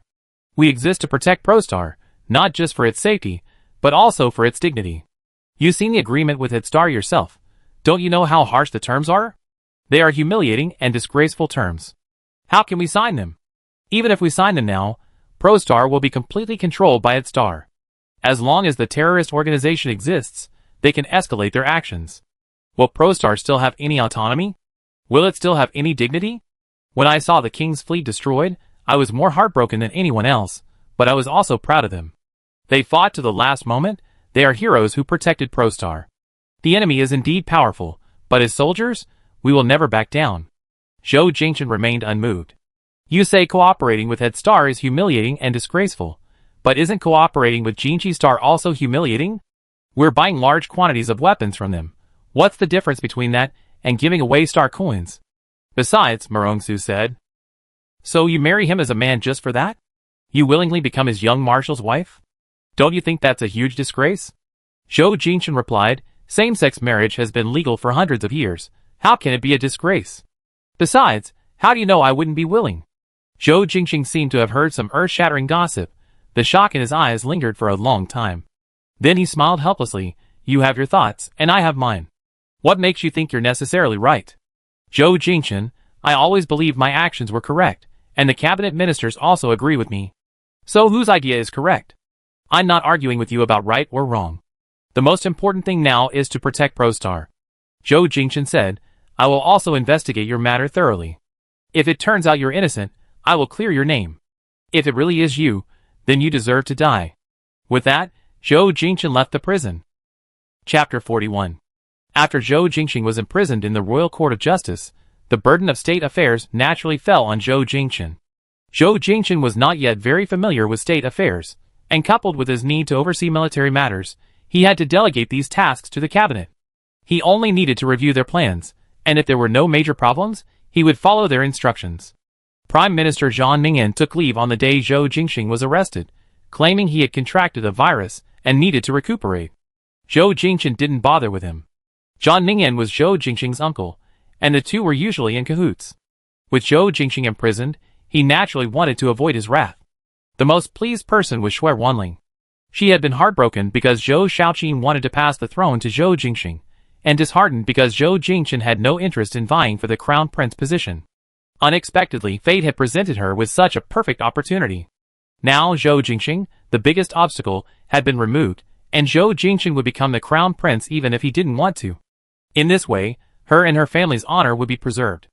Shuai Wanling wanted to sit down with Zhou Jingchen so the two of them could have a proper talk.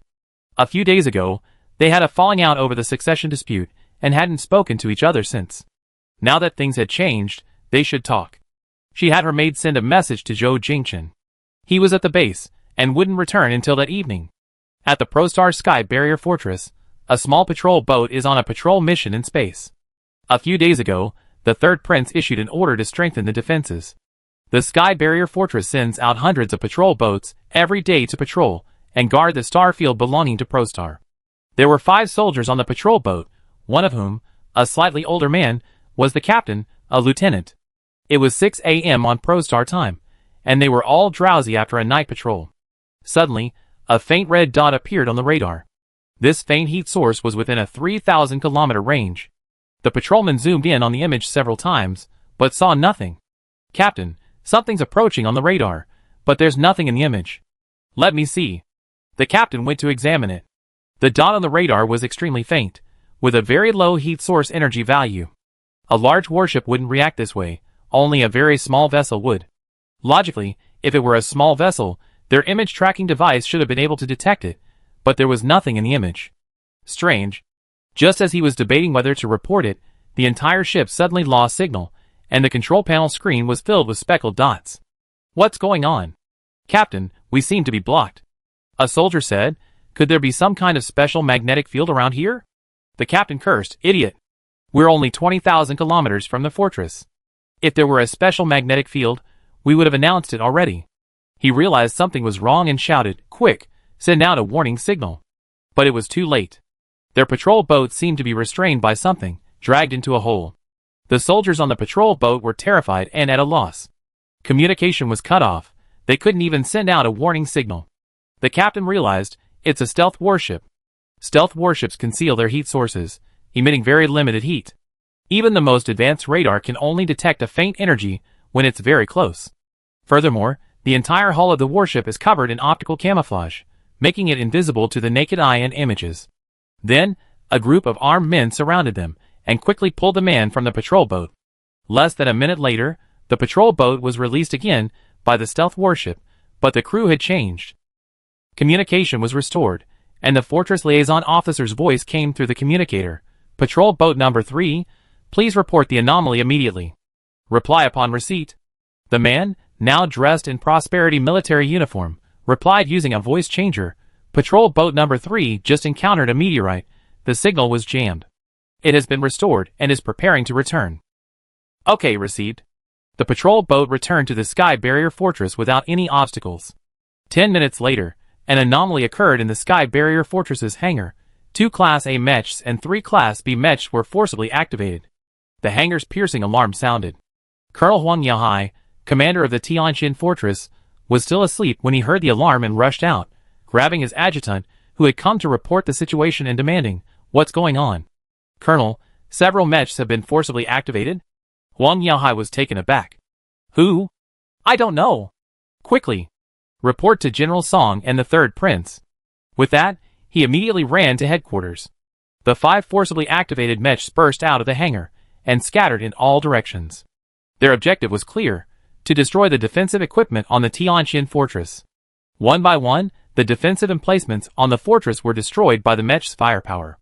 The swift Mechs rapidly swept across the emplacements, the sounds of explosions echoing everywhere, the resulting flashes illuminating the entire fortress.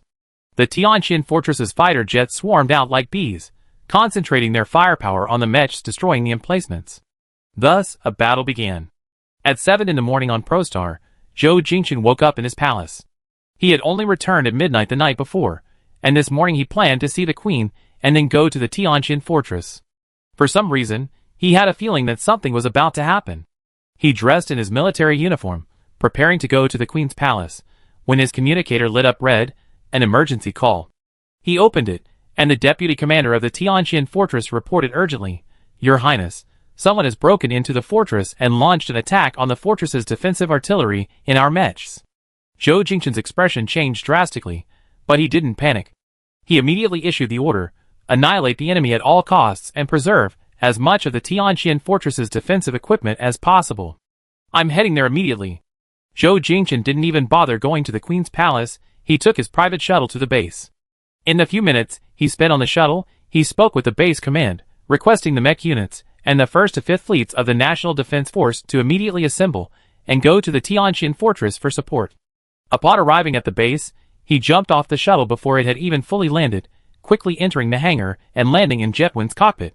As he left the hangar, the Dawn emerged from the massive gates of the battleship hangar. Mech units, follow me to the fortress of the Heavenly Barrier. After issuing the order, Jetwin vanished like the wind, the other A-class and B-class mechs following behind him towards the fortress of the Heavenly Barrier. Only 20 minutes had passed since the attack, and half of the fortress of the Heavenly Barrier's emplacements had been destroyed, half the fortress reduced to ruins, black smoke billowing everywhere.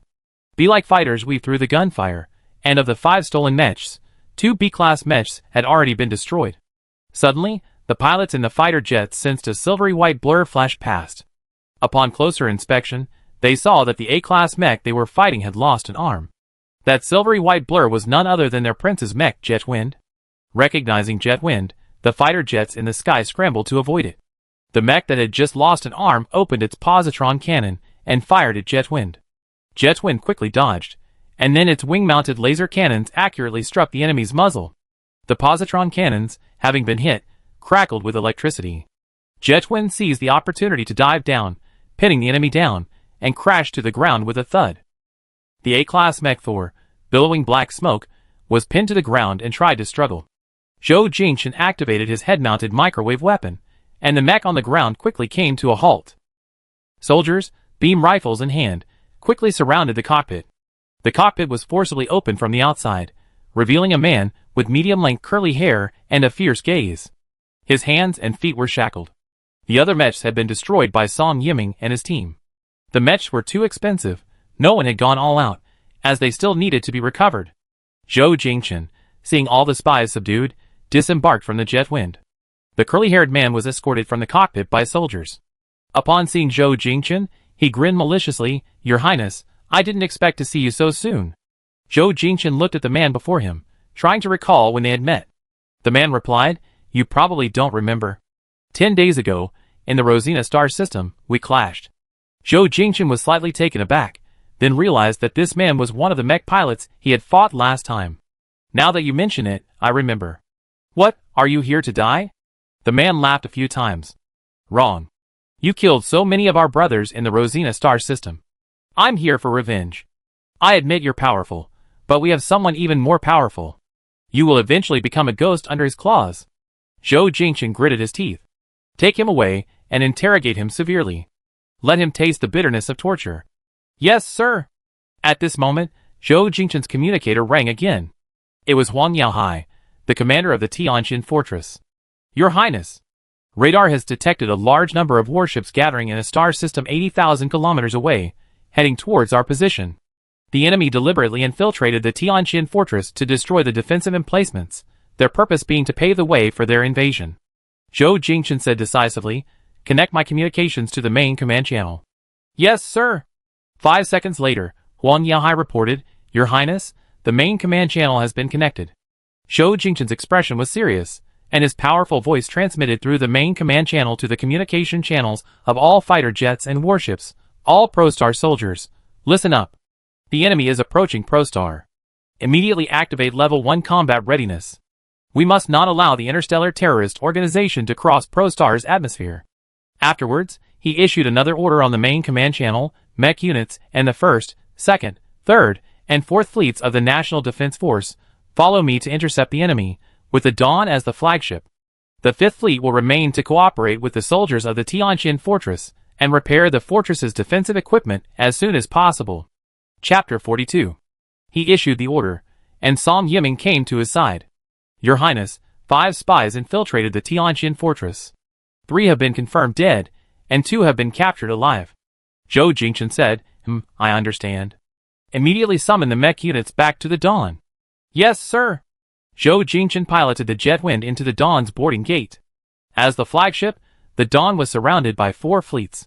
Zhou Jingchen arrived at the bridge command post and ordered Lieutenant Yang Rushua, the communications officer for the Dawn, Yang Xiaowei, establish communication with the base headquarters.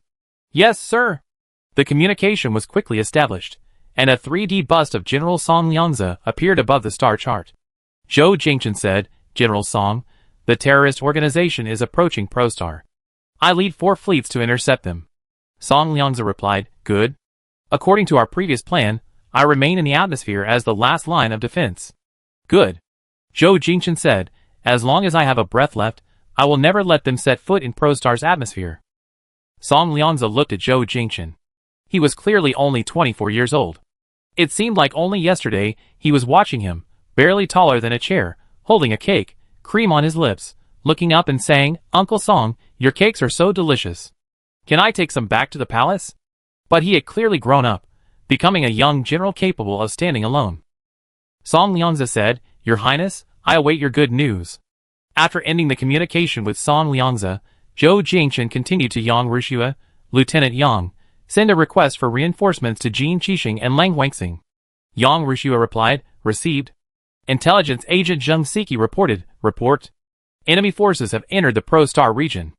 Before Zhou Jingchen could give any orders, Yang Rushua reported, Your Highness. The communication satellites for Jinqi Star and Chuan Star are damaged. Communications cannot be sent. Those on the bridge were shocked. Damaged communication satellites. It was undoubtedly the work of a terrorist organization. They wanted to turn ProStar into an isolated island within the Apollo Alliance. Zhou Jingchen tried to contact Murong Su using his communicator, but the connection failed.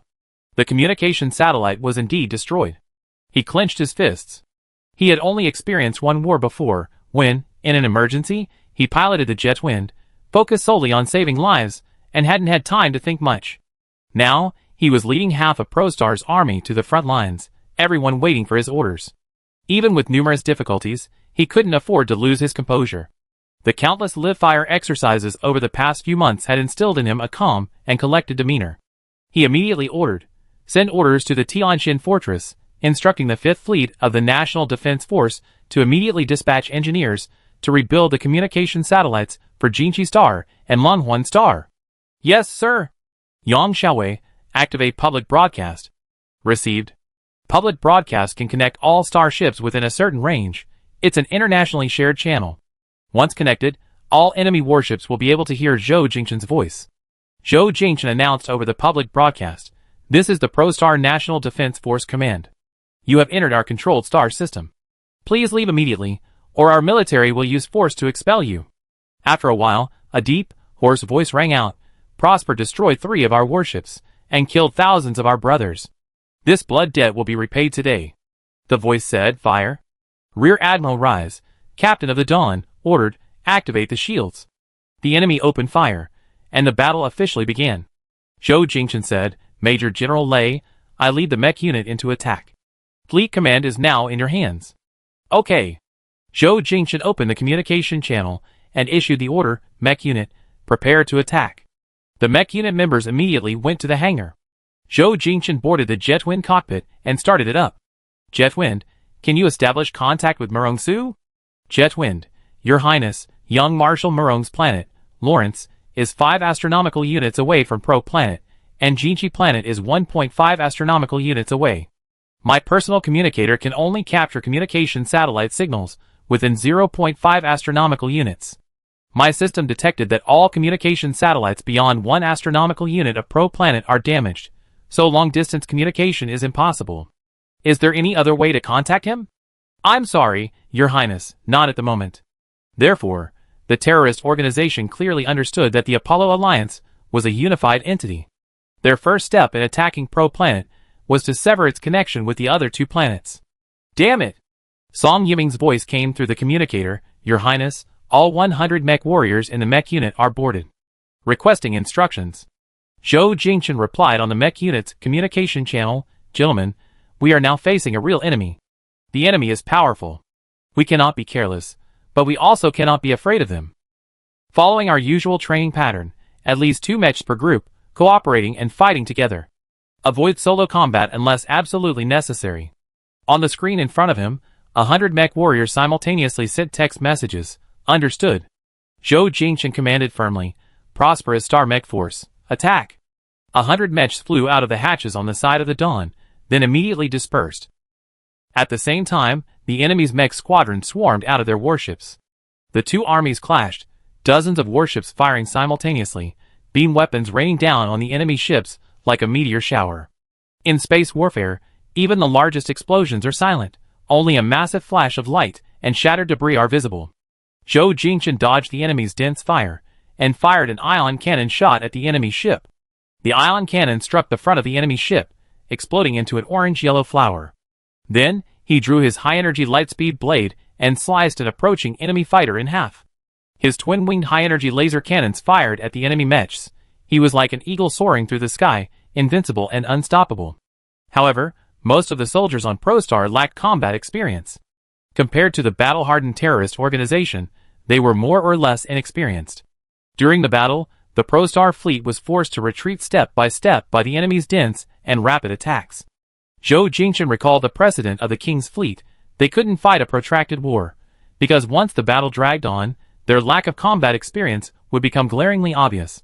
He immediately commanded Jiazi, Ziyuan, "You stay here and protect the Dawn. Yiming, we find a way to penetrate deep into the enemy fleet and launch a surprise attack on their flagship. Ruiyang, Lin Jie, you two provide cover." Roger. The silver-white jet wind and the blue Thor charged towards the enemy fleet amidst the intense gunfire. The strategy was to capture the leader first. If they destroyed the flagship, the enemy would lose command, and they would win the battle. Of course, the flagship is usually the soul of a fleet and is heavily protected, making a breakthrough extremely difficult. As they headed towards the enemy ships, two mechs blocked their path, forcing them back under heavy fire. Zhou Jingchen recognized the mech blocking his way, and was slightly taken aback. What was that? The mech's appearance differed from ordinary mechs. Ordinary mechs were humanoid, but this one resembled a spider. Each of its 8 legs, 60 or 70 meters long, was a sharp weapon. Its dark red fuselage and 8 long black legs, bearing their fangs and claws, looked somewhat terrifying. While dodging the enemy's attacks, Zhou Jingchen spoke to Jiefeng. "Jiefeng, scan the enemy mech." Jiefeng quickly replied, "Your Highness, the scan shows that its core power source is the same as mine, a nuclear fission reactor. Its maneuverability is also comparable to mine, classifying it as an S-class mech. Please pay special attention to its 8 long legs. Each leg is made of steel crystal, capable of easily penetrating 30-centimeter steel plates. Furthermore, each leg joint is equipped with a high-energy laser cannon. Its main weapon is an electromagnetic cannon emitted from its body, and its incredibly ugly mouth can fire chemical weapons." Zhou Jingchen dodged a laser cannon shot. Chemical weapons? What are those? Similar to an acidic compound, it's extremely corrosive, so we should avoid close combat with it as much as possible. Zhou Jingchen thought to himself, what kind of monster is this? He then recalled the spy he had captured at the Tianjin fortress. The spy had said they had even more powerful people. Could this be the monster?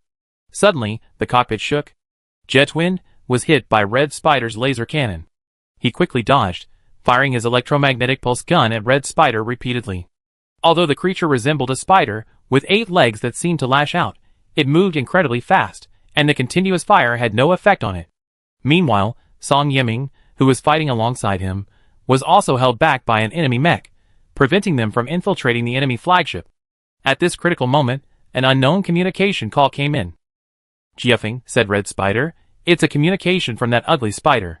Zhou Jingchen fired at him, wondering if he was crazy. He wanted to see what the other party had to say. "Connect." A sinister voice rang out, "I heard you single-handedly took on 4 of our warships. Well then, let me see your true abilities." Zhou Jingchen retorted, "I think it's more appropriate to let you see how you die today." With that, he fired an ion cannon. Jiefeng cut off the communication. Red Spider wanted to say something more, but Zhou Jingchen couldn't hear it anymore. He didn't want to waste time talking to the enemy. This was a formidable foe, and he had to concentrate on dealing with him. Chapter 43. On the dawn, Major General Leija stood before the star chart, commanding the fleet. He had lived 42 years, the first 20 of which were as a soldier. His first superior officer after enlisting was General Song Liangzi. Because of Song Liangzi's appreciation, he was promoted rapidly, reaching the rank of Major General at the age of 40. However, he had to admit that he had never been on a real battlefield, though he had participated in numerous military exercises. Watching the warships of ProPlanet being destroyed one by one, his heart felt numb, as if struck by lightning. Yet, he still stood at the command post, directing warship after warship to meet the enemy's fire. Intelligence analyst Zheng Siki reported, "Captain, the enemy fleet is advancing in an arc from both flanks, seemingly attempting to encircle us." Looking at the converging red dots on the star chart, Leisha immediately ordered all ships retreat. Spread out in a single file. At this moment, the commander of the First Fleet called, "Rear Admiral Leisha. We can't retreat any further. The fortress is 5,000 kilometers behind us." Leisha gritted his teeth. "We must retreat. Do you want to be surrounded by the enemy?" "Understood." Leisha looked at his adjutant. "Report on the battle losses." The First and Second Fleets still have 90% combat strength. The Third Fleet has 70%, and the Fourth Fleet, as the vanguard, only has 30% combat strength left.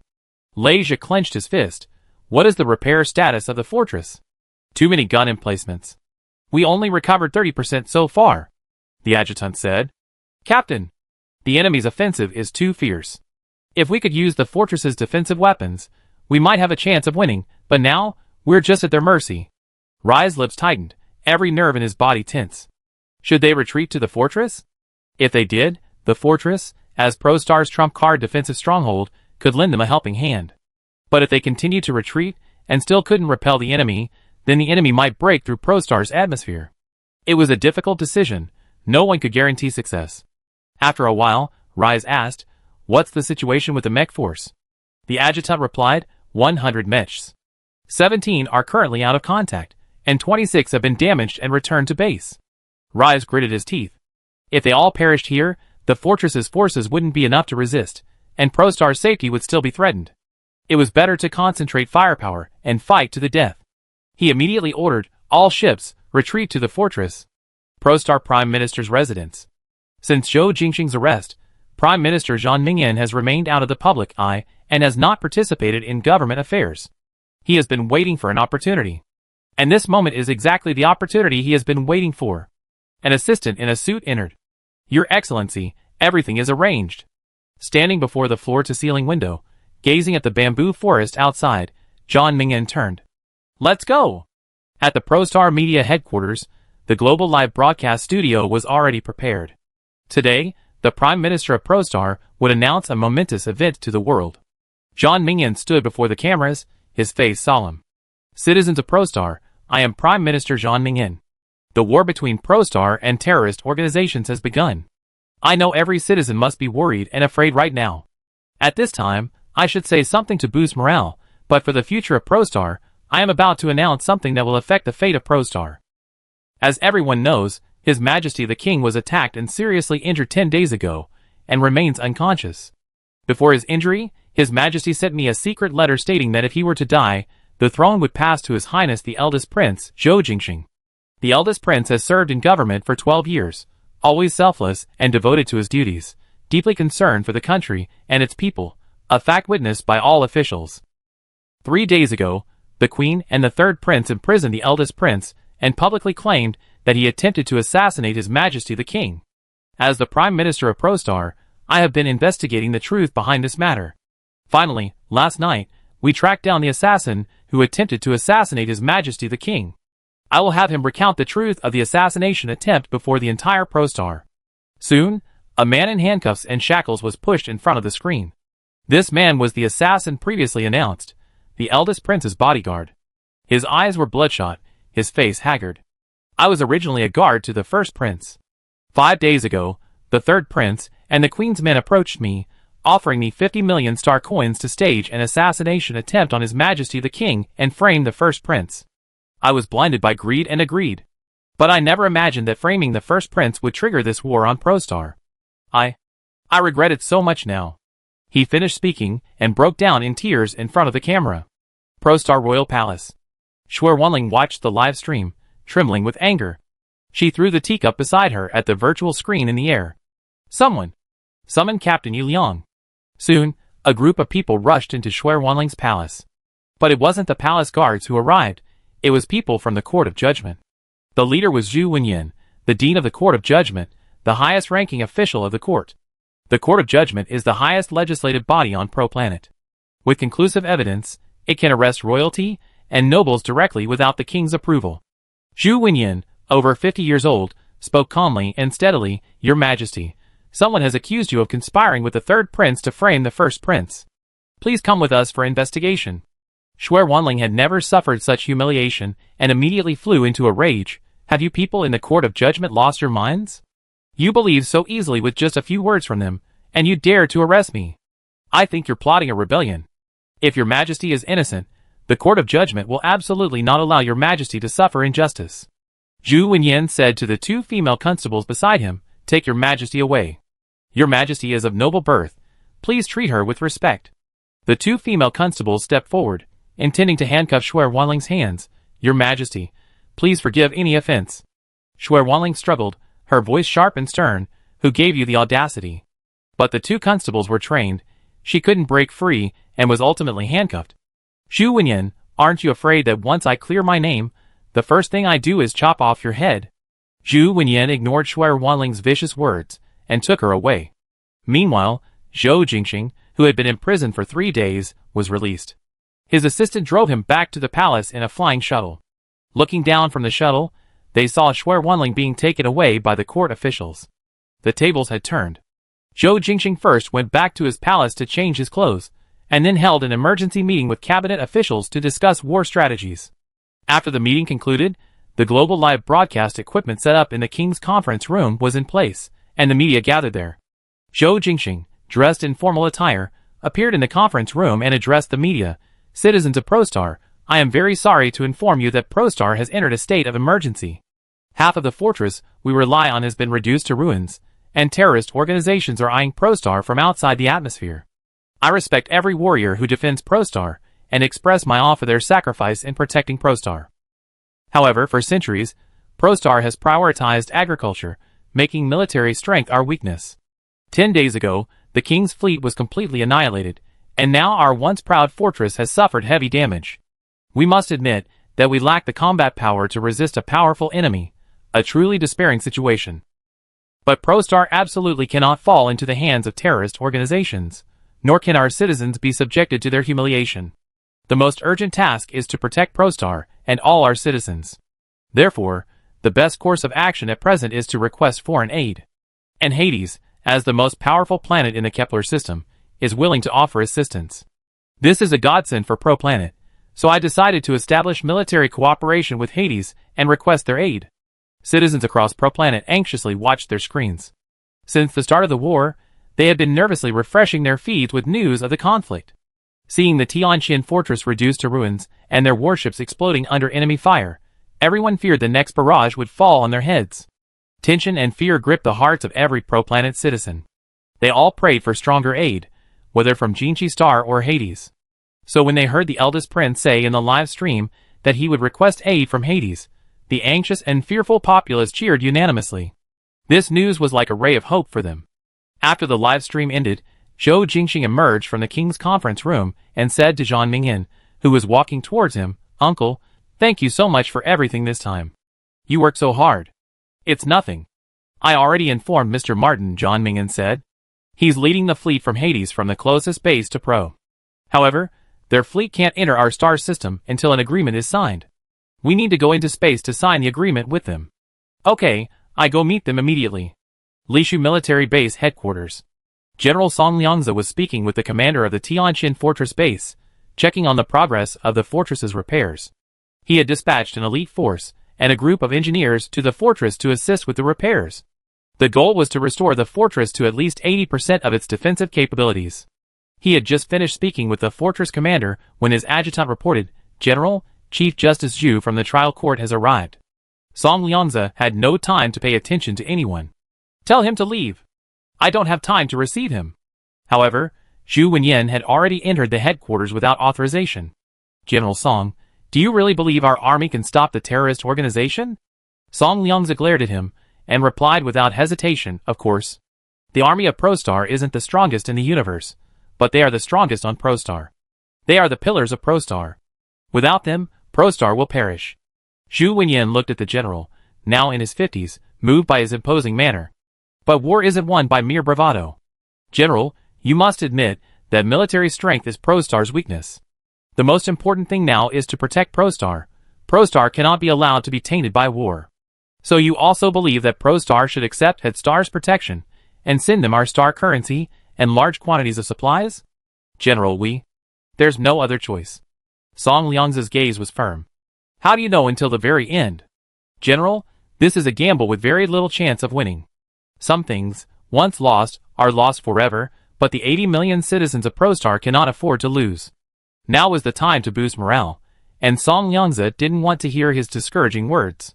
His gaze sharpened. With a formidable enemy at hand, the command post will not allow outsiders present. Please escort Dean Zhu out. 2 officers approached Zhu Wenyan, first politely gesturing for him to leave. Dean Zhu, please. Zhu Wenyan remained unmoved. General, the Queen and the 3rd Prince conspired to frame the 1st Prince and seize the throne. The Queen has been imprisoned by the Court of Judgment, and the court needs your cooperation in the investigation. Song Liangza was stunned, then glared at him again. Get out. Chapter 44. Space. The Prostar fleet retreated to the Sky Barrier Fortress. After emergency repairs, the fortress had regained 60% of its defensive capabilities, and could be used while ongoing repairs continued. The Sky Barrier Fortress was like a giant warship, equipped with large-caliber anti-ship gun emplacements and high-energy microwave transmitters. Even with only 60% of its defensive capabilities, it significantly increased the Prostar fleet's firepower. Under the bombardment of the Sky Barrier Fortress's large-caliber electromagnetic rendezvous, the enemy warships clearly showed no further inclination to advance. Meanwhile, Zhou Jingchen was still fighting the 8-legged giant spider. The spider's combat power was no less than his own, and he was finding it extremely difficult to deal with. Its 8 legs could freely change angles to fire high-energy laser cannons, like an enhanced Gatling gun, further increasing the difficulty of defense. The silver-white Jetwind armor was already covered with black marks from the high-energy laser cannons. Zhou Jingchen thought he had to resolve this major problem as soon as possible. If he was dragged into this, he wouldn't be able to do anything else. But how could he deal with it? The opponent was powerful. Its mental strength was probably no less than his own. He remembered asking Murong Su a few months ago how formidable terrorists were. Murong Su had said that some were weaklings, but others were elites. Presumably, the person he was fighting now belonged to the elite. If Murong Su were to deal with it, what would he do? Looking at the opponent's 8 menacing legs, Zhou Jingchen suddenly thought of something. Jiefeng, what would happen if you cut off some of that ugly spider's legs? Then it would become a cripple. Jiefeng then corrected, Your Highness, I suggest you cut them all off, then it will become a roly-poly toy. Your suggestion is excellent, I take it. However, Your Highness, if you're using the high-energy lightspeed blade, you have to engage in close combat. As I said before, close combat is disadvantageous for us. Zhou Jingchen gritted his teeth. Even without close combat, we don't have the upper hand right now. That makes sense. Zhou Jingchen drew his high-energy lightspeed blade and charged towards Red Spider at maximum speed.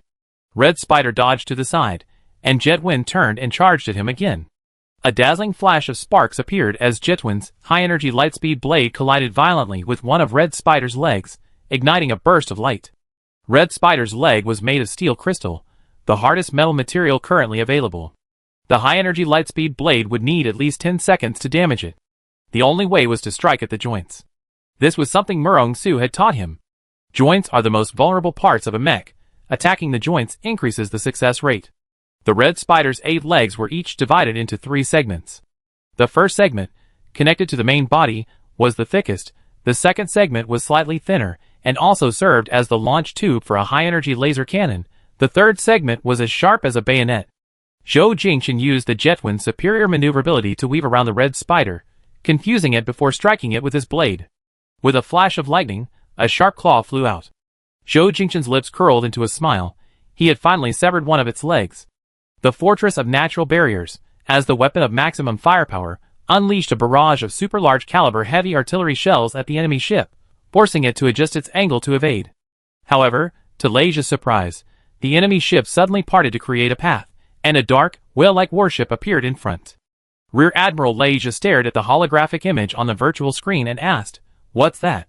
The intelligence officer replied, "Captain, that's a heavy firepower warship." Heavy firepower warships, in warfare, are used as mobile artillery platforms. These warships lack fancy features, they only have one. They fire electromagnetic or laser cannons with hundreds of times the destructive power of ordinary warships, and their range is also more than 10 times greater. The whale-like heavy firepower warship opened its dark frontal cannon muzzle. Rear Admiral Leja exclaimed in alarm. Enemy ships are firing heavy firepower cannons at our ships. Take evasive action. However, it was too late. A giant electromagnetic cannon fired, striking the warship directly in front.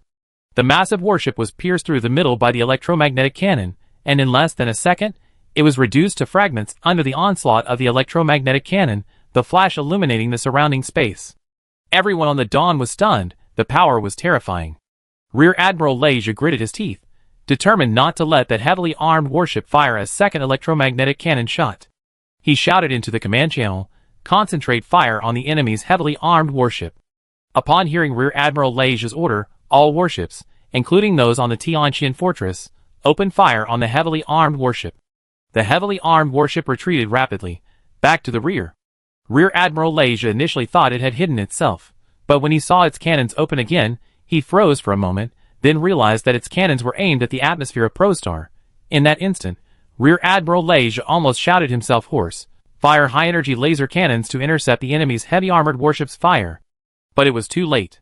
A super high-energy electromagnetic cannon hurtled towards Proplanet's atmosphere. The hypersonic cannon easily pierced the atmosphere, triggering a reaction from ground-based defenses. The interceptor cannons on the ground were utterly ineffective against this level of energy. A deafening roar, like an asteroid impact, erupted. A gigantic mushroom cloud rose from the ground, instantly reducing the flower-filled meadows, the orchards laden with fruit, and the people working in the fields of Proplanet to ashes. All the soldiers of Proplanet stared wide-eyed. They had anticipated the super high-energy electromagnetic cannon would be fired at their warships, at their fortified strongholds, but they never expected it to be fired at the atmosphere. Major General Leja's face was contorted with rage as he roared, "Destroy the enemy's heavy armored warships at all costs." Because of the ultra-high-energy electromagnetic cannon that had pierced the atmosphere, Zhou Jingchen was distracted. In that brief moment of distraction, the red spider, whose 4 legs he had severed, clamped down on him from behind, its remaining 4 legs binding him like an octopus. Zhou Jingchen's right arm and body were firmly bound by the octopus. He tried to break free, but the ugly spider was like a leech, its long legs tightly wrapped around his fuselage, impossible to shake off. Jiefeng's voice rang out, "Your Highness, beware of its chemical weapons." As soon as the words left his mouth, the ugly spider spewed acidic substance from its hideous mouthparts.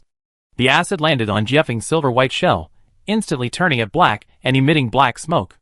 Zhou Jingchen struggled with all his might to break free, his left arm gripping the long legs wrapped around his body, trying to pry them off. But doing so only caused the ugly spider to continue to retract its long legs. The acidic spray from Red Spider's mouthparts landed on Jetwin's head and shoulders, producing thick black smoke upon contact with the steel crystal. "Jetwind, Your Highness, although the steel crystal is sturdy and coated with anti-corrosion paint, it's still a metal and cannot withstand prolonged exposure to highly corrosive chemicals. Will the protective shield be useful?"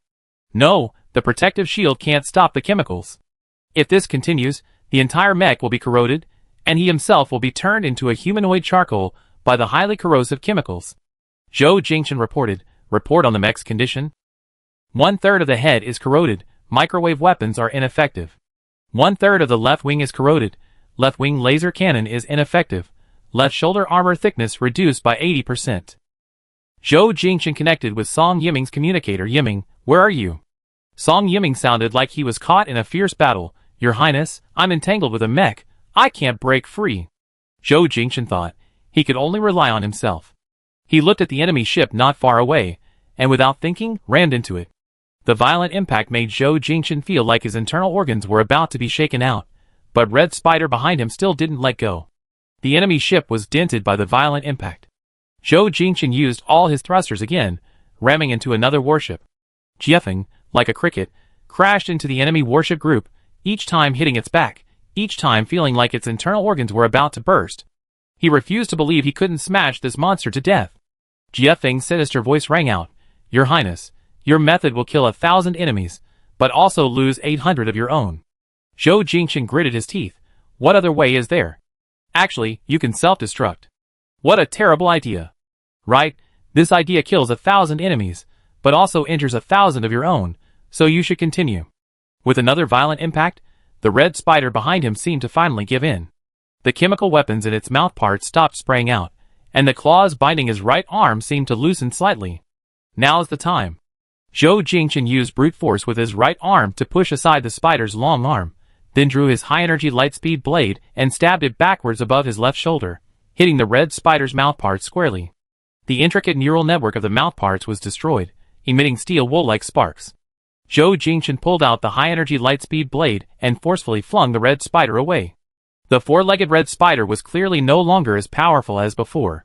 Smoke was still rising from its mouthparts, presumably because the container containing the chemical agents had been punctured, and the chemicals were backfiring.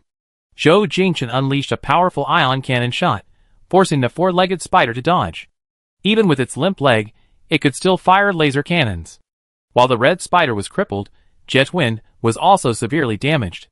Its left upper body was heavily corroded, its shoulder thrusters were damaged, its head microwave weapon was destroyed, and only 2 of the 4 cannon barrels on its wings remained functional. The 2 heavily damaged mechs traded blows, locked in a life-or-death struggle.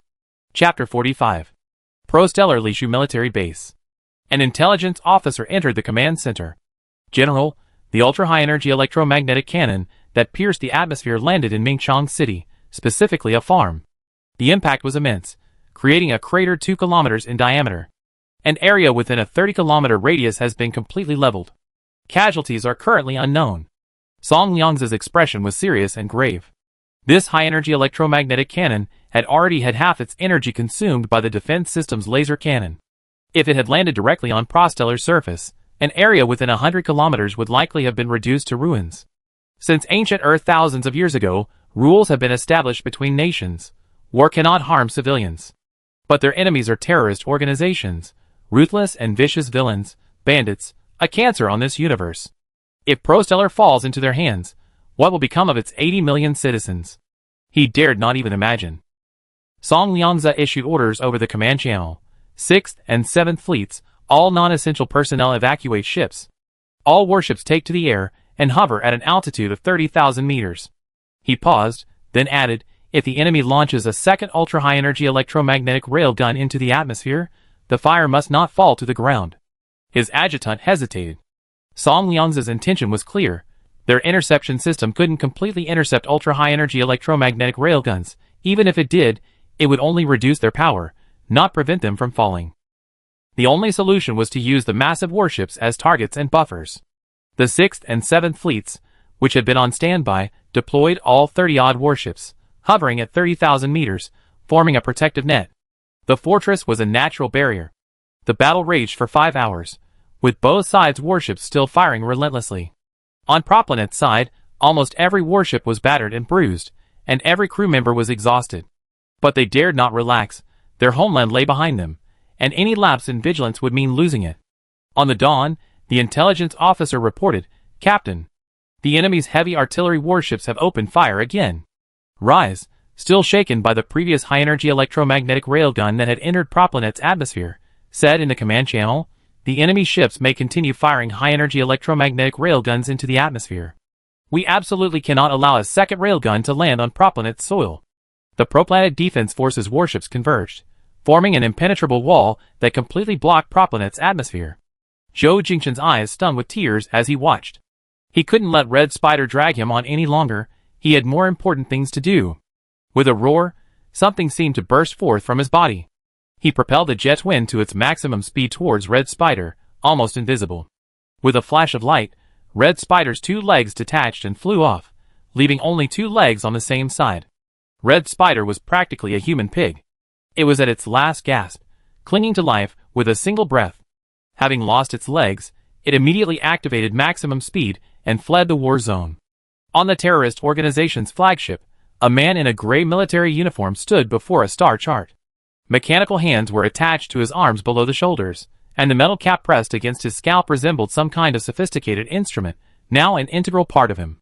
He was the terrorist organization's commander-in-chief, Shabangda. His adjutant said, Sir, Red Spider has returned and requests access to the bridge. Let him in.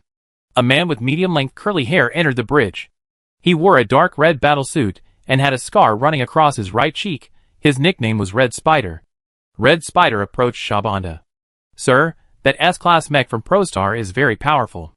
I failed the mission, please punish me. Shabanda raised his mechanical arm, firing a bullet. Red Spider was thrown several meters away by the impact. Shabanda lowered the mechanical arm. Useless.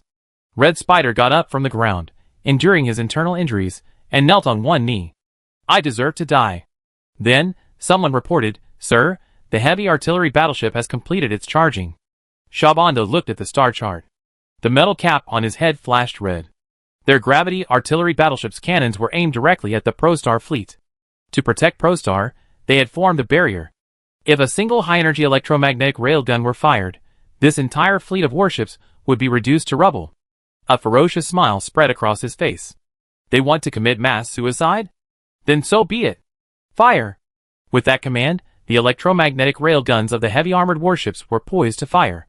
Suddenly, a blinding flash of light illuminated the surroundings, blinding everyone. The heavy armored warship's cannons exploded. The immense shockwaves sent surrounding warships flying. If sound could travel through space, this would be far more deafening than 100 thunderclaps striking simultaneously. Shabanda roared, What happened? Sir, the heavy armored warship has been hit by an S-class Mech's ion cannon. The image of jet wind appeared on the screen ahead. Just as the heavy armored warship fired, it struck the muzzle of the cannon, causing a violent explosion. Shabanda gritted his teeth, blast that Mech to dust. He had barely given the order when the intelligence officer reported, Sir, a super-large fleet is approaching from behind. The dawn. The intelligence officer reported, Captain, a large fleet is approaching from 30,000 kilometers away. Rise said, Analyze the source immediately. The officer frantically operated the console, then said, Captain, it's a fleet from Hades. Rise was stunned. Hades?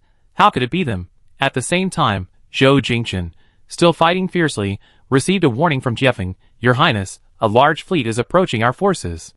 Zhou Jingchen wondered, is it reinforcements from Jinchi Star? Or reinforcements from Longhuan Star?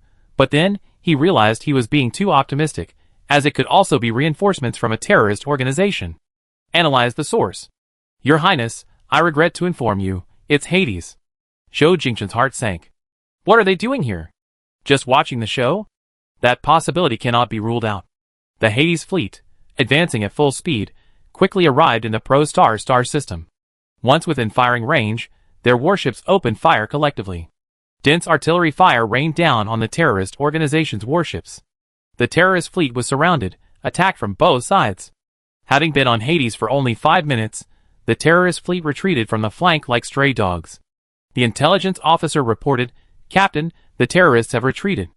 Leja breathed a sigh of relief, but then, seeing the massive approaching Head Star fleet, he took another deep breath.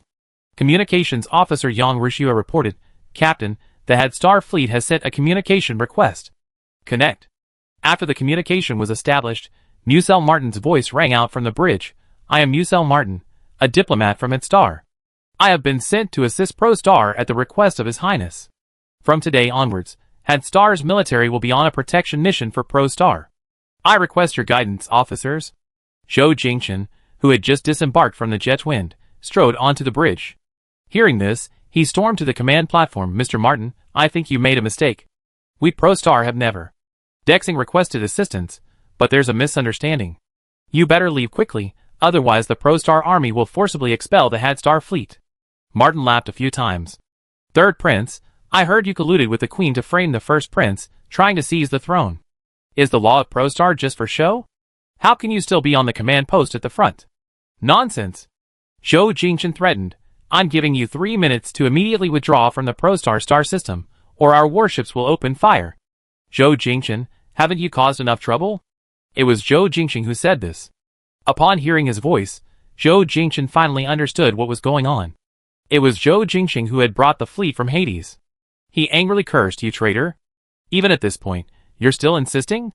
Zhou Jingchen said, go back and look. Go look at the Tianjin fortress. Go look at the fragments in this star field. How many of your compatriots died because of this war? Go back and look at ProStar. A single electromagnetic cannon destroyed a city, and there were many innocent civilians among them, all of whom died because of this war. If Head Star hadn't arrived in time, there would have been even more casualties. Don't you feel anything seeing this? You coward. Don't give me that nonsense. Zhou Jingchen roared sharply, immediately, get Head Star's fleet out of here. ProStar doesn't need Head Star's protection. Musel's voice rang out from the side, Your Highness, is this how you condone the rebels? Zhou Jingchen said, Mr. Martin, please give me a little more time. Following this, Zhou Jingxing established communications with all the warships in the ProStar fleet. His image appeared on the screens of every ship. Gentlemen, I am Zhou Jingxing, the eldest prince of ProStar. You have all just experienced a fierce battle. On behalf of the ProStar royal family, I thank all those who risked their lives to protect ProStar.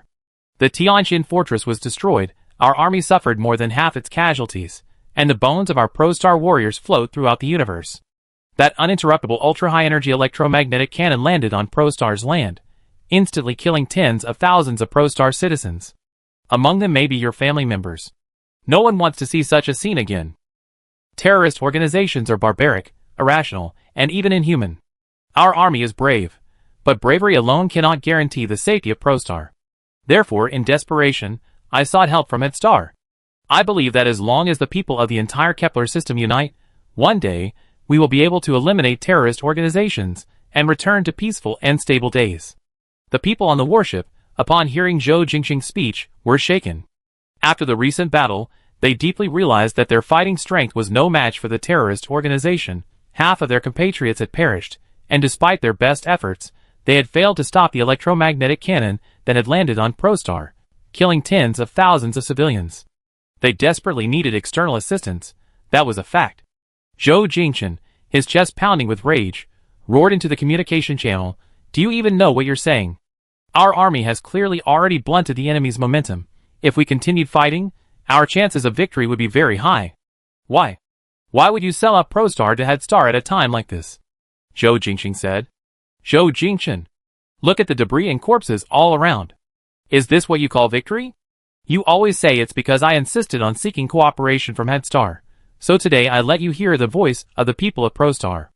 As soon as Zhou Jingxing finished speaking, every warship connected to ProStar's television channel, which was broadcasting a live demonstration of the people of ProStar. Large numbers of people surged into the streets, shouting, "Reject war! Protect peace! Punish the rebels! Reject war! Protect peace! Punish the rebels!" Chapter 46. On the screen, a reporter stopped a passerby and asked, "What is your opinion on this war instigated by a terrorist organization?" A middle-aged man answered, "I think this war was completely unnecessary. The army of ProStar isn't that strong. We shouldn't have been so reckless, causing so many deaths. His Highness the First Prince had long ago proposed cooperation with Headstar. I believe that relying on a major power at this time is the best choice for ProStar." Then, another passerby cried, "My son. He was on a warship in the 4th Fleet. His warship was blown to pieces. My precious son, my only son. He was only 22. The best years of his life. He shouldn't have had his life taken by war. Everyone who proposed the war should die. The 3rd prince and the queen will stop at nothing to get the throne. I now suspect they deliberately hired a terrorist organization to assassinate the king. They're traitors to ProStar, all for the throne. Reject war. Protect peace. Punish the rebels. Reject war. Protect peace. Punish the rebels." Upon seeing this part of the video, everyone on the Dawn showed expressions of surprise. Zhang Ziyuan, leaning on his mechanical crutches, came to the bridge. His leg, injured in battle and just bandaged, was now exposed. Hearing this, he looked at Su Ruiyang beside him. "Who are the rebels?" Su Ruiyang's face turned pale. He opened his mouth, then pointed uncertainly at himself, most likely referring to us. Zhang Ziyuan immediately flew into a rage. "What?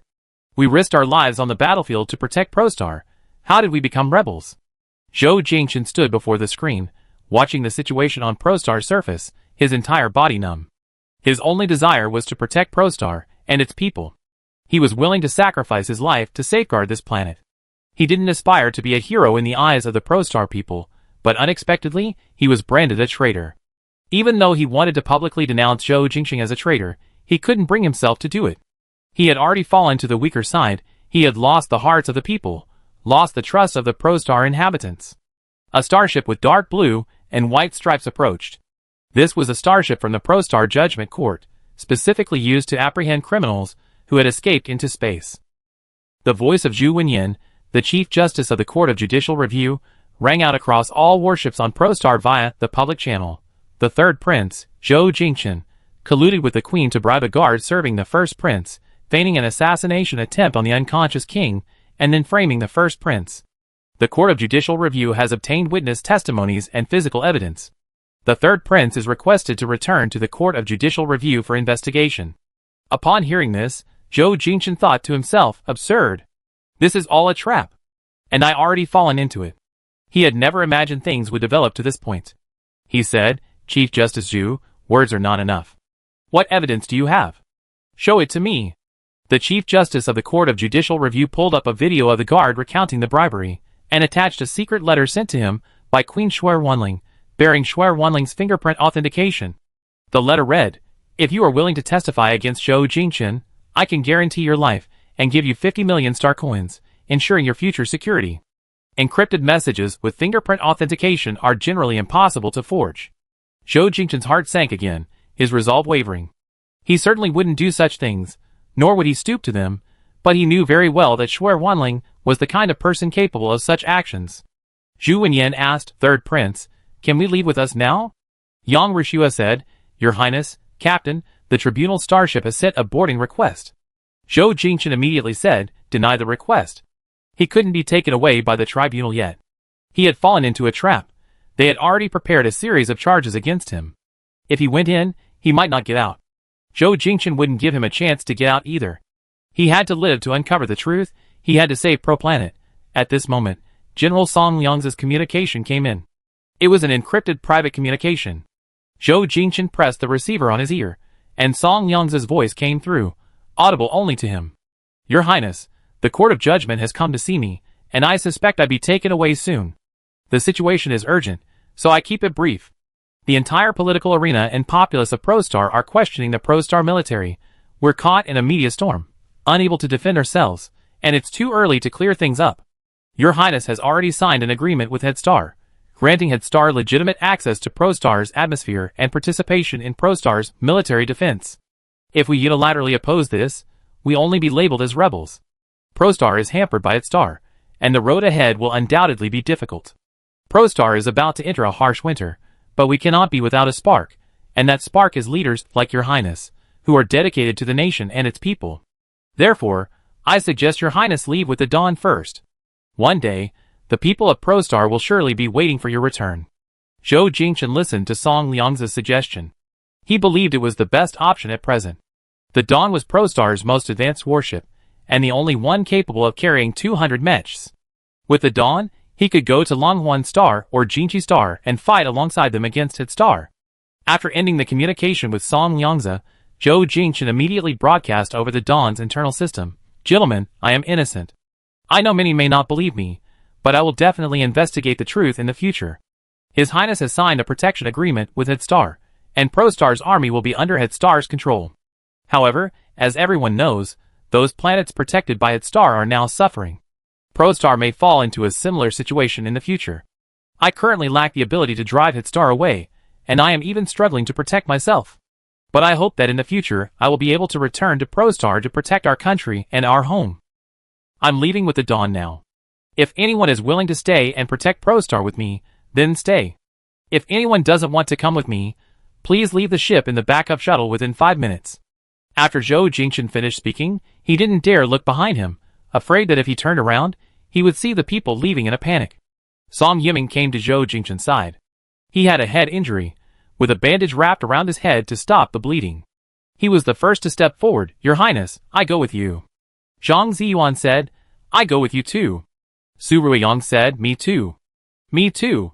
We mecha units are all one. If we're going together. Yes. We absolutely don't want to become lackeys of Hades. Zhou Jingchen turned to look at the impassioned mecha unit members. They were the same group who had followed him to Jinchi Star for training, his direct subordinates. A surge of warmth coursed through his chest. Thank you all. Then, Zhou Jingchen looked at Major General Leisha. Leisha noticed Zhou Jingchen's gaze. He said, Your Highness, I am the captain of the Dawn. Do you intend to dismiss me? If the Major General is willing to stay, I would be very happy. Leisha said, 5 minutes are almost up. Which way should the Dawn go, Your Highness? Please give the order. Zhou Jingchen thought for a moment.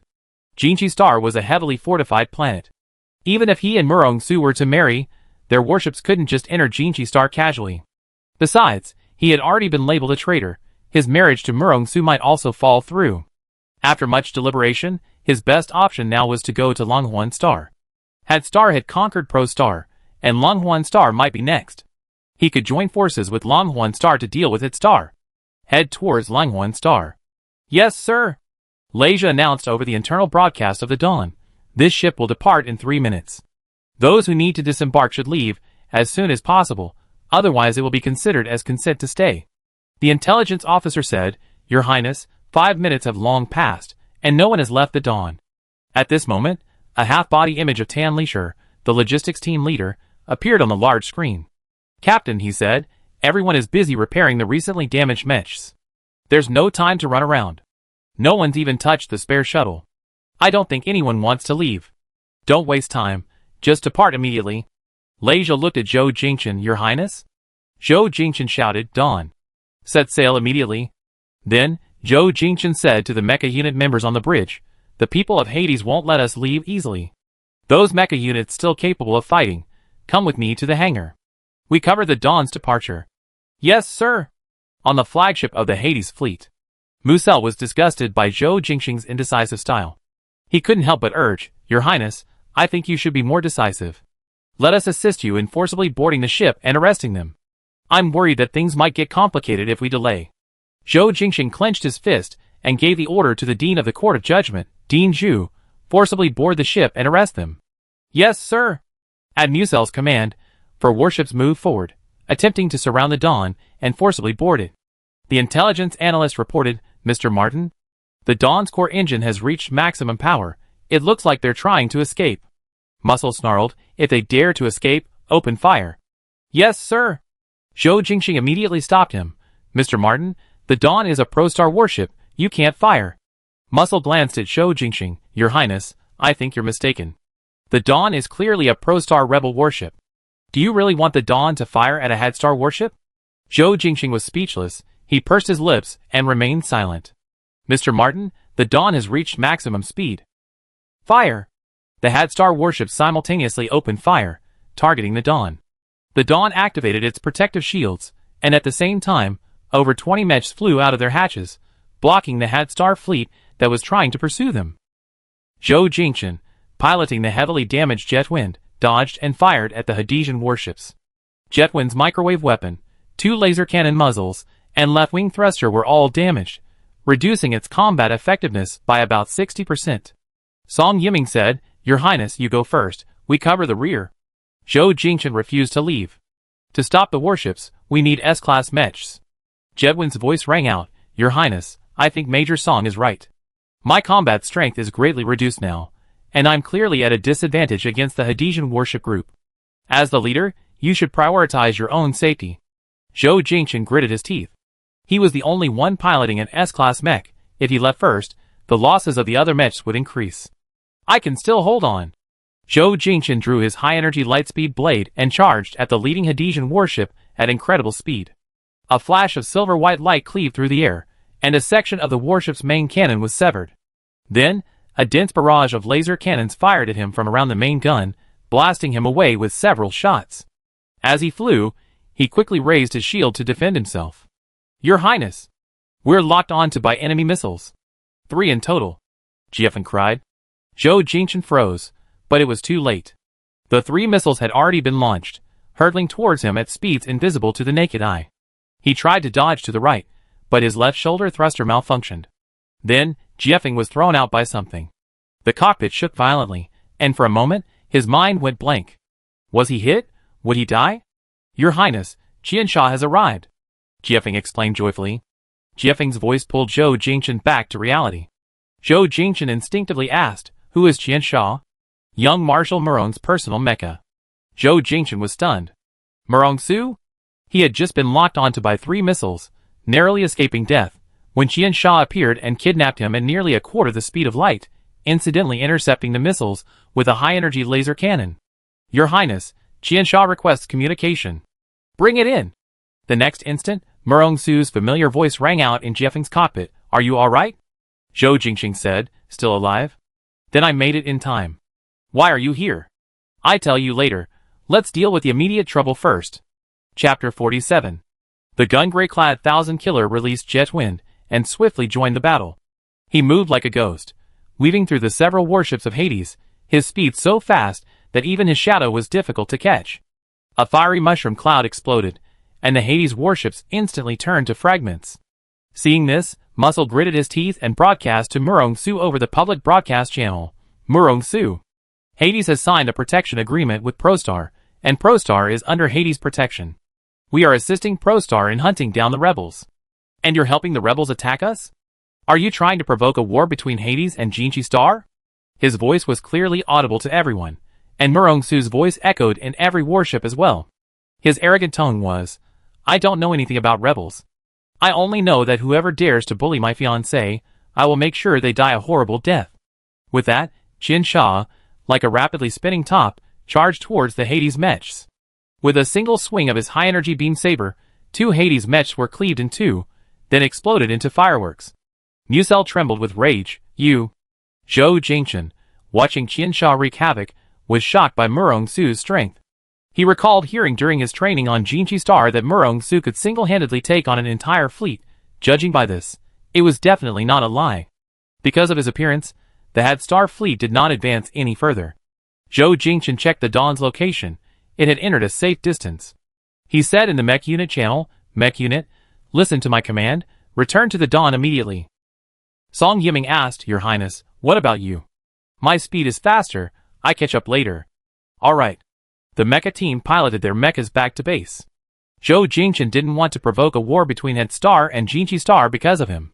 He contacted Qian Sha, Murong-Su, the Dawn has left. We don't need to waste time with them, let's retreat. Okay. The next moment, Jiefeng was completely enveloped in Qian Sha's arms, and Murong-Su carried him away from the Prostar star system at maximum speed. Murong-Su, what are you doing? You're injured like this, it breaks my heart.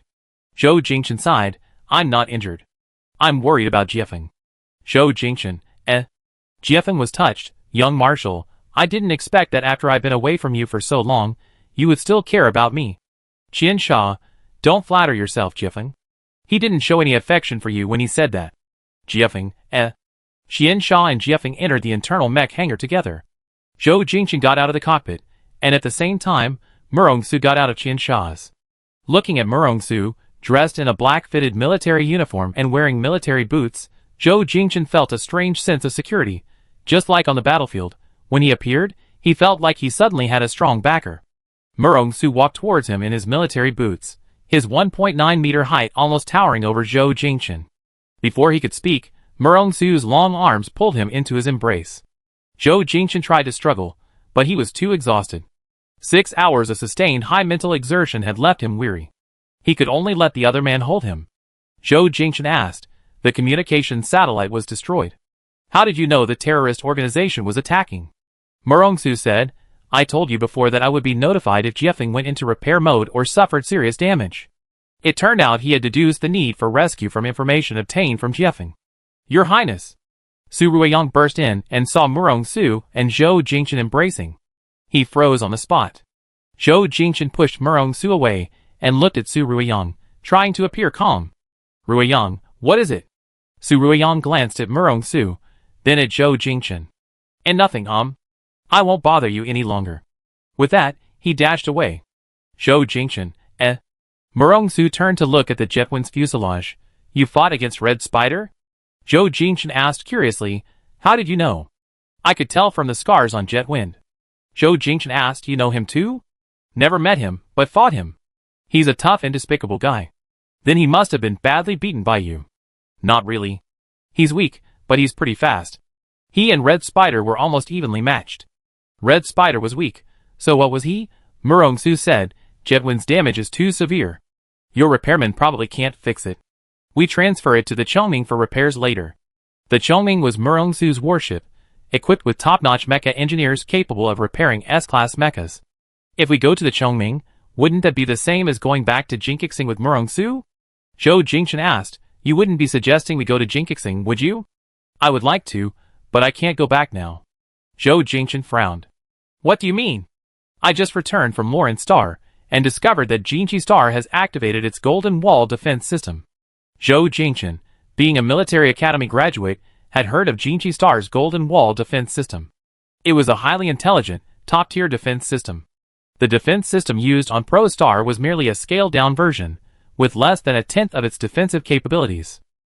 Once the true Golden Wall defense system is activated, no starship can approach the starfield within a 10,000-kilometer radius of Jinchi Star's atmosphere.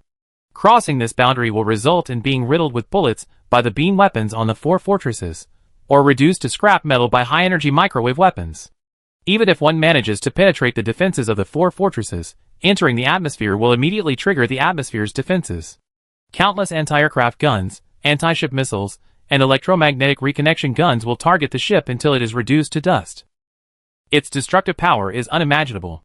Zhou Jingchen asked, was Jin Qixing also attacked by a terrorist organization? I don't know. Murongsu said, all of Jin Qixing's communications were blocked. Before I could even figure out what happened, I received the damage signal from Jiefeng, so I rushed over. Zhou Jingchen found it strange. Even if Jin Qixing activated the Golden Wall defense system to deal with a terrorist organization, why were communications cut off? Even Murongsu couldn't return to Jin Qixing. What are your plans now? Zhou Jingchen asked. Murongsu said, I settle you in first, then investigate Jin Qixing. Zhou Jingchen paused. Jin Qixing had suffered such a major ordeal, and he was saying to settle him in first. I have hands and feet. I can take care of myself. Murongsu said, the terrorist organization won't give up so easily, and the people of Hades won't let you off so easily. With the Dawn's current combat strength, you have no chance of winning against either side. Zhou Jingchen had to admit that Murongsu was right. Many of the mech warriors on the Dawn were injured and receiving treatment. After a war, many parts of the Dawn needed repair, and ammunition needed to be replenished. They truly no longer had the strength to fight. After the mech unit returned, they gathered in the Dawn's conference room, along with the ship's logistics and engineers. This was the usual place for operational meetings, capable of accommodating 300 people at a time.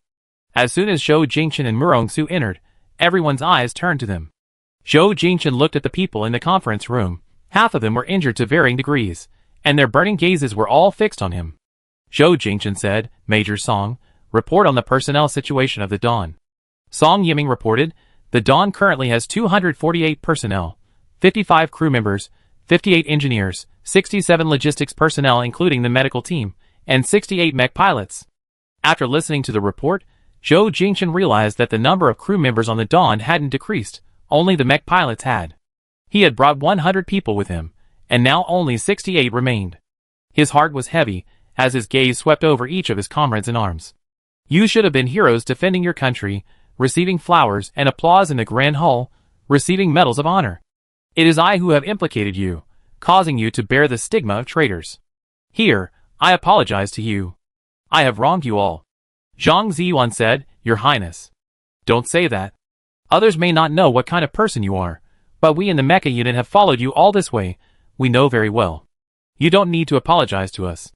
That's right, Your Highness, we are willing to follow you because we know you are wholeheartedly devoted to ProStar, and so are we. That's right, we will never be lackeys of its star. Hearing everyone's words, a spark of hope rekindled in Zhou Jingxing's heart. He wasn't alone. So many people were willing to believe in him and fight alongside him. He wasn't at his wit's end. He declared passionately, Thank you all for your trust. From this day forward, I will stand with you through thick and thin, sharing both glory and shame. One day, I will clear your names and allow you to return to ProStar as heroes, to receive the honor you deserve. His words were met with thunderous applause. Murongsu looked at Zhou Jingchen beside him, seemingly surprised by his growth. In just a few months, he had transformed from a naive little prince into a capable general. At the same time, he felt a pang of heartache, for only he understood how painful it was for someone to grow up so suddenly. Chapter 48. 10 minutes later, Murongsu's Chongming met up with him. Zhou Jingchen noticed a transport ship next to the Chongming, bearing a green flag with a white emblem, clearly a transport ship from ProStar. Zhou Jingchen looked at Murongsu. What's with that transport ship? Murongsu replied, I forgot to tell you, we found this transport ship on the border of the Jinchi Starfield. Because of the Golden Wall defense system, they couldn't enter Jinchi Star and couldn't contact ProStar, so they were just wandering around. They happened to run into me, so I took them away. Large transport ships from ProStar go to Jinchi Star every day, mostly carrying food. Murongsu's decision to have the Chongming slowly move with a transport ship at such a critical moment was obvious. Zhou Jingchen raised an eyebrow. So you essentially robbed this ProStar transport ship? Murong Su's lips curled into a smile. How is that robbery? I'm, after all, the fiancé of the third prince of Prostar, practically one of our own. Zhou Jingchen said, I've been branded a rebel, you're at most an accomplice. Don't worry. His Highness just said he'd clear his name and return to Prostar as a hero to receive glory. I'm waiting for that day. Zhou Jingchen smiled subtly, then said, so what do you plan to do next? Since we encountered His Highness, let him decide. Zhou Jingchen thought about how they wouldn't be able to return to Prostar for a long time, unable to resupply. With the cargo on this transport ship, they wouldn't have to worry about food for at least a year. Taking a transport ship with us isn't a solution. Let the Dawn and Choming divide the supplies, then send them back to Prostar. Then we do as your Highness says. The Dawn and Choming sailed side by side, their hatches opening simultaneously.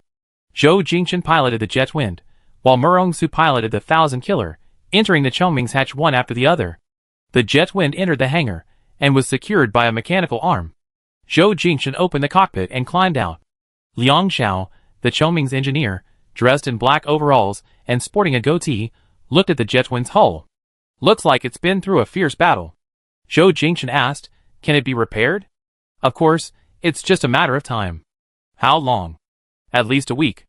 Zhou Jingchen frowned. A week was a bit long. This was the Chongming, he had no say, and couldn't very well ask them to shorten the repair time. Shorten it to 3 days. Murong Su's voice came.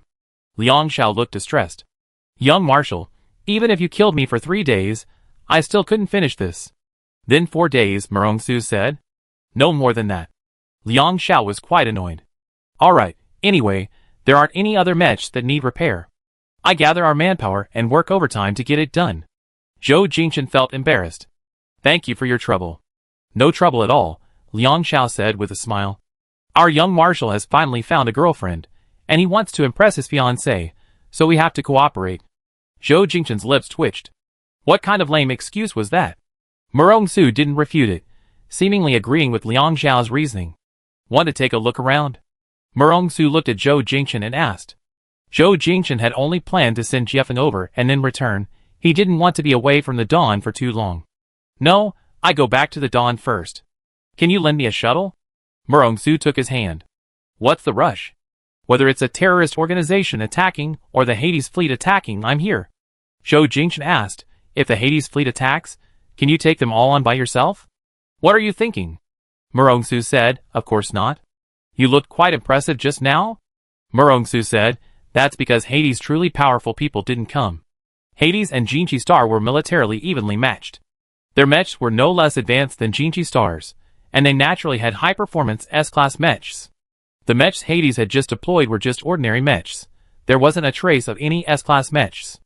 The only explanation was that they hadn't deployed any elites. Doesn't this further prove that Hades and terrorist organizations are colluding? Otherwise, Musel wouldn't have led reinforcements without even his elite troops. If Hades wanted to gain Prostar's trust, they had to defeat the terrorist organization during their reinforcements. Logically, they should have sent their most elite troops to have a chance of winning, but they didn't. Unless they secretly colluded with the terrorist organization, putting on a show for the people of Prostar. Indeed, that's what happened. After Hades' fleet arrived, the terrorists retreated after only 5 minutes, displaying their power for all they could. Murong Su smiled, Your Highness is becoming increasingly astute. Zhou Jingchen followed Murong Su to the bridge of the Chongming. There were some familiar faces there, such as Gao Yi. A man in a black military uniform with short, neat hair approached Murong Su and saluted, Young Marshal. Then, he looked at Zhou Jingchen, Your Highness, long time no see. Zhou Jingchen looked at the man before him, he was familiar. A name flashed through his mind, Tang Lian? Tang Lian smiled, I didn't expect Your Highness to remember me. Zhou Jingchen smiled, not saying that he didn't really remember him, but a name that matched his appearance inexplicably popped into his mind. Murong Su asked, Any news from Jinchi Star? Tang Lian replied, The Golden Wall system hasn't been deactivated yet. Communication is still unavailable.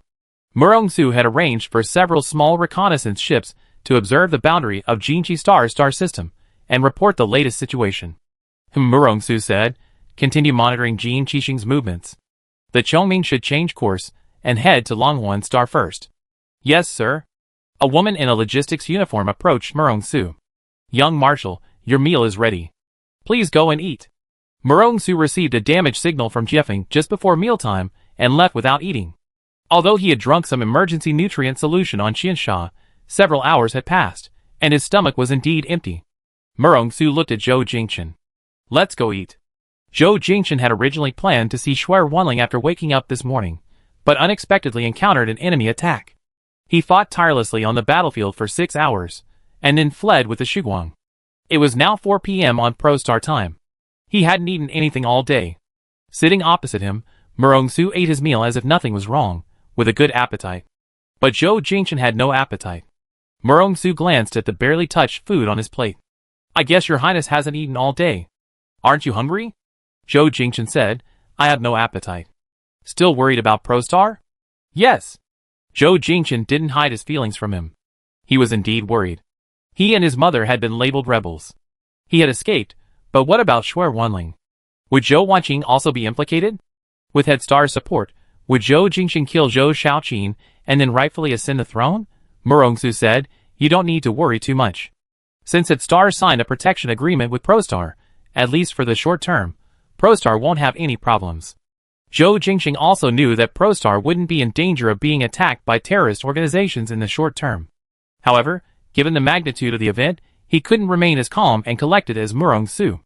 Jin Qixing's condition is currently unclear. Aren't you worried at all? Worry is the most useless emotion in the world.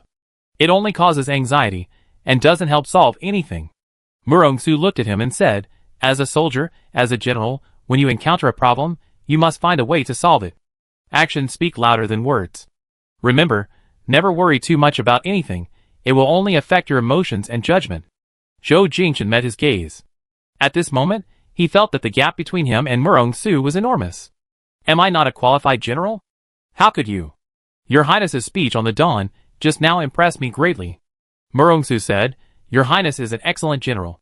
Murong-su's words made Zhou Jingchen's heart tremble slightly. He admitted that Murong-su's words had given him great encouragement. Zhou Jingchen's heart softened. Thank you. Murong-su gestured to his plate. As an excellent general, the first thing you need to do is not starve yourself. Eat quickly. Why does this sound like he's coaxing a child? Zhou Jingchen's lips twitched. What had he just been so moved about? Chapter 49.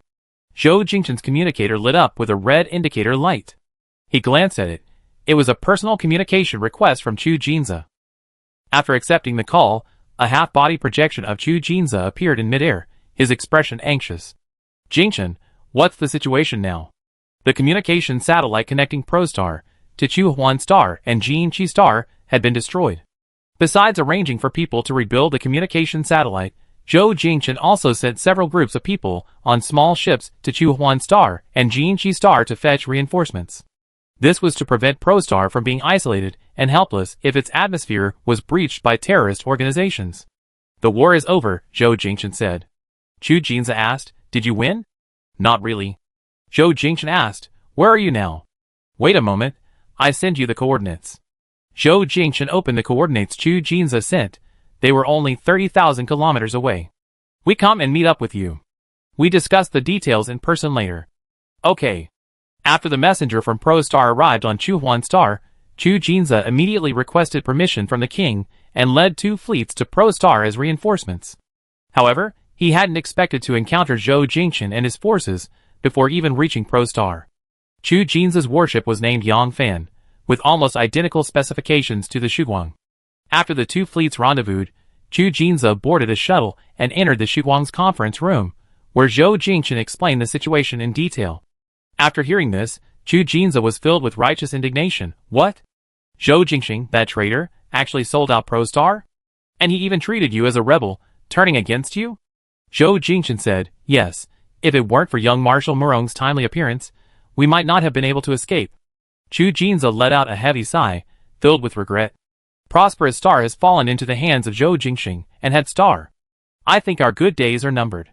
If I had been more careful with Zhou Jingchen, perhaps things wouldn't have come to this. It's not your fault, it's Zhou Jingchen's fault. Chu Jinza looked at him and asked, so what are your plans? Zhou Jingchen was silent for a moment, then said, the only thing I can do now is conserve my strength and wait for an opportunity. Chu Jinza said, then why don't you come to Chuhuan Star? With Chuhuan Star's army and the dawn, it would be like adding wings to a tiger. Zhou Jingchen thought so too. They only had one Dawn Star, and its armaments were almost completely depleted in the war. Without resupply, they would struggle to cope with enemy ships. The only option he could think of was to go to Chu Huan Star. I was just thinking the same thing. Chu Jinza glanced at Murong Su, who was leisurely sipping tea beside him, and coughed lightly. Young Marshal, are you also going to join us? Murong Su put down his teacup. I escort the Dawn to Chu Huan Star and then leave. Chu Jinza seemed to remember something. Speaking of which, the transport ship from Chu Huan Star to Jinqi Star reported that Jinqi Star has closed its star system, and they can't get in. Do you know why? Murong Su said indifferently, I don't know. Chu Jinza, that's too cold, too perfunctory. Zhou Jingchen felt that although Murong Su was always unserious around him, he had an icy demeanor around others, making him seem unapproachable. He explained for him, Young Marshal, you just returned from a mission on Morin Star. You were also stopped outside the Jinqi star system, so you don't know the situation. Chu Jinza felt a little better. He leaned back in his chair, arms crossed. So what exactly happened? ProStar was attacked by a terrorist organization, and then Head Star took advantage of the situation. And Jinqi Star inexplicably closed its star system without even a notification. Zhou Jingchen and Murong Su both looked at Chu Jinza. Chu Jinza understood their gazes and sat up straight. So Longhuan Star is next? Zhou Jingchen said, we need to strengthen Longhuan Star's defenses during this period. Chu Jinza's face turned serious. He had been so focused on guessing why Jinqi Star closed its star system that he hadn't considered that, within the Apollo Alliance, only Longhuan Star was still functioning normally. If someone was behind all of this, Longhuan Star would definitely not be the lucky one. Longhuan Star is currently safe, but also the most dangerous. ProStar and Jinqi Star are in no position to provide them with military assistance. If the terrorist organization attacks, they will have to withstand it all on their own. Longhuan Star is renowned for its mineral resources. Its unique steel crystal is currently the best metallic material, boasting high hardness and heat resistance. A-class mechs and super warships all utilize steel crystal as their outer shells. Several months ago, 2 transport ships carrying steel crystal from Longhuan Star were hijacked by a terrorist organization, presumably for the purpose of manufacturing mechs and warships. The terrorist organization, with its ambitious plans, will naturally not be satisfied with the steel crystal from those 2 transport ships. Therefore, Longhuan Star will inevitably become their next target for plunder. After entering Longhuan Star's atmosphere, the Dawn and Chongming landed at a medium-sized base. According to Longhuan Star's regulations, as non-domestic warships, the Dawn and Chongming, upon entering Longhuan Star's military base, must adhere to their country's requirements and cannot arbitrarily activate transfer ships. Personnel on board are not allowed to leave unless absolutely necessary. After the battle, the Dawn was severely damaged. Murong Su arranged for engineers from the Chongming to help with repairs, and also sent a medical team from the Chongming to treat the wounded on the Dawn. Afterwards, Zhou Jingchen and Murong Su accompanied Chu Jinza to the royal palace of Longhuan Star and met with King Chuyin. After hearing about the situation on ProStar, Chuyin pondered for a long time. 10 days ago, the leaders of our 7 kingdoms reached a consensus on Tianming Star to jointly eliminate terrorist organizations. I didn't expect things to turn out like this in such a short time. Chu Jinza said, Father, it's undoubtedly the work of terrorist organizations. They're afraid that the 7 kingdoms will unite against them, so they attack ProStar. I think the joint elimination of terrorist organizations needs to be accelerated, otherwise, who knows who will be next to suffer. I would like to, but there's been no movement from Tianming Star. They haven't even commented on the incident on ProStar. At this moment, Murong Su spoke up, Your Majesty, in the current situation, the 7 kingdoms uniting. The alliance is likely to fall through. There's no need to wait for Tianming Star's stance any longer. I've been thinking about this issue lately too. 3 of the 7 allied nations have requested protection from Head Star, and will no longer send troops. Tianming Star, which is presiding over the meeting, is also delaying its stance. The terrorist organization has already driven ProStar into a corner. Chu Yin looked at Murong Su, Young Marshal, only by uniting Longhuan Star and Jinqi Star can we confront this formidable enemy. Murong Su said, I understand that. I discussed this matter with His Majesty after I investigated Jinqi Star's situation. Good. Then, Chu Yin said to Zhou Jingchen, Jingchen, the Queen has been worried about ProStar these past few days, unable to sleep at night. Go see her when you have time. Chu Yin's queen is the younger sister of the king of ProStar, and Zhou Jingchen's aunt. Zhou Xiaoqin was assassinated and fell into a coma. Afterwards, Prostar was attacked by a terrorist organization. As a native of Prostar, she must be very worried. After the meeting, Murongsu returned to the base, while Zhou Jingchen and Chu Jinza went to the Queen's palace together. It was 5 o'clock in the afternoon on Longhuan Star. The sun was about to set. Chu Jinza and Zhou Jingchen arrived at the Queen's palace and heard a young girl's voice coming from inside. "Mother, I heard that young Marshal Murong has come to the palace. Is it true? I want to see him." Zhou Zhilan said, "Murongsu has already decided to marry your cousin. Why are you still thinking about him? If father hadn't been a step too slow and Prostar hadn't beaten us to it, I would have been the one to marry young Marshal Murong." The girl said, "Besides, now that Prostar has cooperated with Head Star, Jinchi Star certainly wouldn't want to marry into Prostar, right? So, this is also fate that I can marry Murongsu. Marriage alliance with young Marshal Rong. You're really being presumptuous." Zhou Zhilan shouted loudly, "You're getting more and more unruly." The girl puffed out her cheeks and threw a tantrum. "Mother, I'm just stating the facts." Chu Jinza also heard this. He glanced at Zhou Jingchen. "Jingchen, don't take it to heart. Ika has been spoiled since she was little. She speaks without thinking." Zhou Jingchen forced a smile. "It's all right." Chu Jinza coughed, reminding the people inside. Then he and Zhou Jingchen went into the house. "Mother, look who I brought." Zhou Zhilan looked up and saw Zhou Jingchen. A hint of relief appeared on her face. "Oh, it's Jingchen. Come and sit down." Chu Yike saw Zhou Jingchen, her eyes darting away guiltily, and her movements became very awkward. She simply said, "Mother, you two talk, I go find father." With that, she skipped away. Zhou Jingchen sat down, and Zhou Zhilan had many questions about Prostar, which he answered one by one. Zhou Zhilan said, "I watched Jingchen grow up. He's always been obedient and gentle, like his mother. She must have made that decision for the safety of Prostar." Zhou Jingchen didn't know how to respond. When Zhou Jingchen was born, Zhou Zhilan hadn't yet married into Chu Huan Star. As Zhou Xiaoqin's eldest son, she, as his aunt, doted on him. She didn't come to Chu Huan Star for a marriage alliance until Zhou Jingchen was 7. Compared to Zhou Jingchen's impression of this aunt was much fainter. Since his birth, he had mostly seen her at political occasions. Zhou Zhilan continued, "Your father is getting old, and this attack left him unconscious. From now on, Prostar will ultimately depend on you two brothers. If you two have any disagreements, just talk them out. Don't treat each other like enemies, understand?" Zhou Jingchen casually replied. After that, Zhou Zhilan's words all expressed her hope that the brothers would be harmonious and united. Of course, Zhou Jingchen wouldn't argue with Zhou Zhilan, he would listen to whatever she said. He stayed with Zhou Zhilan for half an hour before leaving. Chapter 50. Back at base, it was already dark. According to Prostar time, it was now 4 in the morning. The engineers from both the Dawn and Chongming were on the Dawn for repairs. Due to regulations, they could only move between the two ships and couldn't stray too far. As Zhou Jingchen stepped onto the Dawn's boarding gate, he was met by a man in a white coat with long, light brown hair tied back with a rubber band. The man had fair skin and emerald green eyes. He was a beauty.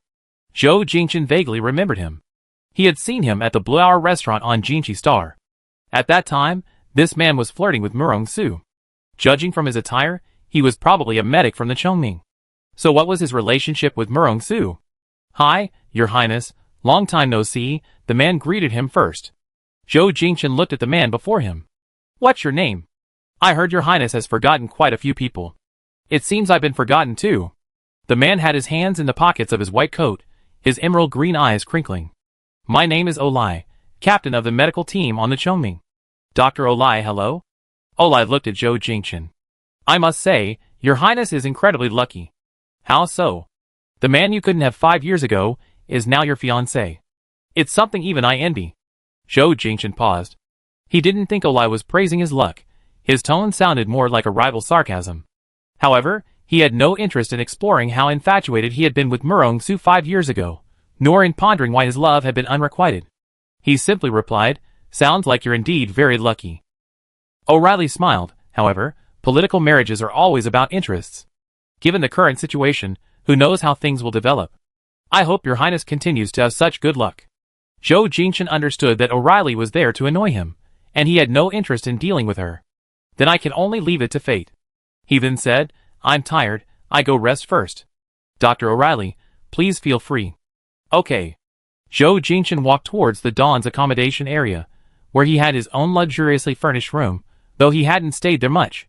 Having worked almost non-stop for a day and a night, his body was nearing its limit. Although he wasn't sleepy, he needed to lie down and rest. Song Yiming approached. Your Highness, communications on ProStar haven't been restored yet. I tried everything, but I can't reach Father or Princess. Zhou Jingchen responded, then asked Yiming, what kind of person do you think Zhou Jingchen is? Song Yiming asked curiously, Your Highness, why do you ask? Everyone says he's a gentle and humble person, and the cabinet ministers trust him completely. I think he might not be as foolish as I think. Song Yiming said, strictly speaking, the Crown Prince isn't a bad person either. It's just that his ideals differ from your Highness's. Zhou Jingchen looked at him and asked, do you think there will come a day when we all have to admit that his methods are right? Song Yiming was taken aback. If they admitted Zhou Jingchen was right, then they would truly be considered rebels, and their actions would be meaningless. Your Highness. Zhou Jingchen chuckled, it was just a joke. You don't need to worry. Hearing that he was joking, Song Yiming finally felt relieved. You're too tired, you should go and rest. Okay. He entered the room, and a service robot automatically activated, rolling its wheels to Zhou Jingchen. Your Highness, hello, I am your service robot Mickey, it's a pleasure to serve you. Mickey looked quite similar to Mia, but Mia was a robot from 20 years ago, while Mickey was the latest model, seemingly more functional and intelligent. He wasn't in the mood to investigate the differences between them. He walked to the sofa and sat down. Give me a glass of water. Mickey quickly placed a glass of water in front of him. Your Highness, the sofa has a massage function. Would you like me to turn it on? Sure. The sofa behind him activated its massage mode. He closed his eyes to relax his tense nerves a little, and Mickey automatically played some soothing music. After a while, the communicator rang. Zhou Jingchen glanced at it, and saw it was a call from Murong Su. He declined the video call, and switched to voice communication. Is something the matter? Only after the words left his mouth did Zhou Jingchen realize his tone carried a hint of distance. You're back? Yes. I'm coming. He didn't want to see him right now. I'm too tired, I'm going to rest. Alright, we talk tomorrow. What do you want to say? I'm leaving Chuhuanqing tomorrow morning. I leave you 5 engineers to repair the jet wind. Okay, thank you. Hanging up the call, Zhou Jingchen closed his eyes. His marriage to Murong Su was based on the interests of both countries. If he couldn't clear his name of the traitorous charges, their engagement would be invalid. Without the engagement, their relationship was nothing. Perhaps they could barely be considered master and disciple. Zhou Jingchen took a shower and slept in bed. He slept restlessly, his sleep was light, and he woke countless times, having a series of bizarre dreams, mostly about ProStar. In his last dream, he saw Murong Su, and he dreamt that Murong Su had arranged a marriage alliance with Longhorn Star for mutual benefit. He, as a guest, stood below the platform, watching him and Chuyike exchange rings. Then, he suddenly woke up. After he woke up, the robot Mickey came to his bedside. Your Highness, would you like to get up or go back to sleep? Zhou Jingchen asked, what time is it? It's 5 p.m. ProStar time, 4 a.m. Longhorn Star time. He sat up. Get up. After washing up, he went to the Dawn's gym, which was adjacent to the accommodation area, convenient for the soldiers on the warship to conduct physical training. At this hour, there were still other people in the gym. He turned on the treadmill, ran for 2 hours, worked up a sweat, and then took a shower. It was already broad daylight. He went to the bridge and inquired about the repair progress of the Dawn from Malaysia. Your Highness, the Chongming is leaving today. Our engineers are arranging for the Jiefeng to be transferred to the Dawn, Malaysia said. Zhou Jingchen responded, Malaysia added, by the way, did the young marshal tell you? He leave 5 engineers from the Chongming to assist with the repairs of the Jiefeng. He told me. Malaysia glanced at the time. It seems they applied to leave the military base on Longhorn Star at 8 a.m. There were still 15 minutes until the Chongming's departure. Zhou Jingchen seemed to understand Malaysia's intention. He was reminding him that Murong Su was about to leave, and he should perhaps say goodbye. However, for some reason, Zhou Jingchen was now very reluctant to meet with Murong Su, probably influenced by what Chuyike and Olai had said yesterday. Murong Su had played a crucial role in their safe arrival on Longhorn Star, and he felt that even if their engagement were to be dissolved, they should at least maintain a friendship. Thinking this, he turned and left the bridge, heading towards the hangar of the adjacent Chongming. There was a door between the 2 hangars, allowing free entry and exit. Just as Zhou Jingchen reached the door, he heard a familiar voice. It was his cousin, Chu Yike. Young Marshal, you just arrived yesterday. Why are you leaving so soon? I have a mission. I can't stay long. That's such a pity. I recently tested my mental strength, and it reached 82 points. My brother said, I have A-level mental strength. I also started learning to pilot Mech recently, and I was hoping to ask you for some guidance. There's plenty of time next time. It's a deal then, next time you come you teach me. Okay. Young Marshal, what does it feel like to have a mental strength threshold close to full? I don't feel anything. Huh? Really? Chu Yike said, don't you feel like you become one with the mech when you're in it? Not really. Hearing this, Zhou Jingchen turned and left.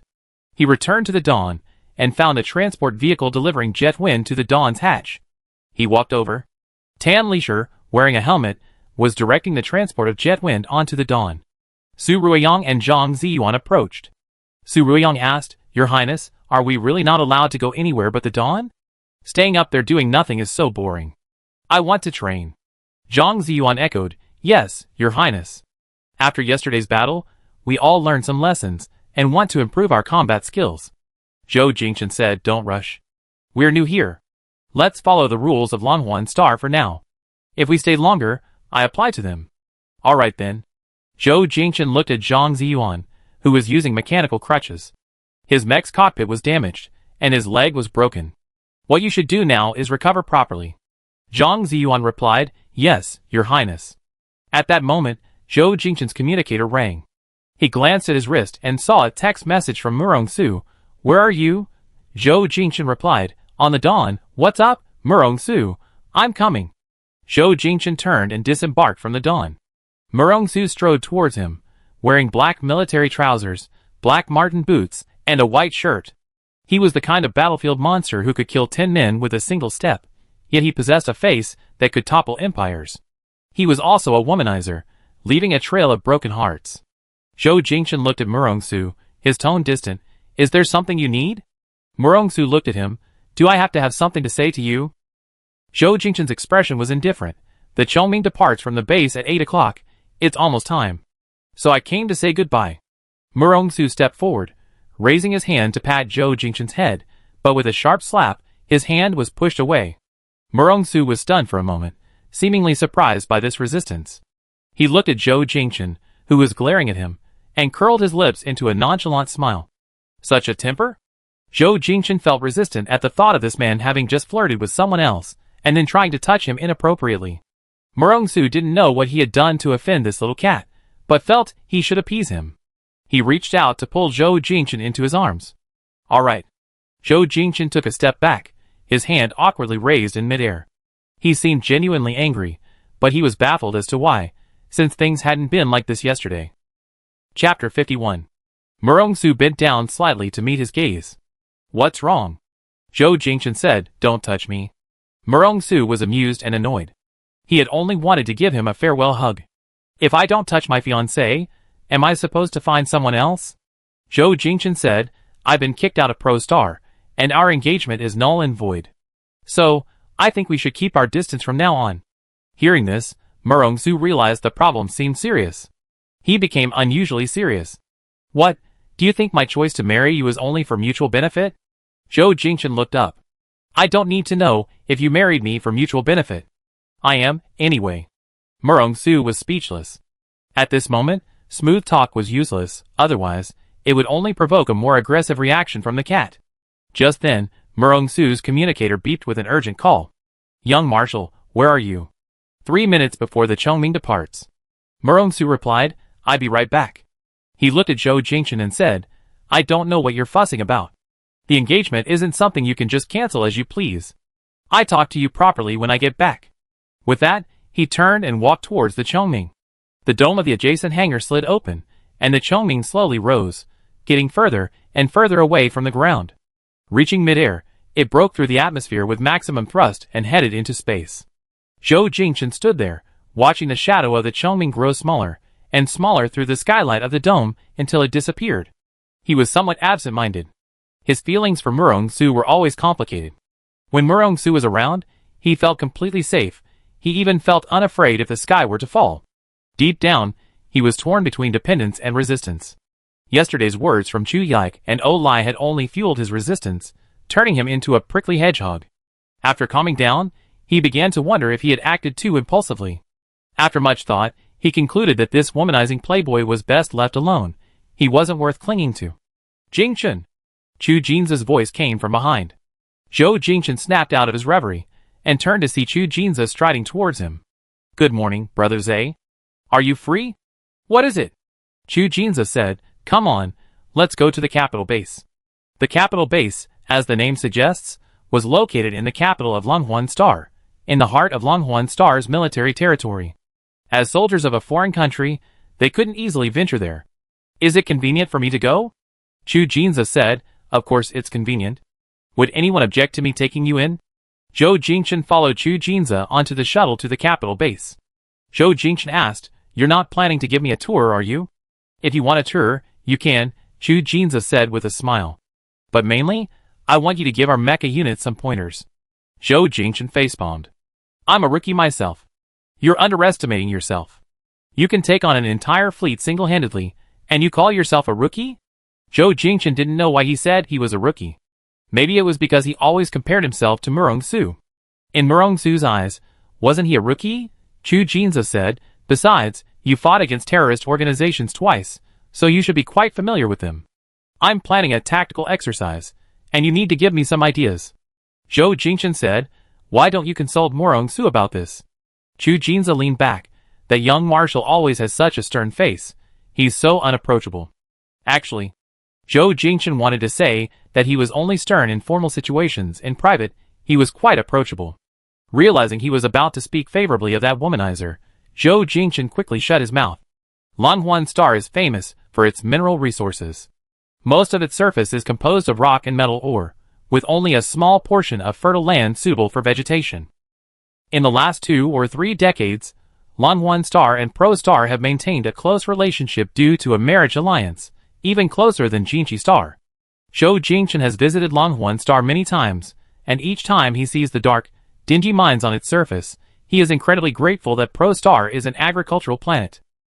Anyone who has visited Pro Star is captivated by its lush mountains and clear waters. Thinking of how Pro Star had already been invaded by Head Star, Zhou Jingchen clenched his fists. At that moment, Chu Jinza's communicator rang, and he immediately turned on speakerphone.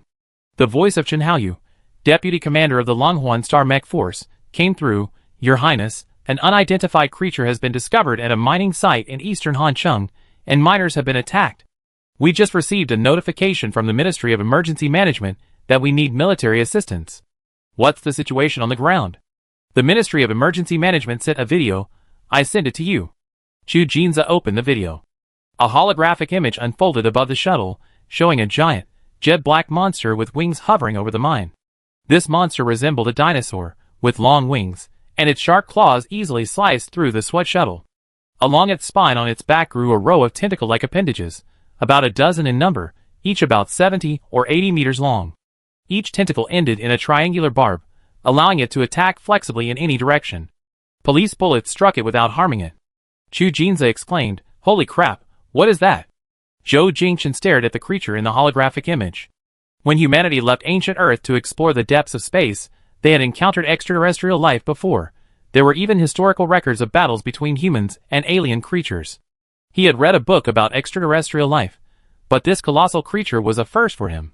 Chu Jinza ordered the other end of the communicator, ordered the 1st and 2nd mech squads, to immediately proceed to the mine for support. I'm heading there now. Yes, sir. The shuttle changed direction and headed towards the mine. Chu Jinza was extremely busy the entire way, remotely directing operations. The 1st and 2nd squads of the mech unit, a total of 30 mechs, landed at the mine and immediately engaged the monster in combat.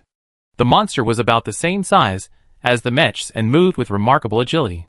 High-energy beam sabers struck it, sending sparks flying, but were quickly deflected by the tentacles on its back. Chu Jinza stared at the holographic image. It doesn't seem like a living being. Could it be a new type of mech developed by someone? Zhou Jingchen, also intently watching the holographic image, said, no, it doesn't have any thrusters. It flies using its wings. It doesn't seem like a machine. Chu Jinza glanced at the monster in the holographic image. Indeed, it had no thrusters. Current technology couldn't create a mech that could reach that speed within the atmosphere without thrusters. He sent 2 squads to deal with the monster, and even with the police, they couldn't handle it. The tentacles on its back had already destroyed several mechs. Chu Jinza opened his communicator and sent a message to the captains of the 3rd and 4th squads. 3rd and 4th squads, go to the mine to provide support. As soon as he finished speaking, the shuttle's voice prompt rang out, giant moving obstacle ahead. Fasten your seatbelts. This unit will be making an emergency evasive maneuver. Chu Jinza glanced out the window. The so-called giant moving obstacle was that monster. Why was it flying towards them? He pressed the seatbelt button, and the seatbelt automatically fastened. The next instant, the shuttle tilted upwards at a 90-degree angle. Chu Jinza said, activate the Vulcan cannon. Aim at the target and attack. Chu Jinza's shuttle had been specially modified, equipped with weapon systems, such as the Vulcan cannon, but it was still a regular shuttle with a very limited weapon system. The monster, emboldened by the Vulcan cannon's attack, charged headlong into the cannon's path. Chu Jinza saw the snake-like tentacles twisting and swaying on its back and felt nauseous. He said into the communicator, my shuttle is being targeted by a monster. Just as he finished speaking, the mech unit arrived to provide cover. The monster was too destructive. Both escorting mechs were blasted away. Seeing the mechs couldn't stop the monster, Zhou Jingchen shouted, it's too dangerous on the shuttle. Find a way to land. Chu Jinza verbally commanded the shuttle system, find a safe place to land. With a loud crash, Zhou Jingchen looked up and saw their shuttle pierced from above by a triangular barb, the shuttle vibrating violently. System, report.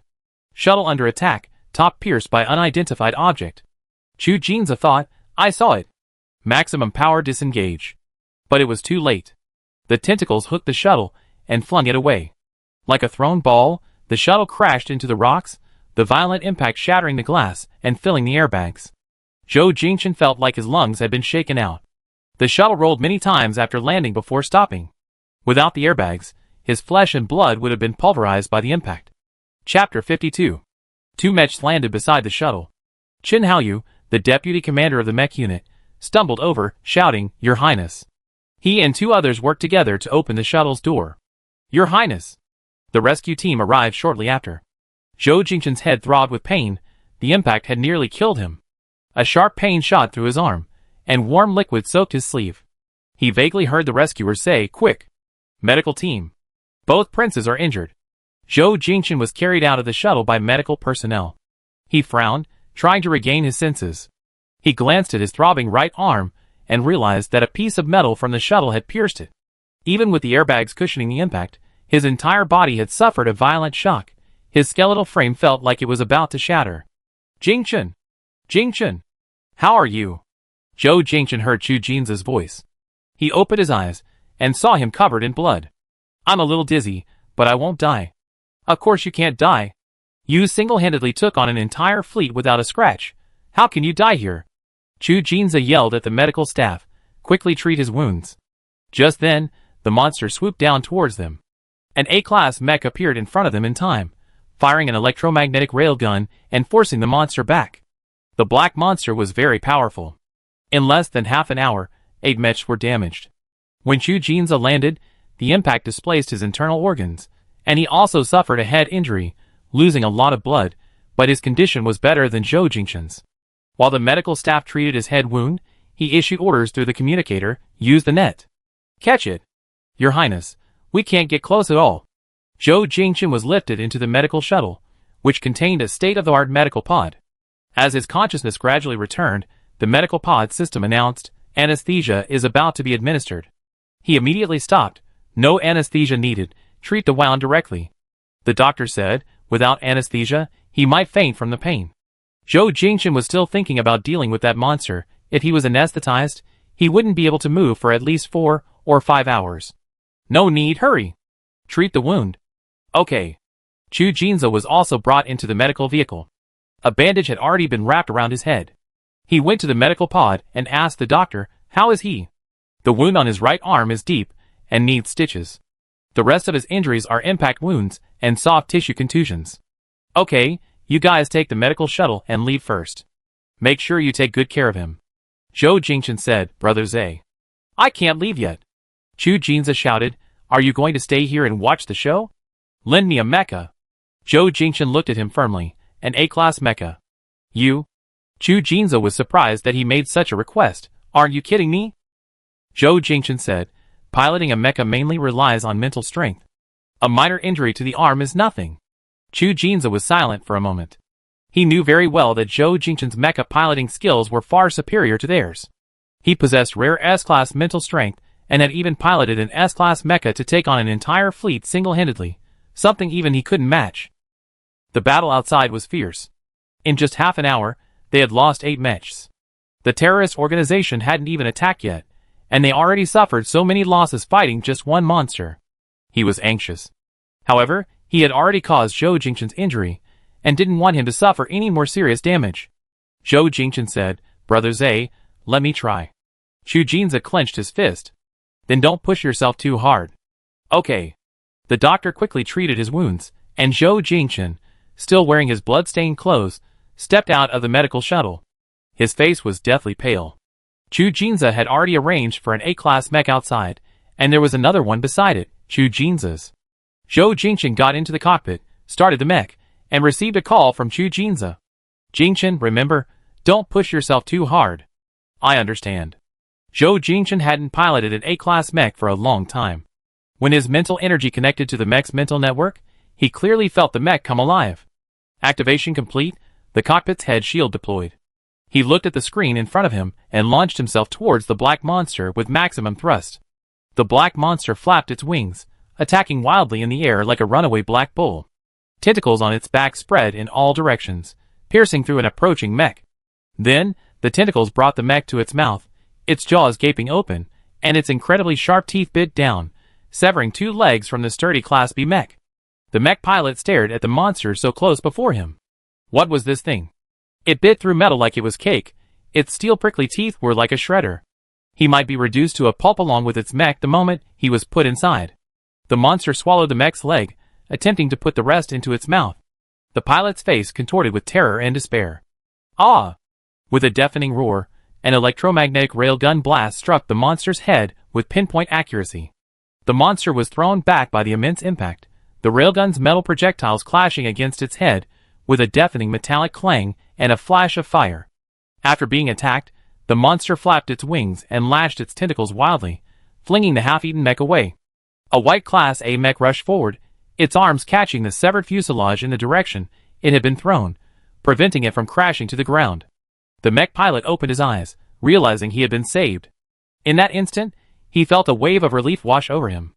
After landing, the mech pilot was about to contact the other mech to express his gratitude when, unexpectedly, the other mech detached itself from the ground and headed towards the monster. At that moment, a teammate's voice rang out in the combat channel, Old Chun, are you alright? I'm fine. Who was piloting that mech just now? His Highness the Third Prince of Pro Planet. So it was him. Their mech unit had long heard that the Third Prince of Pro Planet possessed S-level mental strength and a personal S-level mech, and that, after only 6 months of mech training, he could single-handedly take on a terrorist organization's fleet. Today, having witnessed his mech piloting prowess, he was utterly impressed. Zhou Jingchen, accustomed to piloting S-level mechs, handled A-level mechs with ease, like a high school student solving a middle school problem. After being hit in the head by the electromagnetic railgun, the monster had a dent in its head, and its behavior became even more frenzied. The monster's dozen or so tentacles attacked wildly in all directions, making it impossible to get close. Zhou Jingchen fired his laser cannon continuously. The monster's gaping maw, filled with sharp teeth, lunged at him. Using his thrusters to retreat, Zhou Jingchen simultaneously activated his electromagnetic railgun. With a deafening roar, the battery-powered railgun fired, striking the monster squarely in the maw. A deafening sound rang out, and sparks flew from the monster's mouth again, chipping away a row of its steel prickly teeth. Zhu Jinza, piloting the Thor, fired another positron cannon at its head. The monster's entire body was enveloped in lightning-like electricity, its wings and claws convulsed, and its tentacles seemed to stiffen. The positron cannon appeared to be more effective against the monster than the electromagnetic railgun, but it required over 3 minutes to charge before it could be used consecutively. Zhu Jinza's voice rang out in the communicator, how you keep attacking with the positron cannon. The positron cannon is a close-range weapon. Its power increases with closer proximity. Chen Hao Yu heard Zhu Jinza's command and piloted the Thor closer. His positron cannon opened, ready to fire at the monster's head. Unexpectedly, before the positron cannon could fire, a tentacle unexpectedly pierced its cockpit. The tentacle's triangular barbs weren't smooth. They were covered in countless sharp spikes. His shoulder was cut by one of the barbs, sending a sharp, piercing pain through him. Immediately afterward, Zhou Jingchen's mech swooped down, his high-energy beam saber slashing at the tentacle. The tentacle collided with the beam saber, emitting black smoke. The monster wildly lashed out at its tentacles, throwing Chen Haoyu and his mech aside. Zhou Jingchen's white mech nimbly weaved through the seaweed-like tentacles. He shouted into the communicator, "Brother Zay, give it another positron cannon shot." Taking advantage of Zhou Jingchen's distraction, Chu Jinza charged forward again, opened the positron cannon, and fired it at the monster's head. The monster was hit by the positron cannon again, its wings flapping wildly, creating a hurricane. Zhou Jingchen opened the electromagnetic railgun, and with a deafening roar, struck the monster squarely in the head. The monster's head was repeatedly damaged, its wing flapping power greatly reduced, and its heavy body, lacking sufficient buoyancy, crashed to the ground with a thud. A huge sandstorm erupted. The monster landed, and Mech swarmed around it, bombarding it with cannon fire. Finally, 3 layers of nets were used to trap the monster. Zhou Jingchen dismounted from the mech, the wound on his arm had reopened, and his hand was covered in blood. Chu Jinza's mech landed beside him. He got out of the cockpit, and went to Zhou Jingchen, noticing his bleeding arm. "The monster's been caught. Get to the medical bay and lie down." "Okay." Chu Jinza looked at the scattered mech surround him. After the monster was captured, the rescue team immediately launched a search and rescue operation, suffering heavy losses this time. His face was grim. They had purchased the mechs to fight the terrorist organization, but before they even had a chance to engage the terrorists, they had already lost more than a dozen mechs. Chapter 53. Zhou Jingchen was transported back to the base by the medical shuttle. Song Yiming saw him disembark, his right sleeve covered in blood. His face paled. "Your Highness, what happened? How did you get so badly injured?" Zhou Jingchen replied, "I was attacked by a monster." "You were there too?" "Yes." An hour earlier, the base had deployed mechs and fighter jets, reportedly due to a monster attack nearby. Although Song Yiming wanted to help, as foreign soldiers, they couldn't leave the base without orders, nor could they use weapons, so they could only watch. He hadn't expected Zhou Jingchen to participate in this reinforcement effort. "Go in and treat your wounds." "They've been treated." Zhou Jingchen said, "I need to change my clothes, then I'd be in the medical pod for 8 hours. "Okay." Zhou Jingchen changed into clean clothes and entered the medical pod. He had injured his arm, suffered multiple cartilage contusions, and had also been hit in the head. The medical pod's healing beams would help him heal these injuries more quickly. The following afternoon, Zhou Jingchen was taken to an underground laboratory by Chu Jinza's men. This laboratory, located 30 meters underground, was formerly a steel crystal mine shaft, abandoned and converted into a laboratory. The monster subdued the previous day was bound hand and foot in the laboratory. Its enormous body occupied half of the laboratory's hallway. It was bound by extremely thick tungsten alloy chains, and its wings were also bound by tungsten alloy chains, preventing it from flying even after waking up. Its skin gleamed with a metallic sheen. When Zhou Jingchen attacked it with electromagnetic and laser cannons yesterday, he sensed that it wasn't made of flesh and blood. But how could such a large metallic shell be so agile? "Jingchen!" Chu Jinza beckoned to him. Beside him stood a woman in a lab coat. The woman had fair skin, deep-set features, and long, wavy brown hair tied back. She was Chu Jinza's wife, Yuan Mani. Zhou Jingchen had attended their wedding last year. As a prince, Chu Jinza was supposed to have a political marriage, but he was strong-willed and insisted on marrying the commoner Yuan Mani. This caused a rift with the king, and he almost eloped with her. In the end, the king had to relent and accept the marriage. Zhou Jingchen walked over. "Brother Zay, Sister Mani." Yuan Mani looked at his arm. "I heard from A's that your arm was injured. Is it better?" "I spent all day in the medical pod yesterday, and now it's scabbed over." "That's good." Chu Jinza said, "By the way, I called you here to talk about this monster." "Okay, go ahead." Chu Jinza led Zhou Jingchen across the electronic warning line to the monster. Even lying down, the monster was 4 or 5 meters tall. They looked tiny standing next to it. Chu Jinza said, "Take a close look at its surface." Zhou Jingchen said, "Yes, I noticed it yesterday when we fought it. Its shell is metal." Yuan Mani corrected him, "You should say its body is mostly metal." Zhou Jingchen asked curiously, "Is the inside also metal?" Yuan Mani nodded. As a scientist on Longhorn Star, she had also participated in the monster's research. According to our preliminary analysis, its body contains 80% metal, and the metal exists in various forms within it. Can this even be considered a living organism? Yuan Mani nodded. Yes, but not a carbon-based organism in the traditional sense. If we really have to name it, it's a metal-based organism. Zhou Jingchen expressed surprise, not expecting metal-based organisms to exist. Chu Jinza crossed his arms and added, furthermore, its exoskeleton contains 80% steel crystals, so even electromagnetic railguns using tungsten alloy projectiles can't penetrate it. And where does it come from? Chu Jinza said, at first, I thought it came from outer space, but when this unidentified metallic creature entered the atmosphere, our defense system couldn't possibly fail to react. Then we checked global satellite footage and found that it emerged from a mine, meaning it came from underground on Longhorn Star. Zhou Jingchen was curious, but it has wings, and it uses them very skillfully. If it lives underground, how does it use its wings? So it's still under investigation. Chu Jinza rubbed his forehead. Hopefully, there's only one like it in the entire universe. If a few more appear, we really won't be able to handle it. Zhou Jingchen seemed thoughtful. He wondered, why did this monster appear at this particular time? Was this creature's sudden appearance in the mine intentional, or just a coincidence? At that moment, Chu Jinza's communicator rang. It was Jin Rong, his subordinate, calling. Your Highness, some of the people injured by the monster yesterday are behaving strangely today. The doctor asked me to inform you. What strange behavior? They're swallowing anything metallic they see. Chu Jinza and Zhou Jingchen were both surprised. The former said, let's go check on them. Chu Jinza, Zhou Jingchen, and Yuan Mani went to the hospital, which was housing the wounded from yesterday's battle. Jin Rong saw them and ran to greet them, Your Highness. Chu Jinza said as he walked towards the ward, tell me the details.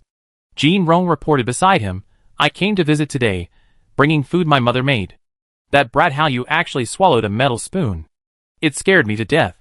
Later I found out it wasn't just him, others did too. Some even swallowed needles. That's terrifying. Everyone did that. Not really some. As they spoke, they arrived at the ward. Inside were 2 medical pods. Lying in one was Chen Haoyu, the deputy commander of the Longhorn Star Mech Force, and also Chu Jinza's personal guard. Chen Haoyu saw them and quickly sat up. His face was abnormally flushed, and he was running a high fever. Your Highness. Chu Jinza said, don't get up, lie down. Chen Haoyu laid down again. Chu Jinza asked, I heard you swallowed a metal spoon. Chen Haoyu stammered, I don't know why, it was just subconscious. Chu Jinza found it absurd. Who swallows a spoon subconsciously? Yuan Mani said to Jin Rong beside her, call the doctor. Before Jin Rong could call, the doctor rushed over. Chu Jinza looked at the doctor. Doctor, I heard that those injured yesterday are all experiencing the problem of swallowing metal today. What's going on? The doctor gasped. We just conducted full-body examinations on several patients who exhibited this behavior and found that they all have persistent high fevers, and the metallic substances in their blood are increasing. I suspect they were infected by yesterday's monster. Chu Jinza frowned. Virus infection or something else? It's too early to tell. We need researchers to study it. Yuan Mani said, prepare a blood sample from the patient. I take it back to the lab later. Okay. Just then, a scream came from the next ward. Calm down. Don't do this. Chu Jinza and Zhou Jingchen immediately rushed to the next ward and found a man in a hospital gown stuffing a metal chain into his mouth. The chain looked like it came from a woman's handbag. A woman beside him screamed in fright. It was probably his girlfriend. Chu Jinza stepped forward and restrained him. What are you doing? Are you looking to die? The man's mouth was full of metal chain, his face flushed. He tried to say something but couldn't. Zhou Jingchen and Chu Jinza together pushed him down into the medical pod, and a doctor carefully removed the chain, which he had swallowed 3/4 of the way. After the metal chain was removed, the man coughed violently. The veins on his neck bulged like tree roots, and his lips were stained red with coughed-up blood. Chu Jinza said, are you crazy? The man coughed for a long time before calming down, his chest heaving violently. So uncomfortable, so uncomfortable. If you're uncomfortable, why are you swallowing metal? I don't know. Seeing metal, if I don't swallow it, my whole body feels terrible, like I'm going crazy. Most of those injured yesterday were the mecha soldiers he had brought. Seeing them like this, his heart ached terribly. He looked at the doctor, Find the cause and a solution as soon as possible. The doctor hesitated. We do our best. Yuan Manny, standing nearby, said, A's, in my opinion, they're not suitable for regular wards. Let's transfer them to a special lab for observation.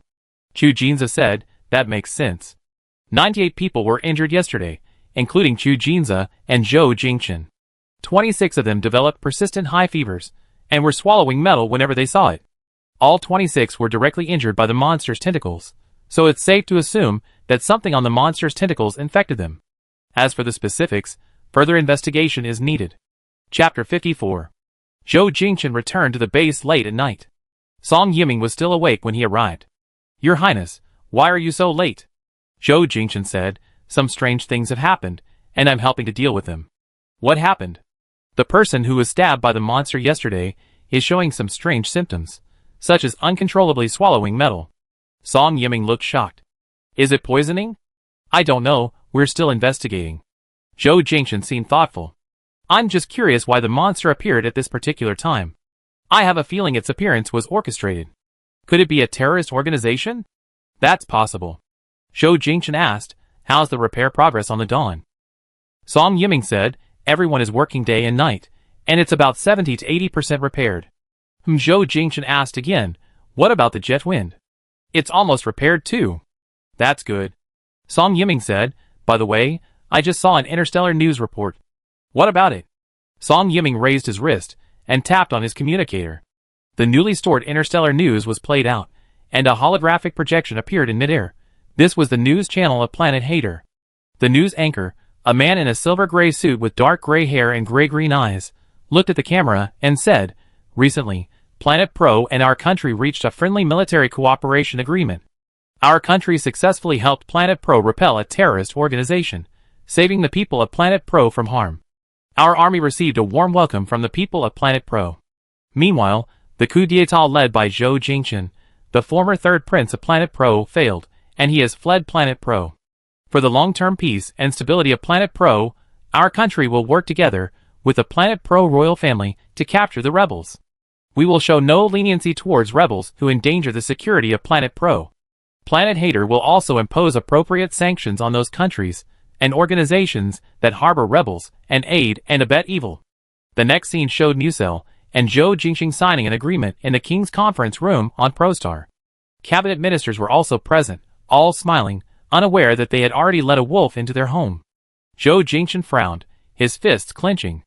Song Yiming put away the holographic image. This news was released yesterday. It spread throughout the entire Kepler system. This meant that no matter where they went, they couldn't shake the label of rebels. And as for Longhorn Star, they didn't know how much longer they could stay. If they were to leave, the Dawn's weaponry had to be fully prepared, otherwise, they would be completely defenseless against terrorist organizations or people from its star. Zhou Jingchen raised his arm and tapped his communicator to check his bank account.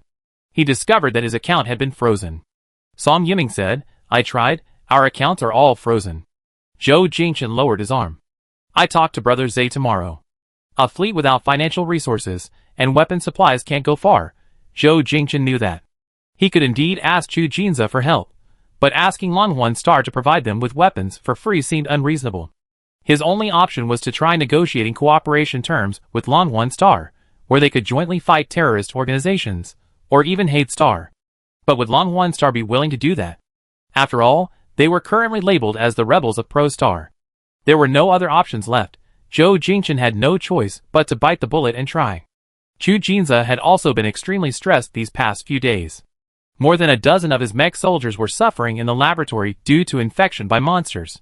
Chu Jinza hadn't slept well for the past few days, his eyes bloodshot. Last night, they were in excruciating pain, like they were dying. We fed them metal beads made of steel crystals, and they felt a little better. We checked them this morning, and we thought the beads would be excreted, but they were digested. This is so against the natural order. I really don't understand what kind of virus this is, why it's making people like this. Are they still conscious? Yes, they are. After swallowing the metal beads, they're no different from normal people. Half of the 26 infected were his subordinates, elite members of the Mecha unit. Chu Jinza was deeply troubled by this, and Zhou Jingchen didn't know how to bring up his own situation. By the way, you contacted me first. Is there something you need? Chu Jinza asked. Chu Jinza brought it up, and Zhou Jingshan answered, Hard Star is currently claiming in the Kepler system that I'm a rebel who instigated the coup on Pro Star. I think if they find out I'm on Longhorn Star, it probably cause you trouble. Chu Jinza didn't seem to care at all. Hard Star is a wolf in sheep's clothing anyway. Why do you care about them? Zhou Jingshan wanted to say that things weren't that simple. Besides Hard Star, Pro Star was also after him. Pro Star and Longhorn Star had been allies for centuries. If Pro Star considered Zhou Jingshan a rebel, then Longhorn Star would have no legitimate reason to protect him. Chu Jinza patted him on the shoulder. Just stay here and relax. If terrorist organizations attack, we join forces and crush them. Zhou Jingshan asked, What did His Majesty say?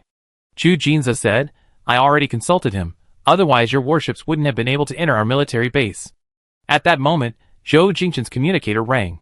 It was a message from the secretary of King Chu Yin of Longhorn Star, asking him to go to the palace. Zhou Jingshan had a bad feeling. It's His Majesty. He wants me to go to the palace. What is it? I don't know. Chu Jinza said, I go with you. Chu Jinza and Zhou Jingshan walked outside together. Chu Jinza used his communicator to summon a shuttle. The shuttle landed in front of him, and the door opened automatically. Just as Zhou Jingshan was about to get in, something hit him on the back of the head. He instinctively turned around and saw two women, a middle-aged woman and a young woman. The young woman was the one who screamed in the hospital room yesterday. Her boyfriend was one of the infected. The woman who had just thrown things at him was clearly the middle-aged woman. Pointing at Zhou Jingshan, she hysterically shouted, Rebels, get out of Longhorn Star. Chu Jinza angrily retorted, What are you doing? The middle-aged woman pointed at Zhou Jingshan and said, Your Highness, they are rebels from Pro Star. They brought the monsters. They killed my son. Such people don't deserve to stay on Longhorn Star. They only bring us disaster. Chu Jinza said, Foolish. Who told you they brought the monsters? Before they came, Longhorn Star was peaceful. After they arrived, monsters appeared out of nowhere. Isn't that their fault? Zhou Jingshan patiently explained, I don't know where you heard these rumors. The monsters have nothing to do with us. I hope you can provide evidence before attacking me. Chu Jinza said, that day, when the monsters were rampaging, he piloted the mecha despite his injuries and subdued them.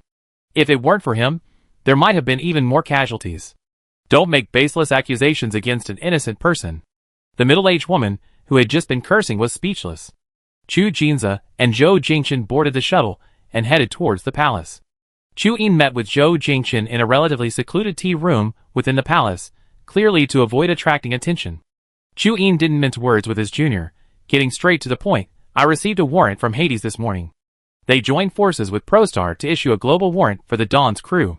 I think news of your situation on Longhorn Star will reach their ears soon. Chu Jinza said, Father, Hades has already invaded ProStar using despicable means. If they dare to come, we can join forces with the Dawn to teach them a lesson. Chu Yin gave him a look. Shut up.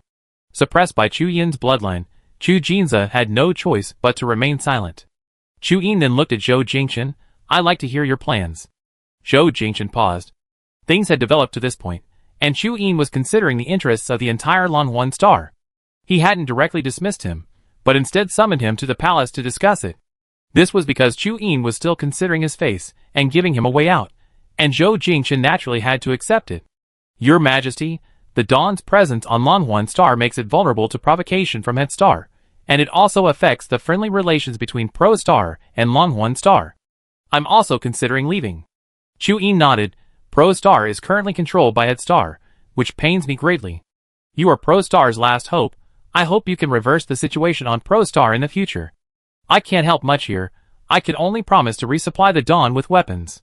From now on, you have to walk your own path. Zhou Jingshan had originally intended to bring up the matter of weaponry with Chu Jinza, but now that the King of Longhorn Star had brought it up, he was deeply moved. Thank you, Your Majesty, your kindness is unforgettable. Alright, that's all I wanted to say. Chu Yin said, when the Dawn leaves Longhorn Star, it needs to be done discreetly. Jinza, you be in charge of that. Chu Jinza didn't want Zhou Jingshan to leave. Father, we have to break ties with Head Star sooner or later anyway. Why can't we leave the Dawn behind? The Dawn is a very strong warship, and Jingshan even has an S-class mech. He could easily take on 100 enemies. With their help, we have more confidence to fight against terrorist organizations and Head Star. Chu Yin glanced at him impatiently. Just do as I just said. Father. Brother Zay. Zhou Jingchen quickly stopped him. He didn't want Chu Jinza to fall out with Chu Yin because of him. Besides, Chu Yin was doing this for the sake of the overall situation, which he completely understood. Your Majesty is right. It's best for the Dawn to leave. Don't worry, as long as our enemies are united, we will always be on the same side. Chu Jinza looked at Zhou Jingchen, wanting to say something, but he glanced at Chu Yin's face and felt that nothing he said would change anything.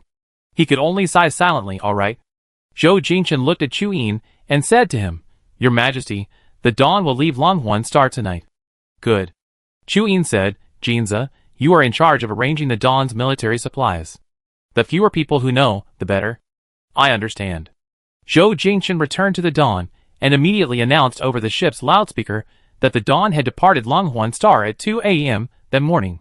He chose to leave late at night to avoid attracting too much attention. Chu Yin also kept his promise and arranged for the Dawn and all the Mech's weaponry and supplies.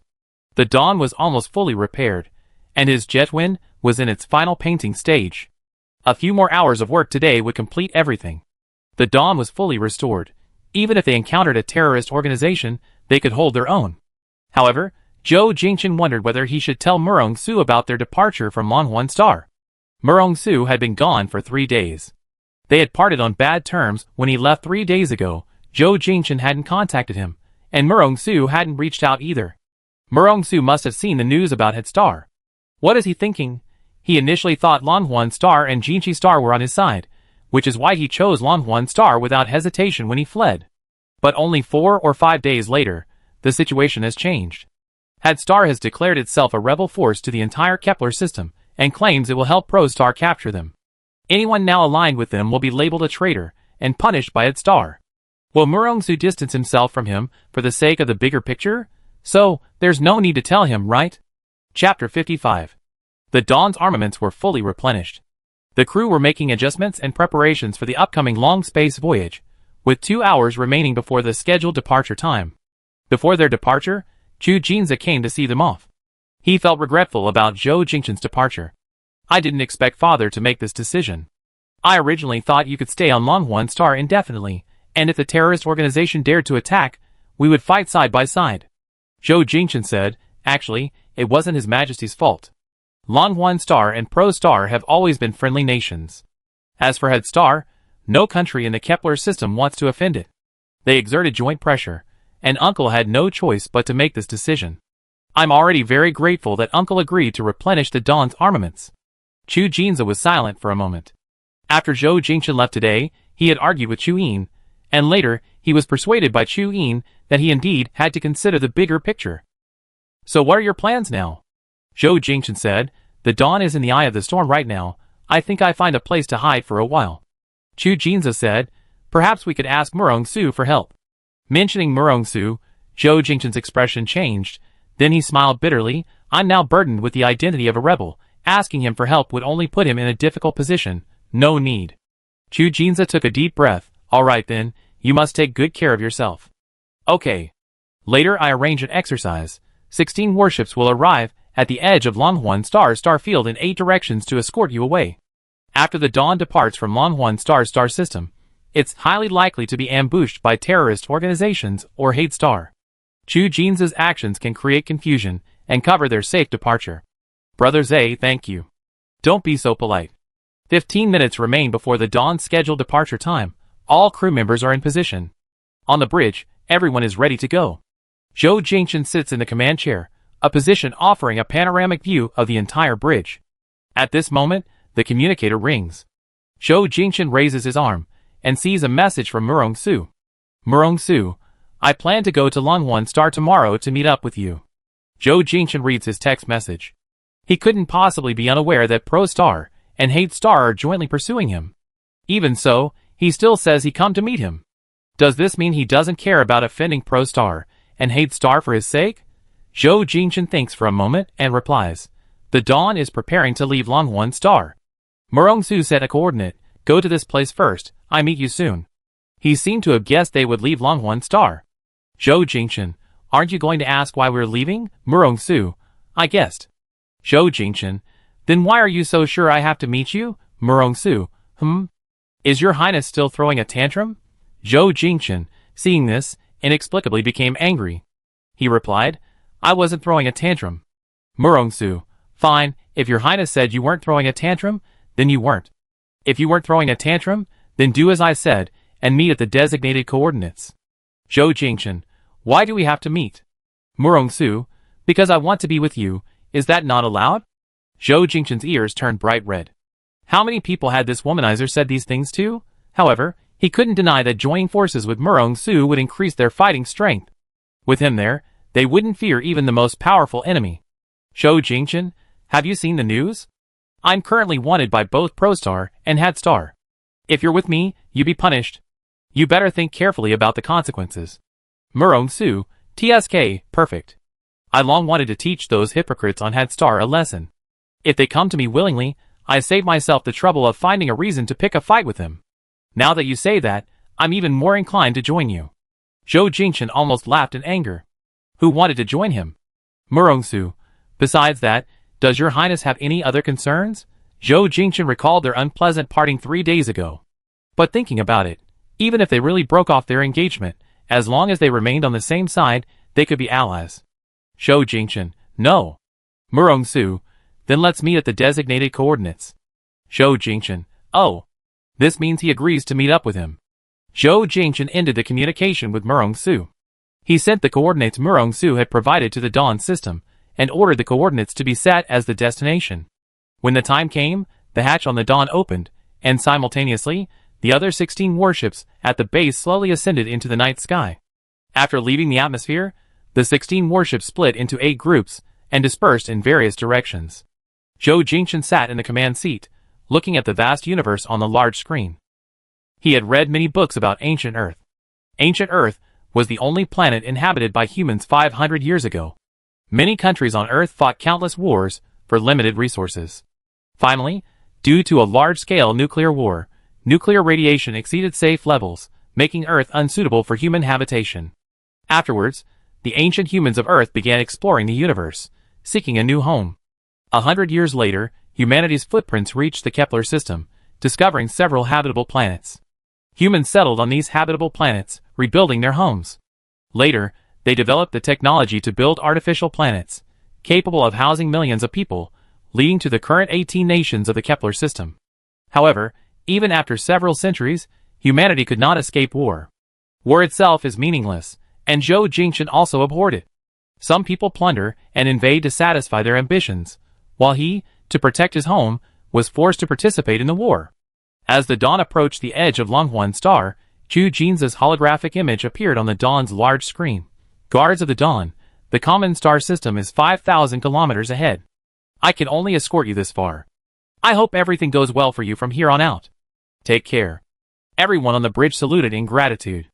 After Zhu Jin's communication was lost, Zhou Jingchen issued the order, activate stealth mode and proceed at a constant speed towards the target coordinates. The coordinates set by Murongsu were located 1.2 astronomical units outside Longhorn Star. If flying there at maximum speed in the jet wind, it would only take a little over half an hour. However, if traveling at a constant speed in stealth mode in the Dawn, it would take 5 or 6 hours. After leaving Longhorn star system, the surrounding star system was peaceful. This route was originally a shipping lane between Longhorn Star and Jinchi Star. Because Jinchi Star had closed its star system, Longhorn Star's transport ships and civilian vessels could not travel there, so the route was very deserted, and transport ships and civilian vessels were almost undetectable on radar. 2 hours after Dawn set sail and left the gravitational pull of Apollo planet, Zhou Jingchen remained seated at the command post, staring at the massive curved screen before him.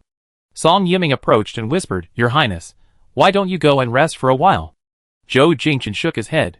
"I'm not sleepy. Perhaps you could go and rest for a bit?" "I'm not sleepy either." Neither of them had been sleeping well these past few days, only managing 3 or 4 hours a night, including time spent resting with their eyes closed. How could they sleep soundly? Pro-Planet had fallen under the control of Hadstar.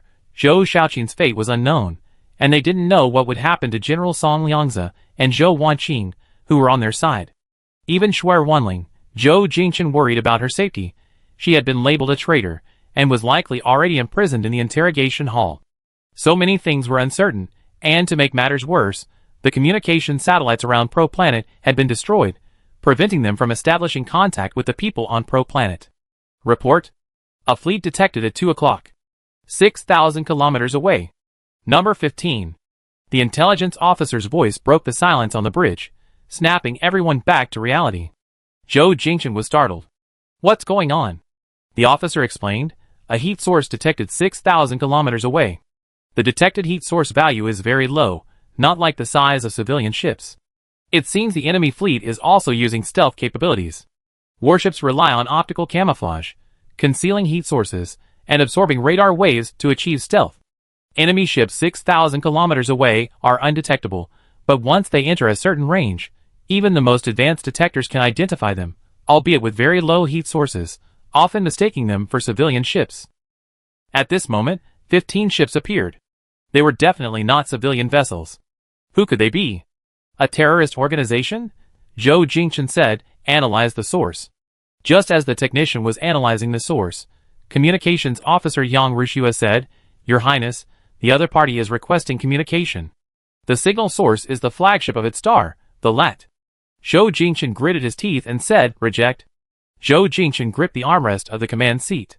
Had Star's fleet was waiting here, they clearly knew beforehand. Who leaked the information? Or was it a coincidence? Zhang Ziyuan and Su Ruiyang had just entered the bridge from outside and overheard their conversation. Su Ruiyang said, Why is Head Star's fleet here? It feels like they're deliberately waiting for us. Zhang Ziyuan said, Could it be that Longhuan Star exposed our location? Chapter 56. Yang Rushua refused the other party's communication request, but unexpectedly, the communication from the LAT came through the International Rescue Channel. Your Highness, shall we answer? The other party persisted, so Zhou Jingchen changed his mind, wanting to hear what they had to say. Answer. Musel's voice came through. Third Prince, what a coincidence to meet here. Why don't we talk? Zhou Jingchen didn't think it was a coincidence. In the vast universe, unless a specific coordinate was deliberately chosen, a chance encounter was practically impossible. Zhou Jingchen replied, What do I have to talk to you about? There are no eternal enemies between people, only permanent interests. Musel's fox-like voice came through the communicator. Why don't we calmly discuss some terms? Zhou Jingchen gave Rear Admiral Rise a look, signaling him to send a Level 1 combat readiness alert to the entire ship, in case Musel used the opportunity of talking to them to open fire. Fine, tell me, what else can we talk about? Musel asked, Your Highness, do you still think what you did was right? Prostar is just an ordinary agricultural planet. Even if we spend a lot of money to buy weapons, it doesn't change the fact that its combat power is low. You refused the aid from Headstar because you were angry with your brother, which ultimately caused Prostar to suffer heavy losses, and you were labeled a rebel by the people. Do you regret it? Zhou Jingchen clenched his fists, thinking, Is this person here to teach me repentance? His voice was almost squeezed out from between his teeth. Is your so-called talk just this nonsense? But I do regret it. I regret not being able to kill you when we were on Prostar, so that you would still have the life to instigate Zhou Jingchen. Ha ha ha. Musel laughed instead of getting angry. Third Prince, do you want to provoke a counterattack from Planet Hades by killing me? Planet Pro can hold its own against terrorist organizations, but if Planet Hades' 56 fleets were to encircle Planet Pro, it would be reduced to scorched earth in less than 3 minutes. You're right. I didn't kill you before because of Planet Pro, but now I have nothing to worry about. Your Highness, you have a major flaw. You're overconfident. You're confident you can protect Planet Pro, and you're confident you can kill me. Musel seemed to find this absurd, his tone laced with sarcasm. You better think about how to save your own life.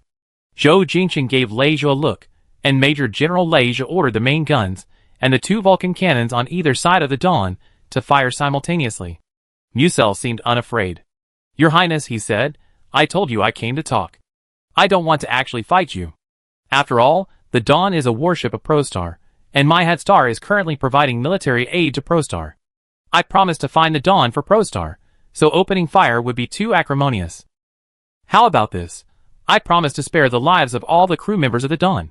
If any of them want to return to Prostar, then they can stay. I will definitely consult with His Highness Zhou Jingchen to ensure they are spared punishment. If they don't want to return to Prostar, I won't force them. You can take the Dawn's small shuttles and starships as you please, we won't pursue them. I can guarantee this with my integrity. Zhou Jingchen then understood his intention. He wanted the Dawn, but the Dawn was a warship that Jinchi Star had launched 3 years ago, and it didn't have much use to Hadstar. The only thing on the Dawn that Hadstar could covet was the S-Class Mech Jetwind. Hades had developed a mech comparable to Genji Star's S-Class Mech several years ago. However, one powerful force cannot tolerate another. If they could obtain Jetwind's core data, they would undoubtedly create a mech specifically designed to counter Genji Star's S-Class Mech, or they could use Jetwind's core data to develop an even more powerful mech. At that point, Hades would be invincible in the Kepler system. Therefore, wanting the Dawn was a pretense. His true objective was Jetwind. Zhou Jingchen wasn't so easily fooled. He said, "Musel, have you finished your nonsense? Your Highness, even if you don't consider yourself, consider the people on the Dawn. They didn't join the army to become rebels. What can a destitute mountain bandit like you give them? In a while, you won't even be able to feed them. Their families are all on Prostar, worried about them. They also care about their loved ones. How can you bear to let them drift aimlessly in space with you, bearing the stigma of being a rebel?" Musel said, "You always think Zhou Jingchen. Your approach is wrong, but if you ascend the throne, will you do better? Will the people of Prostar live better lives? That's all just your self-righteousness. Your self-righteousness will destroy you, yet you remain oblivious, wanting to destroy even more people. Shut up. What am I wrong?" Musel sneered, "Your Highness, you should face reality." At this moment, a magnetic, languid voice interrupted the International Rescue Channel. "Good disciple, when I taught you how to crush noobs, I didn't teach you to waste so much time talking to a noob before crushing them." It was Murong Su's voice. Zhou Jingchen's heart skipped a beat. For some reason, the moment he heard his voice, he felt a surge of power coursing through his body. Muscle seemed equally shocked, but quickly composed himself. "Young Marshal Murong, how have you been?" "Thanks to you, I'm fine." "Young Marshal Murong, as the pillar of Genji Star, it's not good for you to be associating with the rebels of Prostar.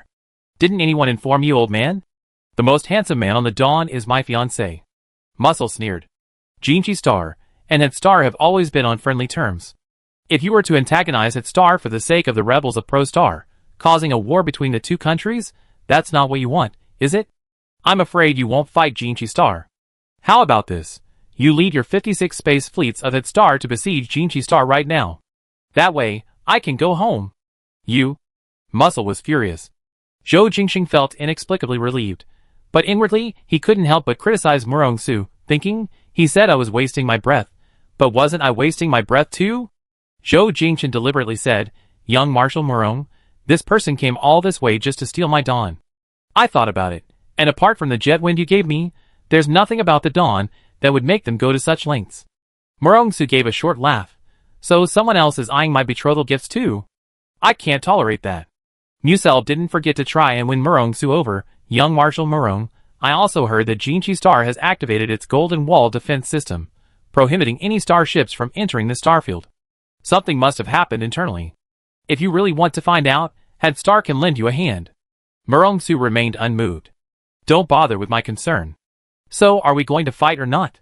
If we're going to fight, then open fire. If not, then get out of here." Muscle gritted his teeth. He recalled the battle a week ago in the Prosperity Starfield, where Murong Su had single-handedly held off their entire fleet. Capturing the Dawn was important, but he wasn't one to gamble with his life. The fleet he had brought was more than capable of dealing with the Dawn. Adding the Chongming and Murong Su would significantly reduce their chances of success. There was no reason why this battle was unavoidable. Muscle, notoriously cunning, seeing the unfavorable situation, changed his tone. "If we were going to fight, we would have done it long ago. I wouldn't have waited until now. I told the third prince right away that I'm here to talk to him. If we agree, we work together. If not, we part ways. Since we can't reach an agreement, let's just pretend this never happened." Murong Su said, "Then I won't see you out." Muscle stood on the command platform. His gray-blue eyes narrowed. The scarred man beside him said, "Mr. Martin, they only have 2 warships, while we have 15, plus 96 A-class mechs. There's absolutely no need for us to back down." Muscle glanced at him. This man had a scar on his face, and his rank of Major General was entirely due to. "He's a reckless brute who only knows how to fight. A brave but reckless fool," said Rear Admiral Abraham. "On the surface, the enemy only has 2 warships, but they have 2 S-class mechs. I think you haven't fought Murong Su before. He's worth 10 warships. A week ago, he single-handedly held off one of our fleets. We don't need to fight him for the Dawn." Lawhite Abraham scoffed.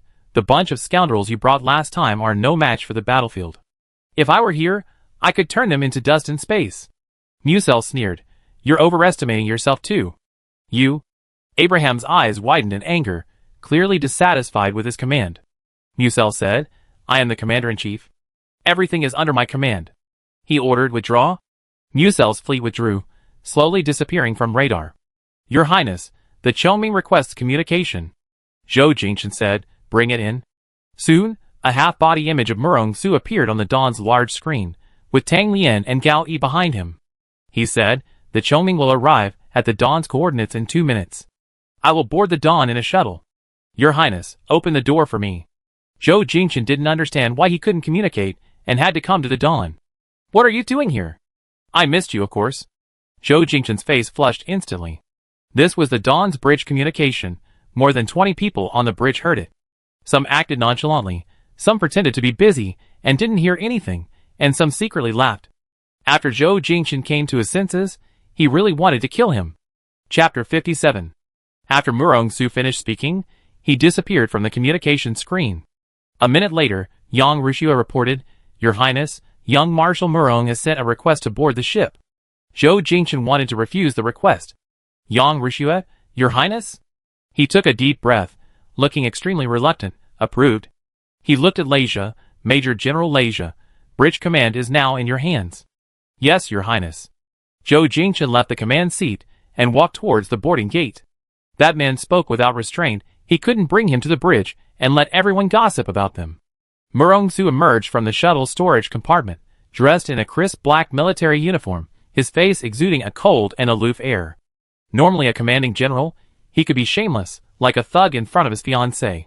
The automatic hatch opened, and Zhou Jingchen paused, stunned to see a man in military uniform on the other side. He suppressed his excitement. You were looking for me. Murong Su strode towards him. Didn't I just say I missed you? Zhou Jingchen was still angry about it. As a soldier, couldn't you have been a little more serious in that formal setting? Murong Su replied, I'm always serious, unless I can't control myself. You? Zhou Jingchen was both angry and annoyed, completely at a loss with this man. Murong Su reached out and gently pinched his reddened earlobe. Still angry? I'm not. Murong Su looked at him, a smile on his face. For you, I completely offended Hades. Don't be ungrateful. After what had just happened, Zhou Jingchen was certain that Murong Su was indeed on his side, even though he was now a rebel on prosperity. He was simply curious. This was the route from Longhuan Star to the target coordinates, while Jinchi Star wouldn't pass through here unless they took a detour. Zhou Jingchen asked, How did you end up here? 10 minutes ago, the Chongming detected a suspicious fleet, so we came to check it out. Zhou Jingchen's face was expressionless. I thought you were going to fight them. If we were to fight, we could put up a fight, but it's unnecessary. Murong Su said, whether it's the Shuguang or the Chongming, their armaments are limited. We should avoid fighting if possible. That was true. The Shuguang's armaments could only support a single war at most. Unless absolutely necessary, they should avoid firing and conserve their armaments. What's Jin Qixing's situation now? Murong Su said, same as before, communications are blocked, and the Golden Wall system hasn't been deactivated. However, I did manage to find out some information. What? My father has been detained by the Supreme Court, and General Yan Rongxuan has taken over as acting commander. The Golden Wall system can only be activated with the unanimous consent of the military commander, the Speaker of the Council, and the Supreme Court. It seems this is not a simple matter. Murong Zhenyun is Jin Qixing's commander, a position equivalent to the president. What wrong could a national commander have committed to warrant the Supreme Court's detention? And why did they activate the Golden Wall system? Your father. Why were they detained? And why did they activate the Golden Wall system? Some fabricated charges. I don't know the specifics yet. I only have a general idea. Zhou Jingchen asked, How did you find out? Using drone communication satellites. Zhou Jingchen knew about this. The universe is vast and boundless. Long-distance communication must rely on communication satellites.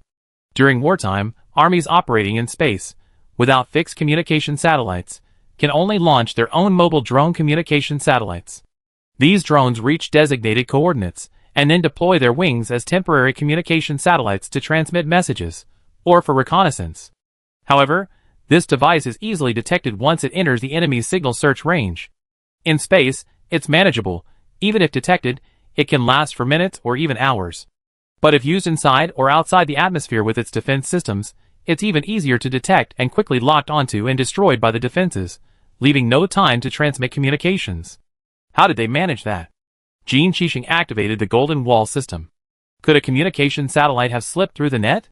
Gene Qixing's latest drone communication satellite has strong stealth capabilities, but it will still be detected once it transmits a signal.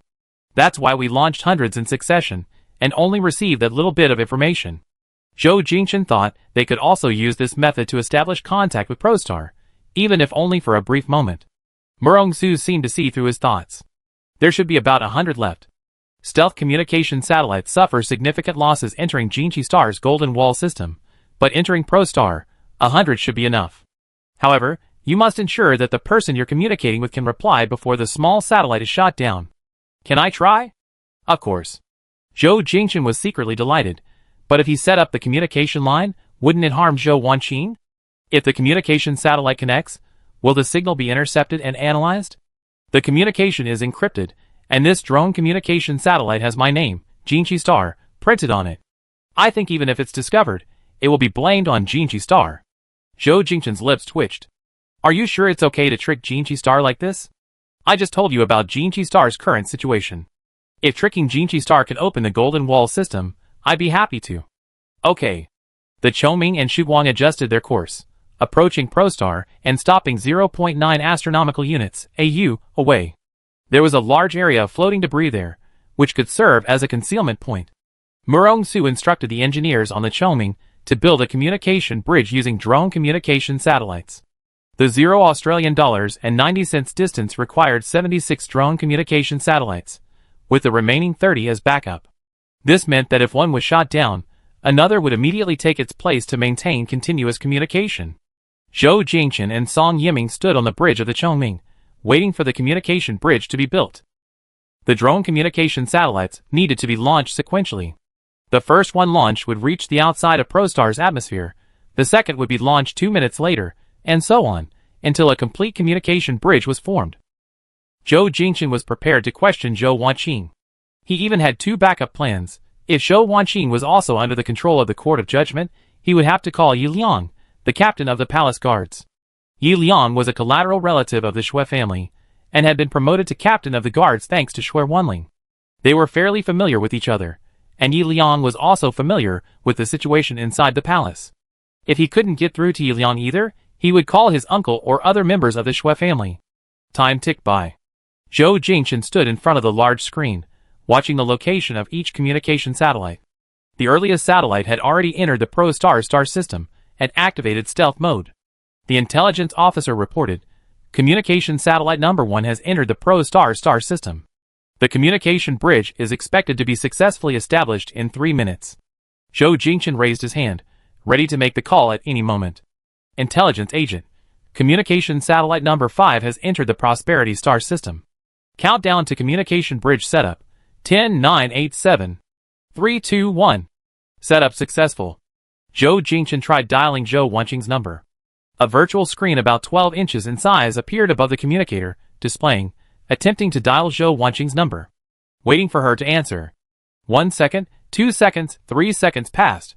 Zhou Jingchen and Song Yiming, standing beside him, were both on edge, fearing the communication bridge would be destroyed in the next second. Zhou Jingchen had already mentally calculated that if she didn't answer in 30 seconds, he would try calling the guard captain. 25 seconds, 26 seconds. Jingchen, is that you? Zhou Wanqing's voice came through the communicator on her wrist. Zhou Jingchen's heart skipped a beat. It's me, sister. We don't have much time to talk. I want to know some things. I ask you questions and you answer. Okay, go ahead. How is father now? I transferred him to our medical research center. Organ cultivation is underway, and we expect to be able to transplant him in 6 months. Has Zhou Jingxing made things difficult for you? No, but mother was arrested by the court. I went to see her and told her I would find a way to save her. She has calmed down. She asked me to tell you that she didn't instigate the incident, she was just impatient and wanted to push things along, but she was betrayed. Zhou Wanqing was referring to Zhang Tianqi's assassination attempt on Zhou Shaoqin. Xue Wanling was recorded bribing Zhang Tianqi to testify against Zhou Jingxing, which led the court to conclude that she was trying to frame Zhou Jingxing. Zhou Jingchen was thus labeled a rebel. Shuai Wenling contacted Zhang Tianqi because she believed he was instigated by Zhou Jingxing. She wanted to bring Zhou Jingxing down as soon as possible, so she used incentives to get him to testify. This is fundamentally different from framing someone. Zhou Wanqing seemed to know what Zhou Jingchen wanted to know and continued. General Song Liangzi is also in the trial court. I don't have the authority to see him, but I used my connections and learned that General Song Liangzi is currently safe and sound. The National Defense Force has been intervened by the Hadesian Army. There's a Hadesian fleet at the Tianjin Fortress, and the Lishu military base is temporarily under the control of the Hadesian Army. Zhou Jingxing's faction has been spreading rumors on ProStar that you framed him and launched a coup. Coupled with a previous war that killed 4,000 people in Mingchang City, the public's anti-war sentiment is very strong. I understand. Zhou Jingchen then asked, the most important thing now is to protect father. Do you have anyone you can trust? Zhou Wanqing said, General Song Liangzi's subordinates have already established contact with me. They are all General Song Liangzi's personal guards. I reached a consensus with them that protecting father's safety is the top priority. Good, then father is in your care. What else do you want to know? Zhou Wanqing seemed even more anxious than him. No, that's all. Zhou Wanqing asked again, is Yiming there? Zhou Jingchen glanced at Song Yiming beside him. His face had been tense from the start, but he relaxed considerably upon hearing Zhou Wanqing's voice. He's here. I have him talk to you. Just as Zhou Jingchen was about to let Song Yiming make the call, a crackling sound came through, and the connection was lost. The intelligence officer reported 32 drone communication satellites have been shot down, and the communication bridge has been severed. Zhou Jingchen glanced at Song Yiming. I'm sorry. Your Highness, this isn't your fault. Don't apologize to me. Song Yiming smiled. Just hearing the princess's voice, and knowing she's safe is enough. Zhou Jingchen had been very anxious these past few days. He didn't know the situation on ProStar, whether his family was safe, or how to rescue ProStar from its star. But after this communication, learning that Zhou Shaoqin was still alive, that Zhou Wanqing hadn't been harmed by Zhou Jingxing, and that his mother and General Song Liangzi, though both in the trial court, were still alive, he felt more at ease and was no longer confused. Chapter 58. Got it? Murong Su's voice came from behind. Zhou Jingchen turned around. More or less. He paused before speaking, thank you. Murong Su's lips curled slightly. I taught you before, when you thank someone, don't just say it. Zhou Jingchen remembered when he was learning Mecha at Jin Qixing. Back then, Murong Su was his master Fengshen. That shameless man had flirted with him relentlessly across the internet. But he was always the one who was grateful. This time, Murong Su had used up a lot of drones and communication satellites to build a communication bridge for him. He thought for a moment, I still have some red sandalwood. If you don't mind, I'd bring it to you later. Murong Su's lips curved into a deeper smile. Your Highness, I heard that red sandalwood is a symbol of love on ProStar. When one person gives red sandalwood to another, it means they've chosen that person. It's similar to giving a ring on Jinchi Star. You've been sending me red sandalwood again and again. Are you trying to tell me that you can't live without me? That I'm the only one for you? Zhou Jingchen's face flushed. He hadn't expected Murong Su to know this custom on ProStar. Song Yiming, standing beside him, also looked a little embarrassed. As a third wheel, he wisely said, Your Highness, I go check if the food in the kitchen is ready. And so, he slunk away. Zhou Jingchen, still angry, tried to cover up his misunderstanding by explaining, I only gave him the red sandalwood because I didn't have anything valuable to give him. That's not what I meant. Please don't misunderstand, young Marshal Murong. Murong Su's smile deepened as he looked at him without saying a word. His inexplicable smile, though silent, spoke volumes. Zhou Jingchen, his heart pounding under his gaze, bypassed him. I'm going back to the dawn first. His wrist was suddenly grabbed. Zhou Jingchen glanced at his grasped wrist. What are you doing? Weren't you going to thank me? Leaving so soon? Zhou Jingchen asked, What do you want? Murong Su looked at him.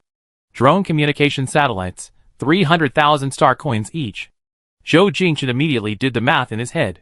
He had just used 32, 300,000 each, totaling 9,600,000 star coins, a huge sum for him. His bank account had been frozen, and he cowered. I don't have any money right now. It's all right, you can repay me in other ways. Seeing Murong Su's fox-like phoenix eyes, Zhou Jingchen knew this man wouldn't say anything nice, so he quickly boasted, No need for other methods, I pay you back with interest in a while. Murong-su stroked the protruding bones on his wrist. We don't need to settle accounts directly. If you ask, I give you my bank card too. Zhou Jingchen subconsciously asked, how much money do you have? After asking, he realized he was practically desperate for money. Why did he even ask? Murong-su answered seriously, I haven't checked carefully, but I have over 1 billion star coins. Zhou Jingchen marveled at how rich this man was. His own account had only accumulated a little over 100 million in over 20 years. 1 billion star coins was a lot of personal wealth, but it wasn't enough to buy weaponry. No, that's getting off topic. He glanced at the wrist he was holding. This was the bridge of the Chongming, and even though they were in a corner, no one was specifically watching. He felt a little embarrassed. Let go of me first. Let's go eat.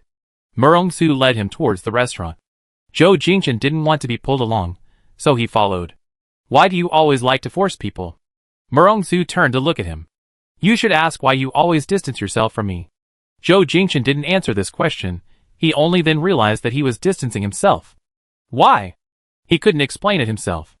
Perhaps it was because he realized that he had been infatuated with him 5 years ago, and he felt that he was foolish and didn't want to face that version of himself again. Or perhaps it was because this person always acted so irresponsibly around him, teasing him for no reason, which annoyed him. Or perhaps it was because this person was a womanizer, attracting many suitors and leaving him with a lot of romantic entanglements, which inexplicably angered him. Zhou Jingchen followed Murong-su to the restaurant. The crew members, who had just finished eating, saluted and greeted Murong-su, who responded with an air of authority. Zhou Jingchen looked at his rugged profile and thought, this guy really knows how to act. Young Marshal, we have your favorite braised pork ribs today. A handsome man in a charcoal gray shirt, his long hair tied back, walked towards them. It was Olai. He glanced at Zhou Jingchen, his blue eyes slightly curving. Zhou Jingchen inexplicably thought of a creature called a peacock. Murong-su raised an eyebrow. I don't remember saying I like pork ribs. I can guess without you saying it. We eaten together about 1,856 times, and you ordered pork ribs half of those times. Zhou Jingchen was shocked. He had even kept track of how many times he had eaten with Murong-su. 1,856 times. Not counting breakfast, that's 2 meals a day, meaning they've been eating together continuously for 2 or 3 years. What exactly is their relationship? Murong-su said. Olai, you should at least give me some face in front of my fiancé. Olai narrowed his eyes slightly. How am I not giving you face? I don't have any favorite foods. Yet you said in front of him that I eat braised pork ribs half the time. That makes me seem rigid and boring. Olai chuckled, then looked at Zhou Jingchen. The young marshal isn't actually that boring. In fact, he often just drinks nutrient solutions to save time. Murong-su said, if you're free, I can arrange for you to clean the restrooms. Olai shrugged, fine, I won't expose your secrets. I'm not so free that I compete with robots for work. With that, Olai left. Murong-su and Zhou Jingchen went to the food pickup window. The window displayed today's menu, which needed to be manually selected, and the kitchen robots automatically dispensed the food. Murong-su deliberately avoided braised pork ribs, while Zhou Jingchen specifically ordered them. Murong-su watched him eat a piece of pork rib. Delicious? Zhou Jingchen replied expressionlessly, not as good as the cooks on the Dawn. Murong-su said, if that's the case, then I eat on the Dawn next time. Zhou Jingchen glanced at him, saying nothing, but felt a lump in his throat, a deep discomfort. He and Olai were clearly more compatible. In their presence, he felt like the superfluous one. He lowered his head and ate silently, not wanting to speak to him. What's the plan for the next step? Murong-su asked. Zhou Jingchen didn't give a clear plan. He looked up at him. What about you? I can't go back to Jin Qixing for now. Even if I did, I'd probably end up like my father. Murong-su said, my situation is similar to yours. We're in the same boat. I feel this isn't a coincidence. Could it be that Head Star is also involved on Jinchi Star? That's why we need to find out. Even if we find out Head Star is involved, how will you fight them? Zhou Jingchen looked at Murong-su, eager to know how, with limited resources, he could contend with the largest planet in the Kepler system. Murong-su said, when force is insufficient, then we can only outsmart them. Zhou Jingchen, with a desire to learn, looked intently at Murong-su. How will you outsmart them? I told you before, terrorist organizations might be connected to Head Star. Zhou Jingchen had experienced this firsthand. When terrorists attacked ProStar, a few hours later, Musel led Head Star's army to ProStar star system, accompanied by a relatively weak fleet. Clearly, they were in cahoots, aiming to seize ProStar. Zhou Jingchen said, currently, more than half of the planets in the Kepler system are being oppressed by its star under the pretext of collecting protection money. If we can find evidence of its star's collusion with terrorist organizations, then the entire Kepler system's nations will unite against its star. Is that the idea? Your Highness is truly clever. Zhou Jingchen didn't think he was being genuinely flattering him. But where should we begin? Do you have any ideas? I haven't yet located the terrorist organization's hideout.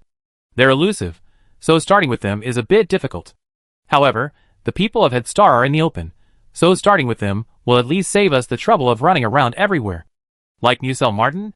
He's one of them, but he's just a gopher. The real decision makers are Mateo Jones. The Prime Minister of Hades? That's right.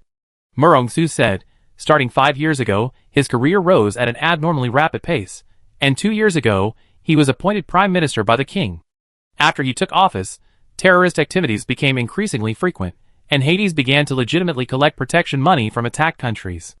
Hades is a constitutional monarchy. The king is the supreme leader, and the head of government is the prime minister, who holds executive power. The king rarely participates in political affairs, but he has supreme military power, and the ultimate power of appointment and dismissal. What else do you know about Mateo? 6 years ago, he was just the mayor of Blanca, an artificial satellite belonging to the planet Hader. He rose from a local official on a satellite to prime minister in just 5 years, Murongsu said. And the satellite where Mateo served right at a year after he left was deliberately derailed, and its whereabouts became unknown. Zhou Jingchen pondered carefully. He had heard of Blanca. It was an artificial satellite belonging to Hader, nearly 5 astronomical units away, on the edge of the Kepler system. Because of its distance, he had never been there. Later, he saw on interstellar news that the residents of this satellite rebelled against the government, wanted independence, and after the riot, Blanca was ultimately derailed and disappeared into space. You think the riots and the derailment were deliberately orchestrated? It's just speculation. Since we can't infiltrate the Prime Minister's residence on Hader Star to investigate, we might as well start with Blanca Star. Zhou Jingchen asked curiously, it's strange, Hader Star is a powerful nation. How could they not suppress a riot on an artificial planet? There are many strange things, so starting with Blanca Star is the quickest way. Zhou Jingchen thought for a moment. He didn't actually have a clear direction. After all, Hader Star was powerful. Even with 100 Dawn ships, he couldn't contend with him. As Murongsu said, starting with Hader Star and finding evidence of Hader Star's collusion with terrorist organizations would allow them to mobilize other countries in the Kepler system to deal with Hader Star and the terrorist organizations. This was the wisest approach. Chapter 59. Zhou Jingchen earnestly discussed the feasibility of finding Blanca with him. The universe is so vast, how do we find it? As an artificial satellite, it doesn't have its own thrusters. Its ultimate fate will be to be attracted by a planet with a larger mass and crash onto its surface, or be captured and become a satellite. Aren't there any other clues? Of course there are, otherwise I wouldn't have brought it up. Murongsu raised his wrist and tapped the virtual screen. The scientists on the Chongming have analyzed the trajectory of Blanca. It's highly likely it's heading towards the Athena galaxy. Zhou Jingchen said, the Athena galaxy is several light years away from the Kepler galaxy. Even if you travel non-stop in a jet wind, it would take more than 10 years to reach it. Murongsu narrowed his eyes slightly. You don't know that there's a wormhole in the Kepler galaxy towards the constellation Athena, which allows you to jump to the edge of the Athena galaxy? Zhou Jingchen hesitated, but he remembered that the literature he had read didn't mention this wormhole. Are you serious? Of course I've been there. What were you doing in the Athena system? Murongsu said, I was chasing after the terrorist organization, and by sheer coincidence, I discovered this wormhole. Therefore, this wormhole was virtually unknown. Murongsu continued, Blanca was about 8 astronomical units away from this wormhole, making it the closest planet to it. The terrorist organization was familiar with this wormhole. It's hard not to speculate. I remember you said that the terrorist organization came from the planet Bodo in the Ander system, and was a government force that lost the civil war on Bodo. That's right. Besides being close to the wormhole leading to the Athena system, Blanca isn't far from the Myrick wormhole leading to the Ander system either. Zhou Jingchen's mind raced.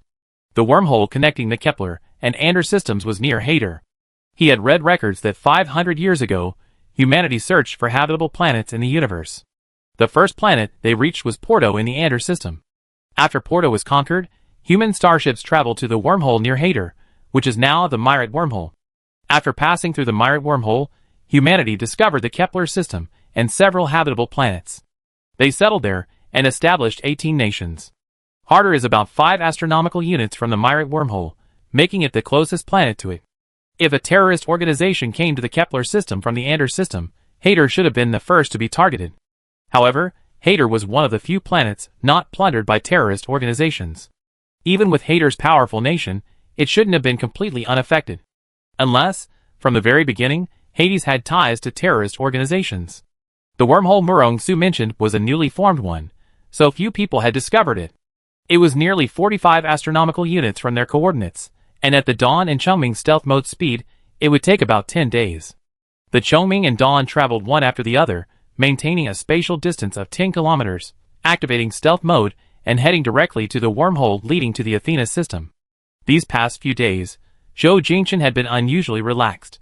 With the Chongming and Murong Su with him, his heart felt inexplicably at peace. A shameless individual, because he had once remarked that the food on the Chongming wasn't as good as the Shuguang's, started coming to the Shuguang every day for meals, without fail. The crews of both warships already considered each other allies. After all, their commanders-in-chief were engaged and would eventually become family. So, when the Chongming crew heard that the Shuguang's food was better, they all came to freeload. To facilitate communication, the Chongming's communications engineer even created a group chat for the Shuguang and Chongming crews, named the Jinpu's Strongest Alliance.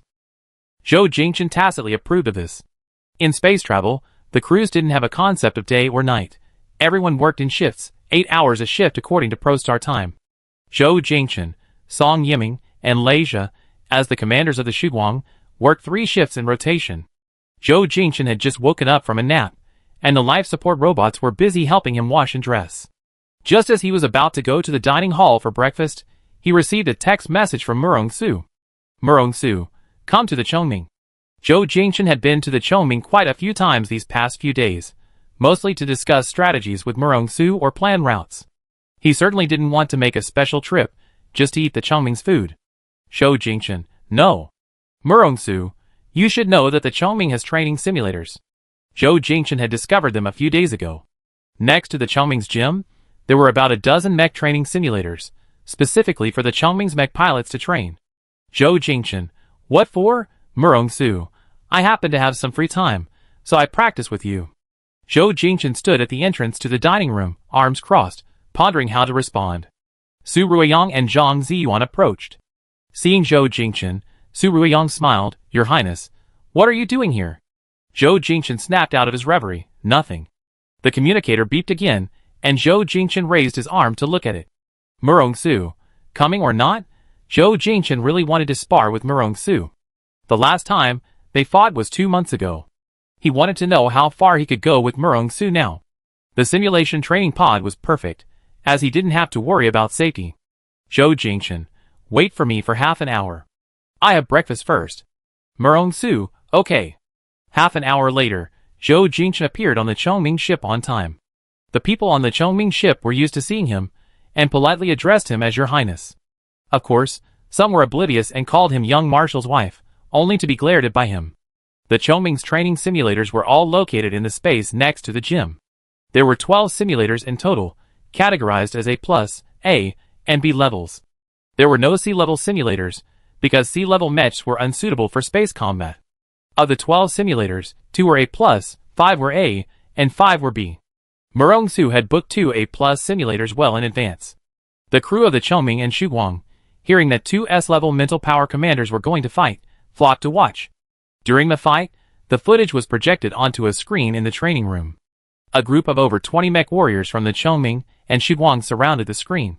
For them, the fight between 2 top-tier fighters was the perfect learning material. Zhou Jingchen chose the white Tianjiang, while Murong Su chose the black Lei Shen. On the screen, the black Thor appeared and disappeared without a trace, moving at incredible speed, while the white general was no less formidable, wielding various laser cannons and Vulcan cannons. The 2 sides exchanged blows, locked in a fierce battle. While dealing with Zhou Jingchen's attacks, Murong Su spoke to him on the communication channel, Your Highness, experiencing real combat is truly different, you improved rapidly. Zhou Jingchen replied, Murong Su, I advise you not to hold back. No way. Your Highness is so powerful, if I held back, I might be blasted to smithereens. Zhou Jingchen drew his high-energy beam sword and slashed at it. Murong-su easily dodged, and the laser cannon above his head fired 2 high-energy laser beams. Zhou Jingchen tried to dodge, but the laser cannon was too fast, and the distance between them was too close. He was burned on the shoulder by the laser cannon. Not one to be trifled with, he used the main thrusters on his back to charge towards him. With a clang, the high-energy beam sword collided with Thor's hammer, emitting a dazzling flash of light. In the simulation training room, the mech soldiers watching the battle on the screen were all watching intently. Suddenly, one of the mech soldiers from the Chongming stood up. How about we play something more interesting? Let's start a betting game. I be the banker. This man was named Tian Ying, a member of the elite mech unit Wind Blade under Murong-su. Old Tian, is there even a need to bet? Who in this universe can beat the young marshal? Then, realizing his mistake, he added, of course, I'm not saying His Highness is no good, it's just that the young marshal's mental strength is near perfect. Ordinary S-rank fighters are still somewhat inferior to him. Tianning said, who says betting means losing? Let's place our bets, and see how long this battle lasts. 1 hour is the starting point. Any less than an hour counts as 1 hour. Come on, place your bets. I bet 1 hour. I bet 2 hours. Personally, I think if the young marshal goes all out for an hour, I bet 2 hours. The young marshal is so gentle with His Highness. I feel he let him win. Su Ruiyang said, I bet His Highness will win. Everyone looked at him. Tianning smiled, young man, it seems you. They know nothing about the young marshal's strength. Gaoyi said, Ruiyang's bet isn't without basis. His Highness has improved rapidly, defeating the terrorist organization's Red Spider. I might not be his match now. Hee, although His Highness has improved a lot, I still bet this battle won't last an hour. At this moment, Murong-su's voice rang out in the training room, do you think I'm dead? Jiang Yuxuan pointed at Tian Ying, young marshal, it's all Tian Ying's doing, he led the charge. Tian Ying said, young marshal, I just wanted to build rapport between the Dawn and Chongming mech pilots, playing a little game. Murong-su said, if you want to play games, you have plenty later. Now, those who want to watch me fight His Highness, shut up. Those who don't want to watch, get out. Yes, young marshal. Chapter 60. Zhou Jingchen rarely saw Murong-su so serious. He had seen him in his unserious state far too many times, to the point that he always thought the man was roguish and could rival a thug. He momentarily lost focus, and his mech was hit by Murong-su's Vulcan cannon. The simulator pod also shook, but fortunately, it wasn't a vital area. He clearly felt that this time, Murong-su was more focused than ever before in their battle. When he first started learning to pilot Mech from him, Murong-su practically treated him like a monkey in a circus. He could easily withstand his attacks, even deliberately leaving openings when he was discouraged, making him think he still had a chance to win, thus boosting his morale. But now, it was completely different. Murong-su was incredibly fast. He used the thrusters with unparalleled skill, more agile than his own limbs, and his weapon usage was masterful. If he wasn't careful for even a moment, he would be sliced into a human stump. Zhou Jingchen quickly focused his attention. He knew he was 99% likely to lose against Murong-su, but he still wanted to see how far he could go. Over the past few months, he had transformed from someone with no combat experience into someone fearless in the face of enemies. He had always longed to become stronger, and Murong-su was the goal he looked up to. This battle lasted 2.5 hours. During those 2.5 hours, not a single spectator left their seat. In fact, more and more people gathered in the simulation training room. When the white beam was blasted by the positron cannon's core engine, and the screen was filled with a dazzling red light, everyone felt a pang of regret. The white-clad general was already heavily wounded during the battle, later even losing a leg and having half his head blown off, yet he remained indomitable, bravely charging forward. Such spirit was admirable, and everyone fell silent when they saw him explode, although the outcome was never in doubt. After Murong-su and Zhou Jingchen emerged from the simulation training pod, Gaoyi commented, young marshal, you're truly ruthless. She showed no mercy even to her own fiancé. Murong-su raised an eyebrow. You have a problem with that? Gaoyi smiled, I wouldn't dare. Su Ruiyang exclaimed, no wonder you have S-level mental strength. Watching you fight is like watching at double speed. Tian Ying clapped his hands and suggested, everyone, how about our Dawn and Chongming mech warriors have a team battle competition? Zhang Ziyuan raised his hand in agreement, I agree. Great, let's have a competition. Tian Ying said, how about the loser gets a punishment? What kind of punishment? Tian Ying said, I'm tired of physical punishments and stuff. Isn't there a lie detector over there? How about we play truth or dare? Jiang Yuxuan said, "Damn, that lie detector is for interrogating prisoners. It's just for fun, why take it so seriously?" The group chatted enthusiastically, each person chiming in with their own comments. Murong-su exchanged a glance with Zhou Jingchen across the simulation training pod. He walked over to him and asked, "How did you feel about the battle just now?" Zhou Jingchen countered, "You didn't hold back? I guarantee I gave it my all." "Oh." Su Ruiyan approached Zhou Jingchen.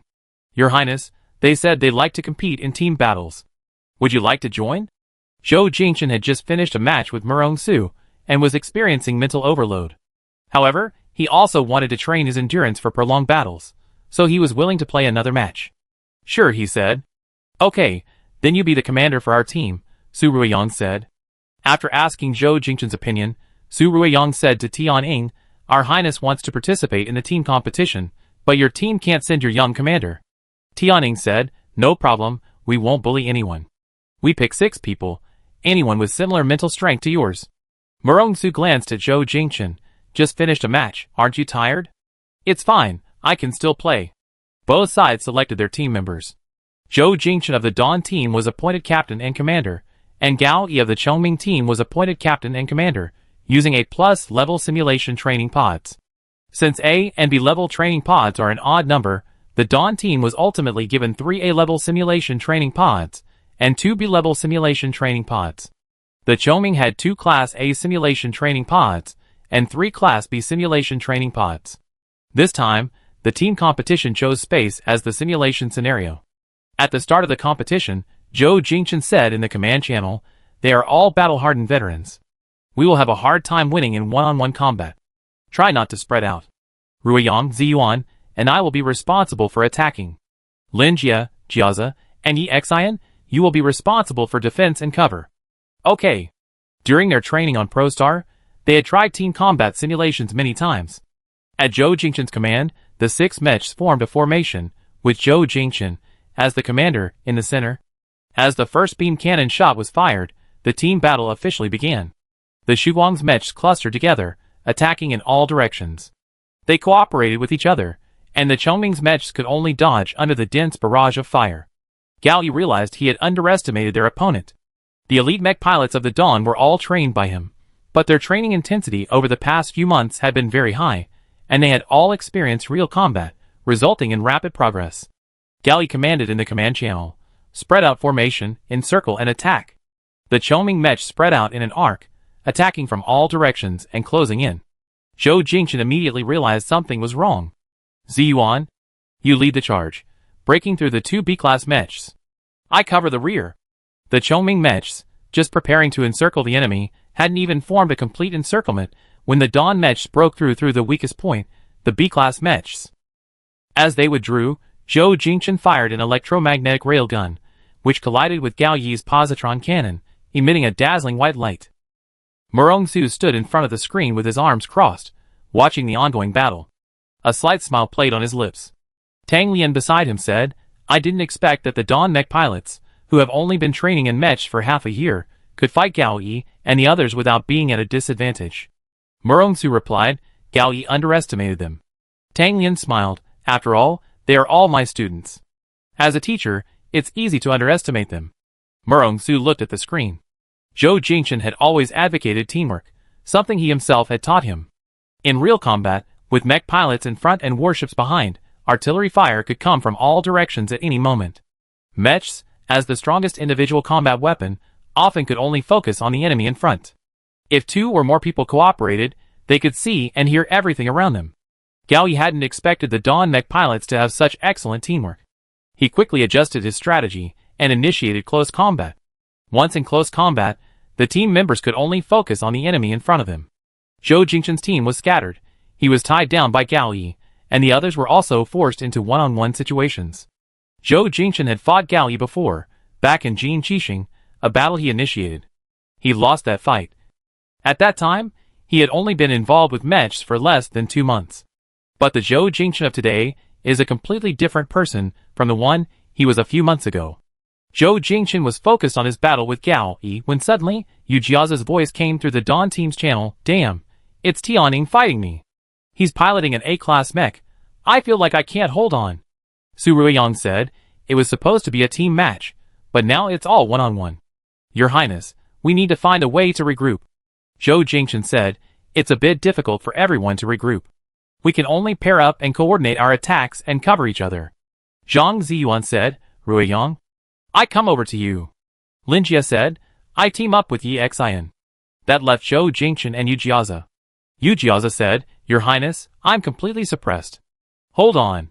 Zhou Jingchen wanted to regroup with Yu Jiazi, but Gao Yi was holding him tightly, making it difficult for him to break free. Gao Yi fired a positron cannon, which Zhou Jingchen dodged at maximum speed, taking the opportunity to fire a laser cannon and quickly escape. Yu Jiazi was piloting a Class B mech, and he was being beaten so badly by Tian Ying's Class A mech that he had almost no chance to fight back. The Vulcan cannon of the Class B mech had been damaged by the opponent's laser cannon, and there was a hideous knife mark on his chest, which was left by the high-energy beam sword. There were also marks on the armor from multiple Vulcan cannon shots. Yu Jiazi, piloting his battered mech, activated his tungsten alloy shield and began to dodge. Tianying teased over the comms. Why do you only know how to run? Yu Jiazi cursed, damn it. With such a dense attack, am I supposed to just run and wait to be hit? TSK, well, there's nothing I can do. My strength speaks for itself.